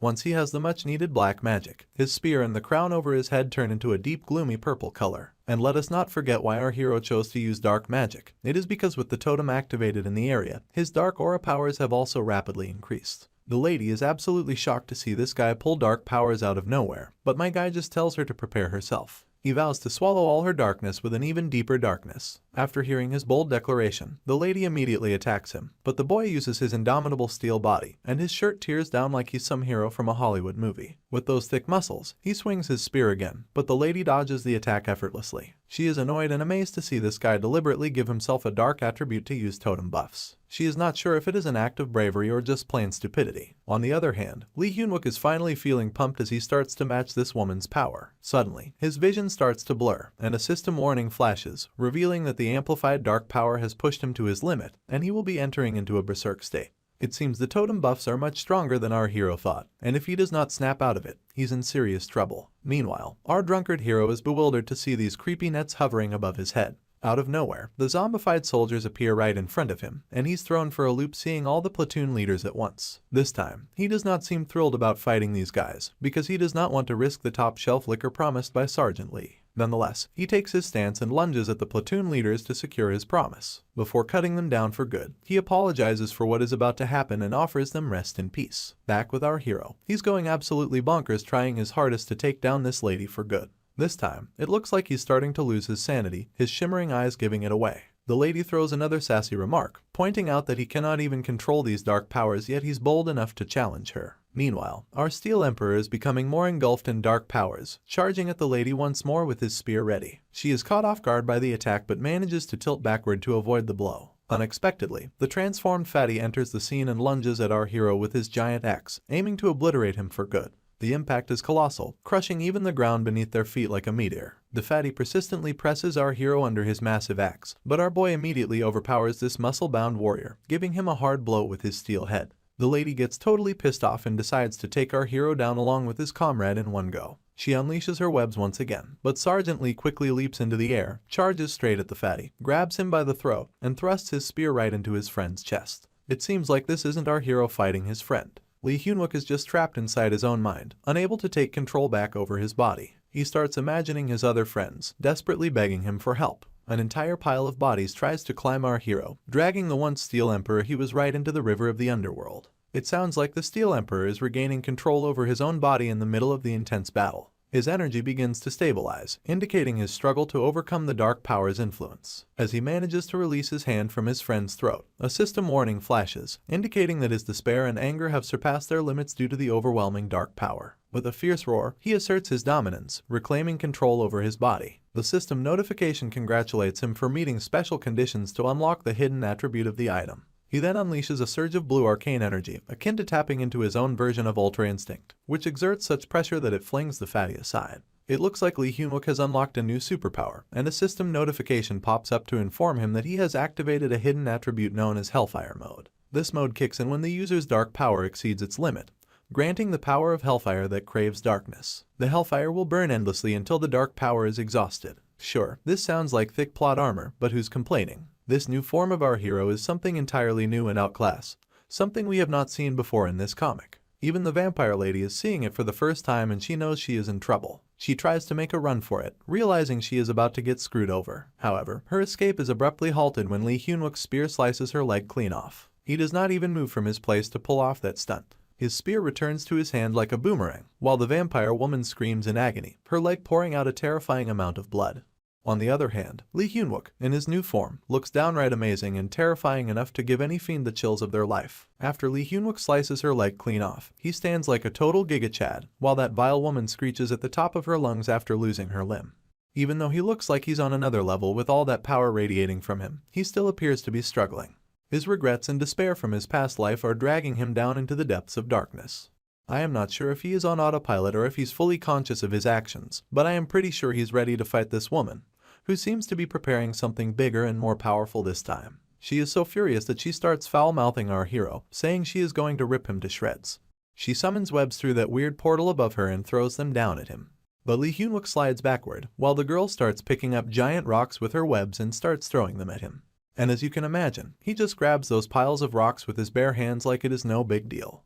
She keeps piling up those rocks above him, but the sergeant just bursts through them, obliterating her webs. The lady is shocked to realize he burned her spider webs like they were nothing. Instantly, he uses his weapons against her, striking her and making her fall, and her portal-like enchantment shatters with a single push of his spear. As he keeps swinging his spear left and right, his eyes are totally fixated on her up above. By now, she's pretty sure she's royally screwed because she's already played her best cards. Meanwhile, we catch up with the other soldiers, who are terrified by the explosions in the forest. They're on the hunt to find the totem. One soldier rallies his friends, reminding them that everyone is busting their butts to save lives, so they should do their best too. After some searching, they finally find one of the totems, which is a giant pillar-like thing. The corporal tells his buddies to whip out their holy weapons and get the C4 ready. He also asks on Minty to get his shield ready because they are gonna need it. Minty immediately agrees, saying everyone's putting their lives on the line, so he's not holding back either. With that, Minty deploys his holy shield, and the corporal urges everyone to give it their all to break through that totem. Another soldier enhances the holy sword with extra power, confident that the C4 explosion attached to the shield will help push the holy sword against the shield, helping them to break the totem. But they are all worried about the shockwave from the explosion messing them up. Before they can make any meaningful progress, a monster emerges from the portal. Its mere swing of the hand startles the soldiers and breaks their formation. The monster emerging from the portal is so huge that the soldiers look like puny ants beside it. As it stands tall, we learn it is a boss monster, the Gigant Haunted Armor. Its massive roar pierces through the air, audible even to Sergeant Lee from a distance. Seeing this monster appear, the woman finds a little bit of hope in herself. She has no choice but to destroy her own totem, because it is the only way she can deal with our hero since the totem is the reason he's in this berserker mode. She is confident the Gigant Haunted Armor will handle everything in one sweep. She immediately flies toward the monster where the totem is located and commands her haunted armor to destroy the totem right away. The monster acknowledges the command with a growl and raises its sword to turn the totem into dust, while the soldiers await their impending doom. Meanwhile, Lee Hyunwook is hot on her trail as the lady charges Failnaught. Within moments, she quickly throws it down towards him. As the energy-charged arrow descends, Sergeant Lee prepares himself and deflects it with his spear. However, the arrow immediately changes trajectory and starts coming back towards him, as Failnaught always finds its mark without fail. Seeing this, she turns around only to find the arrow heading straight for her. The reason the arrow is coming at her is because Sergeant Lee is blocking her path from the front, leaving her trapped between him and the oncoming Failnaught. With no way out, she braces herself for what is coming. Just as Failnaught is about to hit, Lee Hyunwook grabs her and thrusts his spear into her belly. The arrow, meanwhile, strikes Sergeant Lee in the shoulder. Both of them tumble backward, crashing into the forest with such force that even the soldiers are reeling from the shockwave it creates. Shortly after, we see her with a gaping fourth hole in her belly, which is so massive it would put the entire adult industry to shame. The one responsible for this hole is our hero, who stands once again, casually removing Failnaught from his chest like it is no big deal. She chuckles at him, calling him a fool and reminding him he should have let her destroy the totem, as he's just thrown away his chance to end his berserker state. But my guy is not here to listen to her yammering. He is focused on the task at hand, grabbing that necklace-like thing and ripping it from her chest, which is the item that was apparently blocking everyone's holy powers. She calls him a monster who is going to crave death endlessly, warning that the comrades he fought for will turn against him and try to kill him, and she is wondering what kind of expression he will wear when that happens. Well, Sergeant is not about to take any crap from anyone, especially someone like her. So, he does what needs to be done and thrusts Failnaught right into her chest. She starts burning immediately from the effects of the holy power. Even as she dies, she laughs maniacally, saying she will watch him from hell and eagerly await the hopeless look on his face. It is ironic how her obsession with others' despair led to her own death, and she remains stubborn like a brat, showing no hint of despair even as she dies. Once the soldiers destroy the totem, purple energy begins to spread throughout the jungle. The Steel Emperor feels himself being pulled out of darkness. Blue energy emanates from him, and as the totem is completely obliterated, a red system window flashes, confirming the destruction of the totem and lifting the effects it had around in the area. As Sergeant Lee returns to his original form, free from the effects of his berserker mode, he flashes his familiar grin, causing her to swallow her own words about his friends turning against him, and makes it clear that they would risk their lives to save him, just as he would for them. With her finally out of the way, Sergeant Lee gazes at the necklace-like thing he snatched from her, and immediately swallows it. While doing so, he checks in with the soldiers about their situation. Corporal Park Junmo reports back promptly, saying Park Sungo is alive, On Minty is injured, and he does not forget to inquire about Sergeant Lee's own condition. In response, Lee flashes that same old lizard-like grin at his comrades. As the relic he swallowed reaches his belly, a system window pops up, indicating he has consumed the relic of the fallen angel known as Grigori Azazel, and it has an unknown effect which has not been told to us yet. Sergeant announces that the core target elimination is complete and orders everyone to regroup with the platoon leader quickly, warning that the boss monster has already been awakened. As he speaks, he suddenly coughs up a copious amount of blood. It seems that he is suffering from the side effects of abusing those mana stones repeatedly. While he struggles with coughing, the monster appears from behind. Without hesitation, he summons his spear back and grabs it, commanding the support squad to evacuate the area immediately. The monster prepares to strike and throws its giant axe at our hero. On the other side, Corporal Park Junmo rushes to save his friend. Meanwhile, Lee Hyunwook attempts to use his indomitable steel body to save himself from the strike, but his system flashes a warning that his caster's body cannot withstand the indomitable steel body, and rejects it. The axe is just inches away, and he braces himself for the worst. It seems Corporal is too far to reach his friend in time. And as the axe slams into the ground, it shatters the earth into dust and rubble, the shockwave visible for miles around.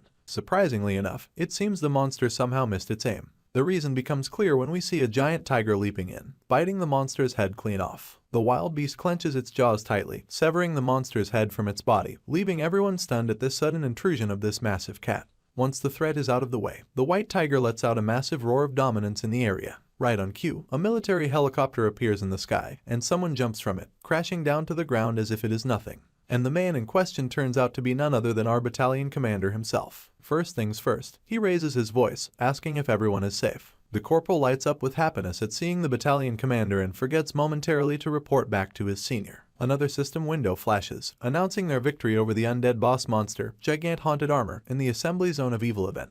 We also get an introduction to the wild beast, Druid, an underling of Battalion Commander Kim Kangseok's. Meanwhile, the battalion command is relieved to see that he was not late for the party. In the background, the sergeant does not forget to snag the relics from the totem. Once he's got them in hand, he starts chowing down right away, and right on cue, the system tells us he's consumed Devil's Metals, known as Legion, with its effects still a mystery. After that, Sergeant Lee gives a salute to his senior. The commander states that he knew Lee had been granted permission to use the battalion's arsenal, but he did not expect him to blow up all of the weapons. He is relieved the battalion terror mess is sorted for now, and asks for a quick rundown of things. In response, Lee Hyunwook promptly narrates that the terror incident involving the 3rd Anti-Demon Brigade's 1st Battalion was a planned attack by 5 players, with 4 eliminated and 1 captured. During the process, most military executives died, and they are still assessing casualties among the regular soldiers. However, all remaining monsters were cleared out by Sergeant Seo, and their anti-terror defense held strong during the 7-hour ordeal. As the sun finally rises, casting its glow over the city, the gorilla tries to crack a smile. He jokingly mentions that Lee's reports always seem to have good news. Down below, the poor corporal stumbles over his words, asking if everything is cleaned up.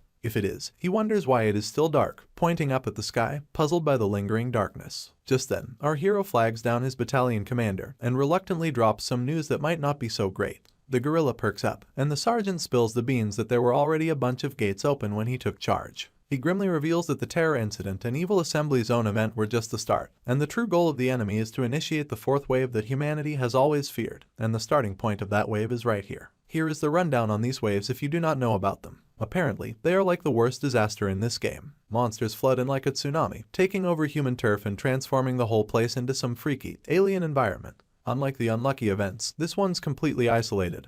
No one can enter, nor they can leave. Everyone nearby starts freaking out hearing this. Even the battalion commander clenches his teeth, realizing their enemy has been chasing a totally different goal from the get-go. While Sergeant Lee is practically shaking from exhaustion, the commander instructs everyone to head back to base and prepare to regroup. Lee Hyunwook is supposed to oversee the assembly, but he looks too worn out to be giving orders right now. Right on cue, a system notification pops up, indicating that he's in the midst of absorbing the Devil's Metal Legion. A signal core is forming in his central nervous system, currently standing at 1%. The process may bring extreme pain, and his current physical state makes it difficult to endure. As the notification disappears, Sergeant Lee starts collapsing to the ground. Blood everywhere, shocking everyone present. As he begins to lose consciousness, voices around him fade, and his mind flashes to a moment from his past life. In his memory, Injun asks him if he's sure the 5th wave will start in Singapore. As everyone eagerly awaits his response, he confidently agrees, saying it is pretty simple to figure out. He reveals that the 1st wave hit California, the 2nd wave struck Shanghai, the 3rd was in Berlin, and even the 4th wave hit Seoul. He explains that the common factor in these wave areas is the frequent appearance of high-level gates 3 months before the wave, as if they were gathering power to erupt all at once. Orange Head chimes in, questioning what they will do next even if they know the origin of the waves in advance. He points out the villains blocking their path, and everyone here is also almost out of equipment and supplies. The Steel Emperor acknowledges their strength and weapons they have. He also remembers that during the last 4th wave, humans managed to stop the mythical grade item Mistletoe used by enemies, thanks to sacrifices from heroes like Lee Sun-jiun, Han Tison, Choi Yun-cheol, Kim Kang-seok, and Steve Marin. These villains pose a threat because they can trigger waves to wipe out humanity to gain experience and collect stronger items. But the Steel Emperor stresses that it is a different story now. They know what their target is, so instead of playing into the villains' hands, they need to prepare to fight back. This alone gives them a reason to take action to protect humanity from the villains. The next scene takes us to Lee Hyun-wook's other memory in the past, at the base of the last resistance army of humanity. There, a guy in a hoodie crashes into our hero's turf, and 2 players immediately take their stance to fend off the intruder. But the guy just gives a menacing smirk, saying he's a friend. That is when Lady Seo comes rushing in, sternly demanding to know how the Emperor could bring in an outsider at such a crucial time, and reminds him that they have already agreed they absolutely cannot take any risks. Well, in response, Lee tells her to simmer down and vouches for the guy, reminding her that they need him. He points out that if this guy had not risked his life to fund them, they would not have survived, so he's a comrade just like everyone else here. Still, Lady Seo does not seem convinced, and the Emperor perks up in happiness right away, after seeing the newcomer. Apparently, the guy in question is Gordon Precy, the doom of everyone, though they have not realized it yet. Nevertheless, he's greeted warmly by the Emperor, and later, the man has been offered some fine wine. The orange-haired woman laughs with him, mentioning that the orichalcum he sent them must have been hard to get. She thanks him, saying that because of it, they managed to create something truly insane. Gordon Precy expresses his happiness for everyone but asks her what exactly they made this time. She playfully responds, asking why he wants to know, and points out that she cannot just reveal classified information. By the way, she is known as Snow White, the first elder smith chosen by the 7 dwarf artisans. She then asks if he's a villain, catching him off guard with her unexpected question. But he quickly tries to brush it off, saying he's just curious. In the background, a spider sits proudly in its web, while the girl laughs again, saying she was just messing around. She tells the old man to relax because they cannot possibly think of their major investor as a villain. She hints that even though she is itching to spill the secret herself, she cannot. The old man awkwardly laughs, acknowledging the need for secrecy. He then turns his attention to the others, and spots the Steel Emperor standing alone, deep in thought. That is when Ying-jun calls him a pathetic bastard, which grabs everyone's attention. He complains that while everyone's trying to have a good time, the Emperor is killing the mood by making them walk on eggshells. Lee Hyun-wook does not know how to respond, and silently apologizes. He explains that seeing everyone having fun reminds him of the comrades they have lost. If only he had known how to improve his abilities faster, maybe he could have saved them all. Yeon-jun gives him a friendly fist bump on the shoulder, trying to lift his spirits. He calls him a fool for being so stuck on the past and reminds him that once something happens, it is done. They cannot really do anything to change it, so he tells him to stop acting all dejected since there is no way to go back in the past to make things right.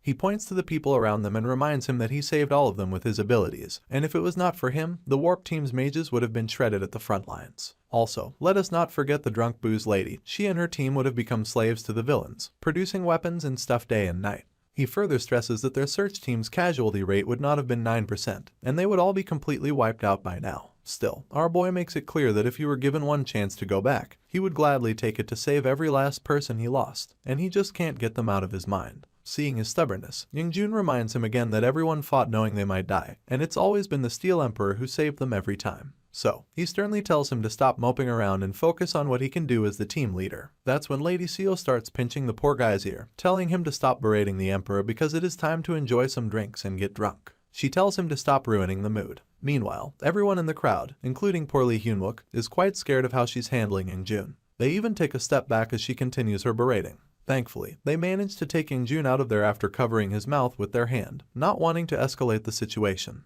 Lady Seo then turns to the crowd and dismisses him as just a loudmouth since birth. She then checks on our hero, asking if he's okay, to which he tells her that what she did was not necessary. Well, here they go again. Unbeknownst to him, he's pushed her last nerve, and she starts her berating once more, emphasizing that they are all here to guard and take care of him. In the background, people chuckle like hyenas, and soon everyone bursts into loud laughter as if she has just delivered the world's funniest punchline. The party is alive with cheer, and even the Goldie seems to be enjoying the gathering. Suddenly, he pulls his hoodie back and quietly heads towards the exit. Before disappearing into the night, he casually mentions how he enjoys being here, despite not quite fitting in from the start. Meanwhile, in the middle of the echoing laughter inside the building, two soldiers are feeling sorry for themselves while standing outside. While everyone else is having a blast, they are stuck with their mundane guard duty. Frustrated, one of them reveals to the other about the instant noodles tucked inside in the latest supply shipment, so he suggests grabbing a few cups to help themselves. But before they can make their move, the same guy with the hoodie appears out of nowhere. One of the guards asks him where he's headed,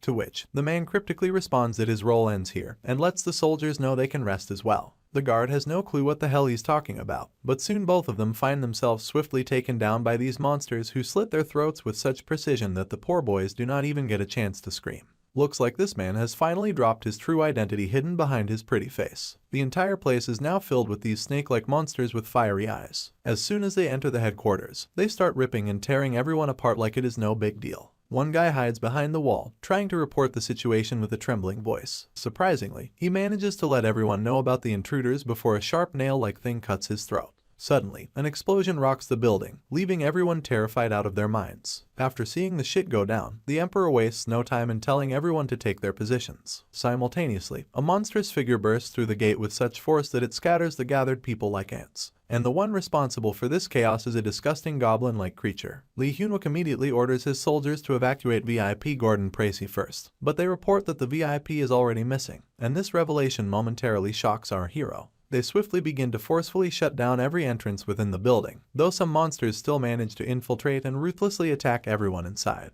The orange-headed guy reports that the monsters are moving as if they know the building's layout, and they cannot hold out for long. It seems like Lee Hyunwook has caught wind of the situation, and he immediately tells everyone to abandon the base as he will hold off the monsters. Meanwhile, outside, a giant monster marches forward, with little undead creatures marching closely at front. One of the members of this army is visibly annoyed by the rumbling of these giant creatures and furious that they have sent an entire army just to wipe out a few puny people instead of sending some executives. Especially that guy sitting atop the largest elephant-like monster, he is giving her the creeps of her life. These goblin-like creatures immediately blow their trumpets, signaling the arrival of their master and her army. It does not take Lee Hyunwook long to recognize the trumpet's ominous sound, and a guy with binoculars confirms the presence of necromancers and 5 high-ranking villains. It is clear they are under a full-scale attack by the villain army. It is saddening how these poor guys were just having fun moments ago, now facing such dire circumstances. Our hero feels frustrated and at a loss for what to do next. As if things are not already going against him, here's his search team moving toward the enemy army, but he immediately tells them to stop acting ridiculous because it is time to run. But nope, they are not listening to anyone, and all of them are headed to take down target number 1, the necromancer. Yeonjun, while dragging the orange-headed guy with him, informs our hero that there are also villain executives present, emphasizing that they will not get another chance to strike the necromancer if they lose this one. But Lee Hyunwook reminds him that they are not ready to use their Mogley yet, although we are unsure what that thing is exactly. He emphasizes that if things go wrong, everyone could die needlessly here. Even the orange-headed guy urges Yeonjun to let him go, admitting he's not mentally prepared for this yet. That is when Mr. Glasses reminds his buddy that they signed up for the search and war teams knowing the risks, so bailing now would not make sense. Well, it seems like even the Steel Emperor cannot argue with that. Lady Snow White then tells our hero that the underground workshop can take a meteor hit without a scratch, and assures him not to worry because they have a powerful weapon at their disposal to clean up the mess. With the monstrous army closing in, Mr. Glasses asks our hero once more if he's up for any more regrets from the past. And once the Steel Emperor sees the entire army finally approaching the base, he also realizes that there is no turning back now. So, he orders the production team to set up Mogley and prepare for impact. The search team will be responsible for protecting the warp team, and once the warp circle is set up, they are ordered to evacuate the area as soon as possible. A smile flashes across both of the team leaders' faces, and the Steel Emperor further charges his soldiers by making it clear that today, right here, they will eliminate the number 1 target, the necromancer. While Yeonjun and Snow White respond with a crisp yes sir, the poor orange head still has doubts about it. drones emerge right away and cast these creepy, enchanting circles, but the villain of this story just sits all nonchalantly atop his giant elephant like it is no big deal. The entire army comes to a halt for a moment, while the search team clears out point 1 by obliterating those goblin-like monsters. They also occupy points 2, 3, and 4. On the other hand, we finally see this notorious necromancer, who looks clueless about what is about to happen. Back in the basement, one of the men asks the lady if she intentionally withheld information about the incomplete repairs. She admits she did, believing that Lee Hyun-wook would have missed this once-in-a-lifetime chance because of this. Suddenly, a system window flashes before us, warning that metal control has exceeded its limit and mana tanks are maxed out. The skill combo range is also pushed beyond its limit, making casting a powerful spell a life-threatening risk for the caster. Nevertheless, the Steel Emperor proceeds with his plan, mindful that one wrong move could result in him inadvertently wiping out his comrades. And finally, above in the sky, the portal widens, leaving us even more curious what might be coming out of this hole. Witnessing this, the necromancer, who was just nonchalant a moment ago, finally rises to his feet. Not long after, from the portal emerges a gigantic sword, controlled by our hero Lee Hyun-wook. Despite bleeding from his mouth and nose, he vows to execute the task successfully, because it is his only chance to protect his friends. With all his energy, he commands the giant sword, Mogle, to wreak havoc. As the mighty sword crashes down, the necromancer looks up with clueless eyes, puzzled by the sudden turn of events. The sword, on the other hand, obliterates everything in its path upon impact, and our hero names this epic move, Steel Rain, the Meteor Strike. The scene then pans over to the production team working tirelessly to make the secret weapon functional. One member reports that the Mogle Meteor Strike Zone production is complete, while another mentions that fine-tuning is needed before launch. The orange-haired woman apologizes to her team for being an incompetent leader, but they reassure her that it's an honor to work with her. With everything set, she expresses her gratitude to the entire team, fully counting on Lee Hyun-wook to finish the job. As expected, Lee successfully executes the giant sword meteor attack on the necromancer, striking the target directly. When Mogle lands, a massive explosion follows, obliterating hundreds of monsters and undead troops. The entire area is devastated, with mountains now standing where there was once flat ground. The weapon is indeed as powerful as it is destructive, wiping out all buildings and monsters in the vicinity. Unfortunately, the attack also causes casualties within Lee's own battalion. Following the attack, Lee urgently asks for reports on the survival status of each team. Seo is the first to respond, informing him that all members of the guard team are alive and currently engaged in battle with the remaining monsters. Choi then reports that 60% of the search team and warp team have lost contact, and they are assessing the situation.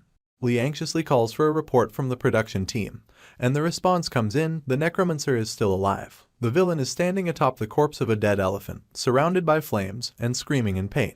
The search unit reports that the necromancer is severely injured. Upon hearing this, the bespectacled team member informs Lee that the meteor attack has weakened the necromancer, and now is the time to deliver the final blow and finish him once and for all. Without hesitation, Lee charges towards the necromancer with all the power he has left, ordering the guard team to join the battle and wipe out the remaining monsters and villains. Seo, surprised by his sudden departure, calls out, asking where he's going without the guard team. As Lee is already on the move, he informs Seo that it's difficult to handle the monsters infiltrating the hideout with their current manpower, so the guard team needs to assist in the battle. Without hesitation, she turns and orders all her members to join the combat unit. One of the members asks the platoon leader where she's heading, and she replies that she plans to follow the team leader. Meanwhile, Lee is flying toward the necromancer, with hundreds of swords swirling in his mana, thinking that if he kills the necromancer, it will all be over, and humanity's liberation will finally be within reach. As soon as Lee reaches the top of the location, he casts his spell, and all the swords spiraling around him strike the long-haired villain. In the next instant, the remaining swords, still dancing alongside their caster, rain down on the villain buried in the rubble. It's an absolutely cinematic moment as our hero lands, surrounded by swords piercing the ground at every inch. The moment we've all been waiting for has finally arrived. Lee Hyun-wook stands before the necromancer, who now resembles a porcupine, except with swords instead of spines. Lee is fired up and furious, raising a sword and taunting the necromancer, asking if he thinks this is unfair. He reminds the villain that he has killed billions of people, so he has no right to talk about fairness. The necromancer, in a pitiful state with blood oozing from every inch of his body, gasps, trying to speak. But Lee isn't in the mood to listen. He silences the necromancer with a powerful swing of his blade, decapitating him in one swift motion. The villain's body collapses to the ground as his head flies off like a football. With this display of humanity's last savior's strength, the #1 target is eliminated. As soon as the necromancer is killed, all the undead troops collapse like dead mummies, their life force extinguished. The teams begin to celebrate as the undead monsters stop moving, believing they've been saved from another catastrophe. However, the remaining villain executives are still in play, with the spear-wielding villain and the tree root villain wreaking havoc everywhere. Choi orders everyone to focus their firepower on the remaining villains, declaring that today will mark the liberation of humanity. Fired up and determined, everyone casts their spells and directs their attacks at the masked villainess, who seems unfazed by their efforts. Instead of worrying about the attacks, she's more concerned about what the gloomy guy is up to, realizing they might be in trouble. But just as it seemed like victory was within reach, the unthinkable happens. The gloomy guy still has a trump card up his sleeve. From the sky, dozens of dragons descend, roaring with terrifying power, heading straight for the soldiers. The necromancer's special ability, Soul Download, activates under specific conditions, and it seems those conditions have been met. The most terrifying aspect of this ability is that the caster's mind is transferred into a prepared body. Lee is completely clueless about what's happening as he notices monstrous dragons approaching from the horizon, dragons that were supposed to be dead. The process of the mind transfer begins, and it finally dawns on our hero just how dire the situation is. As soon as the dragons land near the necromancer, the soul download is 100% complete, transferring the mind into the body of a purple-haired girl. They are now one and the same. The girl descends from the dragon, raising both hands and commanding, "Let there be darkness." No, all the undead monsters' systems reboot, and they rise to their feet once again. This is Night of Death, a special ability of the necromancer, allowing the undead to obey him even in death. Panic spreads among the soldiers, as they realize they stand no chance against these resurrected monsters. Lee, panicking himself, curses the necromancer, realizing that he was baited from the start. The purple-haired girl grins wickedly, as if possessed by a devil, while the monsters, including those hit by the meteor attack, begin their rampage once more. Suddenly, a huge blast occurs, courtesy of the gray-haired villain from earlier, killing hundreds of soldiers. Witnessing this, Lee urgently orders everyone to leave the area immediately, advising them to avoid confrontation and simply flee. However, the necromancer has no intention of letting them escape. She activates another unique spell, Devour, allowing her to harness the powers of a devoured player named Fist King. In an instant, she lunges at Lee, aiming a powerful punch. Lee tries to use his body-strengthening technique to block the attack by locking his arms, but it fails. Her punch shatters his defense, sending him flying several feet like a plastic bag.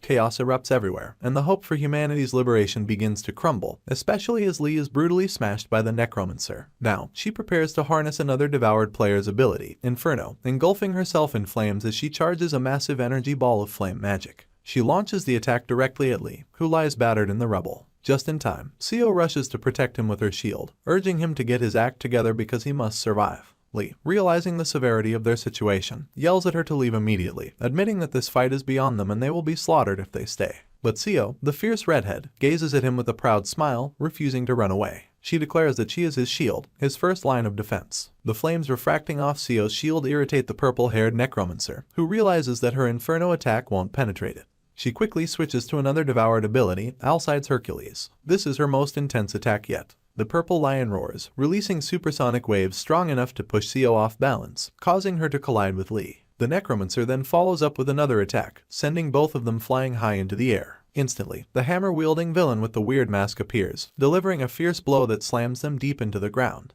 Choi, who witnesses this, screams the team leader's name.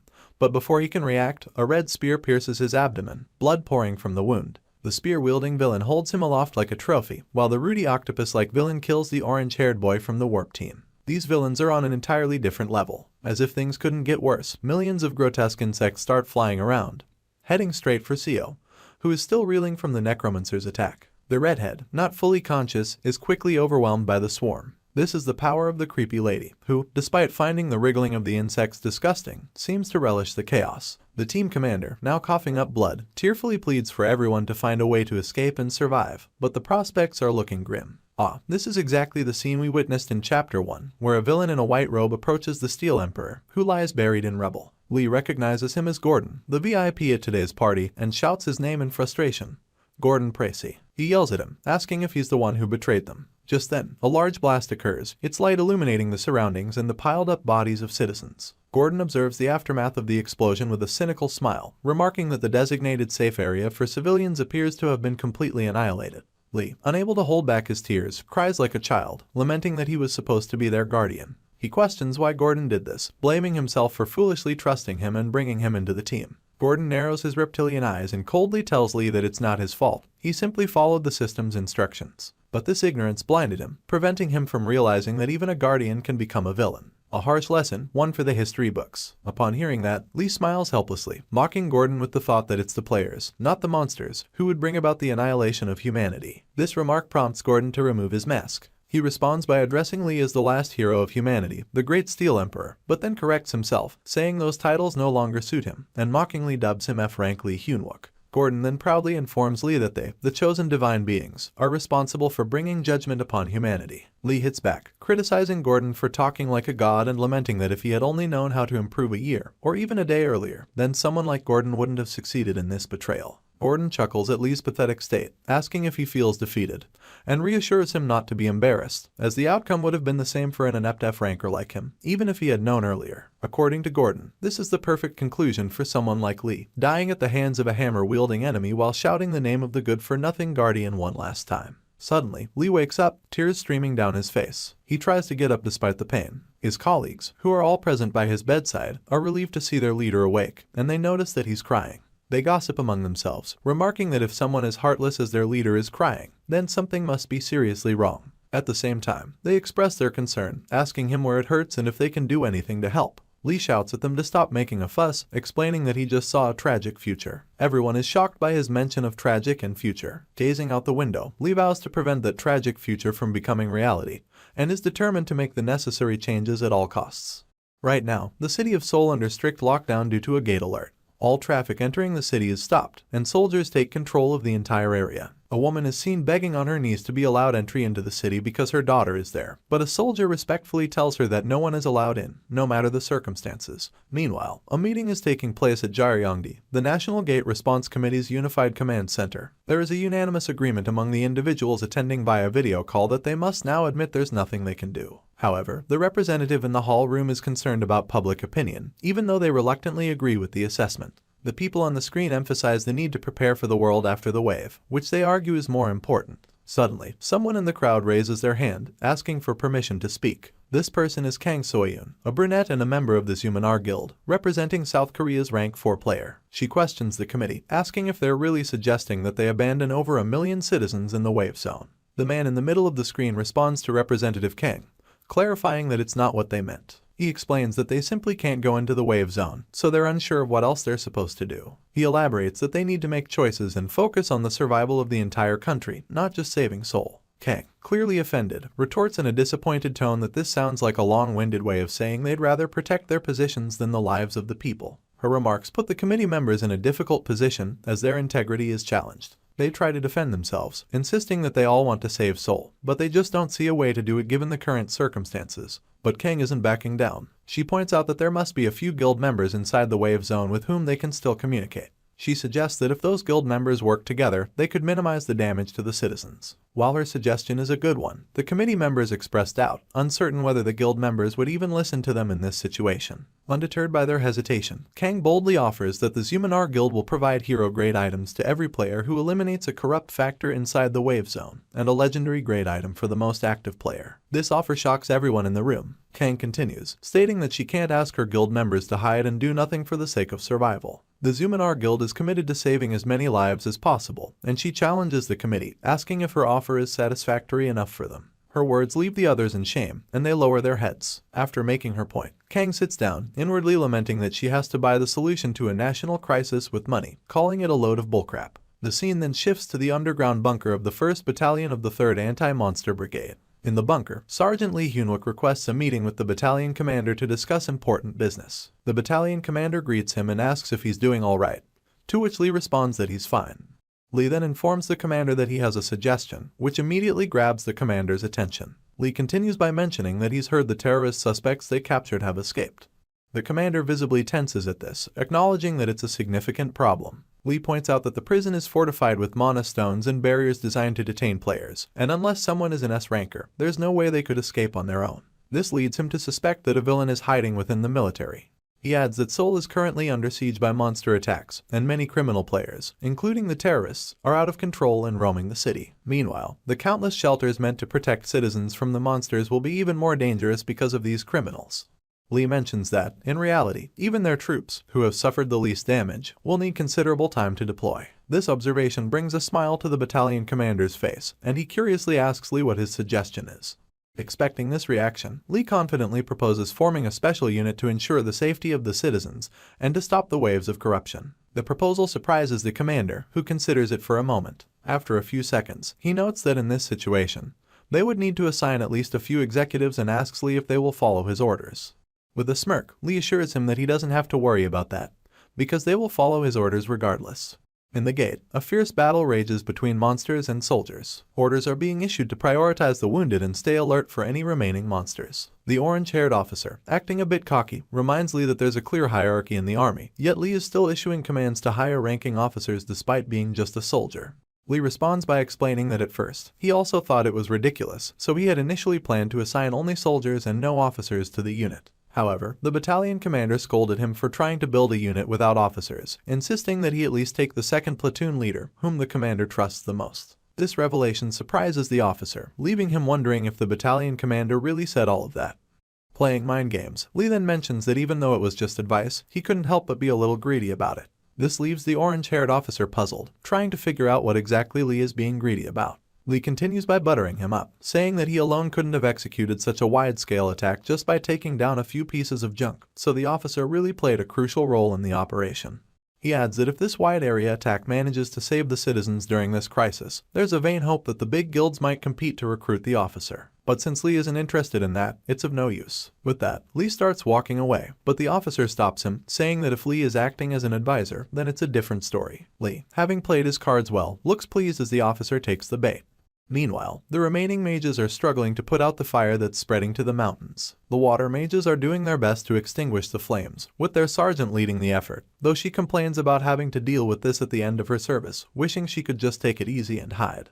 The blue-haired guy, known for being nosy, approaches her and tells her that she's been assigned to the special unit, but she doesn't hear him amidst the chaos and asks him to repeat it. In typical fashion, he takes his leave without clarifying, thinking he's delivered the message. The guy could easily win the Worst Messenger of All Time award. Sergeant Kim is left wondering what the message was, getting an ominous feeling that her last days of service are about to get messed up. Now the scene shifts to the bunker, where Choi is hiding under a bed, yelling that he doesn't want to hear anything, even though Lee hasn't said a word yet. The glasses-wearing officer is acting like a clown, declaring that he doesn't care what Lee says because his answer will be the same no matter what, leaving Lee momentarily speechless. Choi, almost in tears, complains about all he went through for the Valencian 30 and insists that he's almost done with his service, so whatever Lee is about to offer, he's not going to do it. Lee, sensing his reluctance, pulls out his last trick: blackmail. He reminds Choi that he drank on duty when he was a private and extended the dispatch schedule to a week, sometimes even 2, when 2 days weren't enough. This revelation shocks Choi. Lee taunts him, asking if he's scared, and hints that there's more dirt he could reveal. He suggests that if the battalion commander were to find out, Choi's military service might never end. This tactic works wonders, and Choi gets up immediately, asking what Lee wants, now willing to cooperate. Meanwhile, Lee Won-suk is gazing at his reflection in the water, wondering what's happened to him and why he's in this state. The search operation is ongoing everywhere, with clear orders to kill any surviving monsters on sight. This order makes Won-suk anxious, prompting him to quickly jump to another hideout. Lee, meanwhile, is calling out for the escaped prisoner, thinking that the prisoner kept his sanity until the very end to save Won-suk, but wondering where he might have run off to. He flashes back to Won-suk during training, remembering how he insisted that he wasn't the type to run away. Time proved Lee's judgment correct, but he still wishes the fatty jerk had trusted him a bit more. Back at the base, orders are given for everyone to gather at the special unit's training ground. Soldiers are rushing there with all the supplies they can carry because, once they depart, there will be no additional supplies, so they need to ensure they have everything they might need. Just before departure, Seo arrives, and Lee salutes her, asking if there's an issue. She seems a bit down and confesses that she misunderstood him all this time. However, Lee assures her that it's fine, showing he's not bothered by it. But of course, here comes the but. It always happens when someone's trying to be a tough superior. Seo admits she might have misinterpreted him, but that doesn't mean she fully trusts him yet, which leaves Sergeant Lee confused. Seeking clarification, he asks her to explain, and she yells at him that she's going to keep an eye on him. To do that, she's decided to join the special unit as well, which absolutely shocks Lee. Still, he's looking forward to it, knowing deep down that this was bound to happen. Seo blushes, hinting at a possible crush on him. Lee is genuinely pleased with this recent development. He's finally gathered all the reliable people he needs for the future he's seen. Reflecting on the moment he first went back in time, he recalls how he initially tried not to involve his old comrades or current squad members more than necessary, believing that was the best way to protect them. But this time, he chose 11 members, with an additional 3 drivers, for the special unit. Just as they're about to set off, the battalion commander stops them, disapproving of the name Lee had chosen for the unit, finding it too makeshift. Instead, the commander names the unit Steel Company. Although the members aren't thrilled with the name, they agree, like they had any choice. Lee reflects that as the future he remembers changes little by little, he's come to realize that overcoming trials is only possible when everyone works together. To stop the soul wave and prevent a hopeless future, they need everyone, not just one person. The commander then addresses Sergeant Lee Hyunwook, informing him that their mission is to rescue lives and conduct mobile strikes during the soul wave. In response, Lee shouts, "Steel Company reporting in." Inside a dark, cavernous cave, with walls made of jagged rocks, Sergeant Lee panted harshly as she stalked through the area stained with blood and covered by guts and fluid from his fallen foes. The man struggled to catch his breath, and he had looked like he had struggled through a difficult battle, but his opponents were clearly in worse shape, as they had all fallen defeated around him. For all of his trouble, Sergeant Lee Hyunwook had gotten a glowing red rock with blue power threads running from it. The pop-up window then congratulates him on ingesting mana steel. After consuming mana steel, his total mana rose up by 0.7%. As the amount that he consumed increases, then the total increase in mana would decrease. The man huffed as he walked through the blood-splattered cave, pausing when he recognized the familiar sound of an enemy. Spear raised high, the main guy leapt, managing to dodge the huge beast that had emerged from the ground, its huge gaping maw threatening and wide as it tried to swallow him whole. Of course, the sergeant would not easily get on with a monster like this, and the giant creature revealed that the large snapping appendage was actually a claw attached to the end of its grotesque hand. The multi-eyed monster growled at the sergeant, and an event quest opened. A boss monster had appeared, and it was the ruler of the land, the man-scorpion. Any who entered the nest of the ruler of the land was surely to become its prey. The great hulking beast clearly believed that as it searched around for traces of our dude. However, the sergeant just grinned at the beast, asking why it dared to aim for the back of his head when he was already worn out. That was a really cowardly move after all, and the man laughed that the monster was a narv, stupid beast. Not sure if the monster would understand the insult, but it did get mad and insulted, and attacked the grinning sergeant in rage. The man managed to dodge the attack and the debris that fell each time the monster moved.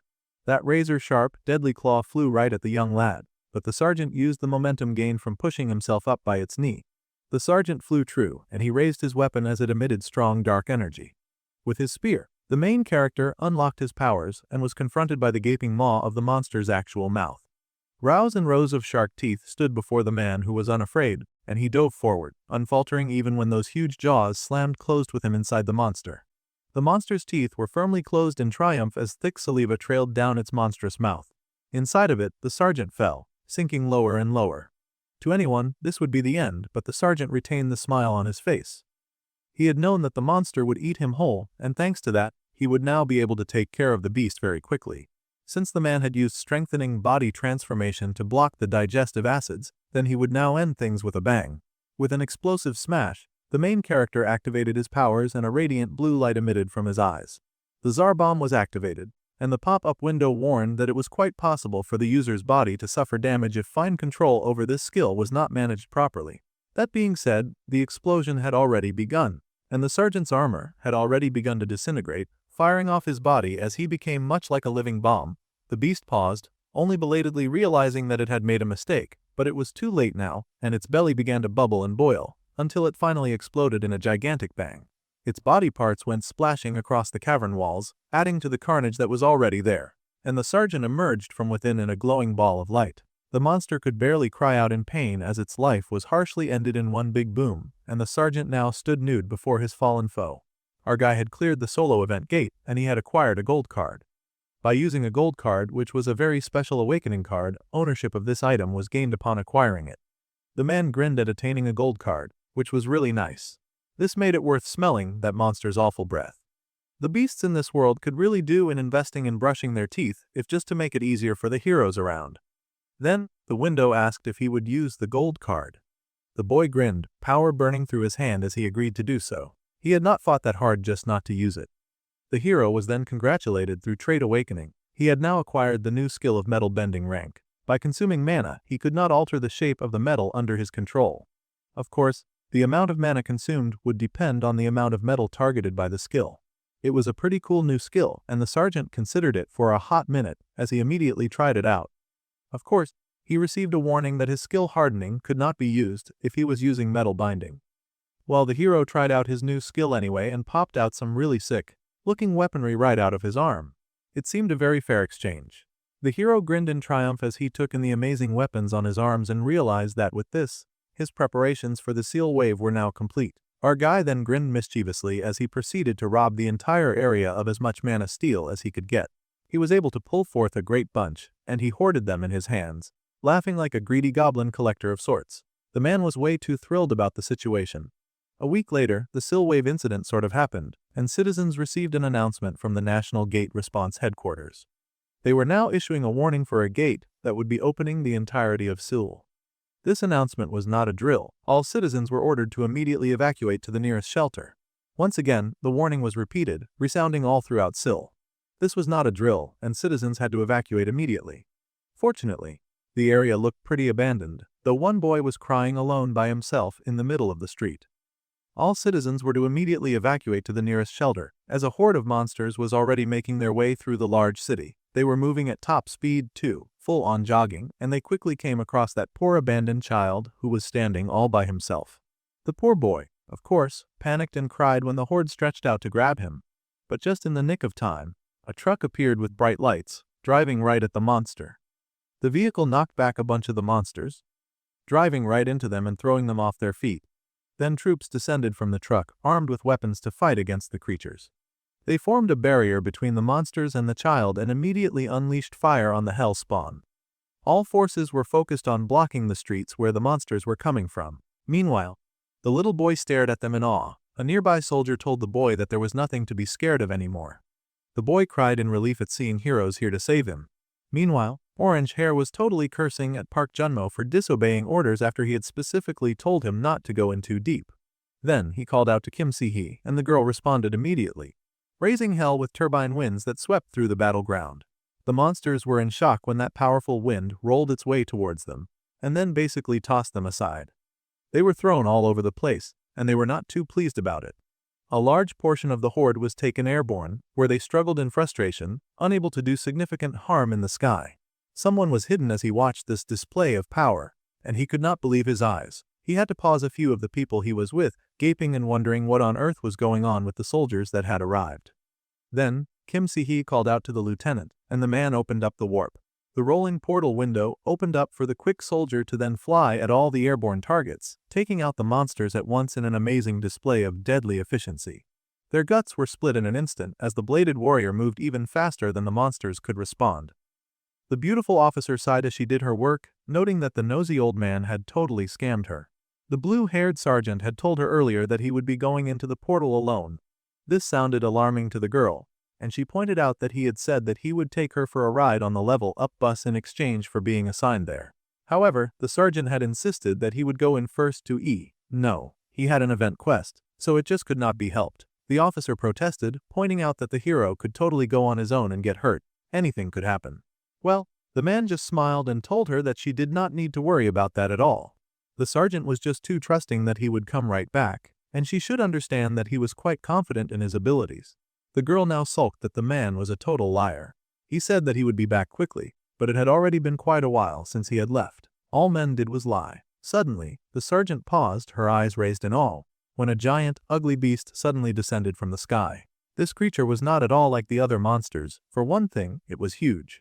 The lady landed before this beast so that she could assess her opponent, and it stood tall before her, a green hulk of muscle.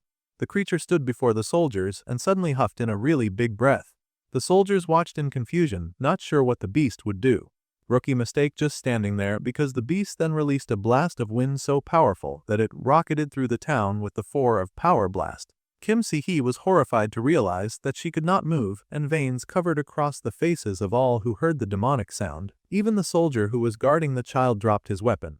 Their odis shook from the force of such a monstrous wave, and even the weaker monsters roared back in response.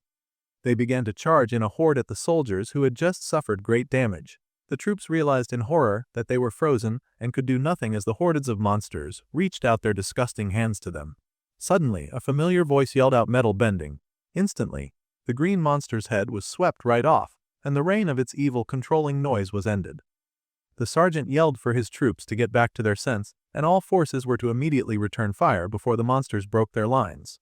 The soldiers snapped back to themselves in shock and alarm, but immediately got busy. They fired at the monsters that had come dangerously close, wiping them out with immediate efficiency.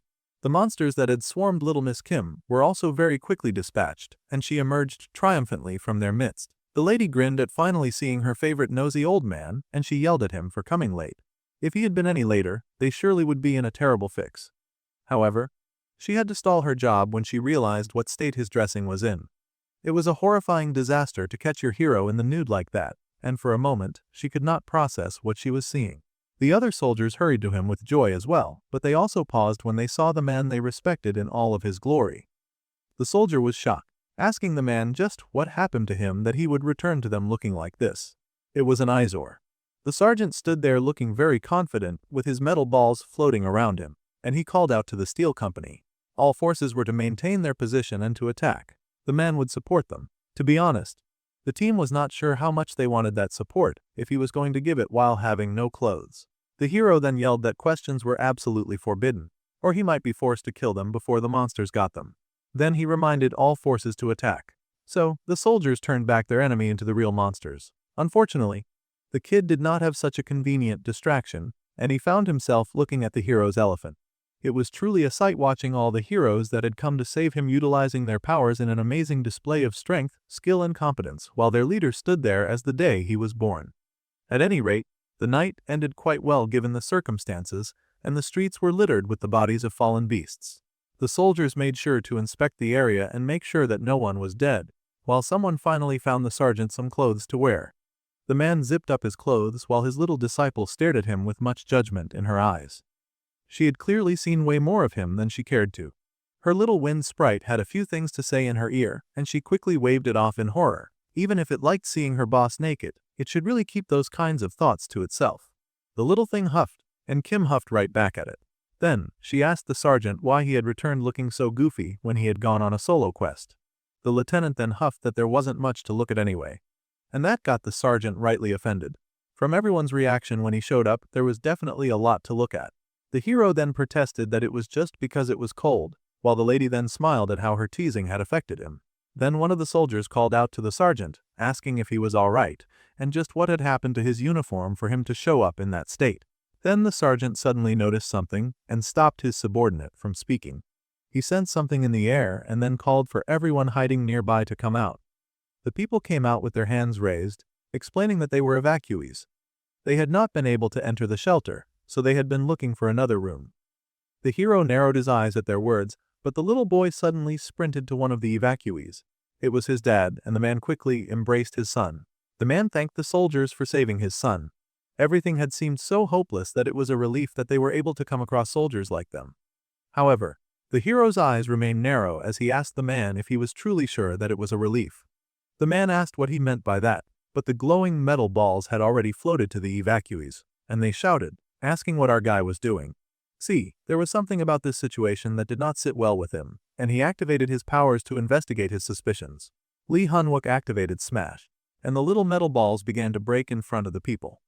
All at once, their heads erupted in a spray of blood, and the young child fell back in fear and shock. The little boy was horrified. All the watching soldiers were horrified. They asked their leader if he was insane, demanding an explanation for what he was doing. However, the hero suddenly rushed at the young boy, grabbing him by the neck and pinning the child to the ground. He warned him that he absolutely loathed being stabbed in the back. As such, it would be wise to knock it off before he killed the child. Some of the other evacuees retained their heads, and they all lowered themselves to the ground with their hands over their heads in fear, while the sergeant dangled the child in the sky. The men were horrified to see this happen, and the orange-haired demanded that their leader drop the kid. It did not look like the man would be responsive, so he told all forces to take aim at the hero. The men were hesitant, but they could not understand why their leader would threaten a child. It was so unlike him. The men yelled, asking why a soldier would suddenly kill civilians for no apparent reason. They yelled for Lee Hunwook to put down the child immediately, but their plea fell on deaf ears. The man instead kicked the fallen body that had lost its head, and the hero explained that the dead people were not normal civilians. It was obvious that they were players who were approaching them while hiding otherworld weapons. The orange-haired man's eyes widened to hear this. The other evacuees cried out that they had indeed been kidnapped by these players, and that those people had also been killed. This made the soldiers realize what was going on. Then the angry hero told the child to cut the act too. Lee Hunwook was furious as he glared at the child with murderous energy, and he clearly recognized assassin Kim Hak-yu. The little boy hesitantly said that he did not remember the man that was now holding him hostage, and he immediately dropped the cute little boy act as he asked the man who he was. Suddenly, the boy able to wiggle in the sergeant's hold, his limbs extending and distorting into something that was not exactly human. The boy's limbs suddenly extended, becoming more and more masculine as his body became that of a man's, much to the horror of those watching. It was a rather disturbing sight. Suddenly, the full-grown man turned and whacked the hero with a punch. His teeth gritted in anger because his evil plan had failed. However, the sergeant was generally unmoved by the man's antics, and the blade that hit his neck did not slice it, his skin hardened by metal to block the attack.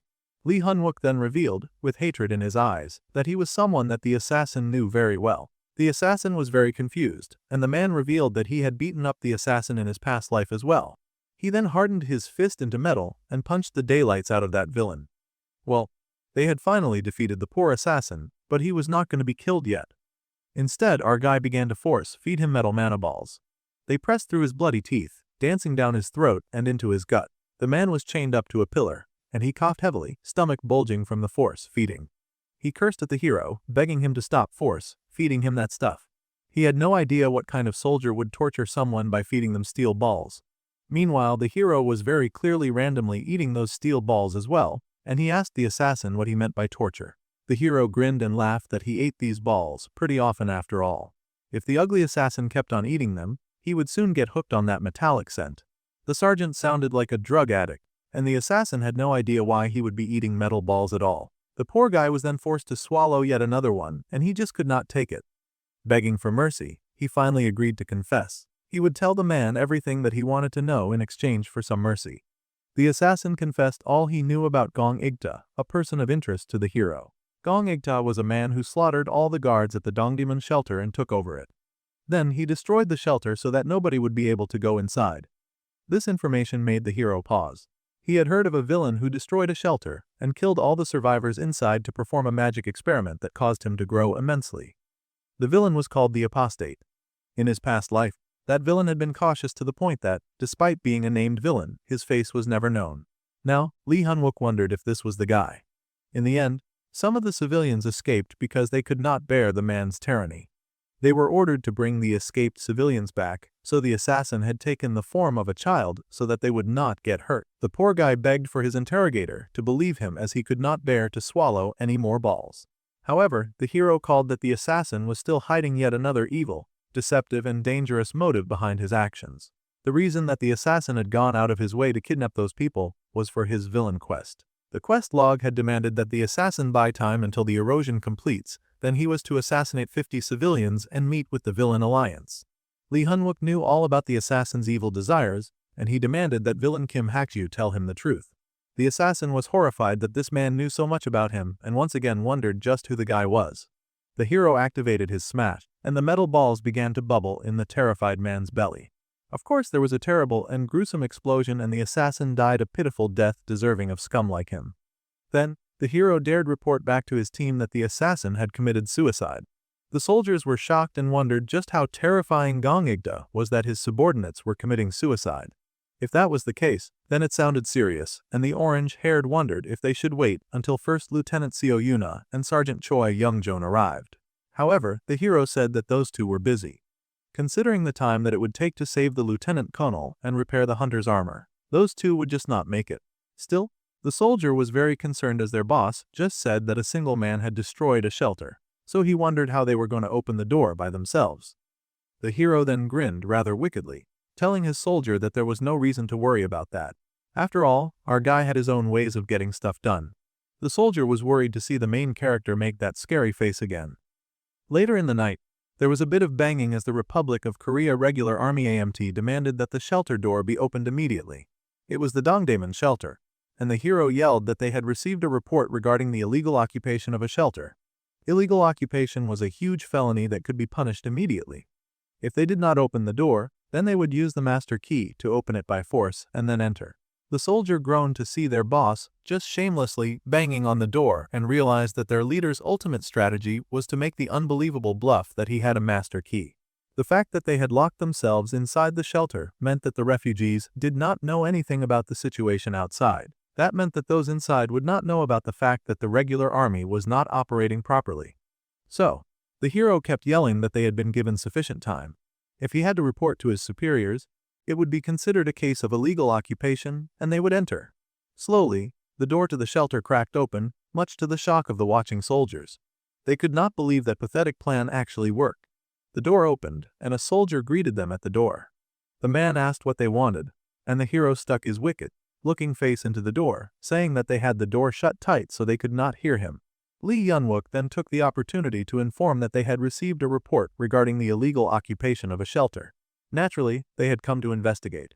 Now those inside were offended, saying that the accusation did not make sense. According to them, they were following the safety regulations properly, and they asked the soldiers to please come inside and take a look. The shelter was indeed pretty clean as well, and the civilians also seemed to be following orders rather well too. This shelter was a prime example of how to operate a good shelter. The sergeant looked around, noting that it seemed like none of them cared that outsiders were entering the shelter. The people were acting too good to be true, almost as if they were feigning ignorance to hide something. The bald man was confused, and the sergeant just laughed and said that it was a joke. The big bald man that they had found inside looked rather confused, but our guy was not just messing around. He made eye contact with a member of his team, and the bald man asked if these were all the troops that were dispatched. Then he wanted to know if there would be others coming around. The sergeant then grinned and asked why the bald man was so curious about that, and asked if the man really thought that he would be able to take them on with their current numbers. This question surprised the bald man, and he tried again to feign ignorance. The blue-haired boy laughed that it was just a joke, saying that he was just checking if they were criminal players. After all, that could be a possibility. The bald man then growled in anger, demanding what exactly our guy was doing. He was clearly just toying with them, and the bald man did not like it. Then the sergeant said that it seemed that the bald man was the jokester here, judging by the way the place was absolutely filled with armed players. The bald man was shocked to be found out, and the sergeant yelled for all forces to open fire immediately. All forces did indeed open fire, and they took down each enemy one by one with swift immediacy. Blood splattered everywhere, and the players who did not get shot immediately started fighting back. It became carnage, and Lee Hunwook laughed because his enemies were so predictable. He told Gong Egta that if he wanted to fool someone, then he should have started by finding a guard uniform that actually fit him. The bald man growled as he quickly covered his body with rocks to block off all attacks. The man roared, calling our hero a trench monkey, which was not very nice of him. He was determined to crush that loud mouth of his, and a large rocky hand grabbed the sergeant. There was chaos in the hall as the fighting continued and blood splattered the once pristine and neat environment. Our guy was then slammed into the wall, and the rock noticed that the boy had gone quiet. Suddenly, the rock man found himself facing a huge impact to the face, and he screamed in pain as blood splashed out like a spring. Sure, Lee Hunwook had been slammed into the wall, but he was just amused that his opponent had a rock-based ability. This was great news to the manic hero, who laughed and introduced himself as Steel. The fighting continued, and chaos reigned in the building as both forces attacked, sparing no one as each attack brought more blood to the hall. The angry rock guy did not really appreciate our hero's joke, and he called him a trench monkey. The dude had the audacity to ask why a soldier would be attacking normal civilians when he knew there was absolutely nothing normal about the group in that shelter. Lee Hunwook laughed at the man's bold-faced audacity. In the event of an emergency, it was the military's duty to protect normal civilians from people like him. The rock guy glared in anger when the sergeant reminded him that he had even killed all the guards, so there was no point in him putting up a front like this. He asked Gong Igda where he had hidden all the real civilians, and the rock man cursed, hating the question he was being asked. He naturally tried to smash the sergeant to get him to shut up, but the blue-haired hero was very good at dodging. More of the wall caved in, but Hunwook was unharmed. Instead, the military man used the opportunity of the rock head's distraction to activate his unlock power and unleash black and blue fiery magic on the rock beast.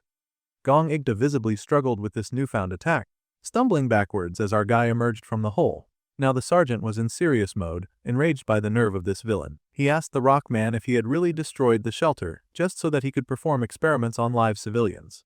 The rock man was down to deny all these accusations to the very end, really saying that the sergeant was just spouting nonsense. He pretended that he knew absolutely nothing about the experiments or even about hiding civilians. The rock dude instead complained that the shelter had already reached its maximum occupancy, but the guards kept trying to take in more civilians. The selfish jerk had absolutely hated that. With those many refugees, they would end up starving to death before the first wave even came to an end. The sergeant was a player too, so surely he understood why Gong Igda was so selfish and cruel. The horrible rock guy tried to relate to our hero, saying that it would be a huge loss to the nation to lose talented players like them. As if Hanwook would ever sympathize with such nonsense. The hero had already heard another jerk say the exact same thing before.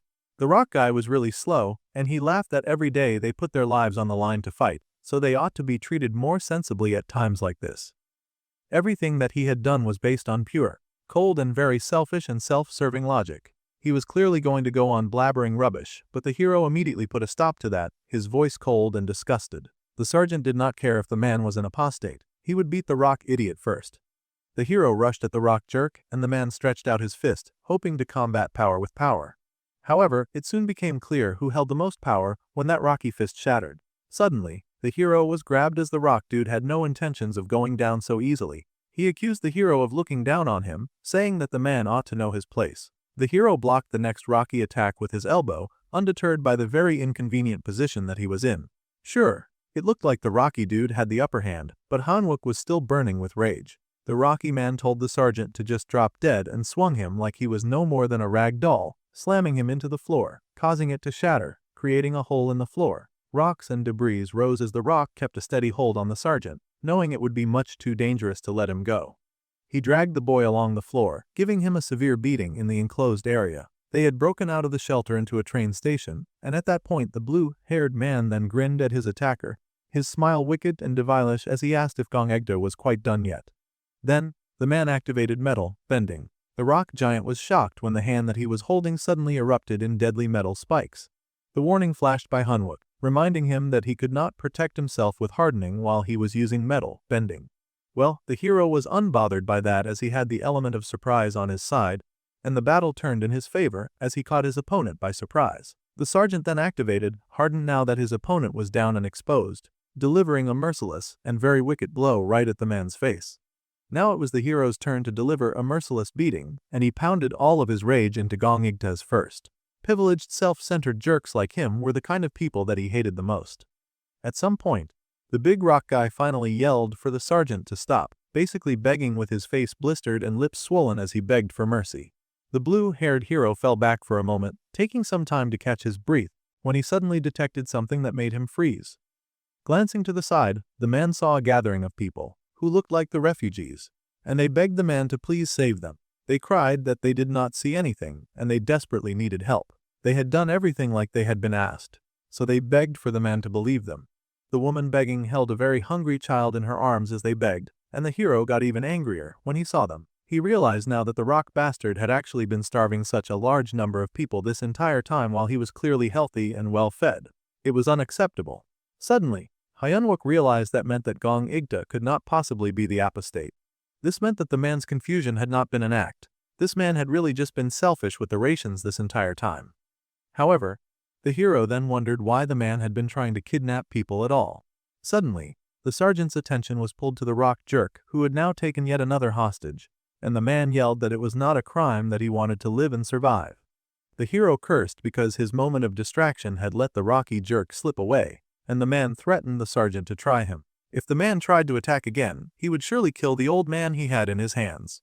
The hero gritted his teeth as he was now very sure that this pathetic jerk was definitely not the apostate that he was looking for.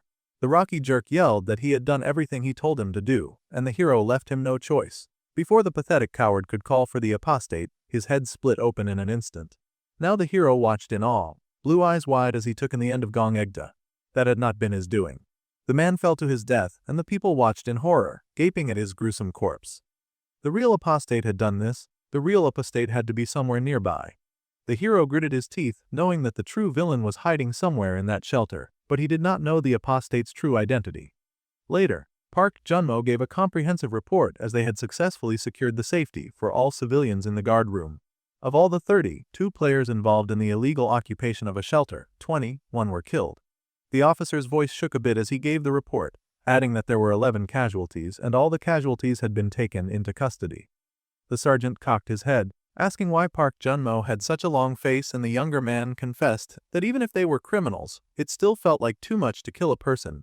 It was all just really hard. The hero understood and did not scold his officer, telling him that killing people would never get easier.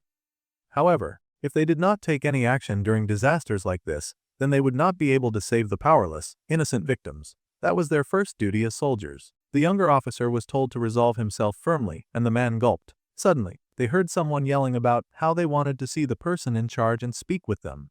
Immediately, Lee Hun-wook asked what all the ruckus was about, and John Mo informed him that it was the civilians' representative. The blue-haired guy was unimpressed, but an older man in a suit stepped forward, introducing himself as a member of parliament, Park Gil-sang. He had an order regarding the guarding of this shelter. Another guy stepped forward and said that he was from the Merchants Association. Before that, they wanted to discuss the distribution of rations. Even more selfish guys had shown up, and they kept yelling that the senior positions they held should make them the priority for speaking with the soldiers. They bickered about how they had more right to speak. Meanwhile, the old man at the back was helping other officers pick up the injured and the dead. The man insisted on helping since they had been so kind to save an old man. Even if they were soldiers, they would not be at ease doing stuff like this, so the old man was happy to help them. More importantly, the old man warned them that there was something dangerous in the area. The man was not going to say a word because of Gong Igda, but sometimes he could hear what sounded like a beast's breathing coming closer and closer. It was terrifying, and the old man said that he would spare it if they investigated it quickly, as he was scared that something might happen. The young officer worried that it could be a gate inside the shelter. Meanwhile, those two awful old men were still bickering about who would get to be the representative in the shelter. They argued rank and position and titles, and it was such a headache to the hero. The apostate had clearly used Gong Igda to instill fear among the people, so that he would be free to do as he wished behind the scenes. However, the marionette was now dead, so the hero expected the villain to make a move. They had to be ready, and he did not have time to listen to these old people squabbling like a pair of angry turkeys.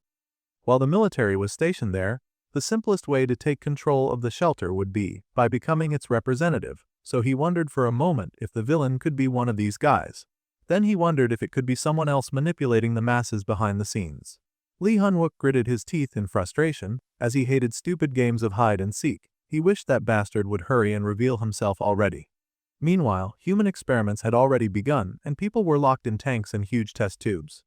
There were many bodies of deformed people hanging from the walls, and people struggling inside tubes as they were pumped full of harmful and toxic chemicals.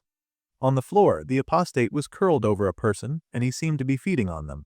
Suddenly came the sound of wheels, and then the kindly old man who had offered to help was pushing the trolley with the body. Suddenly, he looked up in fear and saw the terrifying face of a vampire lady.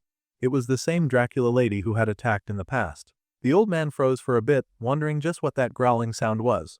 Meanwhile, the vampire had spotted him. He had now stumbled upon the body of her prey, and the man was horrified to see the battered and bruised body of a fallen man.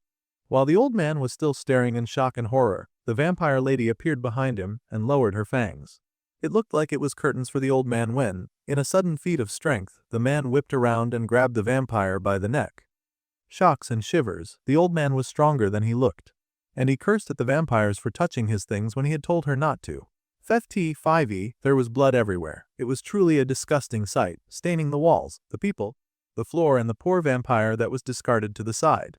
The poor lady begged for some blood. She hungered so desperately for blood that had not been contaminated, she just wanted something clean. The poor beast was ignored by the laughing evil man, who looked upon his empire of trussed-up lab subjects in satisfaction and mad glee. The man called the lady a fool, laughing at her plight, and saying that it would be like drinking salt water to sate thirst. She called him crazy and perverted, yelling and asking why he would drag those soldiers in the first cause of the erosion. The mad old man laughed that once the erosion began properly, then those soldiers would be absolutely powerless to stop him or to do anything against it. Instead of making a move himself, the wicked man simply picked their grave. It was a masterpiece of a plan, and he laughed at the vampire lady, calling her the stupid one and asking her why she thought she had failed. It was obviously because of those super-trained soldiers that had immediately defeated her. The lady growled, fangs outstretched in anger, as she mumbled that those people had been different. However, the old man slammed his hand on the table, telling her not to bother making excuses. She had failed simply because she was worthless. At any rate, the wicked old man sincerely looked forward to this development, and he encouraged her to do the same. The lives of all the people were wrapped up inside the green liquid that he had collected in a bottle, and they were now within the palm of his wicked hands. Well, the people upstairs finally had some access to some good food, and they ate quickly and hungrily in relief. The old member of parliament scolded the guy from the Merchants Association, asking how he could distribute rations so recklessly. No one knew how long they would be hiding here. Meanwhile, he had packed so much onto his plate. It seemed that the merchant had acted because of his own hunger. The greedy merchant said that children had been starving for days on end, so of course, they should totally pig out at least for the first day. Before the rations were fully checked, the president of the Merchants Association suddenly started distributing them to feed the civilians however he could, and he accused the old parliament member of wanting to control them by using the rations as a pretext, just like Gong Igda had done. The old man protested and said that the merchant had no right to make such baseless accusations. As befitting a politician, the member of parliament began to make rational comments while asserting his position. It would not be odd to suspect either of them of being an apostate. The sergeant continued to study the people around as he tried to determine which ones would be his foes. Meanwhile, one of the officers came over to the sergeant. The man nervously asked if they could possibly also get some rations to eat. Hyenwook was thinking of other really serious things. There was definitely someone acting behind Gong Igta, and the person was purposely hiding himself. There was a huge possibility that the person could use poison, so he immediately forbade any of his soldiers from touching the rations. The security would completely fall apart if they became subject to an attack, and that would not sit well with any of them. They had to stand guard. Just then, a voice called out to ask why they were not partaking in any of the nice, freshly cooked rice. The old man smiled because the meat was delicious, so they should please hurry up and eat some food. He handed over a plate of rice and meat and delicious sauces. However, the sergeant immediately turned it down, saying that supplies were the most important during a disaster, so they could not dare to eat away any supplies meant for evacuees. They had already received rations from the military, so he thanked the old man but dismissed the offer. The poor soldier was so sad as he really wanted to take a bite, but he did not dare to defy his commander. The sergeant told the old man that he did not have to worry, but of course, the wicked old rat was absolutely frustrated with the hero's stance. Suddenly, the hero got a call, and he told the old man to wait as he answered his walkie-talkie. The hero casually spoke to the person on the other end, unaware of the death glares that the old man was sending his way. The old man was annoyed that the blue-haired hero was a soldier to the bone, as this was going to mess up his super evil plans.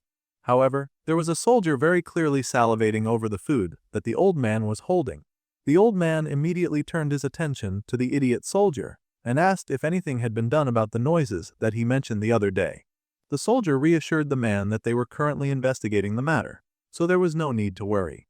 The old man then smiled and said that it was such a relief, but he was clearly plotting something rather ominous. Inside the basement, the soldiers had found something really disgusting looking.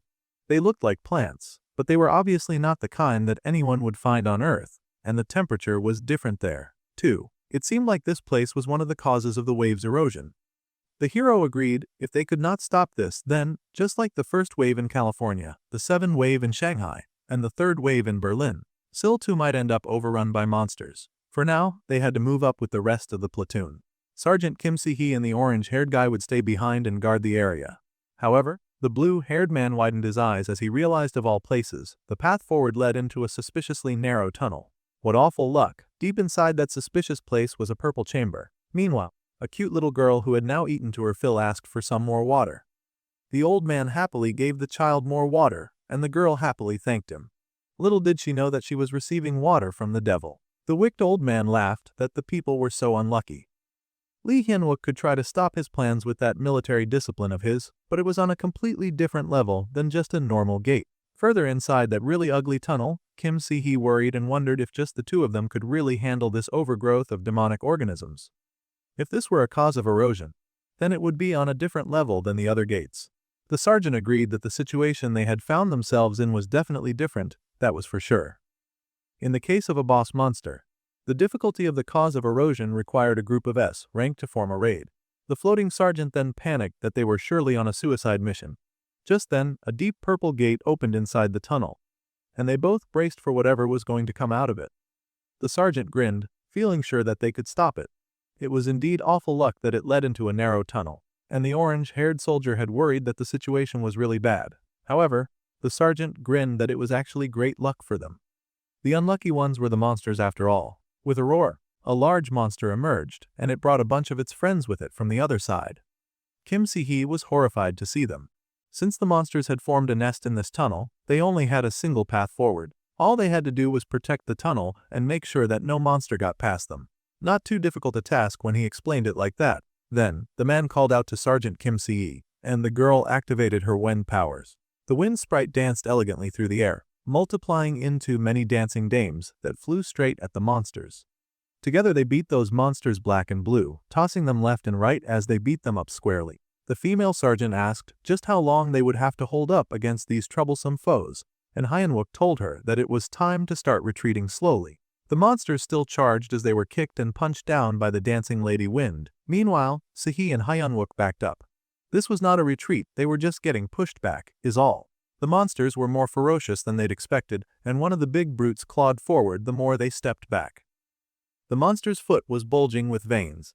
Erosion moments were greatly influenced by the erosion of the environment around them. As such, the erosion spreading out from the gate was a necessity for them. The giant monster stepped forward, staring at the ground in confusion.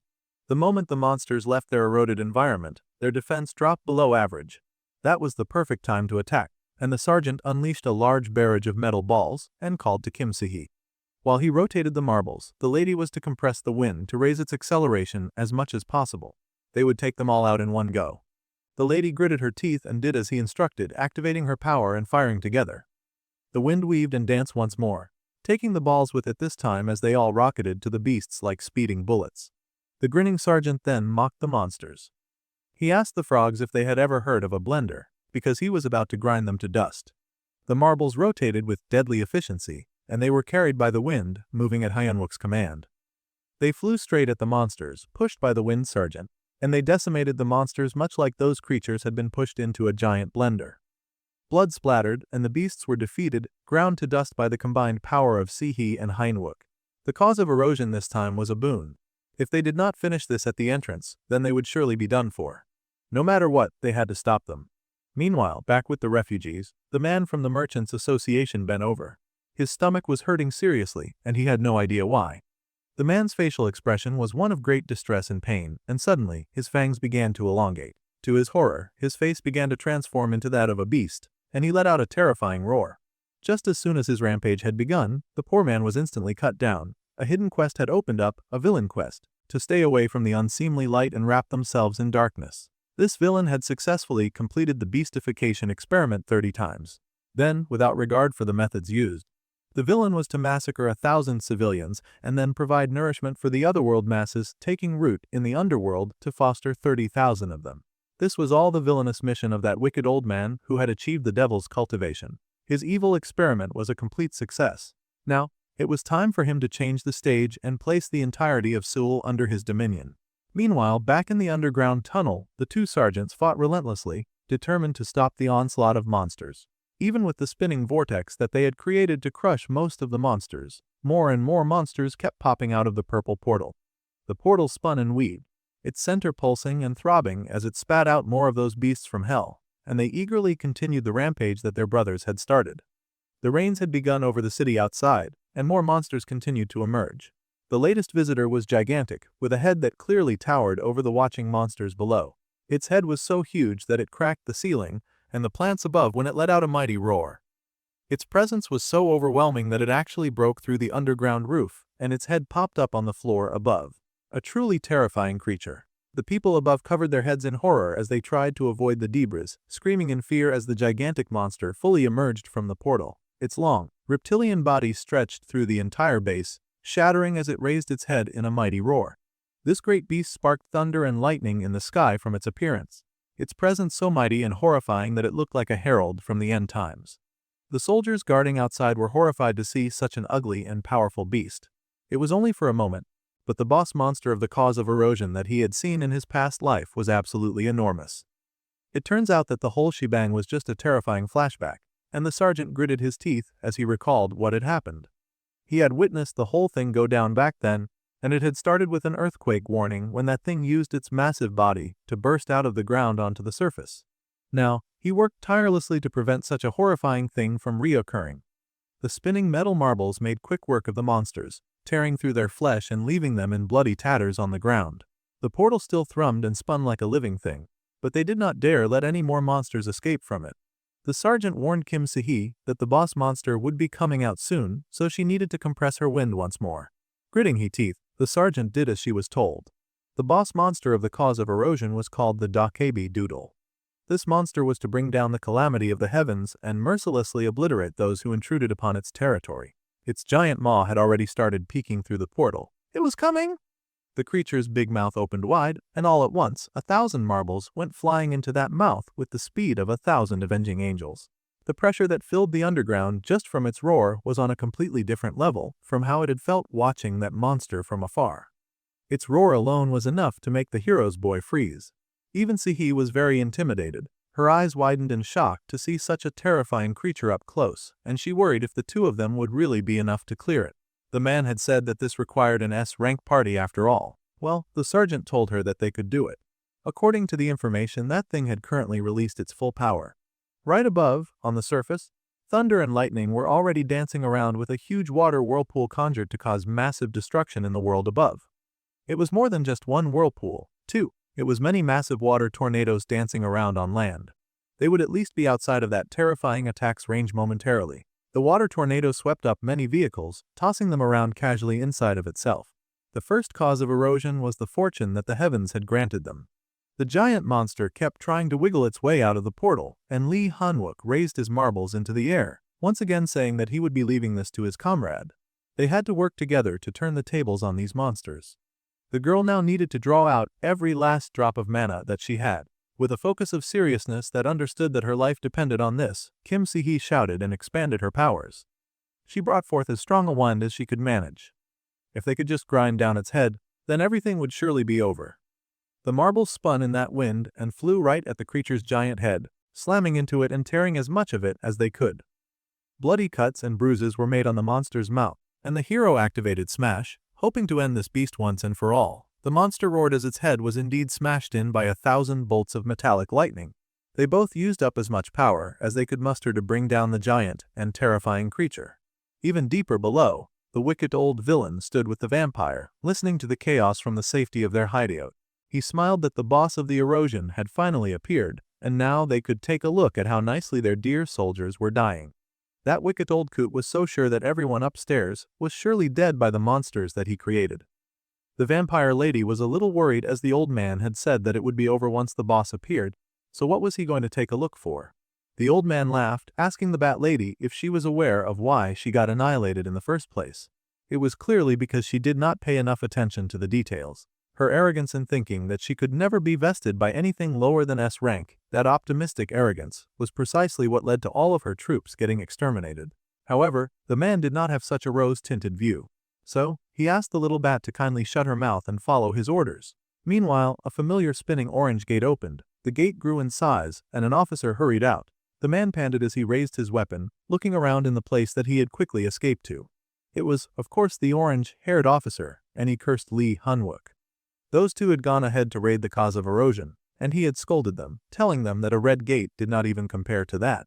However, the sergeant insisted that this was why they were lucky. An incredibly narrow, barren cement tunnel, and a boss monster wielding the skies and water appearing in it was an incredibly rare, unprecedented opportunity. Before it reached the surface, that thing would not be able to use even a tenth, or even 1/100th of its full strength. As such, the hero would like his comrade to put a bit more faith in them and do something else. The orange-haired officer was baffled and wondered just what they expected him to do by himself.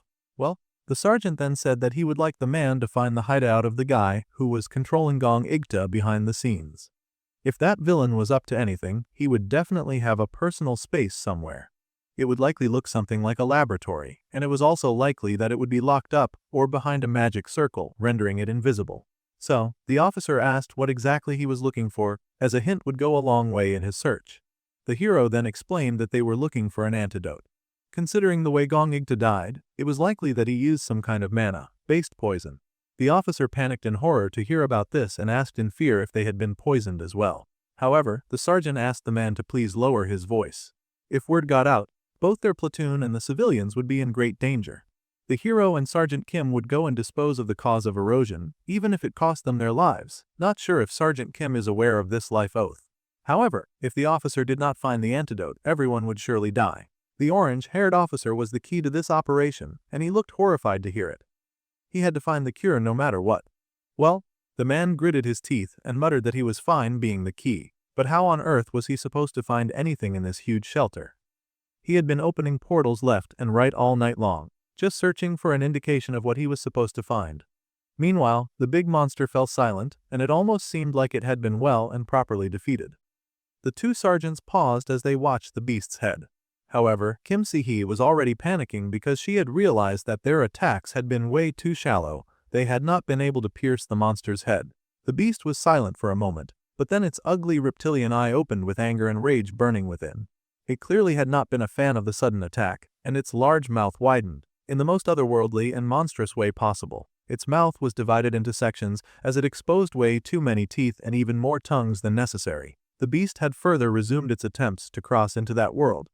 But first, it tried to grab them with its tongues just to punish them for their insolence in attacking it like that. Well, the other two had no intention of going down that easily and dodged masterfully to get away from their incoming attacks. Those tongues really meant business, and to make things worse, at the bottom of each tongue was a razor-sharp tooth. It was pointed and jagged and terrifying too, chasing after its targets like each tongue had eyes and could track them. Each time the tongues landed, they shattered through the walls too. They were now facing a very dangerous and nagging foe, and Lee Han-wook yelled out that they had to take down this monster no matter what, before Northern Seoul became a completely uninhabitable and eroded area. The man gritted his teeth as they fought and dodged, suddenly turning around and charging back at the beast. His sergeant was right with him in an impressive display of loyalty, but she asked how exactly they were supposed to defeat a beast this terrifying. Then, the sergeant said that he would just enter that thing's mouth. He'd already done a practice run a few hours ago, and he was sure that was going to work a second time, even if he was facing a world-level threat. The Wind Girl, of course, immediately called him crazy. It was the stupidest idea that she had ever heard. She had no idea what he was trying to do, but she did know that if he made just one wrong move, even if he did take down the boss monster, he could end up stuck in another world and unable to make it back, and the other world was not isekai-worthy at all. The man was well aware of that, but before the boss monster pulled back into the other world, he was going to take one shot and surely kill it, taking it down with a single blow. The hero was very determined as he was racing straight toward that gaping jaw. He was really going to go in. The blue-haired hero told the girl to use the spirits to keep the boss monster's head in place so that he could get in without getting bitten to bits. The hero then activated hardening. Up until now, there had not been a single moment when he had not put his life on the line. So, of course, he was willing to dive into that very terrifying cavern of razor, sharp teeth and squirming murderous tongues to defend his people and country. The monster then slammed its mouth shut in triumph at having swallowed at least one of the troublesome humans. There was silence for a moment as multiple spirits manifested and held the giant's head in place, stopping it from moving while our guy did his work from the inside. There were so many spirits, Kim Si did not hold back in expending as much power as possible to get the job done. The girl screamed as she worked hard to ensure that everything stayed in place, but the monster still fought against her. Some of the spirit hands got ripped right off the beast, struggled to open its mouth. The girl's eyes widened in horror, realizing that she was at her limit, but she did not want to give up on the sergeant so soon. Meanwhile, light flickered at a spot in the shelter. Kim Si-hee was heavily traumatized and really exhausted as things had not gone according to plan. Even more confusing was her stumbling across the Bat Lady and the wicked old man, who was just pointing out that one of the fighters had made it back alive. The sergeant was confused and asked who they were. The old man just smiled, telling the Bat Lady that if she did not work, she would not get to eat, and she hissed in anger, telling the old man not to patronize her after he had only let her eat rotten blood for so long. At any rate, the appearance of fresh meat was indeed tantalizing to the Bat Lady, and she noted that she had not seen the flying girl before. It was a good thing that the soldiers from back then did not seem to be here, so she was sure that she could win this fight. Re-energized, the Bat Lady extended her claws and the old man chuckled, saying that the fighters turned out to be tougher than he had expected. Well, given that the Dakabi had to fight with only its head fitting through the gate, the man guessed that it had its own share of troubles. The monster seemed to agree, though it was going through the absolute worst stomach ache of its long and monstrous life. The monster's eye then suddenly snapped open, and it roared, mouth splitting as a huge explosion occurred from within, a glowing light of blue emerging. Those gathered stared in shock and horror, as blood splattered the surrounding area and the monster's giant maw hit the ground in a bloody mess. The congratulations window popped up for our fearless hero, for he had slain the Dakabi. Now, the spread of the membership and the speed of erosion have decreased. In order to completely stop the cause of erosion, our guy now only had to get rid of the core. From the mess of blood and stinking organs, the hero Lee Hyun-wook stretched out a bloody hand, and he tore his way out of the monster's belly, completely nude again. He fell from the creature, and Kim Si gaped to see him once again without clothes. The hero was becoming a nudist with his new method of slaying monsters, but he still sort of managed to land on his feet. Mad laughter bubbled through the area, and the Bat Lady felt a chill go up her spine. She would recognize that laughter anywhere. That terrifying man had been there on the day that she was defeated, and now he lifted his head with glowing, terrifying eyes. The old man was thunderstruck with disbelief, wondering how on earth this was possible. Then the blue-haired man casually called out to the old man, grinning that he finally got to see the face of the villain, the apostate. That's it for this episode. Let me know down in the comments if you enjoyed this series. Until next time,